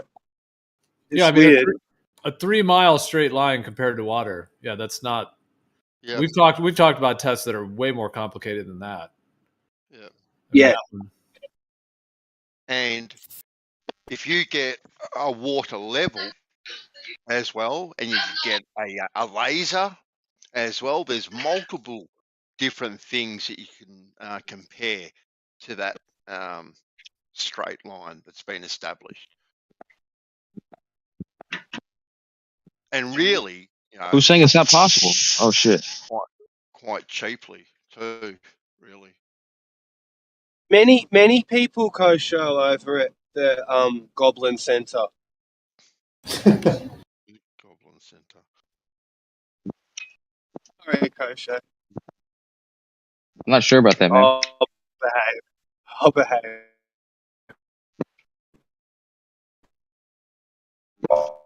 Oh, we were talking about like, say, even if you had like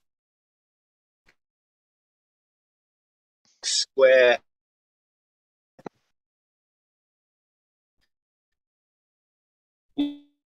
You're roboting, Merle. You're roboting. Yeah, you're lagging really bad.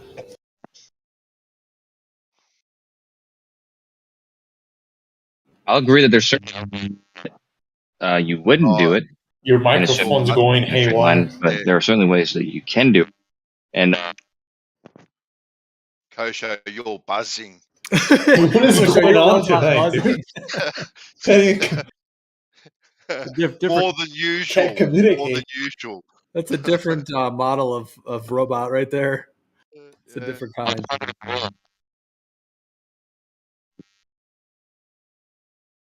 So what about the fact that this is dependent on... Probably just hearing the grill. All right. Sorry, go ahead, Kosha. You were cutting out. I think he's roboting. I was just going to say, what about the fact that this I was just saying you're probably just hearing the grill. Somewhat on optical. Sorry, what was that, Gio? What about the fact that this is somewhat dependent on optics?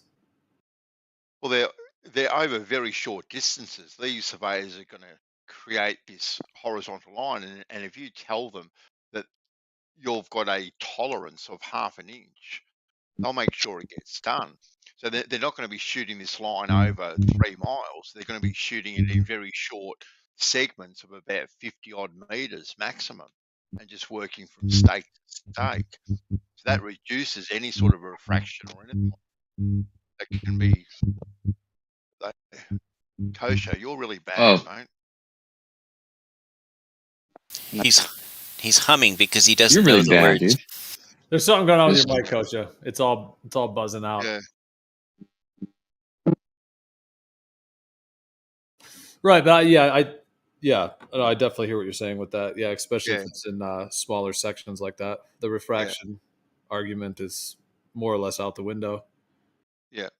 And there always is going to be some error, whether that's human or tool error.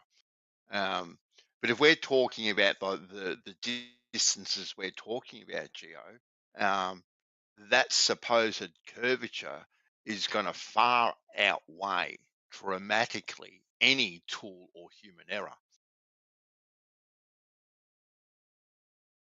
Now, these people do this stuff for a living every single day. They've got to be accurate.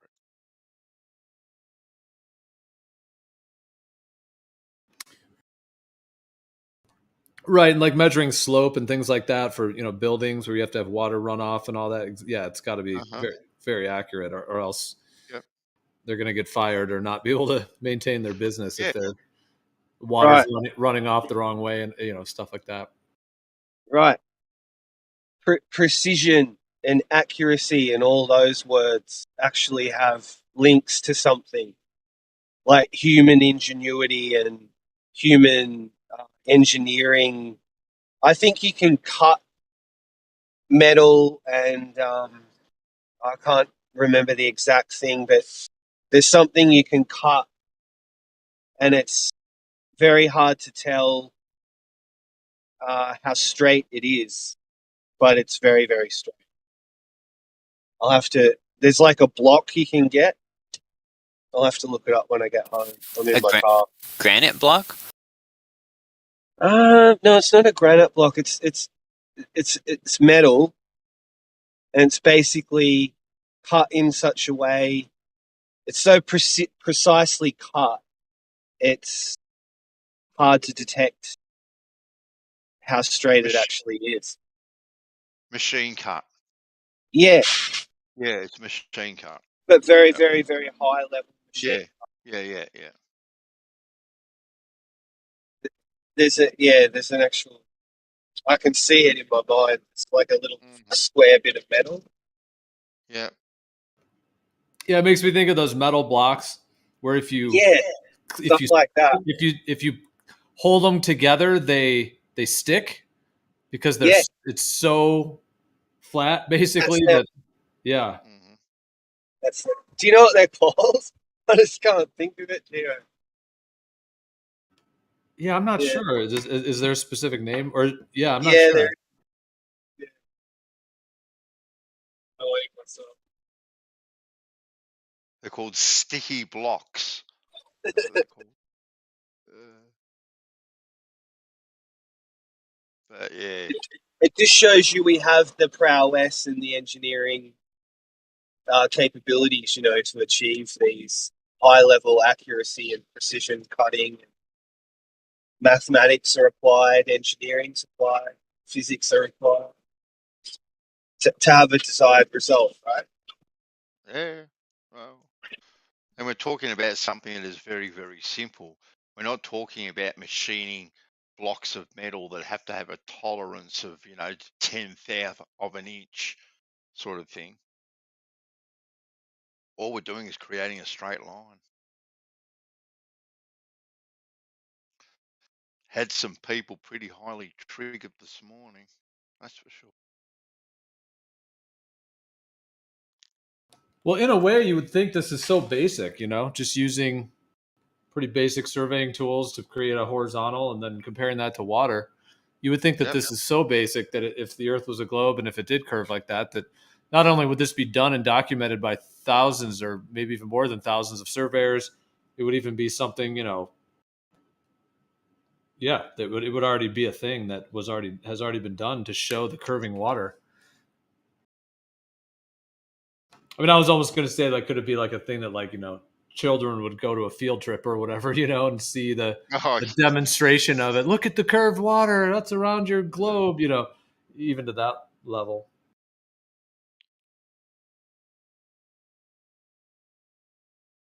It's like Go to the in great the year surveil in the year fair. people say, oh, in the year 22, I can't believe that people think the Earth's not a globe. But at the same time, you could say in the year 2022, we have no measurement of curved water. How would we build a straight line Why would you want to build one? to compare water to? You don't build one. You So mark it off. Jesse, you're a surveyor, right? Are you just an amateur kind of, or do you have a professional certification in it, or? No, I'm just an amateur. But yeah, I you understand. You don't build it, Jess. You just mark it off on stakes. Well, that's what I meant. You want to create a straight line for $1,500? Well, I mean, I'd be glad to create a straight line, but how would we know that it was straight? I mean, that was not an official offer. I'm just. I know. We've been talking about the I cost. I couldn't I don't know how much legally. you've been listening all day, but Yeah, I couldn't charge for it legally anyway. You have to be licensed to charge for stuff like that in my country.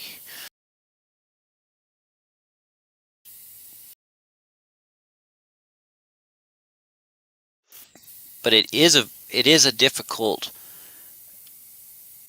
issue because, like, a differential leveling would work the same on a globe as it would a flat lake or a flat, because it's differential using basically the hydrostatic equipotential, or whatever you want to call it. So it would follow the surface level of a lake regardless of the shape of that lake. Well, we're going to use professional surveyors, and they are going to use many method, and they will all be told exactly the same criteria. Create a straight horizontal line from a central point equally in either direction. That will be the job. That will be done, and however they do it, they go about to do it. So we want them to use different methods. Use every possible method you can use to create that perfectly straight horizontal line. And yeah, any tool, exactly. Any tool, any way that they do it. Professional surveyors, that will be paid for their work, and we know that. I mean, of course, planar surveying highways and warehouses. I mean, there's incredibly long distances that are surveyed all the time to make sure the water slopes in the right direction and the amount of materials they need and how it lines up to property lines and the whole 9 yards. So the idea, Jesse, is to have multiple surveyors do it who are all independent of each other, and they can't see each other's marks or each other's work. So basically they're all independently creating a straight line, a straight horizontal. And then that will be compared to water to see if water is indeed actually curving or if it's just level right along with that straight line. Have you looked at all into the techniques they would use to create that straight line? I mean, yeah, I'm aware of auto levels, theodolites, if that's what you're referring to. And at the end of the day, Jesse, right? If we employ these people, right, to create a perfectly straight horizontal line, okay, we don't need to know the minutiae of the techniques that they're going to be using at all. They're going to be paid to do a job, perform a job that they do day in, day out. So how they go about it is really neither here nor there. Yeah, but say that, but then what if it shows curve? Then what? You guys are like, well, there's other things to. Maybe they did it wrong or something. Like, I don't know. It's going to be what it's going to be. It's going to be a perfectly straight line, isn't it? So what if, and I know that's a poor tactic, but I think it's useful. What if we find that their straight lines all deviate from water just the same and at the rate of 8 inches per mile squared, then naturally we're going to say to them, how did you come up with this straight line? And they're going to say, well, we did a level run to establish what water level would be, and then we added on 8 inches per mile squared to make it straight. What if that's what they said? They do whatever they go and do, because we are going to compare that line with water. Please have him say that again and have people clip that out. That might be the dumbest thing I've ever heard. Because that's what happened with the LIGO surveyors. They told the LIGO engineers and surveyors, they says, we want this to be straight. We don't want it. We don't care if it's level. It's got to be straight, because we're shooting a laser beam down a vacuum tube, and that laser beam is going to be straight, and we need this to be straight. They literally surveyed out water level, and then they added on 8 inches per mile squared to make it straight. They took a benchmark on the site and then created a horizontal from that benchmark at a certain level, created a straight line segment from that benchmark, local horizontal. Did you see the elevation profile, Rakia? All elevation profiles are the same. Straight line, elevation change from a benchmark from the site. But their elevation profile is not a straight line. It's an 8 inches per mile squared curve. Oh my god. No. Well, if you guys want to go into LIGO, I'm glad to listen to that. But I guess what we were talking about as well. I mean, we're talking about having these surveyors create a straight line. So your initial question, what if they added 8 inches per mile squared? That's not the task. That's not what they're being hired to do. If they did that, it would either be fraudulent or they'd be mistaken or whatever it is. So we're talking about a straight line, not one that they're adding some kind of presumed curvature to. So if what they claim is a straight line deviates from the surface of water at rest, then they did it wrong, is what you're saying? That is not what I'm saying, even close. No, I don't even know where you got that. Well, what if they added 8 inches per mile squared to the height of the surface of the lake water and told you that that was a straight line? Oh man, I don't even know. That's kind of a non-applicable thing too. I'm not sure how to even respond to that. We're talking about having surveyors create a horizontal level line at the distance that we need. Then we're going to compare that to water. So they shouldn't be adding any curvature whatsoever. They're not. You just said something about adding curvature to water or something. No. They're just creating a straight line, multiple surveyors, and they're all independent of each other. And of course, we'll be able to compare all of their results, and then their results will be compared to water. Yeah, but you're not getting it though. He's saying, what if their method of making a straight line was accounting for the Earth curve? Like, what if that was their method? Then you would need to get someone else who doesn't do it that way. But okay, they did do it that way. Well, fair enough, but that wouldn't be a straight line. That would be a curved line. Well, no. If you're on a ball, it wouldn't be a curve. It would be straight because you're accounting for the curve, and then you're negating it. No, a straight line. Straight lines don't curve.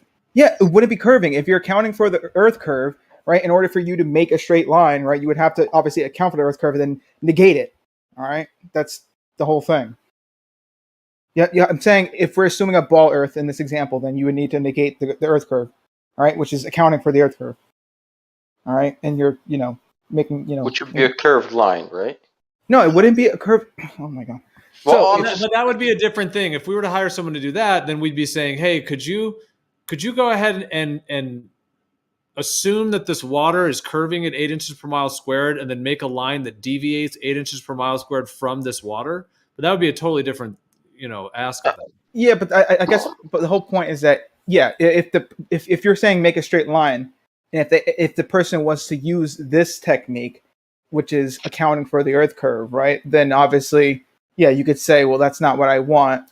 But I guess the other guy was just saying, what if they did do that, though? Because then you would need, you probably need to get another person at that point. I'm lost. I've dropped at 30 How are you past lost? What the fuck?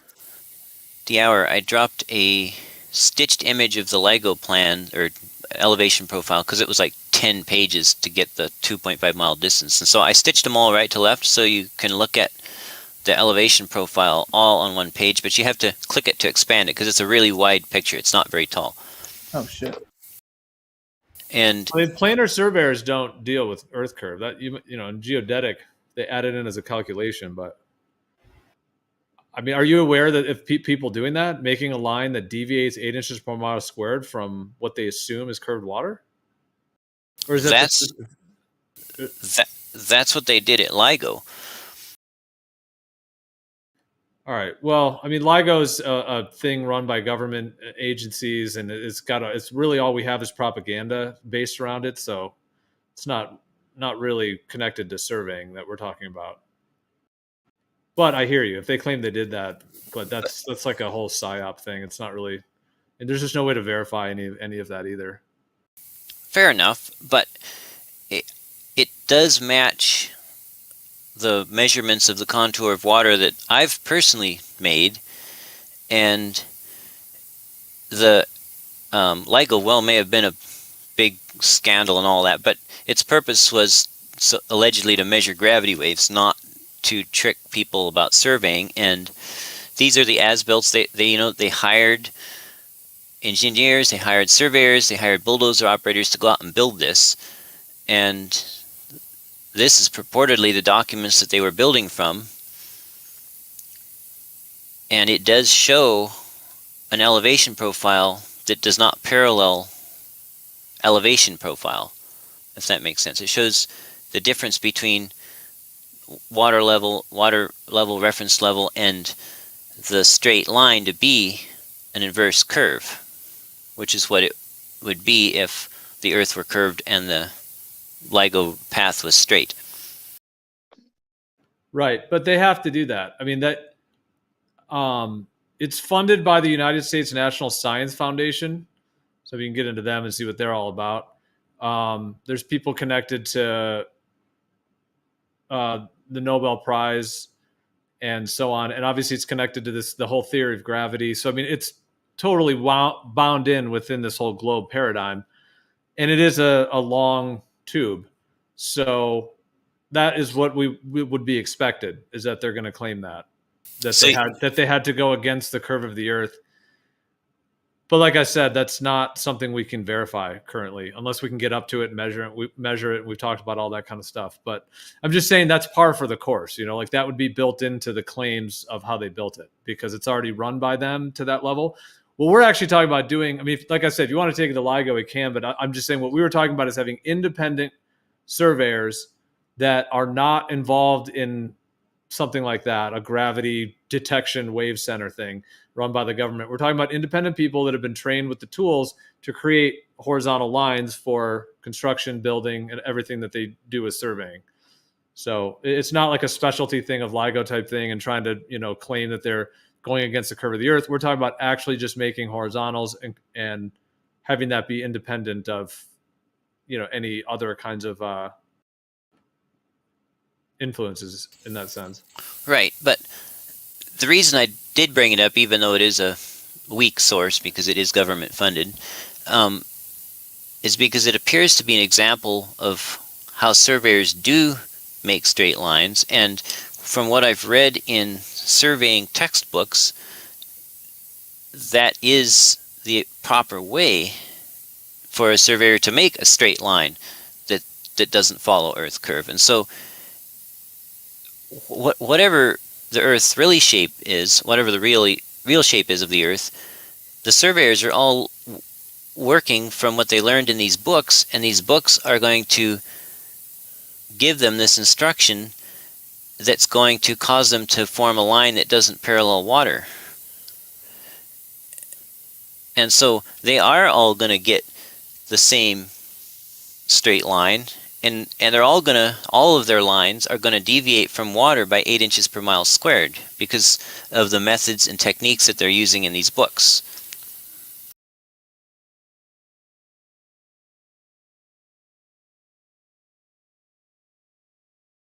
Okay. Do you want to present where you saw that? I mean, you're telling me that it's standard that is this what you're telling me, that planar surveyors, when they go out to measure a horizontal and level, you're telling me that if they need to make a massive warehouse and it had they have to create absolute horizontals and straight lines, you're telling me that they, as they're going along, they're specifically calculating for 8 inches per mile square, which of course, as you guys say, is a parabola. It's not even the real curve of the earth. You're telling me that they just take a parabolic assumption based on something that's never been proven to exist, and then they just adjust their line 8 inches per mile squared precisely. It's actually 7.98. So 7.9 inches per mile, and that's how they make a straight line for water not to slope. Is that what you're trying to claim? No, because on a globe, the water follows a curve. So if you wanted water to not slope and you were building, say, a floor underneath that water, you would also want that floor curve. So a warehouse probably isn't the best thing, because you actually want a warehouse floor level, not flat, so that it doesn't pool in the center or whatnot, if it was really that large.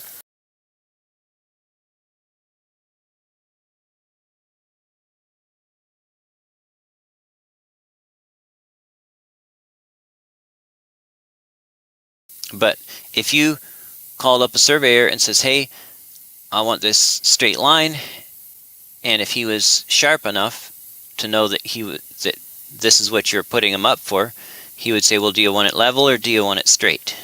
He would make you choose the one or the other. If he says you want it level, then he would make something that followed the contour of a lake surface. If you said, well, I want it flat or straight, I don't care if it's level or not, then it would at most be level in one point, and then it would deviate from the lake at, like you said, whatever. It would deviate from the lake on a curve approximately 8 inches per mile squared. Okay, so this is what's bizarre about where we've gotten in this conversation. We're talking about doing something that hasn't been done. You're claiming that it's so standard in surveying that they already are adjusting for it in order to create a straight line. So if what you're saying is the case, that that's just so standard and it's in all the books, you must have many, many, many, many solid measurements of water curving, correct? That's just logically stands to be the case. Can't see how that could be logically even disagreed with, but so what do you think? Yeah, I guess, let's see. I've cataloged about 30 or 40 of my measurements. Okay, so now you're claiming you've measured curved water. Well, I've measured missing height at different distances. Reference to water level. Okay, what does missing height mean? I mean, now we're getting a whole other thing. So your basic answer, though, is that we can get, okay, that sounds different. But, I mean, if you think water's been measured to be curved, do you have that? I mean, because that's what we were talking about before. You're saying the surveyors, and then it's standard for them to adjust. I mean, my understanding is planar surveying is planar surveying. It's horizontals and verticals, an XYZ axis system, and that's how it's done. It doesn't involve any curvature. Geodetic surveying is where they'll take the planar measurements and do planar surveying, use planar surveying tools, and then they will add various what they call corrections into it to then correct for and adjust the planar results to fit a model that they're given. Because if they're doing geodetic surveying, they're usually fitting, the highway or the city or the, construction, etc. They're placing that within the larger sort of grid system. So then you get into like the WGS 84 and essentially models given to them by their authorities, the people above them, the government, military, etc., who run the codes of the cities and have all the property lines, and so at that point now they're taking the planar survey data, they're then correcting it and adjusting it to fit it into a model that they're given from their authorities in order for property lines to fit, and so on and so forth. And then there's the calculations that are involved in that. But that's not really what we're talking about. We're talking about actual measurements. So I'm trying to figure out first, like, how you think planar surveyors are just randomly adjusting for curvature when it's not even in their field. That's geodetic. Well, there's a lot of situations where surveying is, like for a building where it's not big enough for earth curve to even make a significant difference. It might add 1,000th of an inch of height to the wall, or if it's in the middle, or 1,000th of an inch of, the construction methods couldn't care less about 1,000th of an inch. So there's lots of situations where you can ignore the curve if it's there and just proceed as if it's flat, and it works out just fine. So I hear you. Yeah, I hear you. Yeah, on a smaller distance, of course, it would be negligible, and that's the whole thing with planar surveying. I mean, that's what they're told in their profession, is that it is not to be incorporated and doesn't need to be in the regions that they're doing it for. However, there is sort of this overlap that they can claim to create a straight line at the distances that will show whether water's curving or not. So there is a little overlap. Now, that's why I was asking you originally. If you think it's so standard that they adjust the 8 inches per mile to create a straight line, that's a pretty dramatic claim. Like that's claiming that surveying is so sure that water is curving. So that they claim what you're claiming with LIGO, and then you're claiming it's in these other books, that they're literally they're measuring off of the water 8 inches, which again is just a parabola and all that stuff. But they're doing that to then create a straight line that would essentially shoot off into space. So if you're that confident that that's being done, then of course the measurement of that 7.98 inches per mile squared should be absolutely have already been measured and documented fully for them to put it in the book. So that's where we're at. I'm trying to figure out, where that gap is bridged. Or have you seen this done and are convinced of it? And if you have, then could you show us what you found that showed you that was the case? Well, I've measured the height of the surface of water at different distances and seen the drop. So, and it is more common than you think. As far as I know, all electronic theodolites have what's called CNR, or curve and refraction correction, as an option that you can turn on and off. And I think by default it comes as on. And that allows you to compensate for the curve when you're surveying with them. So you might not realize it, but the curve is being accounted for all over the world all the time, anytime someone flips on a theodolite, unless they go in and shut off that feature. Right. Yeah. No. That's a mess. Yeah. Exactly. Yeah. So any of those devices that have all the level of computer chips and things that they have, yeah, those are, I don't think, to be trusted ultimately. So to be clear, I am 100% for you guys hiring surveyors. I am totally 100% for that. The problem is, having messed around with the tools they use and read in the manuals or in the training material how they're going to do it, I'm highly confident that the straight line that they create is going to deviate from the water, equivalent to the Earth's curve. And so I can't hire a surveyor or a team of surveyors to do the experiment for you, because you'll just think I bribed them. Because, see what I'm saying? It has to be you guys that hires the surveyors. Otherwise, you'll think that I bribed them somehow, or whoever paid for him bribed him. So it has to be something from your side. Does that make sense? Well, I mean, that's a whole other thing. That's like more of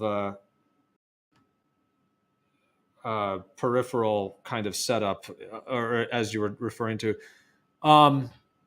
Well, theodolites aren't really required for this. We're talking, I mean, I would say on auto level would be the tool that would be used, because to auto levels, you can even, I mean, some of them are physical.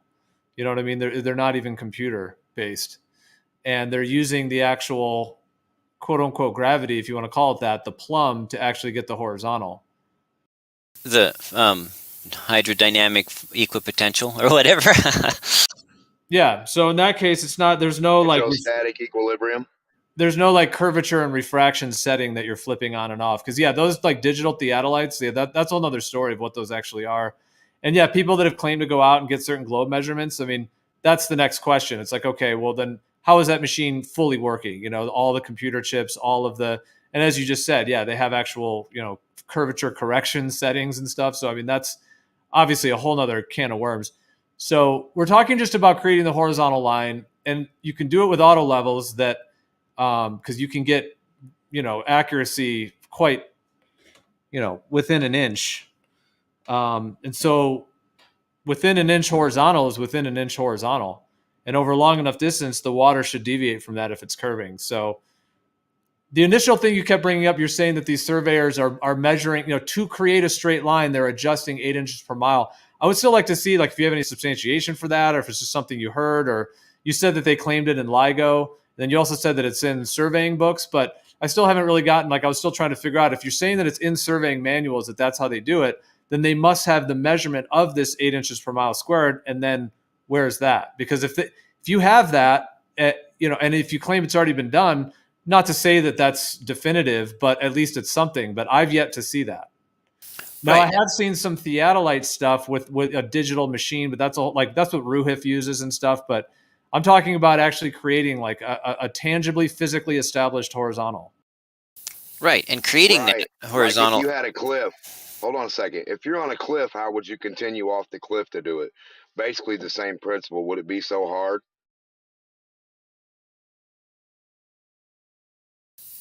Was that for me or for Gio? That's for you. I mean, I think when he said cliff, maybe if you're saying if you put an auto level on a cliff and you would just be going out. No, I'm saying to make I'm saying you have the cliff, you're on top of it, just to make like a diving board or something, just a material that goes off the cliff that makes a horizontal line for what it is off the cliff. Basically, we're trying to make it on the dirt, which the cliff represents the dirt. He's trying to say it's going to go with like the earth or something like that, which makes no sense. If you just stick something out horizontally, it's going to keep doing that, like you're saying. It's not going to do anything other than what the hell that is. And it's going to show you the difference, like you're saying. It wouldn't show you. They're not doing an 8 inch per mile anything when they measure a flat, smooth, level, horizontal line. There's no 8 inch anything there in the book or otherwise. Like, well, my general, exactly what you're saying. I hear you. And my general understanding of how it works is there's planar surveying, which doesn't deal with curvature of the earth. It's all horizontals, verticals, etc. in planar surveying. And then there's geodetic, like I said before, where they use the planar surveying data, and then they basically plug that into various calculations and corrections and curvature and all of that. But I do think there's a little bit of a gap in the middle, things like LIGO, that will claim that they're kind of using somewhat planar surveying type techniques, and then, but now it's a long enough distance that they have to incorporate the curvature of the earth. So yeah, something like LIGO. But you know, he said that LIGO had said that, but then he was saying that it's in survey books, and so that's where I would like to see where he. Well, there's always that differential. Like, you got a hill down here, a base, a dip, a valley, a little hill. So they're not going to be exactly perfect. So yeah, they're going to calculate for the Earth's inconsistency or imperfections, but it doesn't have anything to do with 8 inches per mile squared at all. And what my question about the cliff was is, how would he curve off the cliff when it's a 90? It's a straight line with a straight drop. How would a surveyor make that into a curve survey if it's a cliff drop off, which is not a curve? It's the opposite. So how do you turn that into? How would they survey that in the measurements in their book, like you're saying? You know, how would they make the cliff round? Well, we were talking about water and doing it on the ground, and what he's saying is that in order to make a straight line, he's claiming that these guys would basically measure parallel to the water, and then they would adjust it 8 inches per mile to make a straight line. You know, like, so the earth is curving, the water is curving, and in order to make a straight line, they're going to do the 8 inches per mile squared. So 8 inches for the first mile, 32 for the second, 64, etc., 72, whatever the next one is. Like a dock going into the water. I don't know, Democ. I'm not sure like a dock, like if you made a dock conversation. Well, I'm saying it's like if you make a dock, right? A dock into like the water off not a a bay. dock of the boat. The dirt's a little higher than the water. you make the dock, right, and it goes up above the water and it goes out, and you jump out. You know, you go walk and play on it. Like it's connected to the land, and the water's underneath it. So if they have a dock that's 8 inches per mile squared deviation from the water, I get what he's saying. But if they don't, then what is he talking about?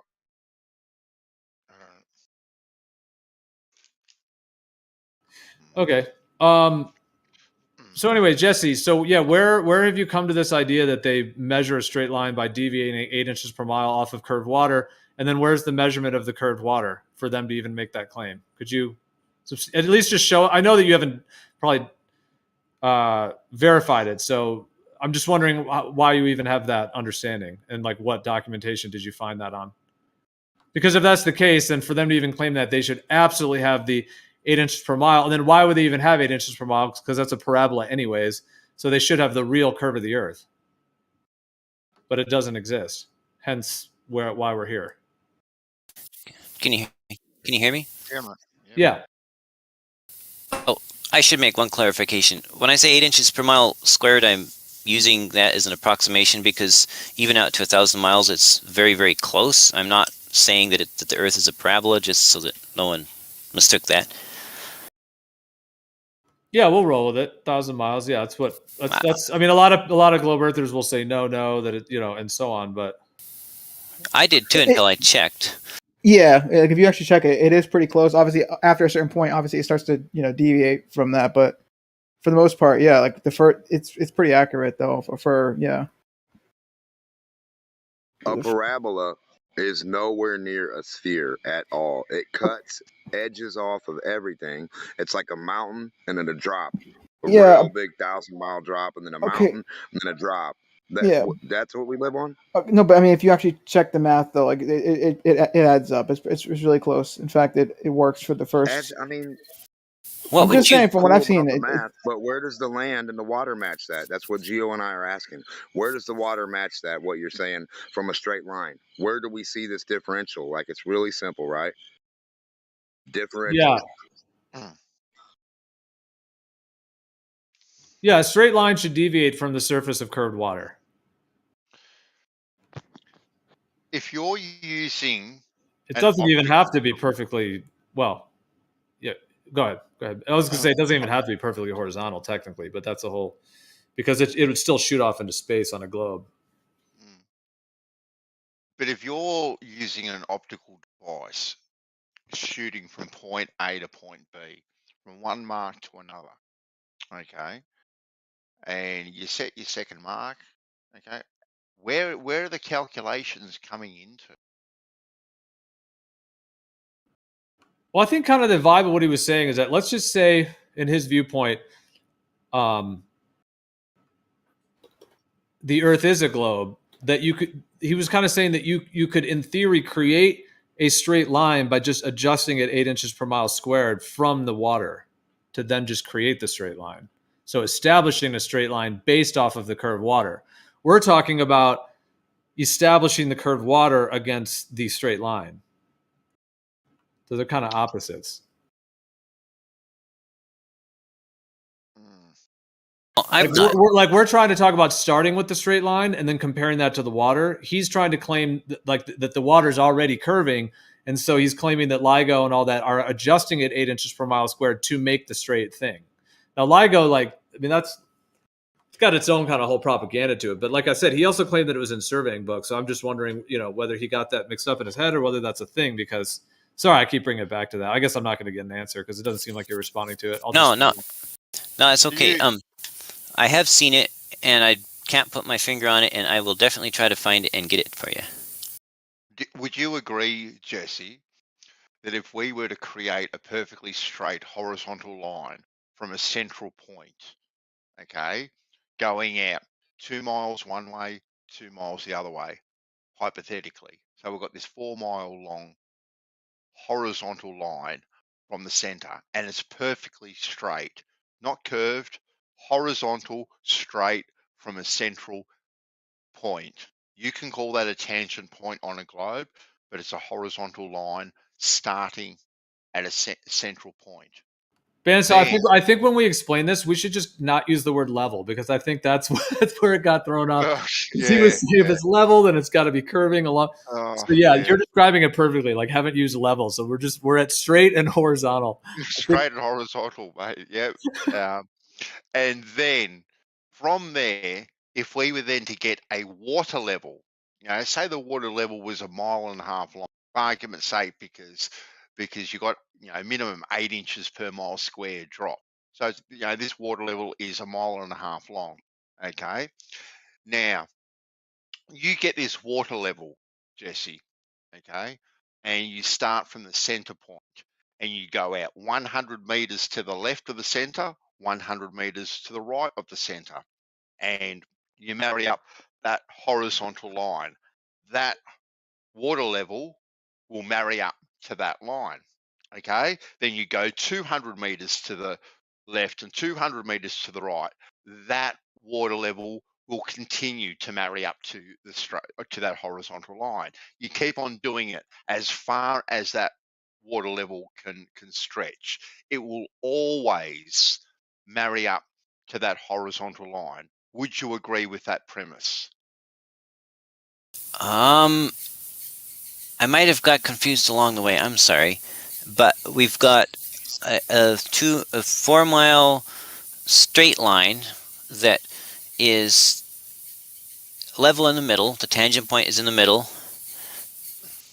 It's horizontal, right? Don't worry about a tangent point, okay? Because that's just presuming a globe.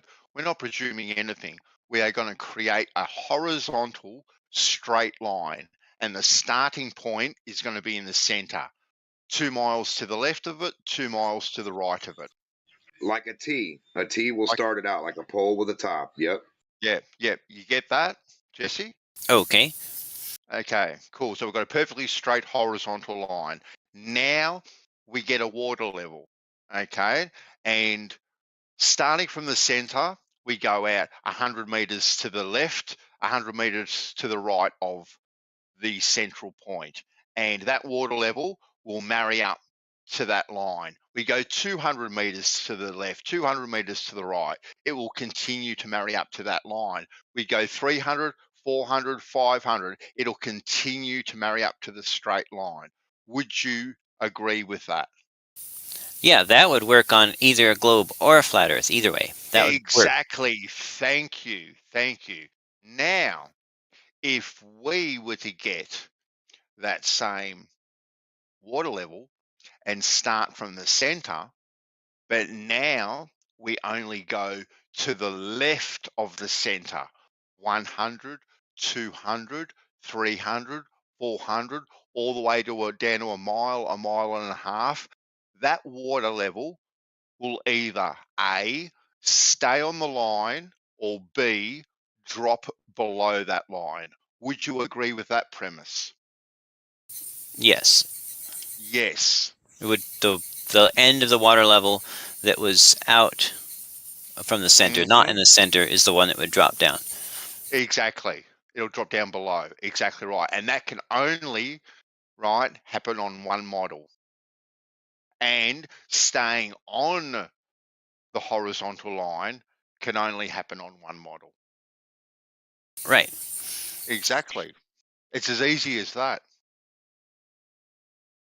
Right. And I think it's a great test. It's just that creating that straight line, independent of the shape of water, is difficult. And that's what we're trying to work through.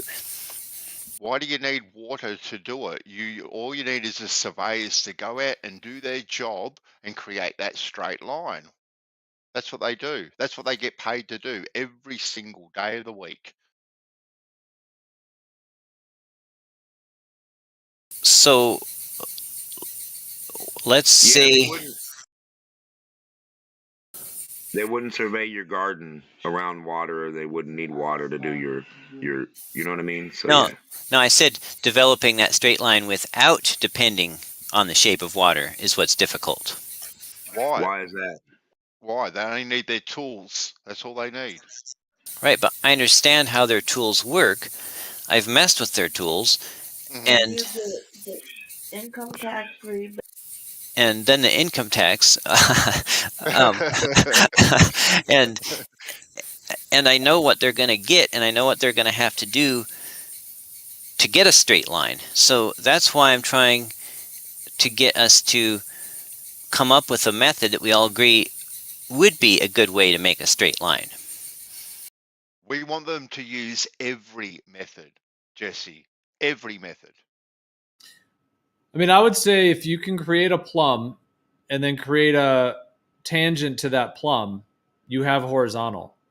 Now, I understand on a globe idea, if all the kind of quote unquote gravity is going to the middle, then yeah, that horizontal is going to kind of shoot off into space in the left and right, technically, once it gets, beyond the curvature, and it's going to deviate because obviously those, that being straight is going to deviate from the curvature. So that would be, that would deviate from the water, which is the whole purpose of this.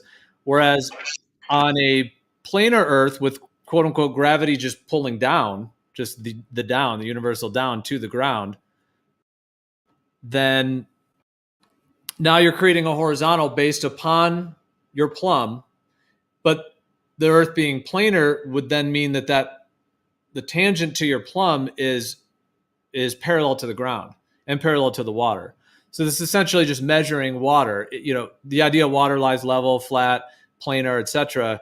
If that's the case, then of course a planar reference line is going to run parallel to that, and on a globe it deviates. So it's pretty straightforward on that level to get delineated and to have it be definitive. So how could we ultimately? We're going to need to understand how the surveyor does it and trust how the surveyor does it. Well, yeah, there's definitely different guys that may use different things. You're right. Some guys might want to use the theodolite and they're popping on curvature, adjustments and things. I mean, there could be different guys that want to use different equipment. I mean, I'm aware of an auto level to, and how they work. And I mean, in terms of getting horizontal from your plumb vertical, that's really the standard tool to do that. I mean, there's these new kind of digital theodolites and all that, but like I said, for those that you're getting into computer chips and programming and all kinds of stuff that starts to get unverifiable. I mean, you'd have to not only rip open all the chips, but you'd have to know how the chips are even designed. And a lot of that stuff's proprietary. So you're really never going to get to the bottom of what a theodolite's actually doing unless you were to go in the factory or talk to the engineers that actually created those chips. So it's kind of a null tool in my viewpoint. But I mean, an auto level, like I said, you can get very high quality ones that can be calibrated with a story pole, the whole 9 yards. So you can verify physically and tangibly that is calibrated, and it does calibrate to plumb. And some of them are actually physical, an actual physical device, meaning it doesn't depend on computer chips and circuitry. So the beautiful thing about using the water level, right, from that central point and only working one way, right? If that water level then marries up all the way along, okay, and you want to claim globe on that, it can't be a straight line. Right, but first, look guys, I completely agree with you on the premise that if we can make a straight line, then we can compare it to the surface of a lake, and then we will know. I totally agree with that. But getting that straight line such that I think it's a straight line and you think it's a straight line, that is the challenge, and that's what I'm hoping we can work through. So let's talk. How did they do it in the pyramid days before all your technological stuff was even invented or around? How did they do it then? Didn't they use straight line? Didn't they use a string or some shit? The Romans. Yeah, they used water levels. We could actually. I think they used also advanced technology, but they definitely used the functions of the ether to work with it. I think the plumb and the water level's enough. I think they could use that way back then, a string with something on it, and then some liquid. I mean, good as gold. I think there's a few things that you guys are missing. I think what he's saying, or at least what I'm hearing, is that it doesn't matter what you guys do because his definition of level is different from your definition of level. So regardless of whatever you guys do, just him not accepting what you guys accept as level is going to be the deterrent factor. Well, he might accept straight though, right? He doesn't comprehend what it is. He said he doesn't know. He can't understand. I don't know why he's talking to us or like what he can like. Yeah, it's kind of weird if you don't understand what we're talking about and you're in the conversation.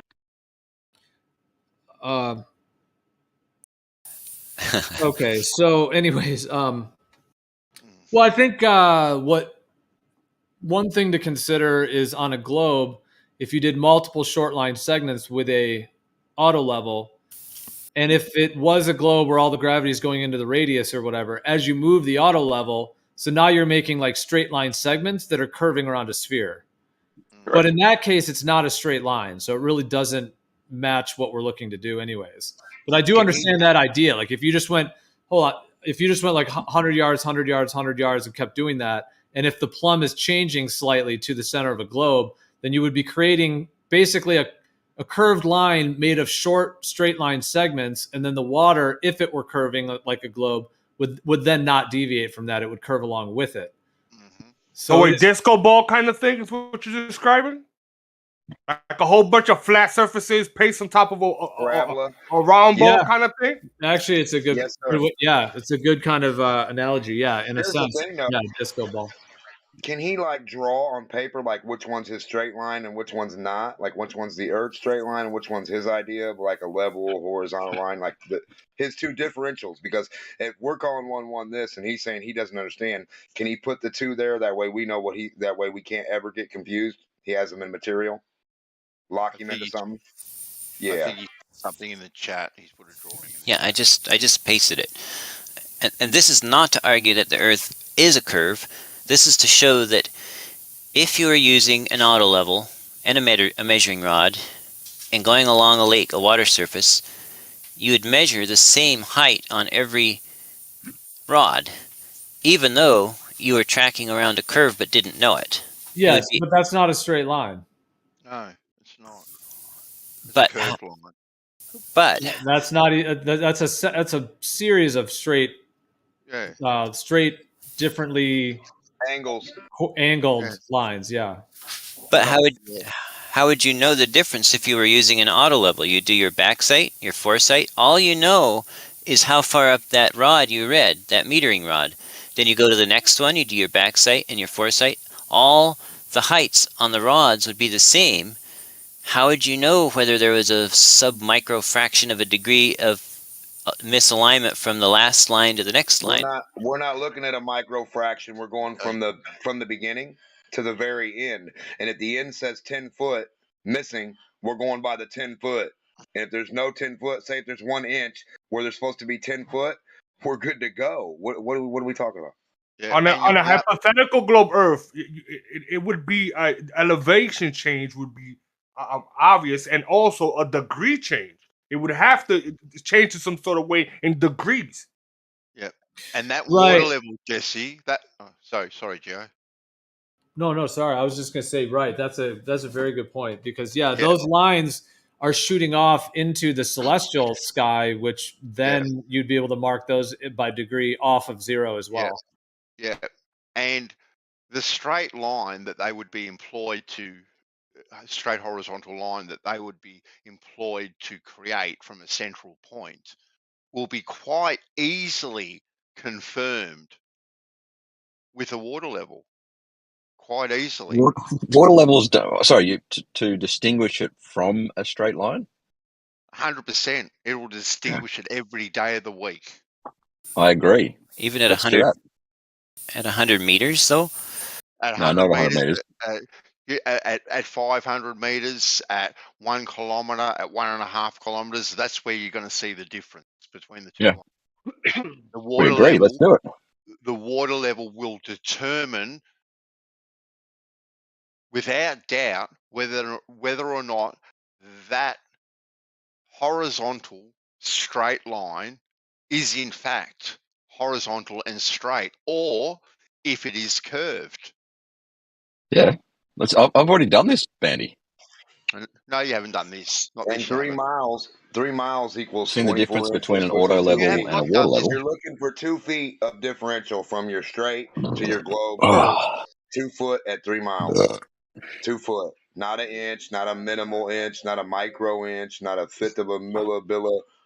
2 foot. Where have you done this, Rui? Where have you done this? What we're talking Reciprocal auto level shots. No. They shoot over each other. That is not what we are talking about. That is Then far what are from you what we're talking about. Well, Right, then, we get a side view of ours. You just said you've done this, what we've done, and now, when I ask you what you've done, it's not even anywhere close to what we're doing. I've used the same, like I've used an auto level to sight to one spot, and then from that spot, shot backwards. Right? Is that anything like what we're talking about? Even close to what Yeah. we're talking about? Okay, cool. All right, then you've done it then.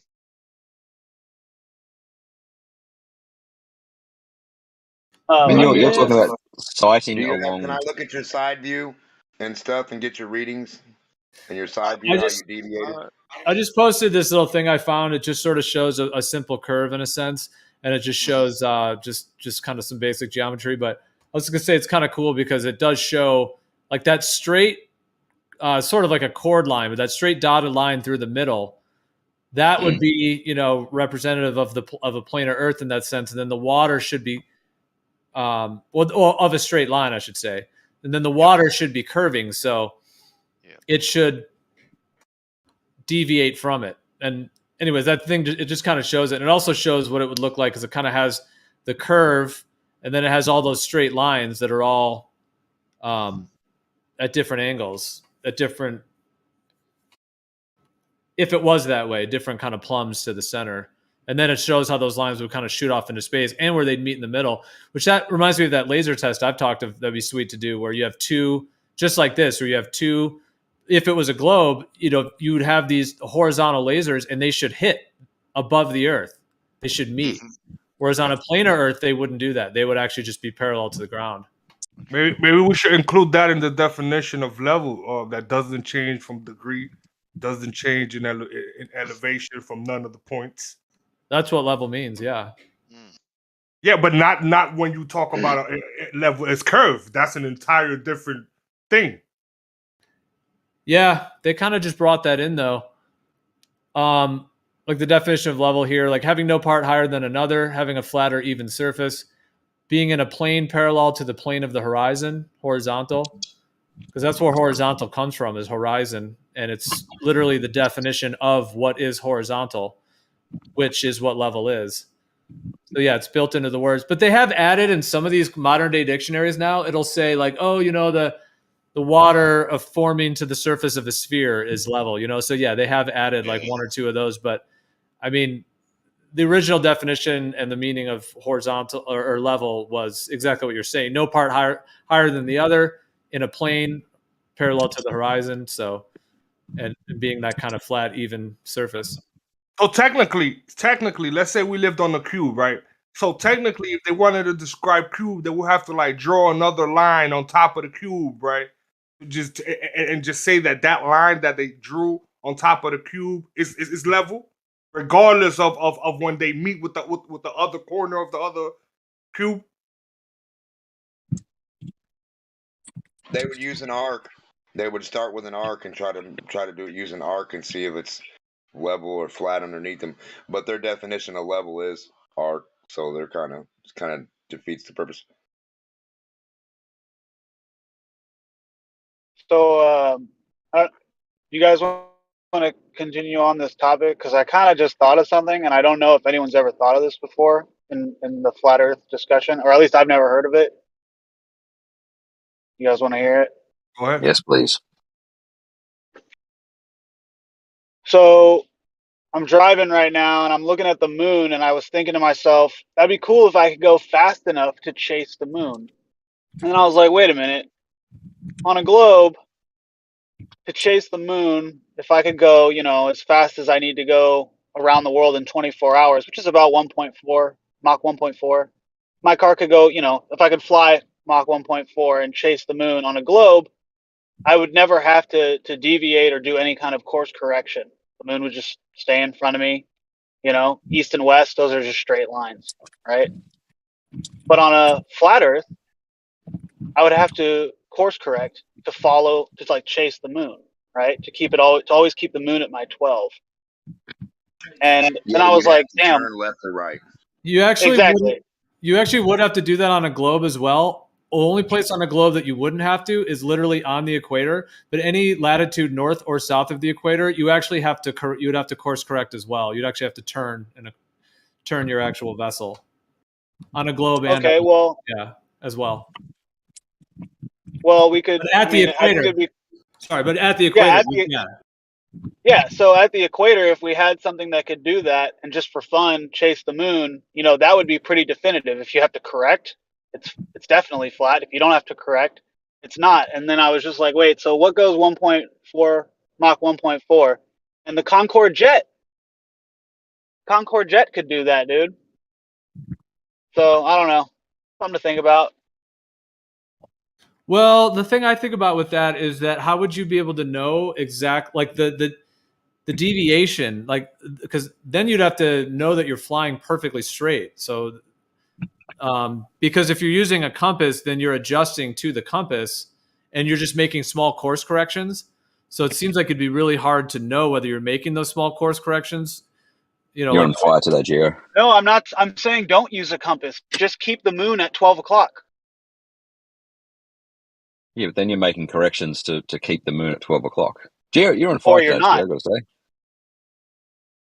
Well, wouldn't it be better to do it with the sun, because the moon, you know, with the globe model actually does move a bit. I mean, I guess it also depends on how long we're doing this, though. Like, how long is the flight? Can we get the other view? It'd be a 24-hour flight. Because in 24 Mine's hours. now 24 hours. So okay, so the moon would only deviate then about roughly around like 30 degrees? No, not 30. 15. I think. Because the moon also, you know, orbits around the Earth as well, so there would be some of that movement. 15 degrees. Yeah.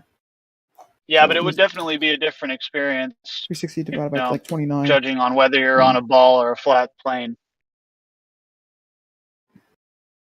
I want to know why we don't have a side view of the moon or anything going past the horizon, down past the fucking water, dirt, earth, somewhere off a mountaintop from a high altitude balloon or something, just like really close to the earth, like off the water, just up high enough. When you look and you see like the actual sun or moon in the side view, like going down past the fucking dirt, like actually, not just forward. I see Bigfoot, maybe. You said side view? Yeah, a side view. Have you ever seen the moon? Yeah. When you're on the moon, you can see the whole left and right, the whole moon. Wait, when I'm on the moon? Easier than you can looking forward. Now, why would you claim different physics than only one physics? If you're on a ball looking forward, you're not going to be seeing as far as you can left to right. So I'm looking for the left to right curve. I'm not looking forward for the imaginary, invisible, non-existent, non-able, non-obtainable curve that doesn't exist forward. I want to see the left and right one, like our name. Left and right, we clearly can see our curve. Is this even the same argument? You went from the moon to left and right. I'm confused. Yeah, the moon. So according to Daymok, we look forward, we can't see the curve, but we can see left and right. So we turn 90 degrees. Now we can't see the curve, which was left to right, is now forward. Now we can see it left to right.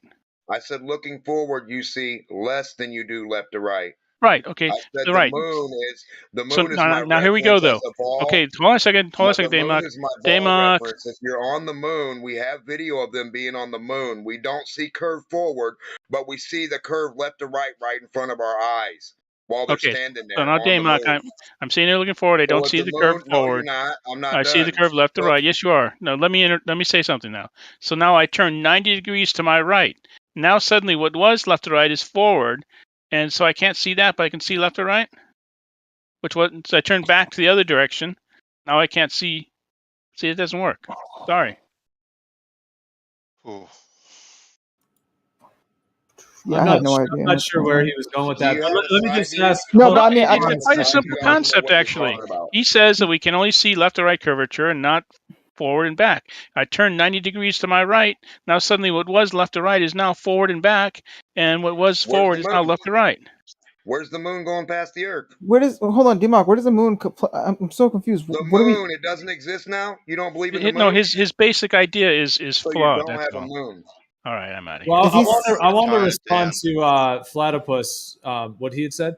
Platypus, is there a way to do that? I was just thinking, like, if we put markers on the bottom of the ocean and made them all in a straight line, could you do it that way? Like, let's say you did it on the water, trying, like we're talking about, going at the equator to see if it's a straight line or if it is curving. Would there be any ways to do that, like marking it on the ocean floor?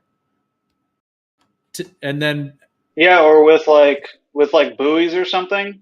But dude, I was just thinking about it, like when the first pilots that were, because there were civilians piloting the Concorde jet, fucking taking other civilians, right? They're not necessarily in on it. Of course they would want to fucking go and follow the moon. I mean, who wouldn't want to just fucking stare at the moon for the entire flight? And the longer those flights were going, I think people were starting to catch on. Yeah, because they're the fastest. You can chase the sun. You can keep up with it. You can see its orientation and path. Exactly. They threw it out for that purpose. But what I'm saying is, if the moon, listen, what altitude did it go to as well? Sorry, Democ.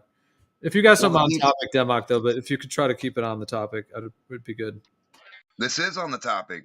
If the moon is only 1/4 of the size of Earth, that means the Earth is only 4 times bigger. So if I only need to get 10 foot off the moon to see it left and right, the whole moon's curve, then I only need to be 40 foot off the Earth. Let's do math. Let's learn some math, people. This is 5th grade math. Even less, I'll bet you it's 2nd grade math. It's Okay, really simple. First up, I don't know if that's really simple. Oh, Show me where I'm wrong. No, I do. You're Well, kind of hard right now, Demon.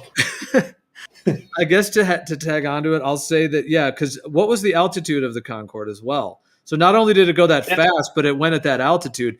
I wonder if you could like actually see the sun just like arcing at that 60,000 feet. Yeah, that's what I was 60,000 feet was what it was certified for, but I would imagine they could have taken it, 80, maybe 100 if they had, masks or whatever. I don't know. I'm not a pilot, I'm just kind of using my imagination on this one, but I just feel like it would be different. You'd have different results whether or not you're on a fucking flat The plane. SR-71 could fly like 85,000 feet. Yeah, and there's recordings of fucking SR-71 pilots being like, "Oh yeah, I could see the Rockies out on my left, and I could see the Sierras over on my right," saying all kinds of goofy stuff that wouldn't be possible on a ball. Wow, that's intense. And then, because why are we all like kept at 35,000 feet?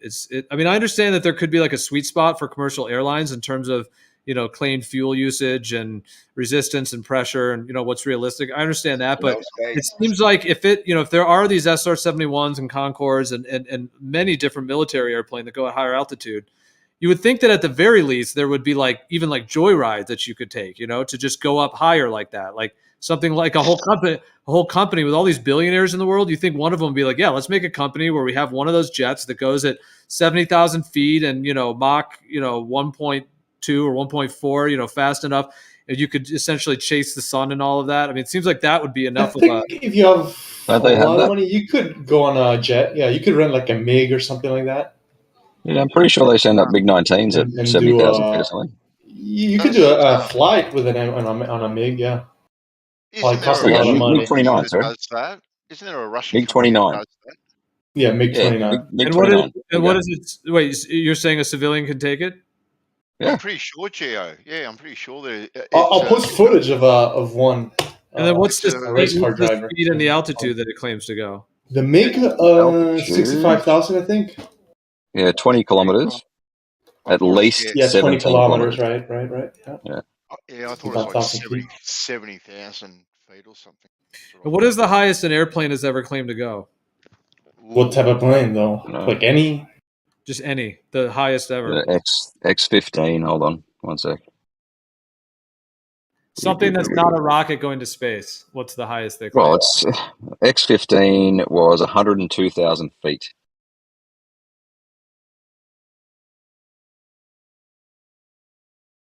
Okay. Yeah, it's cutting close to those high altitude balloon videos that you see online. It's coming real close. It is rocket powered, but it's still a plane. It looks like the world record. Well, this is actually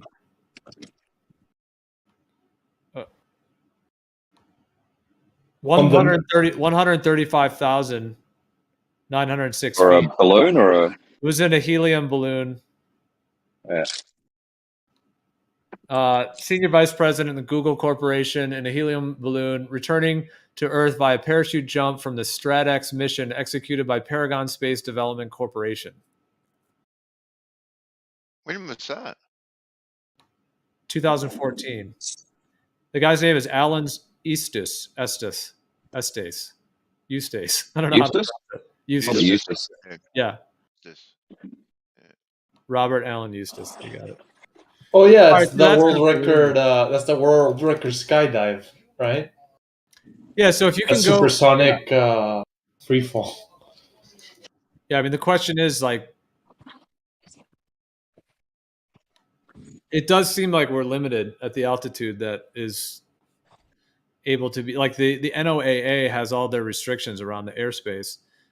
What's the highest? Do you guys know what the highest a civilian is allowed to go? Like if there was just an independent millionaire or billionaire before the government will not allow you. Do you know what that? I don't think it's a matter of the government. The MiG-29 was 22 kilometers. That's like 120,000 feet, isn't it? 22 kilometers to feet. No, it's like 6,000, 60,000 roughly. Oh yeah, shit. Sorry, my bad. Yeah, 72,000. There you go. I mean, the Concorde is the highest certified altitude at 60,000. So that's what I'm saying. Like, I'm not saying the limit is right at 35. I know it's higher than 35. Of course, the commercial is all at 35. But okay, this says no commercial or business airplane flying today can exceed 100,000. I knew that number. I just hadn't thought about it in a while, so I wondered if someone else had it on hand. Because yeah, I mean the NOAA, and the military government agencies. So basically, 100,000 is what they're claiming. Are you saying that's a government restriction, or just no plane can do it? You got to think about it. There's less air, right? So these normal engines, like the way they work, they need air to work. So if you can't go much higher, there's less. They'll just lose power completely. You just can't. You need like a military jet. Yeah, what you said, Gio, didn't sound like it was a government restriction. It just sounded like the planes that are in service today have a ceiling. Yeah.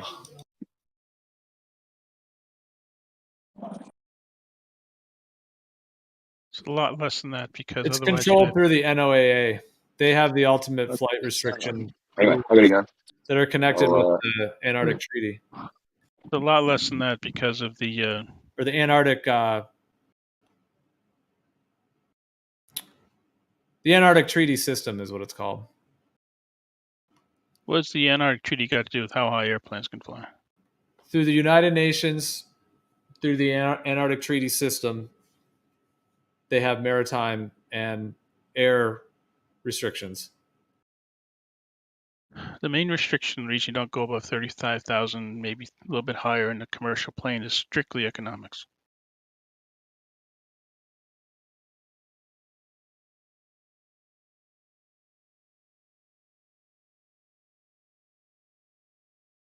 I don't think there is an altitude restriction.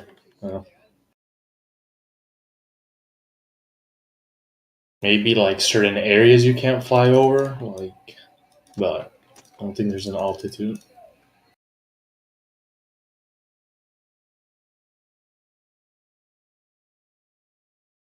There is in every region.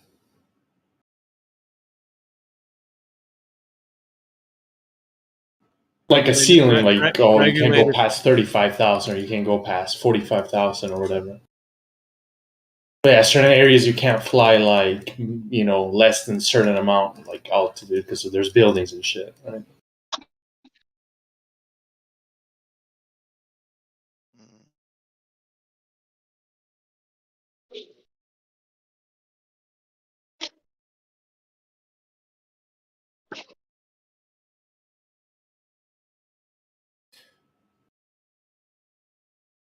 Okay, so you're telling me that the NOAA does not have thresholds and controlled airspace? The Weather Service?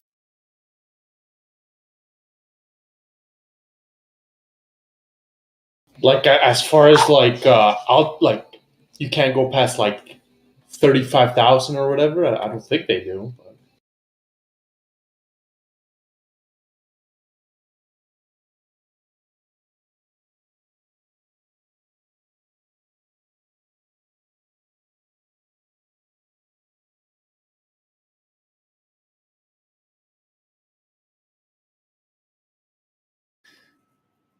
There definitely are. You have to get permits. I mean, like for example, if you had a rocket and you just wanted to launch it into outer space, they're not just going to let you let a civilian start launching rockets and hitting satellites and stuff. So they have the airspace is controlled through regions and through altitudes, and all the restrictions based around that. Mm. And if you go into those areas, you'll be radioed or you'll be chased in a jet with flares that they'll shoot around your craft if they can't get a hold of you through the radio. Almost every class of airspace falls into the controlled category and extends up to 60,000 feet, it says here. I mean, most commercial planes don't even get close to 60,000. No, they don't. No, they don't. If you're to rent like a Cessna or something, you're not even going to get near that. Yeah. So basically, everything that you fly in, you need the proper clearance, obviously for safety. Well, other than clearance, you need the proper like equipment, right? Like you can't just a regular plane. No. Like, But yeah. also too for safety as well. You don't want to be, crashing into anything accidentally.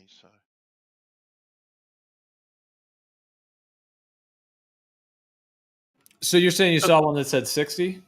Yes, it says. Well, it says here almost every class of airspace falls into controlled category.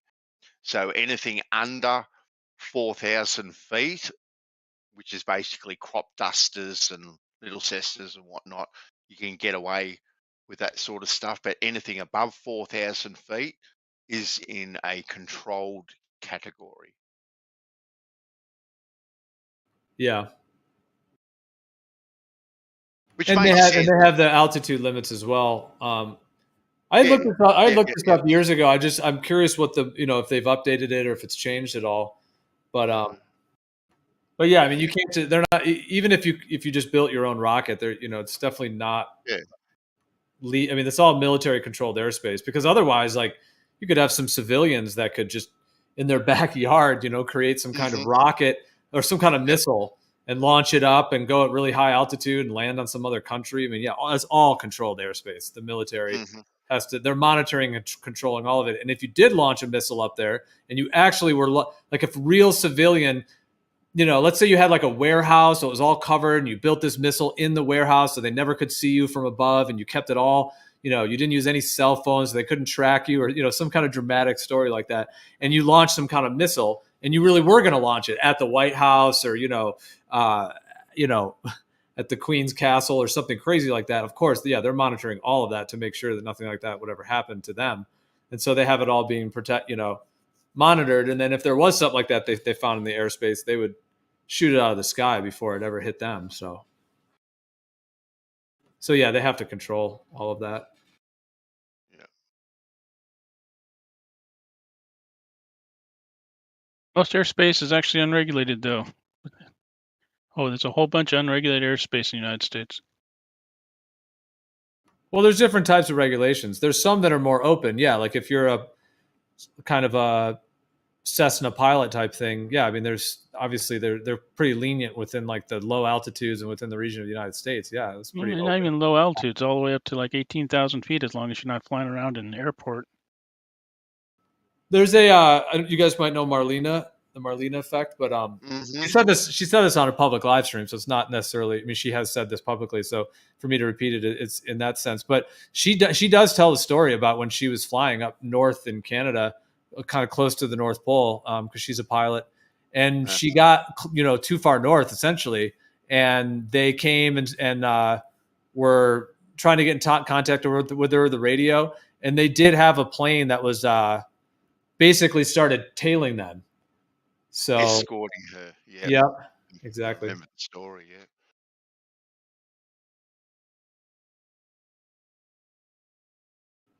So yeah, if you're gonna fly around from in Indiana, stuff like that, yeah, it's fine at low altitudes. But I mean, if you were gonna launch a rocket at high altitudes in Indiana, they would definitely not allow that. That would be shot out of the sky. And then if you went too far north, too far south, in the South Pacific, South Atlantic, over many different countries, of course, on the land. And you can fly over the North Pole. It's uncontrolled airspace. There's nobody who owns the North Pole.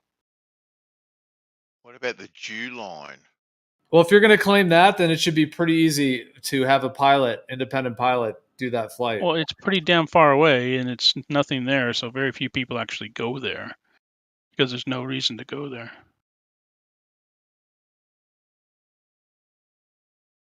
Dude, if you could do a flight where you see Polaris, you're going north, and you are tracking right towards Polaris, and you would at some point be flying to where Polaris would be directly above you, and then it would start going away from you behind you.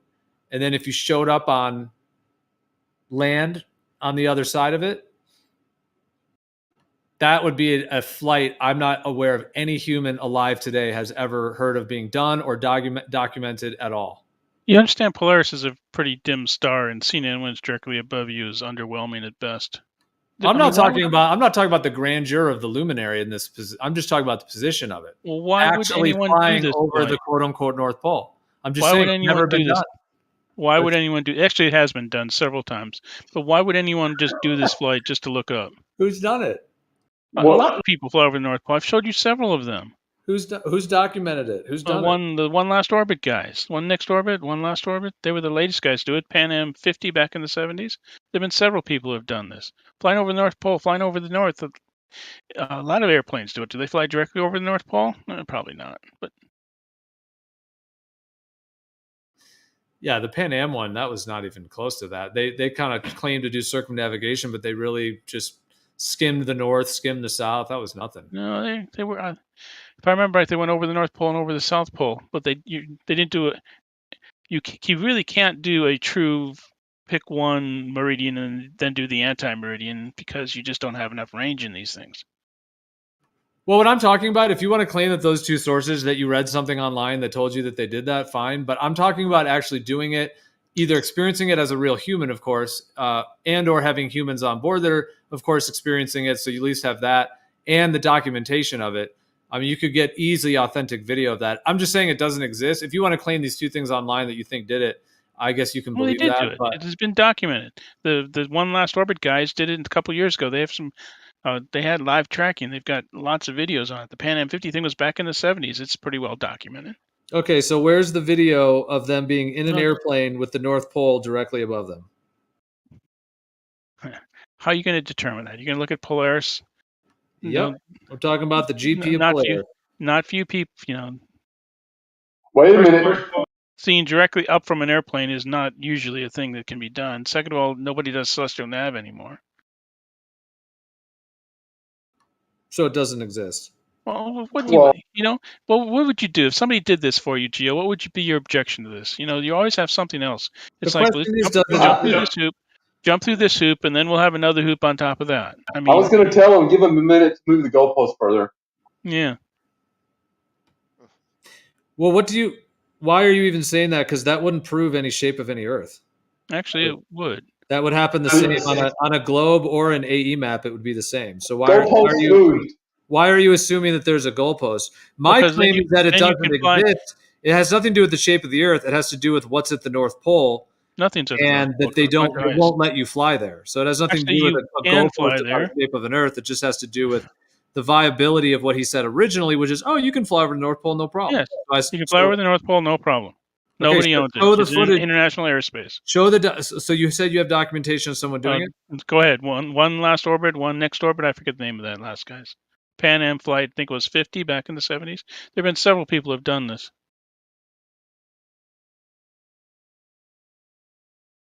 I mean, if you want to charter a plane and fly over the North Pole, be my guest. It's out in the middle of nowhere. Not that exciting, actually. The reason that one's low on my list of interests is that it's just a kamikaze mission. They would just absolutely take you down and kill you. No, they would not. They would not. There are airplanes that fly around the North Pole every day of the week.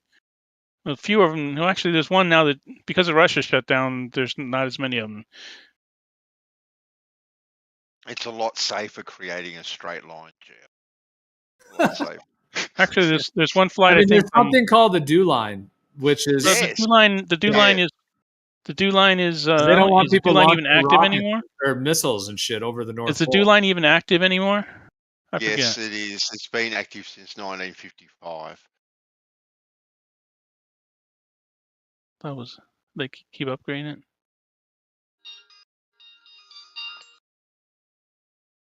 And generally, as long as you don't fly over a dew line site, you're okay. Well, I mean, the real thing about when it comes to the shape of the Earth, extremists kept saying goalposts, but there wasn't anything being established in that. It was just basically against NASA claiming that people have done it. And I was just saying, I've never ever seen it actually documented and done. Whether what was the first one you said? Like Pan Am Flight 50. No, I know about the Pan Am one. The other one last orbit, one next orbit. It was just done a couple of years ago.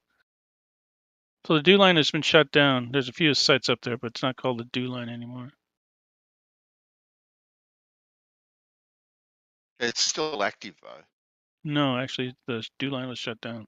The big one with the Earth is even more complex than that. You'd have to fly up towards Polaris, see Polaris under you, the GP, the whole thing, the whole sky, the whole deal. Fly right. What you were kind of claiming is, just water and there's no land. Okay, nothing up there. So that's what would happen. You would just fly over water, and then you would see Polaris and the whole deal, and then you would keep going, and you would keep going south, and then you would get to Sigma Octantis, and then you would essentially fly towards that, and then you would see that thing above you, and you'd be at the GP of Sigma Octantis. Then you'd see Sigma Octantis fade behind you. You would come up around, and if you kept going north, back to the North Pole. Now that would be no way that I could see possible on an AE map. I mean, there's other types of planar layouts that we could think about, but that would definitely falsify an AE map. I can't see any way that flight, if you actually traveled it in that way, that could be possible. I'm sure you come up with something. Yeah, well, they replaced. No, it just would not be possible. That's just the fact. Yeah, they replaced the dew line with the north wall. Unless there's like a portal or something like that. But sorry, go ahead, Benzo. I was just saying they replaced the dew line with the north warning system. So they still have these systems in place to keep people out of places to protect penguins. The dew line is for warning about incoming Soviet bombers and missiles. Because we're worried about Russia. Yeah. So, Paid, is this the one you're talking about, dude? Okay, I just Googled it. I bet this is definitive, guys. I think we found it. This is a movie. Oh, this is One More Orbit as a tribute to Apollo 11, which took off 50 years ago. Former astronaut, okay, very trustworthy. We're off to a good start. Colonel Terry V. Virts and crew depart from Cape Canaveral to attempt to break the round-the-world speed record for any aircraft flying over the North and South Poles. And the name of the video is Flying Over the North and South Poles, One More Orbit. The Earth is Round. Yeah. That's the one. It. Right on there. The Earth is Round propaganda right there. So I guess this is it. Okay. Whole documentary of it.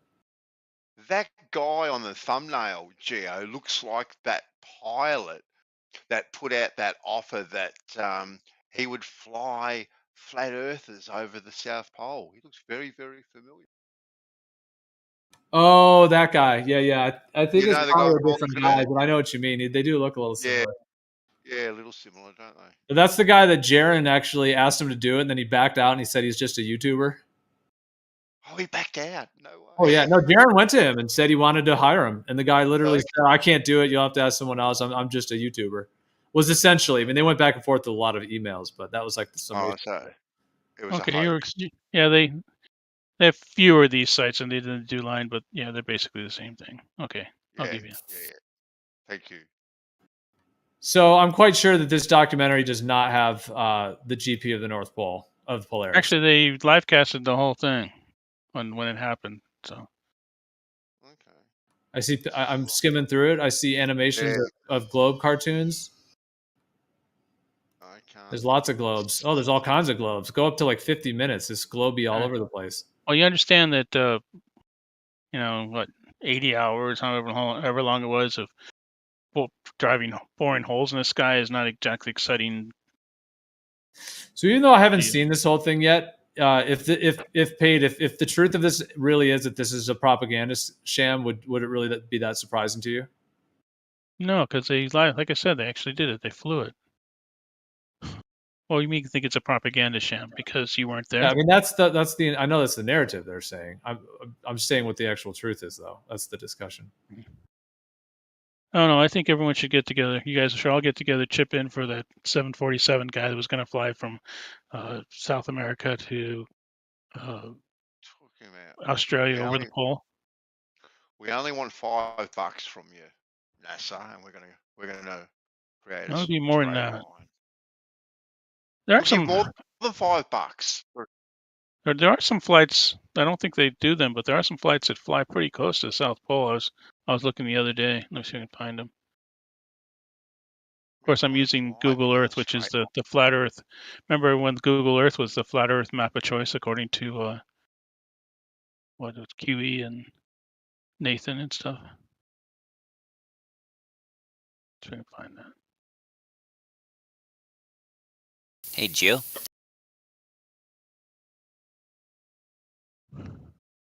Yeah, what's up, Jesse? I stuck a link in the chat for you. It's a link to an out-of-copyright book titled A Treatise on Practical Surveying, which is demonstrated from its first principles, wherein everything that is useful and curious in that art is fully considered and explained. And it does claim the curvature and the math and stuff down, and I linked to that exact page, I think. Yep, you did.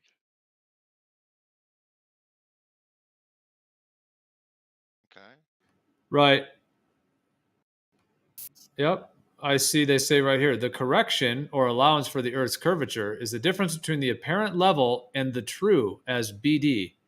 This quantity of this correction may be known by having in the right angle triangle CAD, the two legs, AC, the semi-diameter of the Earth, 1,267,500 perches. So they're popping a diameter of the Earth in there. And AD, the distance of the object to find the hypotenuse, CD, from which taking CB minus CA, the remainder will be correction BD. But it may only be obtained more practically. Thus, okay, I'll stop because it just goes on with more stuff here. But yeah, so they have, in the first page of this thing, it says true level, apparent level, and correction. So true level is the curve conforming to the surface of the Earth. Apparent level is a tangent to that curve. Now that's a real, I mean, that what they're calling an apparent level is what a level on a planar Earth would be. It would just be parallel to the plane. So they're calling it a tangent to a curve. So it's funny the words they use. I guess apparent level, that would be like actually level on a horizontal Earth. True level is their assumption of a curved level. And then the correction is the little plugin that they do to differentiate between the apparent level, which is the actual horizontal level, and what they call the true level, which conforms to the Earth's surface. They plug in the correction by plugging in the assumed radius and diameter to then do a calculation, is what I see on this so far. Right. So even if for the sake of discussion we agreed that they're just making it up and there's no curve and all that, the point is that I was making earlier is that the surveyors who learn this stuff, they're all going to be operating as if this is true. And so when you say make me a straight line all 10 surveyors independently are still going to make the same straight line because they're all working from the same set of assumptions. Yep. Does that make sense? Yep. So Yeah, that's makes absolute sense. Because they're assuming the radius, like they're assuming the diameter. They never like surveyed it, right? For the correction factor, yeah. right. So that's why I'm so interested in coming up with something that little old me and little old you can do that we both agree would be establishing a straight line that doesn't depend on an assumption of Earth shape. What is wrong with getting a surveyor to create a perfectly straight line? How would you create a perfectly straight line? It's a good question. That's what you pay them to do. But we just demonstrated that they're going to assume that the Earth is curved, and they're going to add on a correction to real, what they call true level, to produce a straight, what they're going to call straight. And then once they have created that straight line, Jesse, using several different methods, whatever corrections that they have to make, let them make them. Be my guest to make all the corrections you want. And because I'm going to pay you to do this job, okay? And I'm going to pay you to create a horizontal line from a central point equal in both distances, okay? And they'll do that. Now, I will be able to check their work using a very simple water level. And that water level will determine 100% either way if that line is either curved or straight. There will be no illusion whatsoever. That water level will confirm it regardless of the method that they use, regardless of the corrections that they've got to put in. That water level will confirm it either way. Okay. You're confirming like the levelness of the line, like to sea level or to water level. Like you're comparing that to that, because you can have a straight line that's not in the same plane as the horizon. Like you'll be out of plane on an angle, but it will be straight. No, it's going to be a horizontal line from a central point. Okay. Yeah. Yeah, horizontal, then yeah. Yep, horizontal from a central point.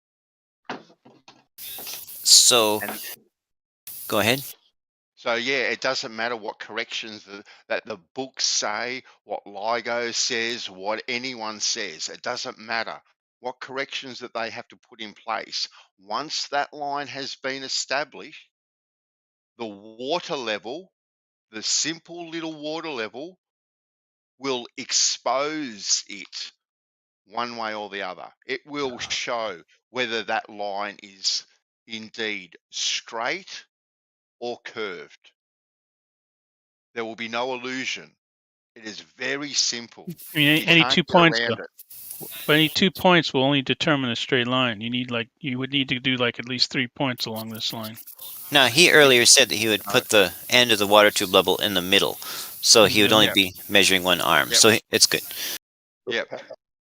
I just want to say real quick, this document that you posted, yeah, I see how old this is. I mean, it kind of goes with the question popped up in my head, like, what really happened in 1776? You know, was that really when the takeover happened? More than, you know, this idea that it was some independence?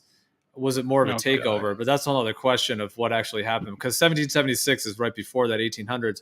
But anyways, this book, it looks like it's claimed to have was written or, you know, released in 1822. So, because it says right here that on this, it says District of Maryland, be it remembered that on this 25th day of November in the 45th year of the independence of the United States of America, and then it goes on and on. So this is like with the curve of the earth, they were pushing a curve of the earth in 1822 and claim, and then all of this kind of this, it says right here, this present edition of Gibson Surveying being intended for the use of schools, as well as for the American reader and surveyor in general, So I mean, this is like this what they were rolling out in 1822. They claimed that they already knew the Earth was curving, and that they were doing all these calculations for it. So yeah, I mean this. But how this kind of information made its way into planar and geodetic surveying is actually a whole nother topic as well, because planar surveyors don't do this. It's the geodetics that use this information, and they calculate it, they don't measure it. So this is kind of like not really representative of what surveying is today, but I do know what you mean. This is an old book.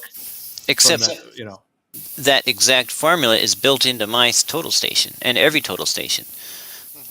So it's automatically applied now when you put that thing into XYZ mode. So I think it's still the way it's done. Right, but is that the radius of your field of vision or the radius of the Earth? CNR is the radius of the Earth minus standard terrestrial atmospheric refraction. Right, so if I said that your field of view is a 3959 radius visual sphere, could that correlate why they are putting that number in there?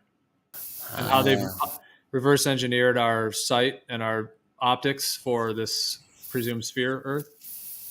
No, because it's not for our sight or our optics. It's for the instrument, and it's the same math regardless of the optics involved. It's the same thing for those robotic total stations that have a camera in them a camera sensor instead of a peephole. You don't even look through them. The computer looks through them and finds the target, but it's the same. It's not dependent on the optics that's looking at it.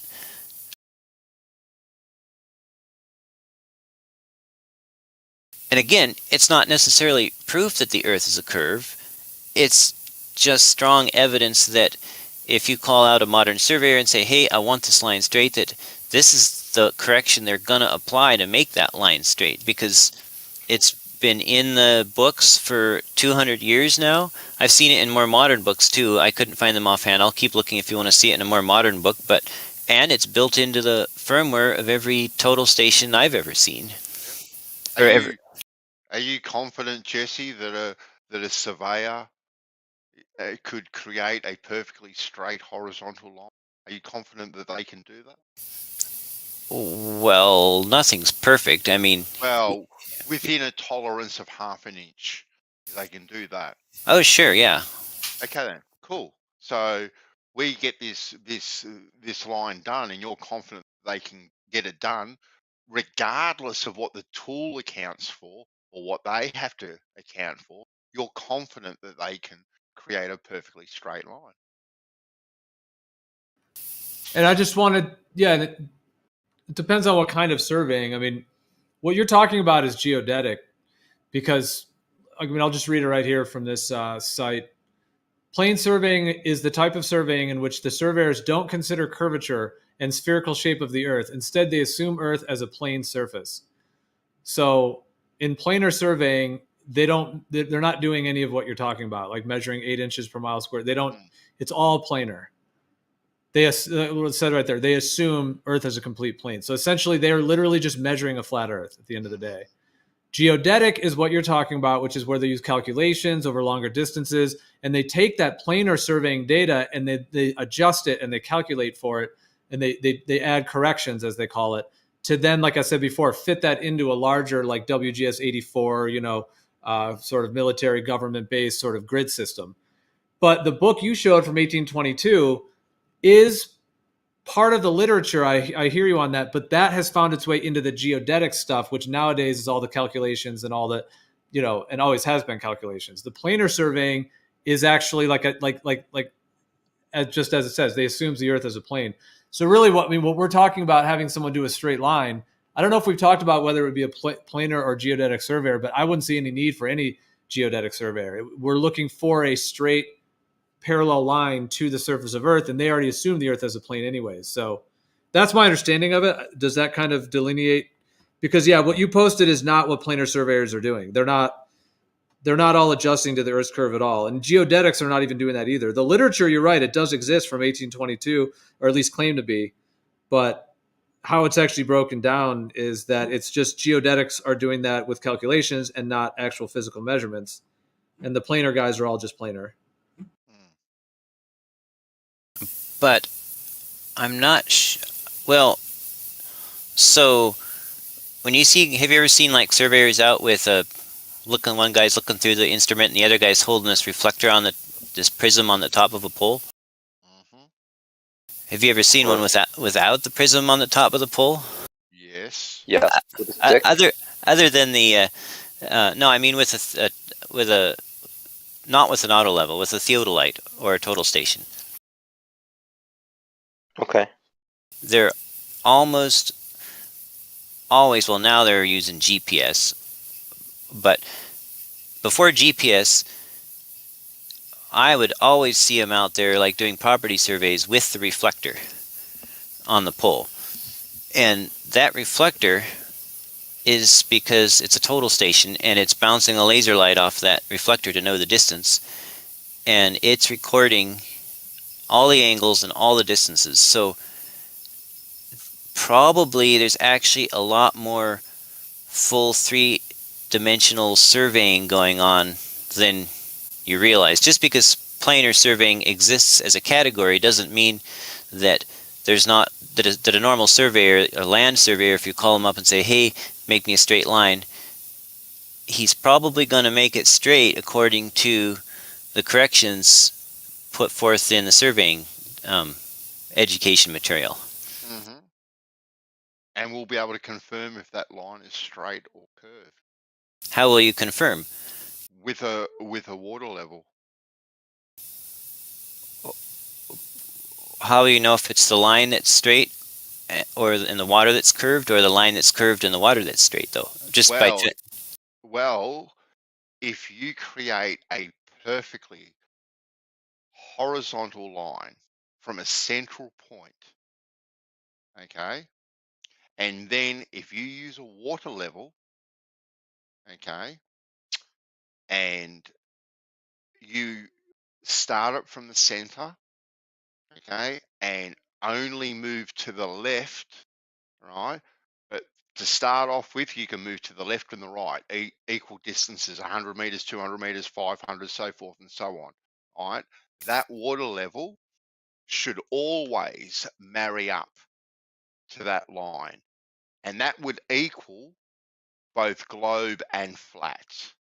Okay, globe and flat every single time. Okay, because you have started from a central point. Okay, now if you then start that water level from the center point and only move to the left, right? That water level will either A, follow that line, or B, fall below that line.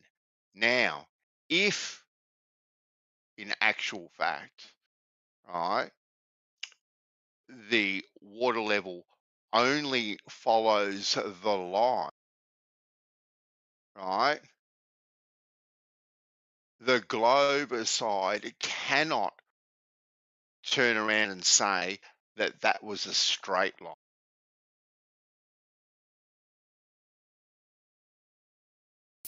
I think you lost me. Are you saying if the surface of a lake followed the straight line? No, a water level. You know what a water level is? Yeah, but Okay, then we're only using a water level. Okay, then that's all we're using, and that water level should follow that line, right? If you start from the center and you move equal distances from the center, 100 meters to the left, 100 meters to the right of it, that if it's a perfectly horizontal line and straight, that water level should marry up to that line. You move 200 meters either side, 500 meters either side, a kilometer either side. That water level should always marry up to that horizontal straight line. Okay, every single day on the week, and that would be so on both globe and flat. Now, if you start that water level at the center and only move in one direction to the left of that center point, right, 100 meters, 200 meters, 300, 500, a kilometer and a half, a mile, whatever it is, that water level will either A, follow that line, that perfectly straight line, or B, okay, it will fall below that straight horizontal line. If it falls below that straight horizontal line, well then, bang, there's globe. But if it stays on that line, right, you have a perfectly straight line, right, and it's on a planar surface. Now, all you guys can turn around then and say that that line is curved. So then the people then have not done their job in creating a perfectly straight horizontal line from the central, which they were employed to do. Well, I guess what I'm getting at is I want to know, I want to understand what I can do with the tools available to me to produce one of these straight lines so I can do this test. But I want to do it in a way.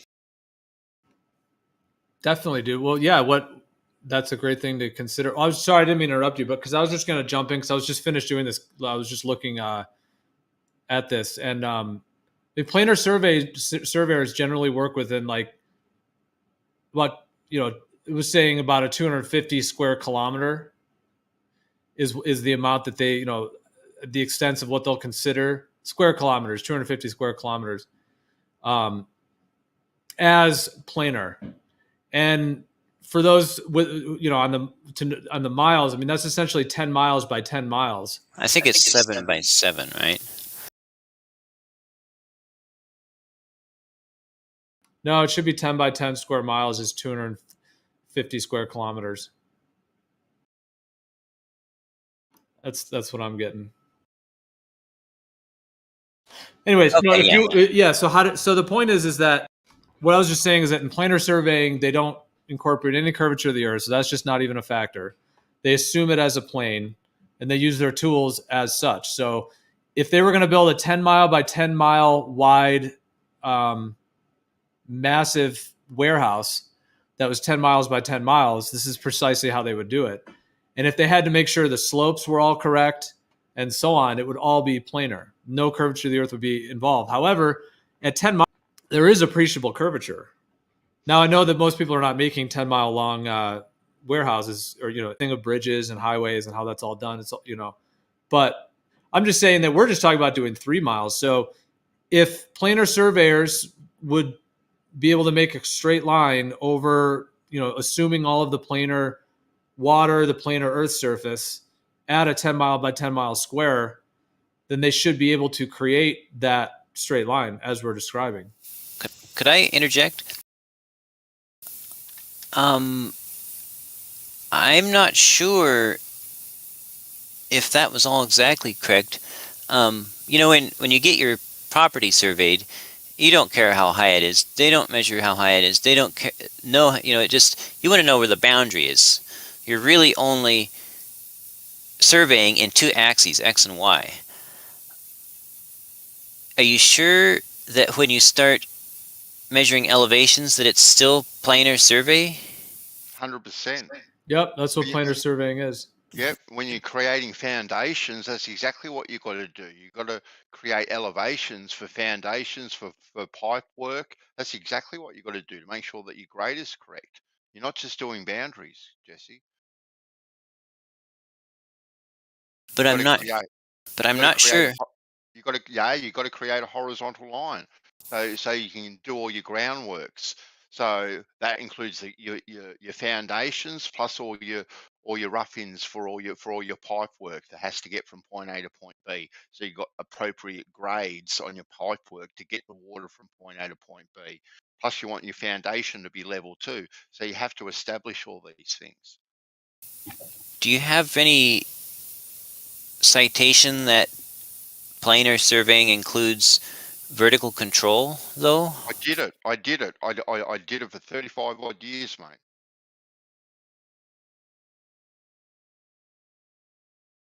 I had to establish grades, elevations. Okay. Anyway, so 35 years. That's a 3 times master. So what? Yeah, I mean, what, yeah, they're not going to be incorporating the curvature of the Earth under 250 square kilometers.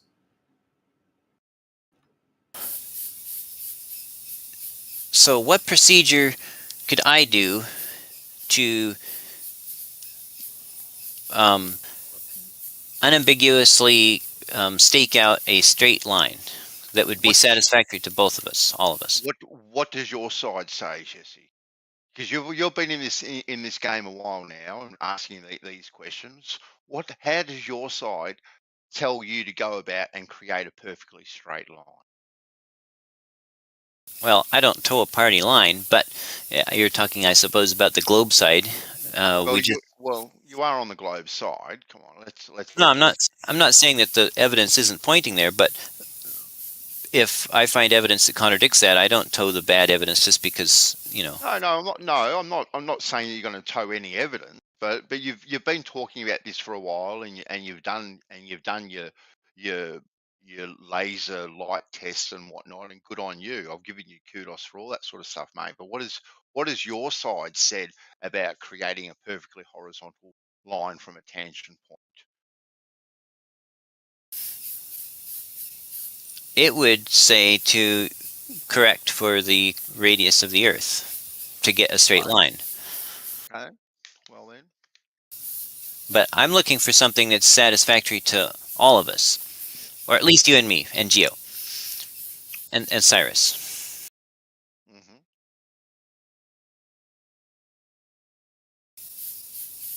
So how would I go about that? Staking out this straight. Yeah, a straight line. Just a straight line. I don't know, optically, or I'll just run a string and make sure it's tight. Are you guys familiar with? Are you familiar with zip levels? They use argon gas in a tube to find like level and depths and stuff. Aren't those differential levels? I don't know. I'm just asking if you've heard of them. I've heard of them. I've never used them. I've used them before, and I always wondered if that would be a good way to create a straight line across the land, because those things are very accurate. Yeah, it looks to me like they're a differential level, but instead of using water or a liquid, they use the difference in air pressure between the 2 points. Like 2 bubbles in them, or what? Like a? No, I think they have super. No, it's a tube that's filled with gas, and that's how I think it's argon. Pretty sure there's argon. Because I used to use that to make like spillways for like ponds and stuff, and it had to be super accurate because people would want these like shallow spillways, and it worked. Well, it's a laser level, or what kind of level? No, it's like spool of tubing with argon gas in it, and then like a rod at the end, and you go and you like put the rod on top of the ground, and then you get your measurement right, and you can lock it in there. Like, okay, I want all my points to be, level with this first point, and then you go down a line, and if you want to create a slant, you dig until you're an inch beneath, and then go walk another 2 feet, and then you're 2 inches beneath, right? You can make your slants like that. I don't have like all the technical words and stuff to really describe it well, but I have used one. I've seen it before. Right, here's from ziplevel.com. Ziplevel is the world's only bubble-free altimeter, pressurized to prevent continual air, including bubble formation during storage, stepping on or kinking the cord, etc. Anyway, so they're using altimeter. In other words, they're using atmospheric pressure difference between the 2 points, which requires very, very, very sensitive and accurate air pressure sensors. But every foot you go up, the air pressure drops a tiny, tiny bit. That's why your ears pop when you drive up to a mountaintop. So it's just a differential level, and that would follow Earth's curve if Earth was curved also, just like a water tube level would. Exactly. Right. Yeah. So I think that would be. I think using a zip level, you could actually create a straight line, a straight and horizontal line across the Earth, and you could probably get to the bottom of that one. Well, if it's working on air pressure, then the globe side would turn around and say that that's curved too, wouldn't they? I just had an idea flash in my head. I don't know if it's useful or not, but because it just flashed in my head. But you know those laser levels that create like a 360-degree levels plane? Yes. Yeah. One of those, like on a drone, and then somehow using the flight of the drone to fly straight, like with pressure and some kind of sensors. Well, if the drone was flying by pressure, then it would maintain altitude a certain height above the Earth, regardless of its shape, because the pressure gradient follows the Earth's shape. Yeah, but that path that the planar level laser would take would be curved. It wouldn't be an actual plane, because we could perhaps like mark it. I was almost thinking of like if you had like two walls and then that were like able to be marked, and then the drone could fly between them. What you could do, Geo, you could use that drone, right? Because that's now spinning around 360, creating this plane of laser light. Yeah, is what you're thinking.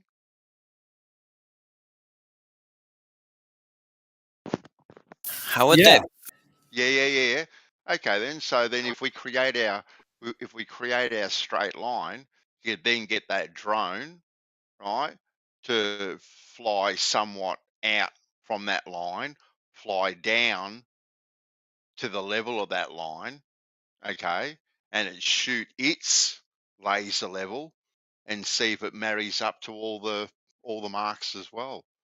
There's another method you can use to confirm or deny whether or not that line is straight. How is that inherently different than looking through an auto level and then turning it 180 degrees and looking through it? And then moving it and doing the same thing? Or maybe I didn't follow. Well, there's a couple of different things here that, I mean, there, those laser levels in and of themselves, there's a couple of things that could be done with those, like setting those up over distances and things. That's a whole nother question. But the drone idea is a little bit wild because now you have a flying thing, and all the margin of error, but it's still kind of fun to think about. I guess I was just more thinking if you had one of those laser levels on a drone that you could fly out and then be marking it along.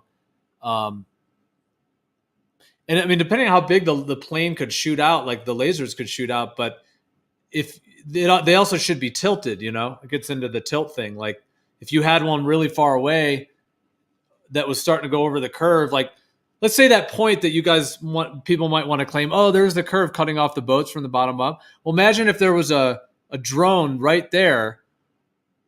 If you guys are saying it's tilting over the curve of the Earth at that point, the minute that drone goes out of sight, it's tilted, and it's laser that should be a planar system coming out from it, that should shoot up into the sky. You should see that shooting up.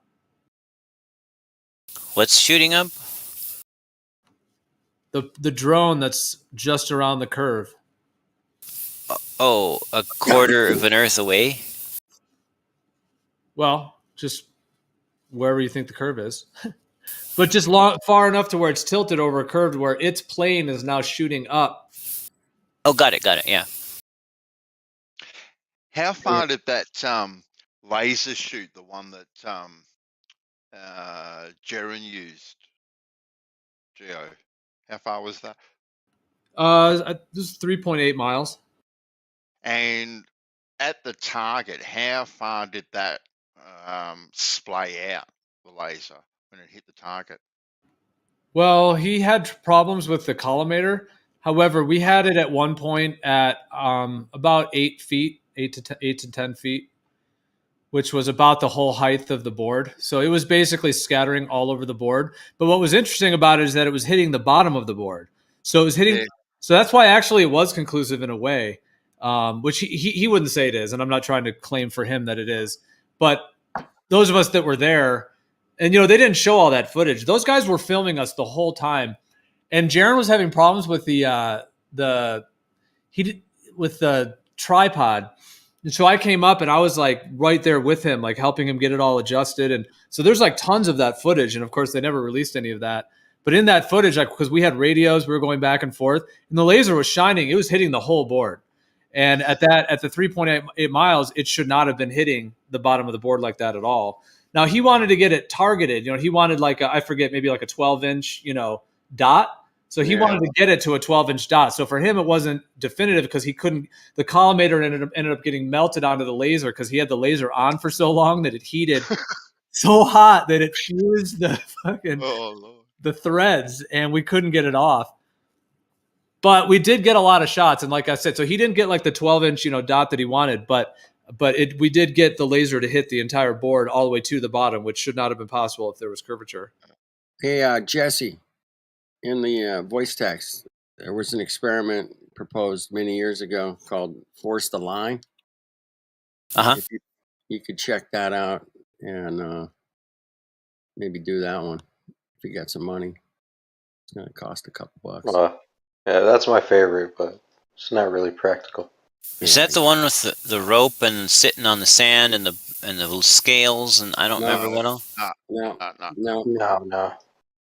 You have to watch the video. He explains it. I posted the video in the chat. It's basically high precision right angles linked together, forming a straight level line. Yeah, we should have some park service somewhere in the world should have built a couple of these by now to show the curvature of the earth and say, hey man, come out to the desert out here and we'll take a look at this thing called Force the Line, man. That's why I was asking. The Earth Curve stencil, remember? That's right, Demont.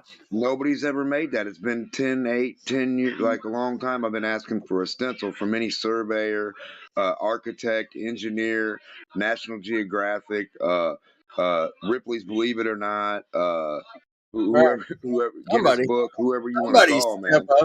The best, smartest math guy in the world. I just need a 10-foot section. I mean, come on, man. Division and subtraction can't be this hard. I don't want to do it, though, because everything I do, they'll say is wrong. If you guys keep saying, why don't you do it? That's never going to work because they'll never take that unless they tell me the numbers or give me the material. It won't be good enough ever because I can go to my backyard till I'm dead and do 1 million of these and none of them will be right. So I need theirs. So this is just basically the rectilineator experiment. Yeah, a modern one. Yep. That's basically all it is. And when they did that rectilineator test back in 1876 or whenever it was, around that era, by the time they completed it, it actually worked out to be an 8-inch per square mile upward curve. Negative, Get out of here. Negative curve. It's dead set. They actually proved concave Earth. Concave Earth. Exactly right. Yep. That's what happened with that one. But they were concave guys, though, right? Mm-hmm. Yeah. Were they? Yeah. So So it was a smashing success then.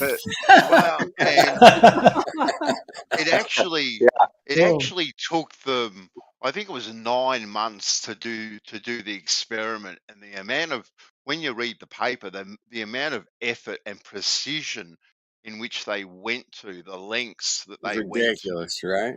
It was absolutely ridiculous, and they compared it to water levels. It was just absolutely crazy what they did back in 1876. Yeah, I love it.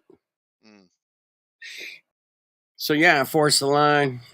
That would be cool, man. We should be able to go out to the Mojave Desert where I live and say, hey, man, put up a little Force the Line experiment. There's nice few stretches of miles, like 50, 60, 100.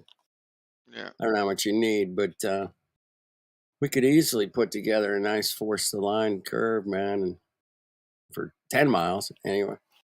But how do you get each section so straight? Well, he explains it. I haven't watched So the video.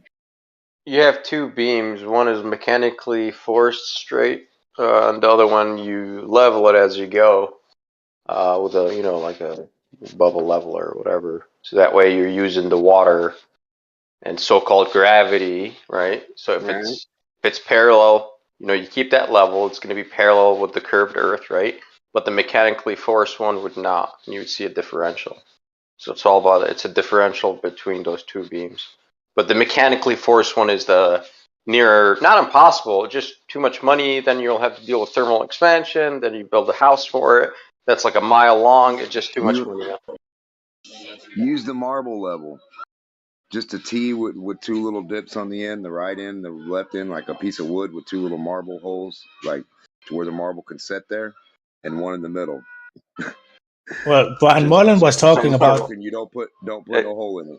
You just take a piece of wood and put a marble on top, and you have it on a T. And wherever you take that, if you fuck around, that marble's gonna roll off. It's real simple. Yeah, but with the amount of unlevelness we're talking about. Where at? Not if you hold that marble in the middle. That marble stays in the middle of that T. There is no unlevelness. What do you mean? That's what we're trying to tell you. Everything that you're saying doesn't even come into play with this. If I had said it. Hey, Jess, it's an engineer came up with the design for this one in that video. Anyway, so yeah, definitely watch it. You wanted some experiments where you could force a straight line, figure it out. So to break it down, like Mullen was pretty much talking about creating these locks that would force the line. Yep. And you didn't need to have 100,000 of them. You could replace them as soon as you had placed it down like 4 or 5 sections. You could replace the first section with the next section, So you didn't have... How big? Like a piece of PVC, like a half piece of PVC, and you can block each end off. Yep, that's tight. So the difficulty I'm seeing is, let's say we're using 10-foot long boards for our super straight fence. The Earth proposed, standard Earth curve at 10 feet would be a drop of 0.00003 inches. How in the world would you get a wooden board whose surface roughness is 1,000 times that precisely lined up? There's some side view. Never a straight line. You gotta watch the video, man. Yeah, if you watch the video, he talks about machining like some kind of metal beams. Right? I don't know, whatever metal of choice, because of course the longer your span, the greater the depth of the beam has to be to account for deflection due to the weight. So there's a lot of problems there. And thermal expansion, there's a lot of issues. And any mistake you make or any grain of dust that gets in between the two connections early on is going to carry on forward every time you connect a beam to each other. So it's beautiful in theory, but it's kind of hard to do. Practical at the same time. It would work good in Minecraft, but it'll work good if you had like $2 million to go out and build some fucking perfect structure. You could do it; it would work perfect. We can do it, but it's a long stretch, man. We gotta do it. Dude, it's totally possible if it's like at a big like research level, like what the funding they get for like Rivermore and stuff like that. Oh yeah. It's totally. I mean, it's so easy to do, man. I mean, it's like we're putting sticks together here, man. We ain't fucking build like what? Reinventing the goddamn fucking wheel, man. It's a quarter mile, differential or something like that. And it's a perfect experiment to do. We should have done it a long time ago. They should have done it. National Park Service should have done it. Yeah, it's a monument. I mean, it's like a few $1 million, man. They spent a few $1 million, just building a swimming pool in these national parks and shit, man. Come on. Pony up, bitches. But there is a problem here. So we're going to make sure the joints are mechanically flat by comparing it to a surface plate, a granite surface plate. And the way we make those granite surface plate flat, the way you check them, grade them, is optically. We grade them optically. So you got the optical gremlins waiting in every corner. Like they're just waiting for you. I love it. And the refraction I in the love joint. It's like, it's a mechanical joint, man. It's like, what or refraction on the granite plate when they calibrate it. It's like, oh my God, right? So it's always waiting like for you That's in the it. dark. That's in the weeds, man. They're in the Always weeds there. waiting, man. Oh, that's funny. Great point too. Yeah, man. So yeah, I mean, we should be doing this. It should have been done 50 years ago, 100 years ago. I don't know, man. I can't believe it's not done. I can't go to anywhere and say, you can see the curvature of the Earth from here. Guaranteed. Yeah, we So- built this monument over here. You can check it out. It's 10 miles long, whatever, you know. There's plenty of 100-mile stretches in the Mojave Desert. The Mojave Desert is mostly empty, man. I don't know if you've checked it out or driven through it like I have 100 times. It's hundreds of miles of nothing, man. We could put this thing out there in the middle of nowhere. It wouldn't bother anybody. It wouldn't be environmentally impactful or nothing, man. It would be a great place to go. Hey, I can go over here. It's like a national monument. We can see the curve of the Earth off of this Force the Line thing, man. They did it. It's amazing. Thank you. Thank you, Globies. Thank you. So, can we all agree that such a contraption would be far outside of my budget, but even if I could afford to build it, and it showed the Earth was curved, that you all wouldn't trust it and would insist on building your own, which you also can't afford to do. So we would still be right. Wow, you make a lot of assumptions there, Jesse. I would review hold on the there. construction methods, and if it's showed curve, I would that's it. It's curved. We're done. I'm Yeah. walking. Yeah, here we go. They've But done it showed negative already. curve. I know They've it showed done negative already. curve. So Concaver. negative curve, man. I'm a concaver, mongos. I'm going. Call me concave dude. Ah, that would be great. Yeah, No, late 1800s for sure. 18, I'm not sure, 80 something, or you said 70 something, around that time. That's when they did it. The rectilineator. I've heard the term, never really looked at it. From what you guys said about it, I might want to take a little peeky poo Same at that one. Rectilineator. It sounds so professional, man. Rectilineator. Although it sounds like it might be a little painful if it's a rectilineator. Yeah. I think rectilineator. What kind of damn? I think you could just take like a piece of plastic and put a level on the piece of plastic that at home you took a ruler and just put a straight line across that clear piece of plastic, and then you could set that on a level, and that could be your straight line for your base to go from. And then whatever else is whatever, and whatever deviates from whatever that is, then so be it. You'll see it. So simple. You don't even need anything else. I mean, it's really simple. Yeah. Yeah, I mean, it would be really simple for the National Park Service to spend a couple bucks. I mean, they drop money like it's like they print it on a computer or something on all kinds of shit. Yeah, oh, they do print it on the computer. My bad. Anyway, yeah, it would be a national monument. It's somewhere in the world, man. Italy, it doesn't matter if it's UK, America, wherever, Japan. Has anybody ever built here's the curvature model? No, they haven't. No. Not Not one. even a tube observatory. Nothing. Just stick a tube through water. Just Nothing, a water man. tube. Water Just tube. soft water. Yeah, tube observatory. Wait till the sun goes down. You want to prove it? Come over here. Look through my tube and you'll see the sun after it went down. There you Tube go. observatory. Tube observatory. I love it, man. That is off the charts funny, bro. I love it. You guys aren't laughing. Oh shit. No, that's fucking genius. I've never really thought genius. of that. Dude, No, dude, yeah, I want to yeah. like fucking crane my head down at the ground and look into this little tube and fucking see the sun over China or whatever. Diagonally, 33 degrees. Yeah, dude. Diagonally down. Hell yeah. The tube observatory, bro. Kiwi I like berry it. and regular. Fucking tubular. Yeah, tube observatory. Through the water. Through the water. You make it smooth like a needle at one Through end, the curved smooth at water. the other Right? end. You Yes, cap it through off. You stick it through the aqua water. tube. As soon as it sticks out of the water, you can screw the cap off at the other end and look through. No, regular switcher. Sorry. Curvy Yeah, water. observatory. And you just see the sun or the moon when they come past. Down past the curve, you would see them if it existed. Yeah, we can do the moon and the sun. Yeah, we could have Anything, fun. stars, constellations. You could see the constellations while the sun's up. You could see the other side of the earth constellations live. Just look down. That. I love Come over that. here. Come on over here and look down around the curve. Observatory. Observatory, bro. Prove the curve.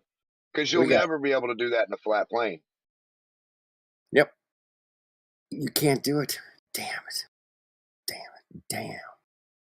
Anyway, force the line, force the tube, force the curve, whatever you want to call it. The tube force the tilt. I love that. That's totally outside the fucking box, Democ. Thank you, brother. Fiber optics.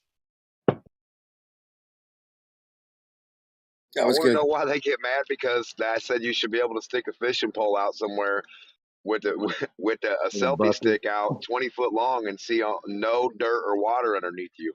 There's got to be the edge of the globe somewhere. This guy keeps talking about all this curve and the water and how it's so impossible to get away from and nothing you can do deters from it. So where's the edge of it? Where can you go past that? Because the globe has a radius. Where can we stick our hand past the radius of the globe and see no globe underneath us?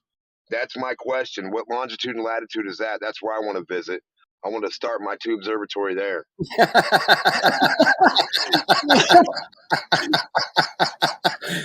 Come on, Matthew Learns is laughing his ass off right now. I know he is. Come on. I do try to bring some fun to this situation sometimes. Yep.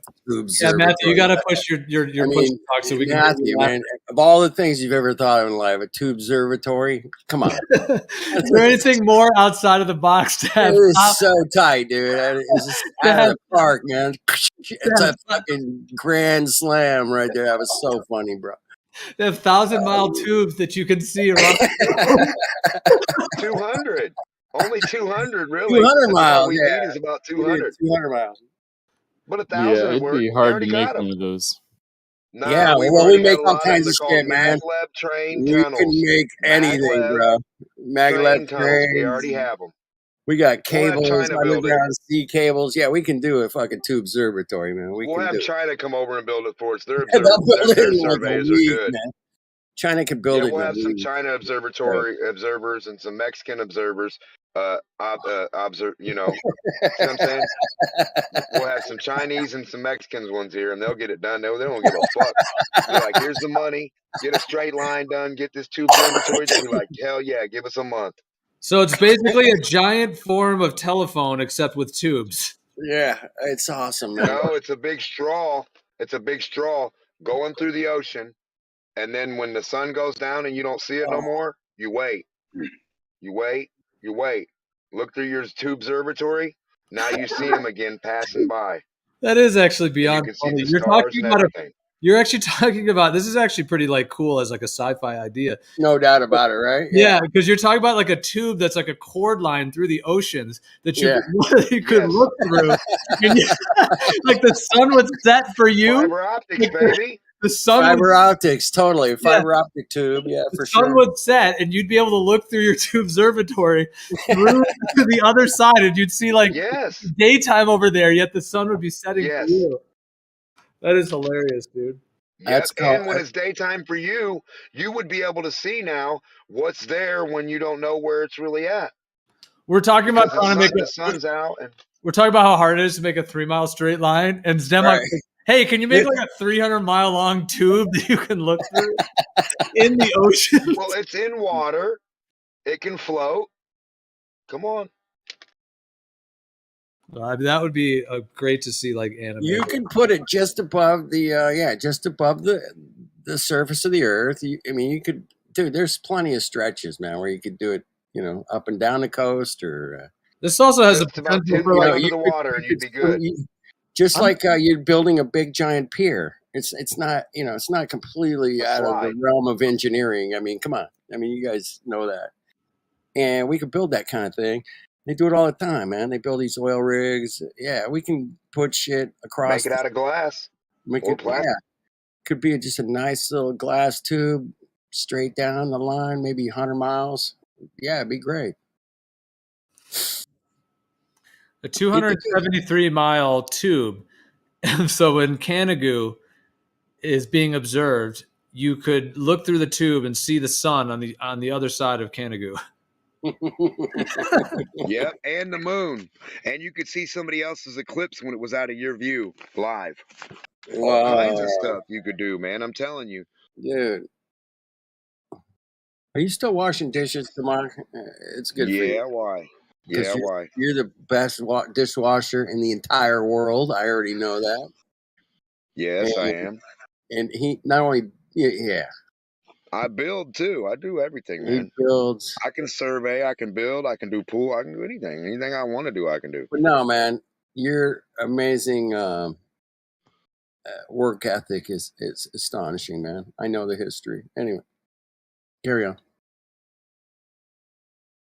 Tube observatory, got it. I love it. I think that needs to go into the list of potential figuring out the level there for Jess. Once the control matrix all is dissolved, and then we're sitting there with LIGO, we can convert LIGO into a tube observatory. Straighten it out. We'll convert it. Yeah. Well, LIGO. And that's some interesting tech there, huh? Well, yeah. I mean, they claim to have like one of the longest, straightest tubes at least that they claim. Yep. Interesting tech. Interesting, man. I don't usually think it's doing anything, or do you think it's just a sham? Well, I think that CERN's a scam. It looks impressive. Yeah. I don't know what they're doing over there, but yeah, probably a sham. That's my first impression. My intuition says it's a scam. You get the instant scam flash. Instant scam flash. I think they're trying to do something. There's actually stuff but what it is, like scientifically studied. You hear about that? Malcolm Gladwell wrote that book called Blink. No, tell me more. Well, essentially, in a nutshell, like it was about how like they had like artwork, like sculptures and paintings, right. And they actually statistically took records of people, random people and all that, where the people would be standing, let's say 10 feet away from the sculpture, and they would pull the sheet off of it and the person would see the sculpture, and they would have to record their first flash. That's why it's called blink, like their first blink intuition of whether it was an authentic sculpture by the real artist or whether it was a fake, like a remake. Now that was before they had any chance to actually inspect it or go up to it. Right. It's an instant, like, what do you feel about this artwork? Boom. Exactly. And then on the other side, exactly. And then they had on the other side, like the actual, scientists, like taking, scrapings of paint and measure, doing all the testing to verify whether it was an authentic from that artist or whether it was a remake. Right. So right. So they had sort of the detailed analyzed kind of side, and then they had the, blink intuition. And it was incredible to see that statistically the blink intuition was more like accurately statistically more than what would be statistically probable if it was random. Right. Yeah.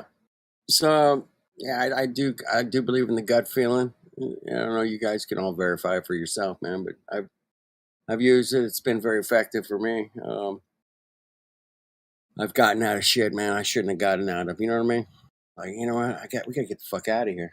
Like, sure as shit, man. You're like, hey, we need to get out of here right now. Breaks loose, right? Yeah. I'm like, oh shit. Glad we missed that one. You're hanging out. You're like, okay, guys, in 10 seconds, we need to be gone from this area. Boom. Literally, I mean, dude, this isn't the right place, man. We're in the wrong place. We got to go. And yeah. Well, there's people that like, airlines that have crashed and stuff where the people had an intuition not to get on it. Yes. Yeah. I've seen many of those over the years that, they'll interview people. Man, I can't believe I missed that plane. It was intervention or something. Yeah. We live in an unbelievably beautiful place that we get to check out. Why? Because we live here. And that's the cool thing about these discords and such. So we all get to hang out and talk about where we live. And there's, ups and downs with all of it. Yeah, it's never perfect, but the fucking tube observatory, that was worth coming in here tonight, man. What a incredible thought experiment there for sure, man. We like thought experiments, right?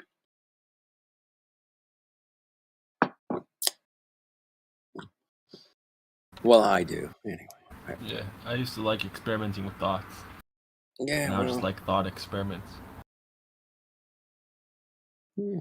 We get a lot of the what ifs. About, I just had another idea. What if we put up multiple high altitude balloons in the northern region, Antarctica, really? Yeah.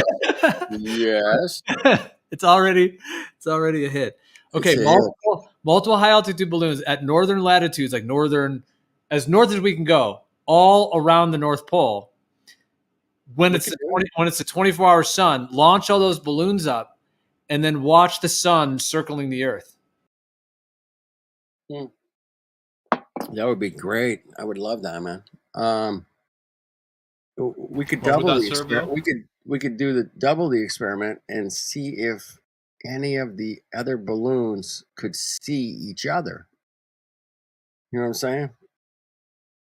Or you could do it in the south and see if the the sun rotates the other direction. Boom. Yes. Yeah.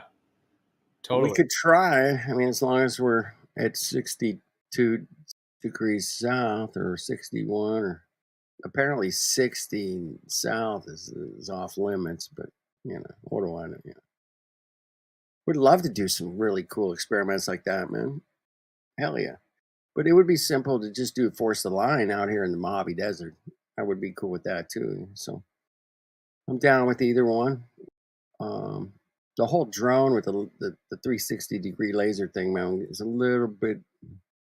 That's got to be worked out a little bit better. That seemed a little sketched out to me. Yeah, well, it was just an off the cuff idea. It sounds good, man. I don't know. Well, if you could hang a laser level that's plumb from a drone and then have it travel across the campus, in theory, if it stays at the altitude and then you mark the points along it, it seems like it could create a straight line. Well, why don't they just do LiDAR with the drone, man? You can fly a drone straight with LiDAR. They have these things. U.S. government has a bunch of LiDAR stuff where it has a laser infrared that measures every little crevice of every little bump and every little change in the terrain. I mean, it can measure some pretty sharp shit. Anyway, that was a thing we talked about years ago. It was the LiDAR experiment with the drone.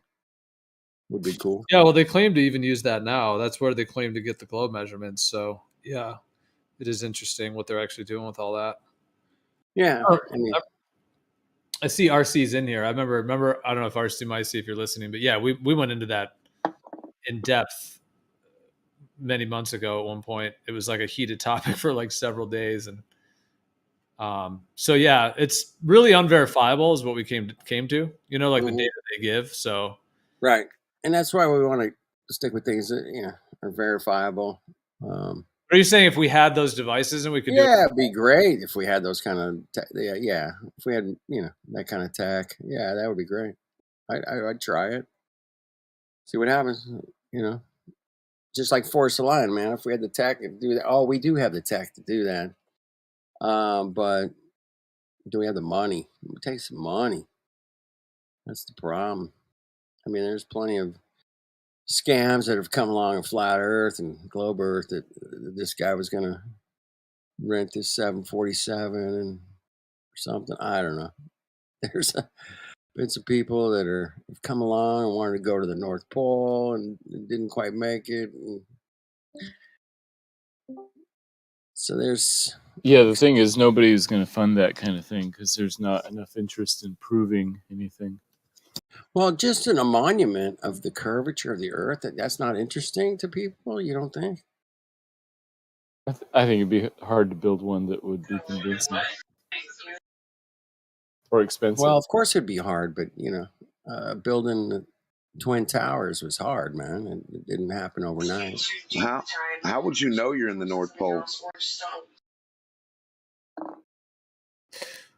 Well, with that idea, that was launching the idea of doing high altitude balloons at the most north we can go, legally, and then launch balloons there.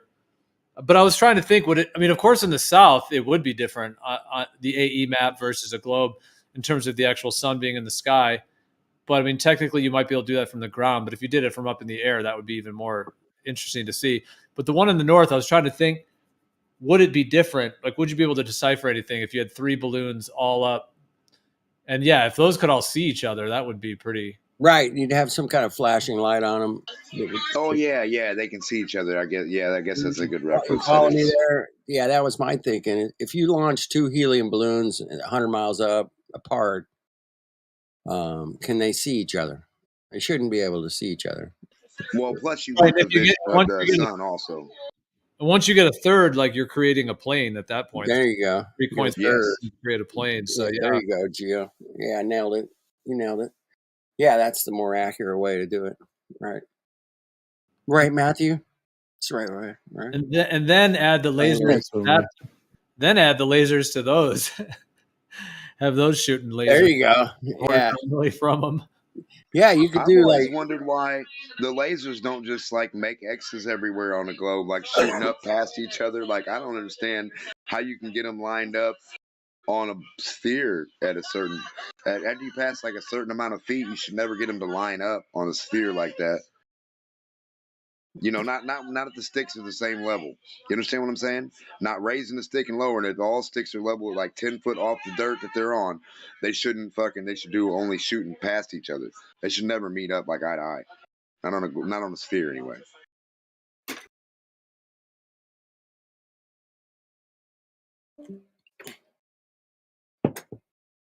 I missed that, man. What'd you say?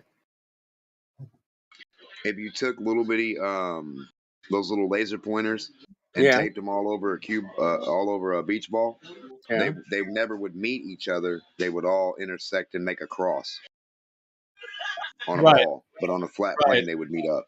Yeah, exactly. They would all be on the same plane over a planar Earth, right? Whereas on a globe, they would all be shooting off into space, basically.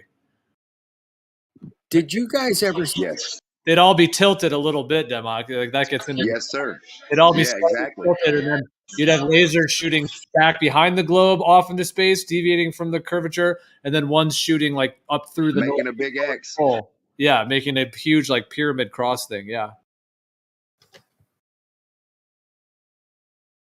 I don't see that unless you're on a plane light. And what about those plane lights? Well, for that, we'd have to build some kind of. It'd probably cost $100,000 each to build custom laser levels like that. That would have extremely powerful lasers that can go the distance we would need them for. That would be crazy. You'd probably have to have more than 3 balloons. If you were going to go all the way around the North Pole, you'd probably have to have 20 of them all the way around, and then all with the lasers connecting. That would be amazing to see. That would be so cool, man. Yes. Hell yeah. Did you guys ever see those lasers they shot off from Hawaii? And the lasers were shooting upward, but at some point where they got up, the lasers were up. They wouldn't cross each other at a certain level. Have you guys ever seen that videos? They all came to a point and stopped. It's a fascinating video. I'm not sure, maybe. But that airplane light thing is weird to me. I had something really cool about it. You know how they had the big airplane lights, like the Batman light you shoot up in the air? I had an experimental thought for that too. It was gonna be really cool. But why do they got? Something weird about those two. You mean the searchlights? Yes. Okay, what do you do with them? I don't know. I was thinking about it the other day. I'm thinking about it right now. Since the laser thing was brought to my attention, how they cross, those searchlights do that too. They're always going an angle. You know what I mean? I just find that weird.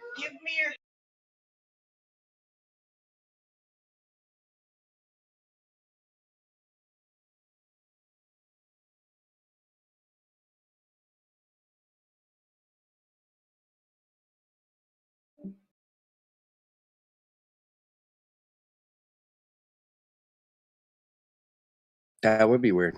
That would be weird. But Democ, you're weird, man. Do I have to tell anybody that? No, I don't think so. But that's what I love about you, man, is you're outside. You came up with the tube observatory. Damn. The Brilliant. micro dots. Remember the floating micro dots? With the searchlights, Democ, I think we've talked about that one where, you know how the ISS claims to be getting footage of the Earth and all that, you know, real time and Himawari and all this stuff. Right. Yeah. So when those are flying over, that we could have like something like searchlights like that, you know, the brightest lights you could possibly get, just really bright lights, and Shoot then up you at know, it. flash them like at a particular, you know, like a pulse that we're making. Yeah, exactly. Flash them around in a particular pattern, and then if that thing is actually live, it should pick it up. Oh yeah, those laser pointers should be hitting them. Yeah.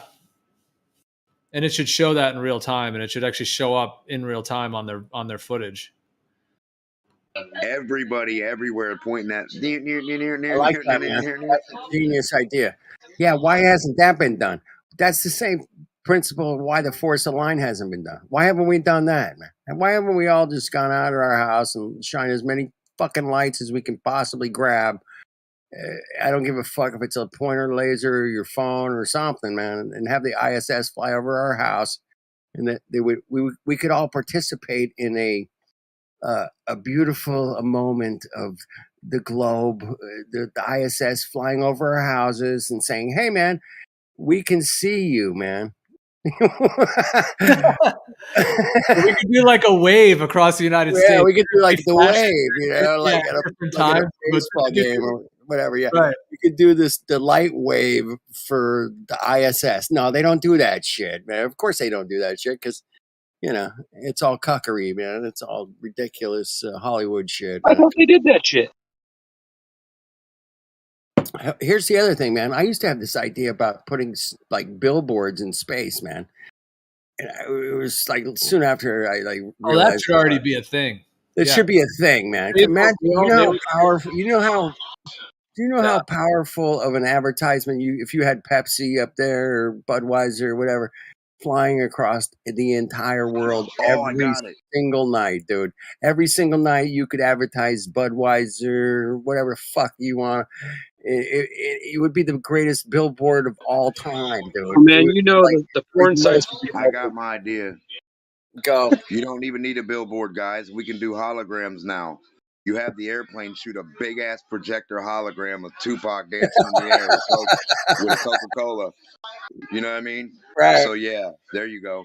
But my idea with the lights, because they're so badass and they shoot far, put one on the front and the back of the plane, shooting forward and backward, and then watch that motherfucker side view.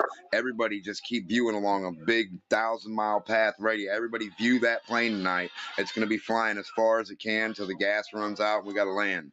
You know what I'm saying? And it's gonna go on a straight path, and you just film it. And send anybody that sees a tilt from any camera to any camera to any camera to any camera, like, you know, a differential. That's what we're looking for. And plus the laser pointers from a globe pointing up would make like V patterns. Like, how would you see that in a plane coming down around the ball? Like, how would that even look to you? And how would yours look if you had it on a boat? A boat or a plane, two lasers pointing out front and back. Dude, I got to smoke on that one for a couple days, man. Whoa. I like. Yeah. I kind of get a little bit of what you're saying, man. Yeah. It's like a laser level flying. Mm-hmm. Yeah. That the ISS could video, and we could see it from here on the ground at the same time. Is it? Yeah, that's where I'm headed, man. Yeah, they would have done it already if it was a thing, man. They would have got everybody together and say, "Hey, man, we have a pandemic here. Everybody shoot your lights up in the sky tonight because the ISS is going to videotape you. And we're going to be shooting it live here on YouTube and NASA.com and or .org. And yeah, come on, tune in and watch us all fly over your house tonight. And we'll take a picture of you. And we'll take a video of you standing out in your front yard shooting the lights into the sky, because that's what we do here at NASA, man. We make a beautiful reality real, and it would be a great advertising campaign and for humanity, and you can show your love for the Queen who just died. Whatever. The ISS should have the lasers on it too. Yeah, I mean, I think that that could still be going over a planar Earth, like a flat Earth, like in terms of that being up in the sky like that. However, the speed that it's going is pretty effing fast, at least what they claim. And then the footage that they give, it's the fast. footage it's all Hollywooded out to where it does look like it's zoomed out, even though it is like weird footage, that ISS footage, because it's also like the clouds are actually, they're all moving in a linear fashion. So hey, Gio, you can measure the speed, right?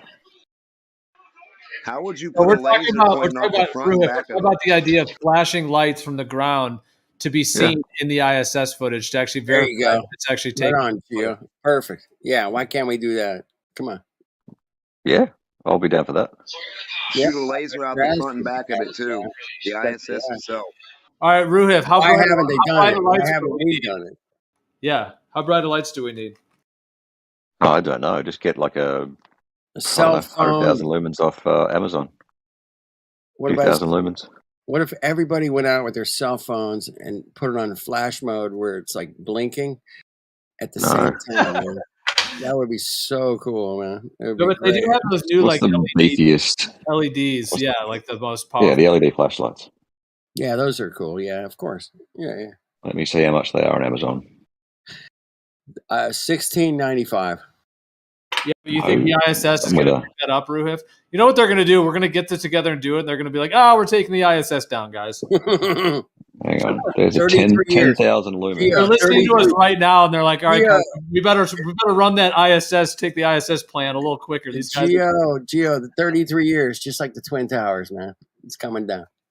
Yeah, allegedly $75 for 100,000 lumens. Allegedly. I like that. Well, allegedly 100,000 lumens. Allegedly. Yeah, that's man, that would blind you. Damn, that's a lot. Don't put in your eyes, but holy shit. Yeah, those are the ones that they'll like light paper on fire if you put it, or like you can light a cigarette with it and stuff like that. Yeah. $75. There you go. That's not bad. We could do that. Yeah. Hey man, they handed out like $2,500 to every man, woman, and child apparently during the pandemic. So there's that, So yeah, $75 is doable. Yeah, I think we can handle that. Just put a couple more zeros on the debt calculator, would you? Yeah, that'd be good. Well, if we're all in different locations, we could actually spell something out. That's it, man. We could have a bunch of different people spelling out different shit. Like a bunch of us flat earthers could get together and do the flat earth. And you draw a dick pic. You guys could do some dick pics. The Globers could do some dick pics. There you go. And then, Pepsi could get involved and do the big Pepsi sign or Coke or whatever. Yeah, it'd be fun, man. ISS is going to fly over tonight. Do your best. Give it your all. Everybody get together and put together this beautiful light show for the ISS to videotape from space. Yeah, Ruhiv, in theory, if people all over, let's say the United States or South America, some continent, had lights that were bright enough to be seen from space, which, I mean, in a lot of those Himawari, you can see city lights, whatever the lighting is. So, some of the, so, I mean, it can't be that hard. It's not like street light should work. Yeah. So couldn't we spell some shit out, or like have some kind of design or something, and then yes, we could. If you can coordinate that. If you can coordinate that, that'd be great. Yes, we could do it. Yes, we can. Keep the design secret, though. How about we just start with a single flash to coordinate that? That's not going to cut. No good. Why not? No. We got to go big. An X, a 0, a circle. You can't tell nobody the design you're going to use. You can't tell them. Keep it secret. You got to have a group and keep it secret. You can't tell nobody. That way, nobody can mock your shit. Right. So Pepsi could do theirs. We could do ours. Everybody could do their own. A big middle finger that says NWO. Any of you guys have a Right, but telescope mount? remember, you can't tell nobody because they can just mimic whatever design. You understand what I'm saying? Right. We could all do different ones, man. It'd be so fun, man. It'd be cool. Yeah. Do you guys have a telescope mount? I do. Of course, I do. Yeah, like an Altaz kind of controllable one. I do not have not that fortune. Instead of trying to shine a light or do a design, you could have everybody turn their lights off. Right. There you go. That'd be way cheaper. You know what? I like that too, man. That is totally outside the box. I love it, man. That is tight. The only thing with it is good. Let's get the ISS make of the dark world. Man. Okay, yeah, they could probably pull it. Hey, but if the cooler thing about the lights is that we get to create the designs that we get to shine, and we get to go out and create whatever it is, man. If it wants to say the Earth is flat and stationary, great. If you want to do, Pepsi, great. If you want to do whatever, man. But we got to have like millions and millions of lights, man. Well, I'm trying to think what would be needed to show up on what they claim like Himawari is, for example. I mean, what are the options? There's the Himawari claim. There's the ISS footage. I'm just trying to think what the ones are. Now, and then there's a thing that they could still be taking. Like they could still be taking high altitude footage of the actual Earth. However, for them to do that live and put it on a sphere, right? So I'm just trying to figure out a way that they could still be putting it onto a sphere. And they can do, they can mask, but they couldn't recreate our designs because they don't know what we're going to put up. How about we start with a single flashing light? They're not going to know that we're going to put up the word flat Earth or whatever. They don't even know that, but we might put something else. Yeah. But how about we just start with a single flashing light to see like proof of concept, right? Well, I'm saying that you can do that. Hard to pick out, man. You'd have to have a lot of them or something. I mean, right? We need something more definitive. We need something more defined and saying, "Hey, man, tonight is the night the ISS is going to videotape you putting on a light display. So everybody turn out their lights, and we're going to put out these messages from all around the world." And it's like graffiti for space. You know what I'm saying? It would be like everybody gets to do their own thing. It would be freedom in the aspect of the visualization of what we're going to see. And it would be like hands across America. You guys are too young to remember that. Could they trick us and send something else that we don't see and film our shit while the fake ISS is flying above? They can't recreate what we're gonna do because they don't know what we're gonna do. No, I'm saying film us live, but not with the ISS. Yeah, they could do that. Yes, you're right. Yeah, they could do something tricky like a high altitude plane. Yeah. Of course. Yeah, of course they can do that. Well, look, I just posted measure the height of the ISS. I just posted that footage, which claims to be ISS at night and all that. And you can see definitely, I mean, there's no doubt that with that kind of altitude, I'm not sure one light would do it, but you can definitely see the clusters of cities of all the lights. So is there any way that could actually be real footage over the actual planar Earth and they're just wrapping it live? Well, of course, yeah. Or is it all CGI? That's been demonstrated several times. That's been done. Paul on the Plane did it amazing. Or is this just complete CGI? Because what I'm saying is that if this is actually just going over planar Earth and they're just making the curve fake, then their lights, our flashing lights would show up on it if it's real and actually live. That it would show up on it, but it wouldn't necessarily show either way, right? Except that it would show that there's something orbiting, right? Well, and it's moving at that speed, I suppose, too. Yeah, if it was live like that, yeah. You can measure the height and the speed of the ISS. You can do it yourself with a friend, sorry. By the mileage. Do you know the speed? How do you prove the speed? That's a good question, man. Because Chicago to Los Angeles is 2,000 miles, man. I'm pretty sure I checked it out myself. I mean, this video looks so fake, though. It's absurd. This doesn't even look close. It does look fake, man, especially with that red horizon line, whatever the fuck that is. They show some like northern lights, Yeah, there's some Northern Lights later. It looks it's like worse than a video game. You have to admit, man, it's a bit CGI-ish. Come on, I mean, it looks CGI. I mean, if you don't admit that, man, you're not an honest person. You're not an honest. What would it look like? What would be the difference if it was real between what we see and CGI? Well, I've been in airplanes. I've flown over If we could cities. see a real one, we'd let you know. I've flown over cities in an airplane, man. I know what the city lights look like, man. That looks ridiculous, man. It just come on. This doesn't even look even close to the reality that I've experienced myself. Now, you know. Where's the official live stream?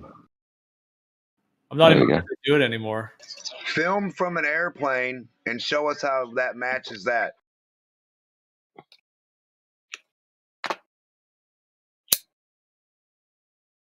I don't know. This was kind of a sham they did years ago. Do they still claim they're doing it live, Ruhif? They're still claiming that, really? Oh my goodness, that's ridiculous. Yeah, It's been kind of taken apart a couple of times, years ago. I'm sure you think you've taken it apart, yeah. Well, I'm pretty sure it was at least questioned in its authenticity, man. I mean, I'm sure it was questioned. You guys wouldn't be doing your job if it wasn't being questioned, right? Everything can be questioned in its authenticity, right? You know what? I just typed in, the live views, and I found this. I honestly, I haven't looked at this in years, and right, me neither. Yeah, and this is like their updated one. Check it out, dude. It looks totally different. Like this one actually just looks like high altitude footage over the earth, like what we see in an airplane. So it's almost like now they're just doing high altitude footage and just calling it the ISS. Exactly. That so looks that you pretty can measure cool, the man. height and the speed. It's over the north. Moving fast though. This thing's just lumbering along. Yeah, I'm watching it right now, man, live myself. How are you measuring it? But they're claiming 27,586 kilometers per hour at an altitude of 419 kilometers, and it gives their latitude and longitude coordinates. Yeah, there it is. Measurable. You can go and measure it, yeah. And the time and the date. It's right now. Well, GMT is 13 September. Yeah, that should be it. So, dude, it faded to black. Wait, it faded to black on me. What happened? Yeah, me too. They're resetting. Why did it fade to black? Whoa, wait. What the? Well, sometimes they that they claim there's a theory that sometimes they do that to hide like UFOs. there's been footage before of like strange objects appearing. I'm not even kidding. There's hold on. There's videos of like a strange object appearing and then it goes black. I'm not even joking. Like there's footage of that. You'll suddenly see like a cube appear. Oh, it's back. It's back. And then it'll go black. Location. This is the North Pacific Ocean, man. Live right now. Cool, man. Latitude. Let me find 33.3 north. It's 33.3 north. Nothing to see here. That looks like the Earth that we see from 35,000 feet. Well, how is this claiming to be at 250 miles up? Yeah. That's 250. Yeah, that's a good one. That's a good one. Yeah, which is. I'll say it again. What is that, like over 1 million feet? Oh, it's 1.2. It's like 1.25 million feet. 17,500 miles an hour we're traveling right now, man. Come on. Everybody knows that. You can measure it. Dude, I keep telling you guys, you can measure it for yourself. Traumatized. They're not going to fucking question this authority this big, you know? No, wait a minute, man. It's keeping up with the Earth and doing its speed. It's 27,000 kilometers an hour, man. How do you prove that? Measurable. 27,000.5 kilometers per hour. Show me the air miles, Ruhif. Air miles. I got a video game, man. I shot a guy. He's dead. It's totally provable. Guaranteed. Well, you can measure it. Ruhif, so what is your prediction that if we had really bright lights and we flashed them when whatever this ISS thing that's claimed to be, and it doesn't fade to black and all that shit, and it actually sees the lights, what What's your prediction? Will we see the lights or not? And then what would it show either way? I think so. Well, I think it would. I think you'll see them. Like, get a decent flashlight, like the one I just mentioned on Amazon. Right. 200,000. You'll probably need.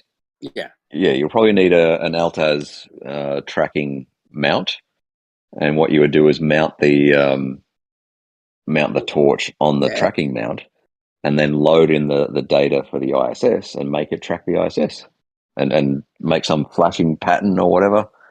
And I think you'll see it. Yeah. Let me ask you, if we had a worldwide event called the flashing of to space, saying hello to space, whatever they want to fucking call it, and we all just walked out of our house and fucking turned on our beautiful cell phone flashlight and just pointed it up. All right, everybody in the entire world could do this at one night. What kind of visual? What kind of visuals are we going to record from the ISS exactly? I'm sure you'll see something, but you seem to want to try to do something that's unachievable first, rather than just something that's simple and would demonstrate a fairly simple point. Yeah, I'm just saying, man. Take a live stream of the ISS flying over my house, whatever night that is, and whatever it's going to fly over everybody's house. All you have to do is go out and point a light at the sky, and we could all see it live on a live stream. It would be really cool, man. It would be a fun experiment, man. It would be a both beneficial flat Earth and globe Earth kind of fun thing to do. You know, I think it'd be fun. Yeah, like I said, you'd need. It's a super innocent thing to do. It takes zero fucking extra dollars to do this. Zero. Yep. We could all just do it and have fun with it and do it. That's all I'm saying, is that we just go do it. I don't care how it looks or how it turns out. Let's just do one thing like that. That's all. Just do it. Yeah, go and do it. You have my blessing. Ruhif, I'm not really convinced that light would be bright enough. And when you start getting into lasers, now the military is going to be knocking on your door. You know, don't get into lasers, man. We just want to take our cell phones out and shine them up in the sky. It should light up the Mojave Desert. It should light up. Bro, you won't be able to see your cell phone. Yeah, I got a pen.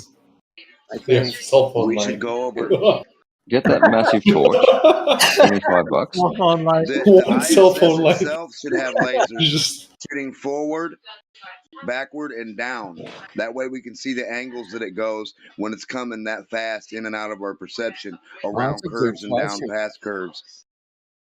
That's good observation, man. Yeah, the ISS should have lasers pointing up, down, sideways, left, forward, right. a backward, a upward, and a downward. That way we can see it move. That would be another really cheap experiment. Because it's 250 miles away. The other cheap one, which is what Bob the Science Guy did, is he has a he put red lasers like a radio on the receiver, ISS. right? And the ISS has a radio transmitter, and you can see the Doppler shift as it goes over your head. Well, you let's get the see speed the red from that. lasers as they go over our head. Not visual, man. I want visual evidence and not Yeah, radar. let's do the big torch. Let's do the big lasers. $75 for the torch, Let's and then call it the an torch, Altaz man. mount. Hey, The big torch. Ruhif. I want to do the big torch. Oh Yeah, I'm not. I mean, I've seen those LEDs. Yeah, they are very powerful. Like, but I'm not sure you'd be able to see that. Why not? That distance. Well, Do you reckon you'll be able to see it from 8 kilometers away over the ground? Yeah, just one on that ISS that's not even very zoomed in. I mean, it's showing like entire cities as just a little cluster of lights, so just one little light. Now, I mean, if you get into like flashing it or having many, I think that you'd have better chance with that. But I'd have to do some calculations on the lumens. I'm not sure it'd even be visible at all. Well, you'd have to be in the middle of an area that has no lights, right, for it to be more visible. Yeah, it'd be easier to spot. Yeah. Than in a How much city, is for an example. Altaz mount? Because of all the other light pollution, traffic noise. I mean, no, fucking light noise. Yeah, the light pollution. I imagine the light pollution would almost make it makes like like a dome above you, basically. I mean, that's how it is. Like, wow, we saw the light pollution in that picture or that video you posted earlier. The light pollution of the globe Earth, man. That's beautiful, man. Yes. Yeah, it's You out there. make a T, a laser forward, a laser back, and a laser down. You make a T, and you watch the T fly around the globe, and you'll see the laser like tilt accordingly, exponentially as it goes around. I like where you're going with that, Demarc. That's it. You know, that would 3 be lasers, pretty. 3 little muesli laser pointers to us, Three down to little us.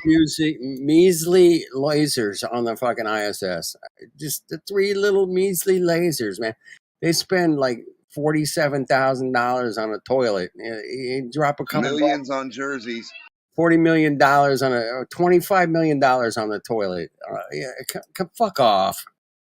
Just give me fucking 3 lasers flying across the sky every once a month or something. Fuck's sake, man. Nothing. We got nothing. It's bullshit. Come on. so Ruhif, are The you going T to do would it? be Are you going to do it, Ruhif?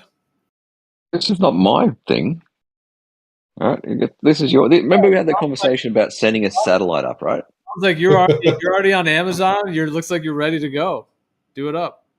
Do it Yeah. up, baby. You guys spend $75 on the torch, and a tracking mount is probably going to be about $500. One single light in the middle of fucking Italy or the Mojave Desert. Wherever. What the hell's that going to do? One light. Well, you're going to see it, right? I want to see fucking 10,000 what- lights, not like one. I want to see No, 10,000. you just want to do something that's not possible, right?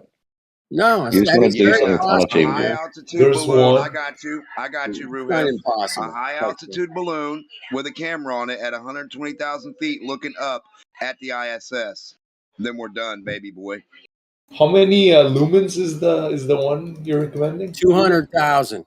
200,000 looms. No, listen to what I'm saying. 200,000 Get a high lumens. altitude 200,000. What? No, I thought it was 120,000 feet up in the air, and face it up to watch the 250-mile object that's supposed to be up above it, the ISS pass. So when they say, hey, it's getting ready to come around, then you send your high altitude balloon up, or you have it up a little before you send it up, because it takes about an hour to get up to a certain height, or 40 minutes, whatever, right? So you let it up, and you let a whole bunch of them up, and they have cameras all facing like each other and up, right? So they can see each other, and if the ISS goes above them, they can see it. And they're going up to 120,000 feet. So if you can see an ISS when they say it's coming around, I guarantee you won't. How about that, Ruhif?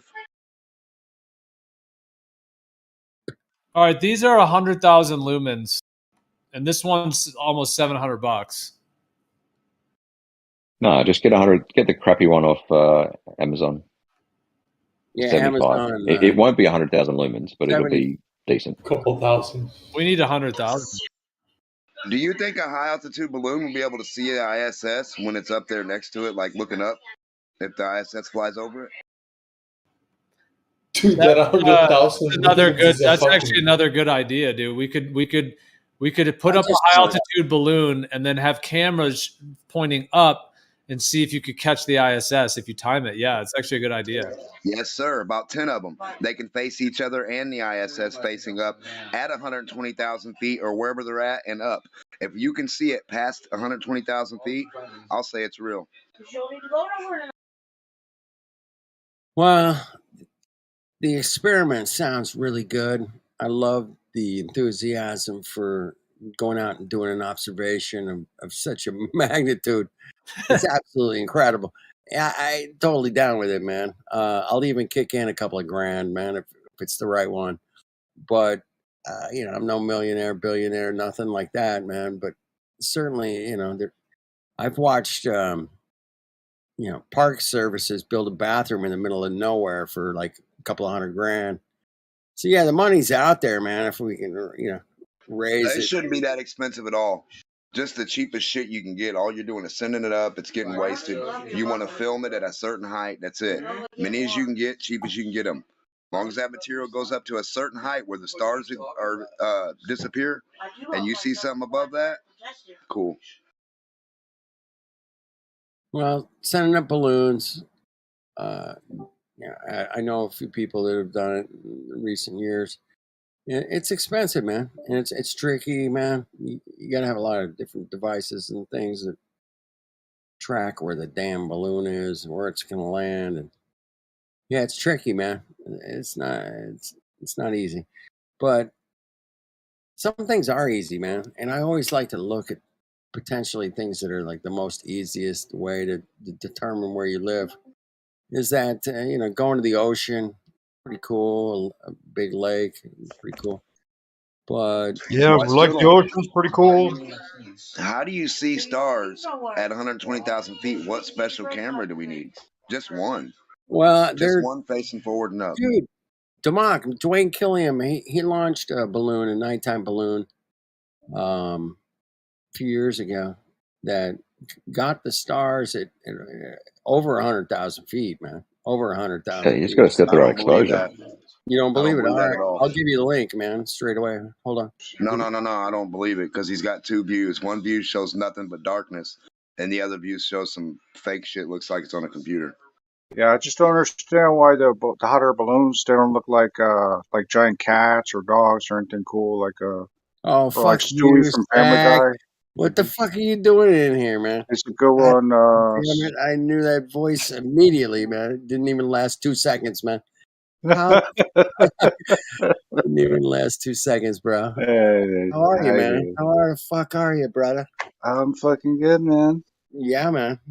Yeah, you know what's man. funny is Snack's been on here doing his Manny impression, and it's only funny the people that know who Manny is. Yeah, laugh exactly. at Manny. So I've had to sometimes he try slips not to into do it it. on I'm like, here without anyone having any context, and he's like, "Wait, what am I doing?" They're gonna think I'm retarded. I apologize for any that we haven't had a chance to hook up, man. Yeah, we were saying that ourselves. I apologize. It's my fault. Time's been going weird It's my fault, man. Don't you guys take any blame or anything, man. We don't want to invite ourselves over there. Just You have to about invite us. You might have to do that. No, we got to hook up this week, man. I'm gonna take you guys to dinner or something, man. You want to go up to the camp and get the car? Help us get Snack's car. I don't know if I have enough time this week to do it, man. But it's cool. I still like maybe yeah, I'd like to hook up, man. You guys are close. We'll stop by. We'll chit chat offline. All right, man. I'll appreciate it, man. Yeah, good to hear your voice, man. I was like, fuck me, man. no. Oh, that's so good, man. Yeah, it tastes like the my last first time the day, three like- of us were together, I think that's the hardest I've ever laughed. Almost.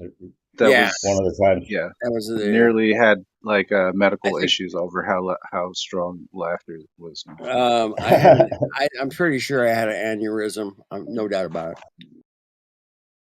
But that was a long story. We probably don't want Anyway, to super long story, fill man. people in with. But Anyway, basically, Snack did a living, like a live, like a real art meme of me.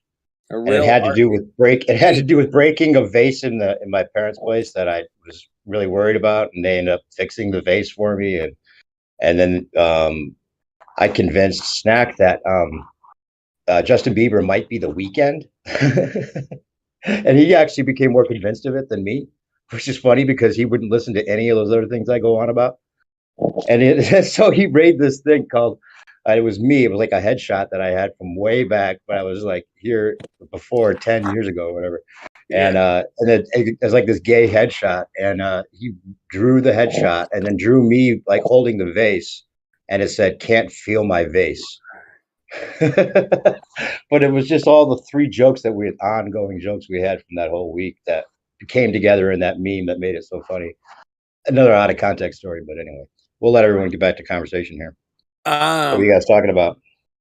We were talking about sending up balloons to the stratosphere and potentially seeing farther than we should, on top of potentially having the ISS fly over our houses. We all had a night of, hey, the ISS is going to fly over our house and live stream us all standing out in our yards pointing lights at the sky. And you could take it to the next level and say, in the middle of the Mojave Desert, you could get, 10,000 lights out there that spell out, Pepsi or whatever. And the ISS is going to fly over, and we're going to be out in the desert, with this cool signage, with our lights, and the ISS is going to fly over our destination, and they're going to film it and live stream it. It's going to be amazing that the ISS was able to fly over our beautiful signs out in the middle of the desert with our lights. Nice little summary of the story, I guess. It wasn't that good, man. But the people that were in on the conversation earlier might have gotten a little bit deeper. But Yeah, if they were really up there, they would be advertising on the moon for sure, doing all yeah, kinds of. and I also came up with the idea of coming up with the if space is real, man, why wouldn't they just come up with LED lights in the middle of the flying over your house every night? And they could change it from like Pepsi to Coke to Budweiser to whatever. They would make a blanket of LEDs that advertised every single night across the sky, for the entire world to see, not just a few people.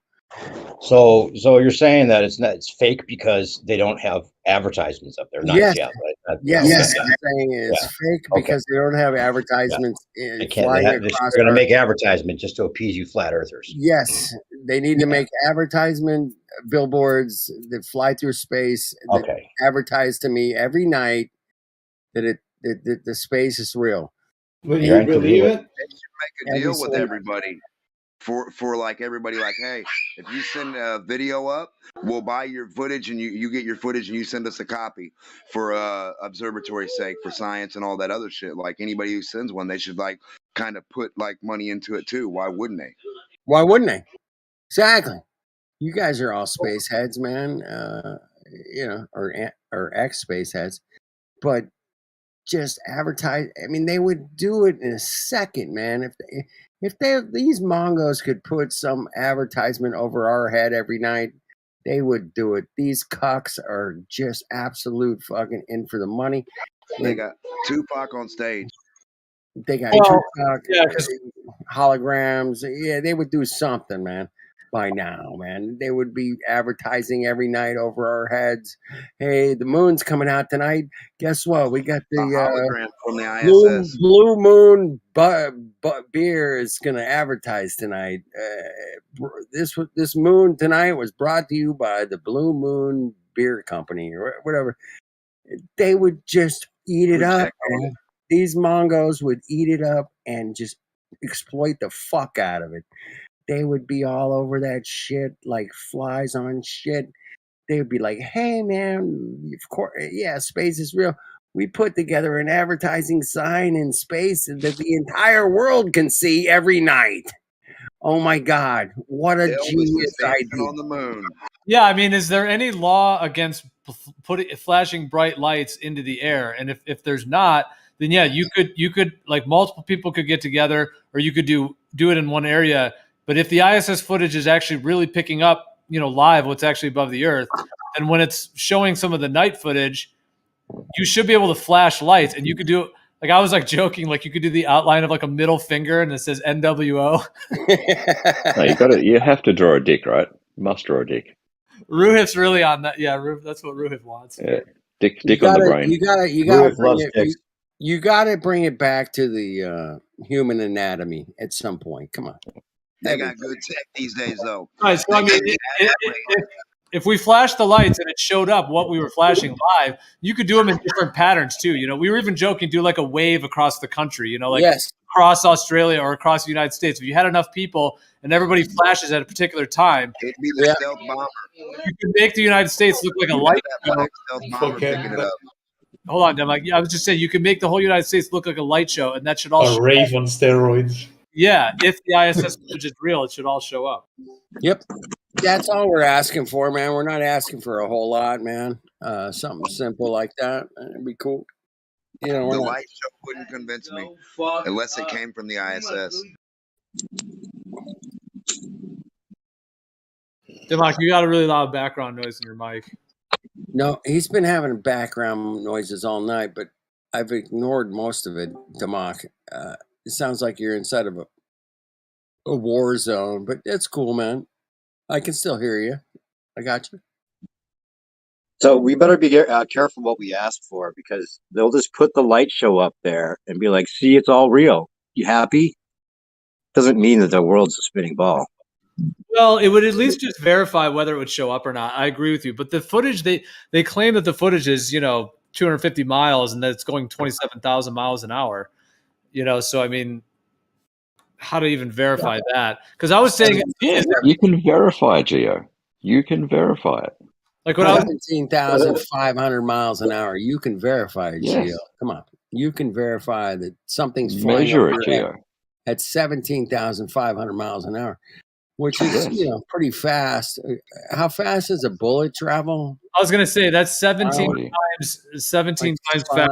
5,000 miles an hour, something like that. No streaks. No streaks. No streaks, no nothing, no What is atmospheric stopping you from distortion. measuring it, Geo? You seem to propose all these ideas and then never follow through with any of them.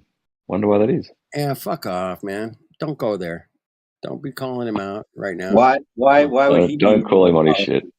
Don't call. No, man. What are you referring to? You're just throwing random shade, not linked to anything. Exactly. What are you actually No, referring you're talking about, we've got to go and verify all the angles to the stars and the GPs, and we've got to, just do something simple, and take something from it. Like this flashlight test, right? You can do that. Go ahead and look at some computer data on your screen that confirms that the ISS is traveling over your head at 17,500 miles an hour. Measure it yourself. Measure it. Measure it yourself as it travels over your head, traveling this light through the sky that's guaranteed going 17,500 miles an hour, because the mathematics guaranteed to prove it out with digital. Yeah, or distance divided by time. Do you deny distance divided by time gives you speed? There is a thing in this world that we all experience is time, man. And guess what? Right. Time is subjective, 100%. Time is not experience. It's movement. So you don't want to do it. I'm up for. All I hear is that you don't want to do it. You don't want to do it, man. Where's the force the line? Where the fuck is the goddamn force the line experiment in some national park anywhere in the world? We've been talking about that all day and not here. Where the fuck is that? Where the fuck? We've been talking about methods of doing that all day long. But hey, Brew, if I got a challenge for you, I just put a GIF in the chat. It's the bathroom tour of the ISS. Now, you notice she shows you the bathroom seat or the toilet, right? There's no seat whatsoever. You have to hold the yellow cone, and then she just had Duper's delight at the end of this. But my challenge to you is just use that 3-inch pipe hole with no seat, and then you even have gravity on your side. Just even with gravity, try that for a week, aiming at that 3-inch pipe hole with no seat. Makes no sense. Sorry, but it makes sense with the Duper's delight. That's the only way it makes sense, is what I'm saying. For a woman to pee in it? No, it's poop. It's a poop hole. Okay. With no gravity. I don't think they do that in that yellow 3-inch pipe. No, I think they sit on the. How do the women go? How do the women use the cone? That's what I want to know. And there's no seat. They could at least strap them into the seat, wouldn't you think? You don't need to be strapped in. What do you need to be strapped in for? Well, because otherwise you float, right? You're not going to float away, right? Just sit on there and hold on. No, you can't sit on there. You see that when she shows the seat, there's no seat to sit on. It's just a hole that you hover over. Okay.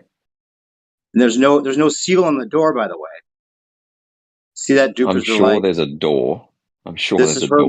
Look at the seat. There's the seat, right? Use that for a week. That's my challenge. No one would do it.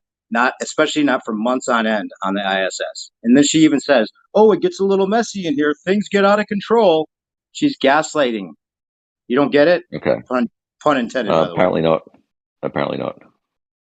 You think it's all real? It looks like totally like what the bathroom they're using for months on end. That makes sense to you? Sure. I know that the ISS is up there. It's not a big stretch then to say I you've got know people it. on it. Well, There's something up there, but I don't think this bathroom's up there. Hey, wait, Gio, have you been up there, Mongo? You've been up to the ISS? You know it's there for sure. I'm gonna call you. There's something up there. There's some lights. You've been up Who are you to addressing? the ISS. You have been to the ISS and saw it with your own 2 eyes. Is that what you're saying? You know it for a fact? Are you talking to me or Mongo? Yeah, you, Mongo. Oh, me? Okay, well, Yeah. go fuck yourself. I'll answer your question when you address me properly. I'll address it properly, man. If you've been to the ISS, man, let me know, man, please.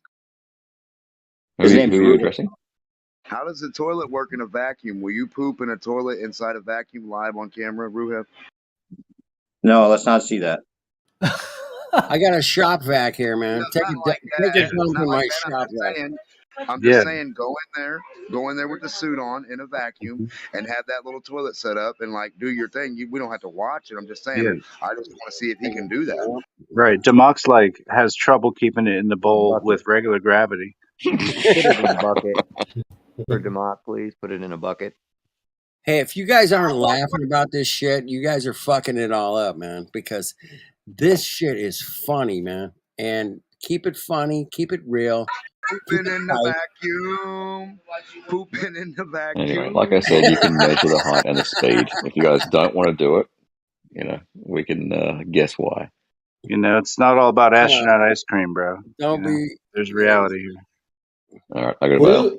Her hair's not moving at all, by the way. Do they that goes against the laws of physics? Even with dispense the gravity. shit into space or no? Yeah, And like I'll be back in, I've heard that be back they in 20 have minutes. dispensed it into space. I've heard this claim. They use it and this is their claim. This is their real claim. They use their poop and 3D print things with it on the ISS. This is a real claim. Are you They use serious? their Squeeze poop. the water out of it though first. Look it up. Look, Google it. It's I real. don't know about that. They drink their pee and 3D print their poop and use their poop for coffee. But I mean, that's also more gaslighting that Ruth believes. Thank God that they've got 3D printers now to do this. Before it was just pinch pottery. You know how that goes. I mean, this is the wink and the nudge to the thinking man not to believe it because it's so ridiculous. Yeah, man. There's I no love seal on the door. coffee. I would never drink shit coffee. Really? Yeah, How that can really you be that really gives the phrase "this coffee is shit" a whole new meaning. right? Some shitty coffee you got here. Is this Bob's shit? Bob's shitty coffee is the worst. Waking up. Shit in your cup. Starfish That coffee. explains it all. Those guys are up there just eating shit. Chocolate starfish coffee. It's all Drinking it is Cleaning up real. toilet, cleaning up their diarrhea all over the place. Hey guys, that's it. It is real, and they're all shit eaters. Yeah, right. They're all up there just eating shit. So, all right, I guess. And cleaning it up off the toilet that has no gravity and no seat and no seal on the door. Hey, that's a metaphor. For months on end. They're drinking and eating their own shit, man. I mean, that's it, man. And they have shit eating grins on their faces. Yeah, they do have a lot of naturally they do. shit eating grins on their the Duper's Delight shit eating grin. Duper's Delight. Makes for a great hair gel. And the hair gel. Oh my God. The hair Yeah, gel. it doesn't flow at all like the laws of physics would tell you that it should. Like on the vomit comets, that the hair flows. It does float up because they're going. So because they're going down, but it's not at all. And that hair is just totally straight the up. relative density is just trying to reach the Earth where it started. Maybe that's the name of the product she uses. Hair density. Duper's Delight hair gel. Yeah, right. Hair density. For when you need to dupe people that you're an astronaut. What kind of hair shampoo do you use? Oh, I use Equilibrium. So wait, Grim, what do you actually think? I mean, just Equilibrium. Grim, what is your actual take on thinning the or low gravity hair? It thickens it up. Grim, what is No your com- take on the ISS? No comment. Do you? No, I have no comment. Fake. Why? Why no comment? I'm just kidding. Hey, I think the I ISS gotta is say, man, absolutely we real. busted the Glober's balls, man. He couldn't handle it. He left. He left. Anyway. Oh, Ruhit? Yeah. Yeah. We made him feel a little shitty. He said he was going to be back in 20 minutes. Hmm. That's what he said when he left. He just had to flush this conversation out of his mind. Would you like to try some of my Starbums coffee?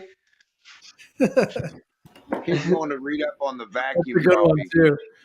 This is like an entire comedy skit right here. Well, I wasn't joking. I'm posting the 3D printing of poop on the ISS. Shit coffee. Called shit Do that's they flat like Earth it is shaken scary. or stirred? It's concave, bro. Just relax. Right. Humans' waste is rarely as interesting or as versatile as it is in space. It's Earlier this year, we covered a NASA-funded research project which aims to turn astronaut excrement into an edible paste. I was that is going to high say in that. both protein and fat. That is no joke. That is the article that I just posted. Says that exactly. Well, you are what you eat. That's no shit. 3D print into an edible paste. Oh my God. High in protein and fat. PISS ice cream.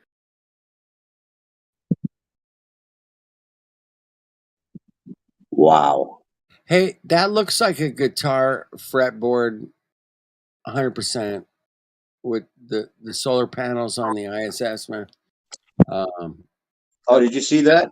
The thing I made, the meme. I made this meme earlier tonight. I'll post it again.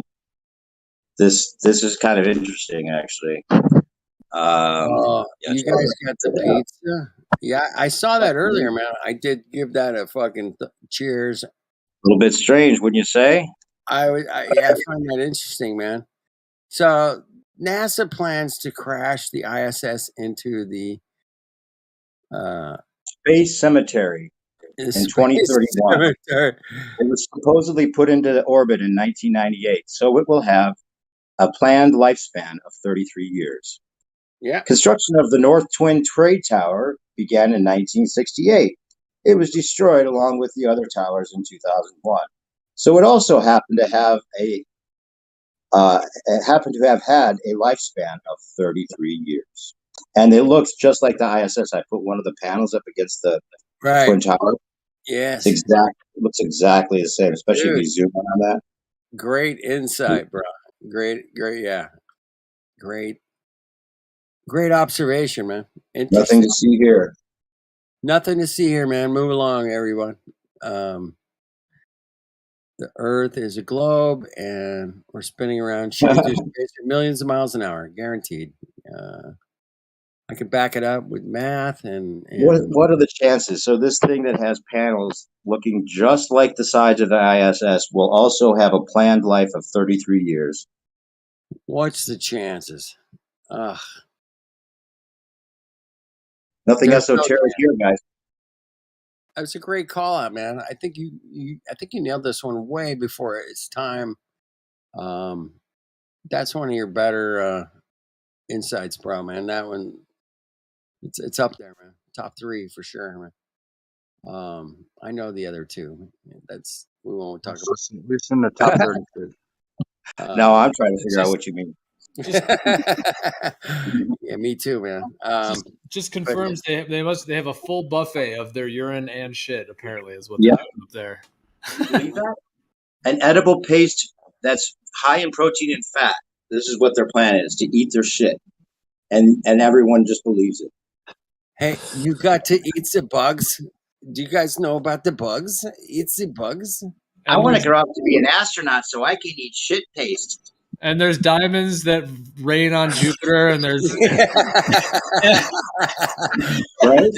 that was one of my favorite ones. Diamonds raining on Jupiter. Whoa, man, that's heavy, bro. That's heavy. What evidence you got for that, man?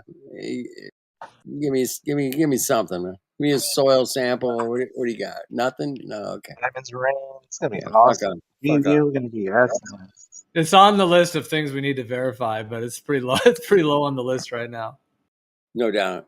But I do like the solar panel comparison, man, with the Twin Towers, man.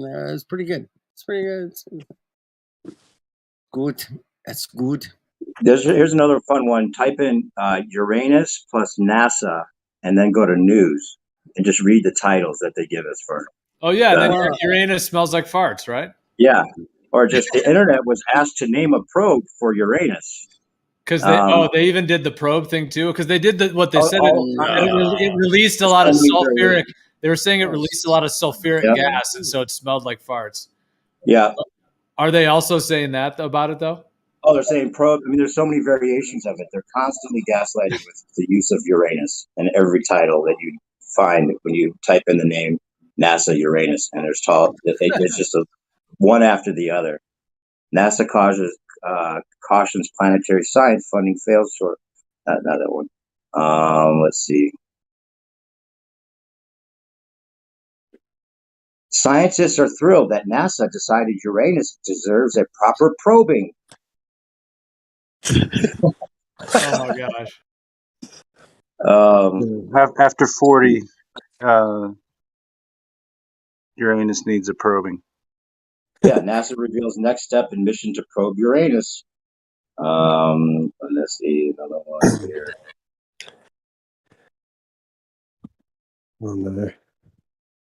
There's all kinds of variations about that. Like Uranus took a pounding and all kinds of stuff. It's called trolling. I don't know if you guys are hip with trolling, but yeah, they like to troll these things and Uranus name sucks, but it smells like farts where it rains diamonds. That is an AI generated story, man. I want you guys to get hip on the AI, man, because that stuff. I think like 70% of the stories that are coming out now are completely generated by the AI.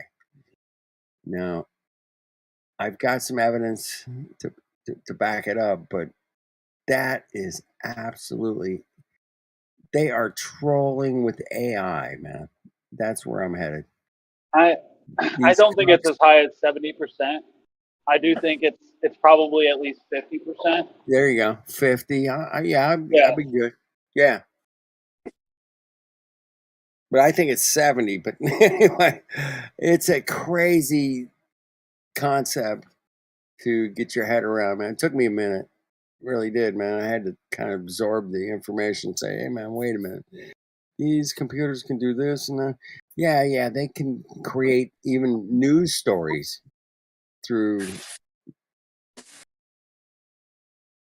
just a simple one simple word. They can take it and create a news story with like video and all kinds of links and shit. And it's like, whoa, man, these motherfuckers are taking it to the mountain, as I used to say, man. We used to do a show on Kenny and I used to do a show on Monday nights. It's NASA News. It's called NASA News. We would just go through just the regular NASA news, and it was a laugh a minute for sure.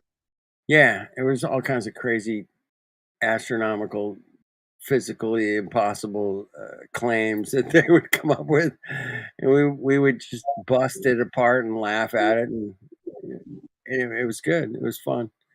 They also have a plan for using blood. Didn't you guys hear about that? Using blood with moon dust for bricks, human blood. Blood bricks. I haven't heard that one. Yeah, and poop bricks. Well, you and I, we watched the videos on the poop bricks. Yeah, that was fun. Right, so 2001: Space Odyssey. What I find interesting about the 2000 Space Odyssey, man, was the 9/11 pit hole was the same as the pit hole on the moon or something. It was like, what? Or Mars. I guess it was Mars, but it looked identical, man, when they started digging out the pit hole of 9/11. It looks identical to the Space Odyssey 2000, man. That one sticks in my head, but I'm just reading some NASA news right now. You got it. You're breaking up. Houston? We have a problem? There you go. We have a problem. You got it. You're back. Okay. This is from Science Magazine. NASA's unprecedented asteroid deflection mission is more than billiards in space, scientists say.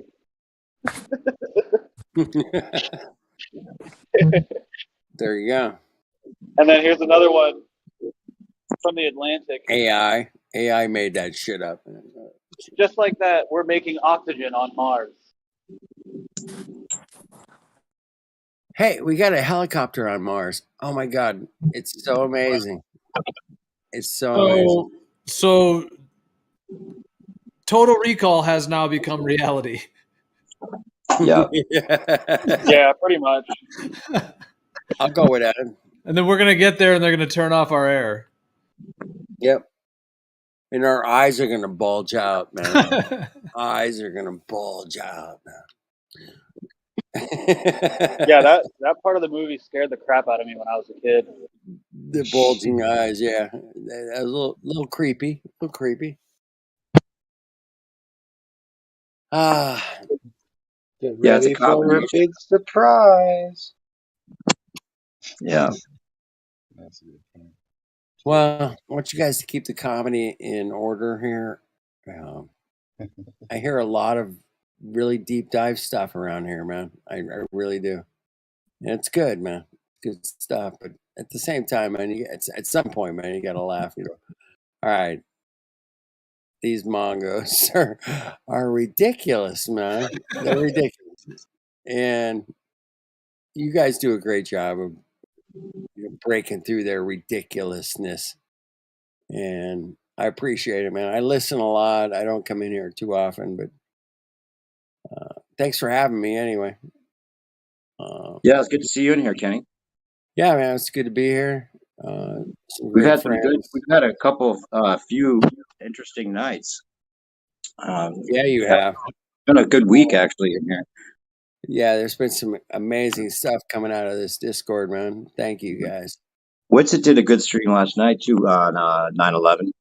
Actually, I'll upload a clip again to the live stream from his show where this baller calls in, and it's totally they're like playing a loop of the nose coming out the other side of the Twin Towers, you know, over and over again, trying to get him to admit that's impossible. And he's like, well, it's kind of a grainy, you know, it's kind of hard to see it. And like, it's so obvious the thing's coming out the other side. They keep playing it. They're just laughing at him. It's just so hilarious how he could not back up. And he starts saying how much smarter he was because he has an education and they don't, and just putting himself on a high horse. And then they're like, so what do you think about Tesla? What do you think about Tesla? And he's like, oh, that guy is just an entrepreneur. And he didn't even know who Tesla was after bragging about his education. He thought they were talking about Elon Musk. It was hilarious. It was hilarious. No idea who Tesla is, but he's so much smarter. Yeah, Nikola Tesla and Elon Musk are two different people. Right. If you ain't got that, man, you got a problem. That's a dead giveaway. They're like, so you think the government doesn't lie ever? And he's like, well, I'm sure Trump did, that pedophile. Dead giveaway. That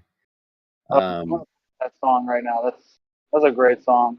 Wasn't that a great song? Dead giveaway was. Dead giveaway. No, he's like, I knew something was wrong. I'm not gonna say the rest of it. Not gonna something was wrong. Don't go chasing water balls. I'm glad you caught that, Flat Man. Platypus. You caught that, man. Thank you. That made my night, dude. Thank you. Dude, I remember when they came out on YouTube with the 10-hour loop. I was fucking stoked. 10-hour loop. Yeah, man, that was like early YouTube days, man. It was early YouTube. People were doing we call them mashups these days, I guess, right? And the mashup was the Dead Giveaway song, man. I was like, oh my god, they took a news article and made it a song. Holy We eat shit! ribs with this dude like every day. I ate ribs with the dude.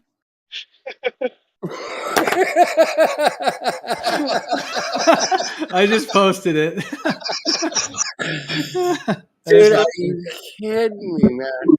Oh my god. It was like the first, like, it was totally red pilled my ass when I first saw that, man.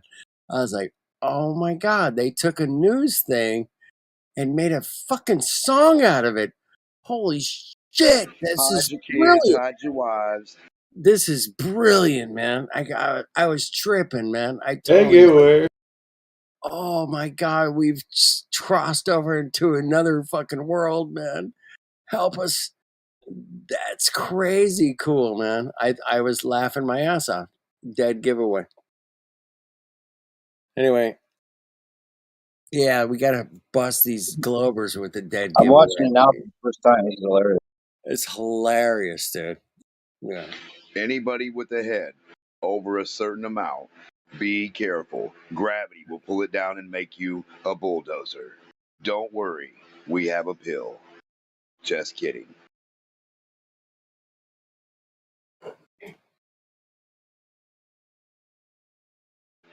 Can't get your head off the floor? Gravity is to blame.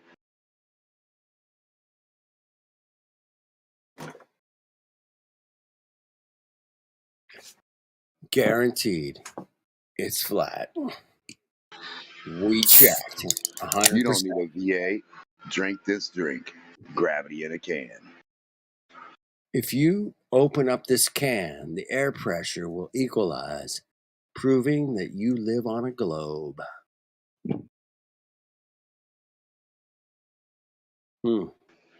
How can you be unequal? Where's the unequilibrium on a globe, Todd? I don't know, Bill. That's a good question. Let's ask the professionals. How do you get unlevel on a globe where everything's pulled equally towards the center? Oh my god, Dave, dude, you weren't even joking. They really do. I didn't even know those were.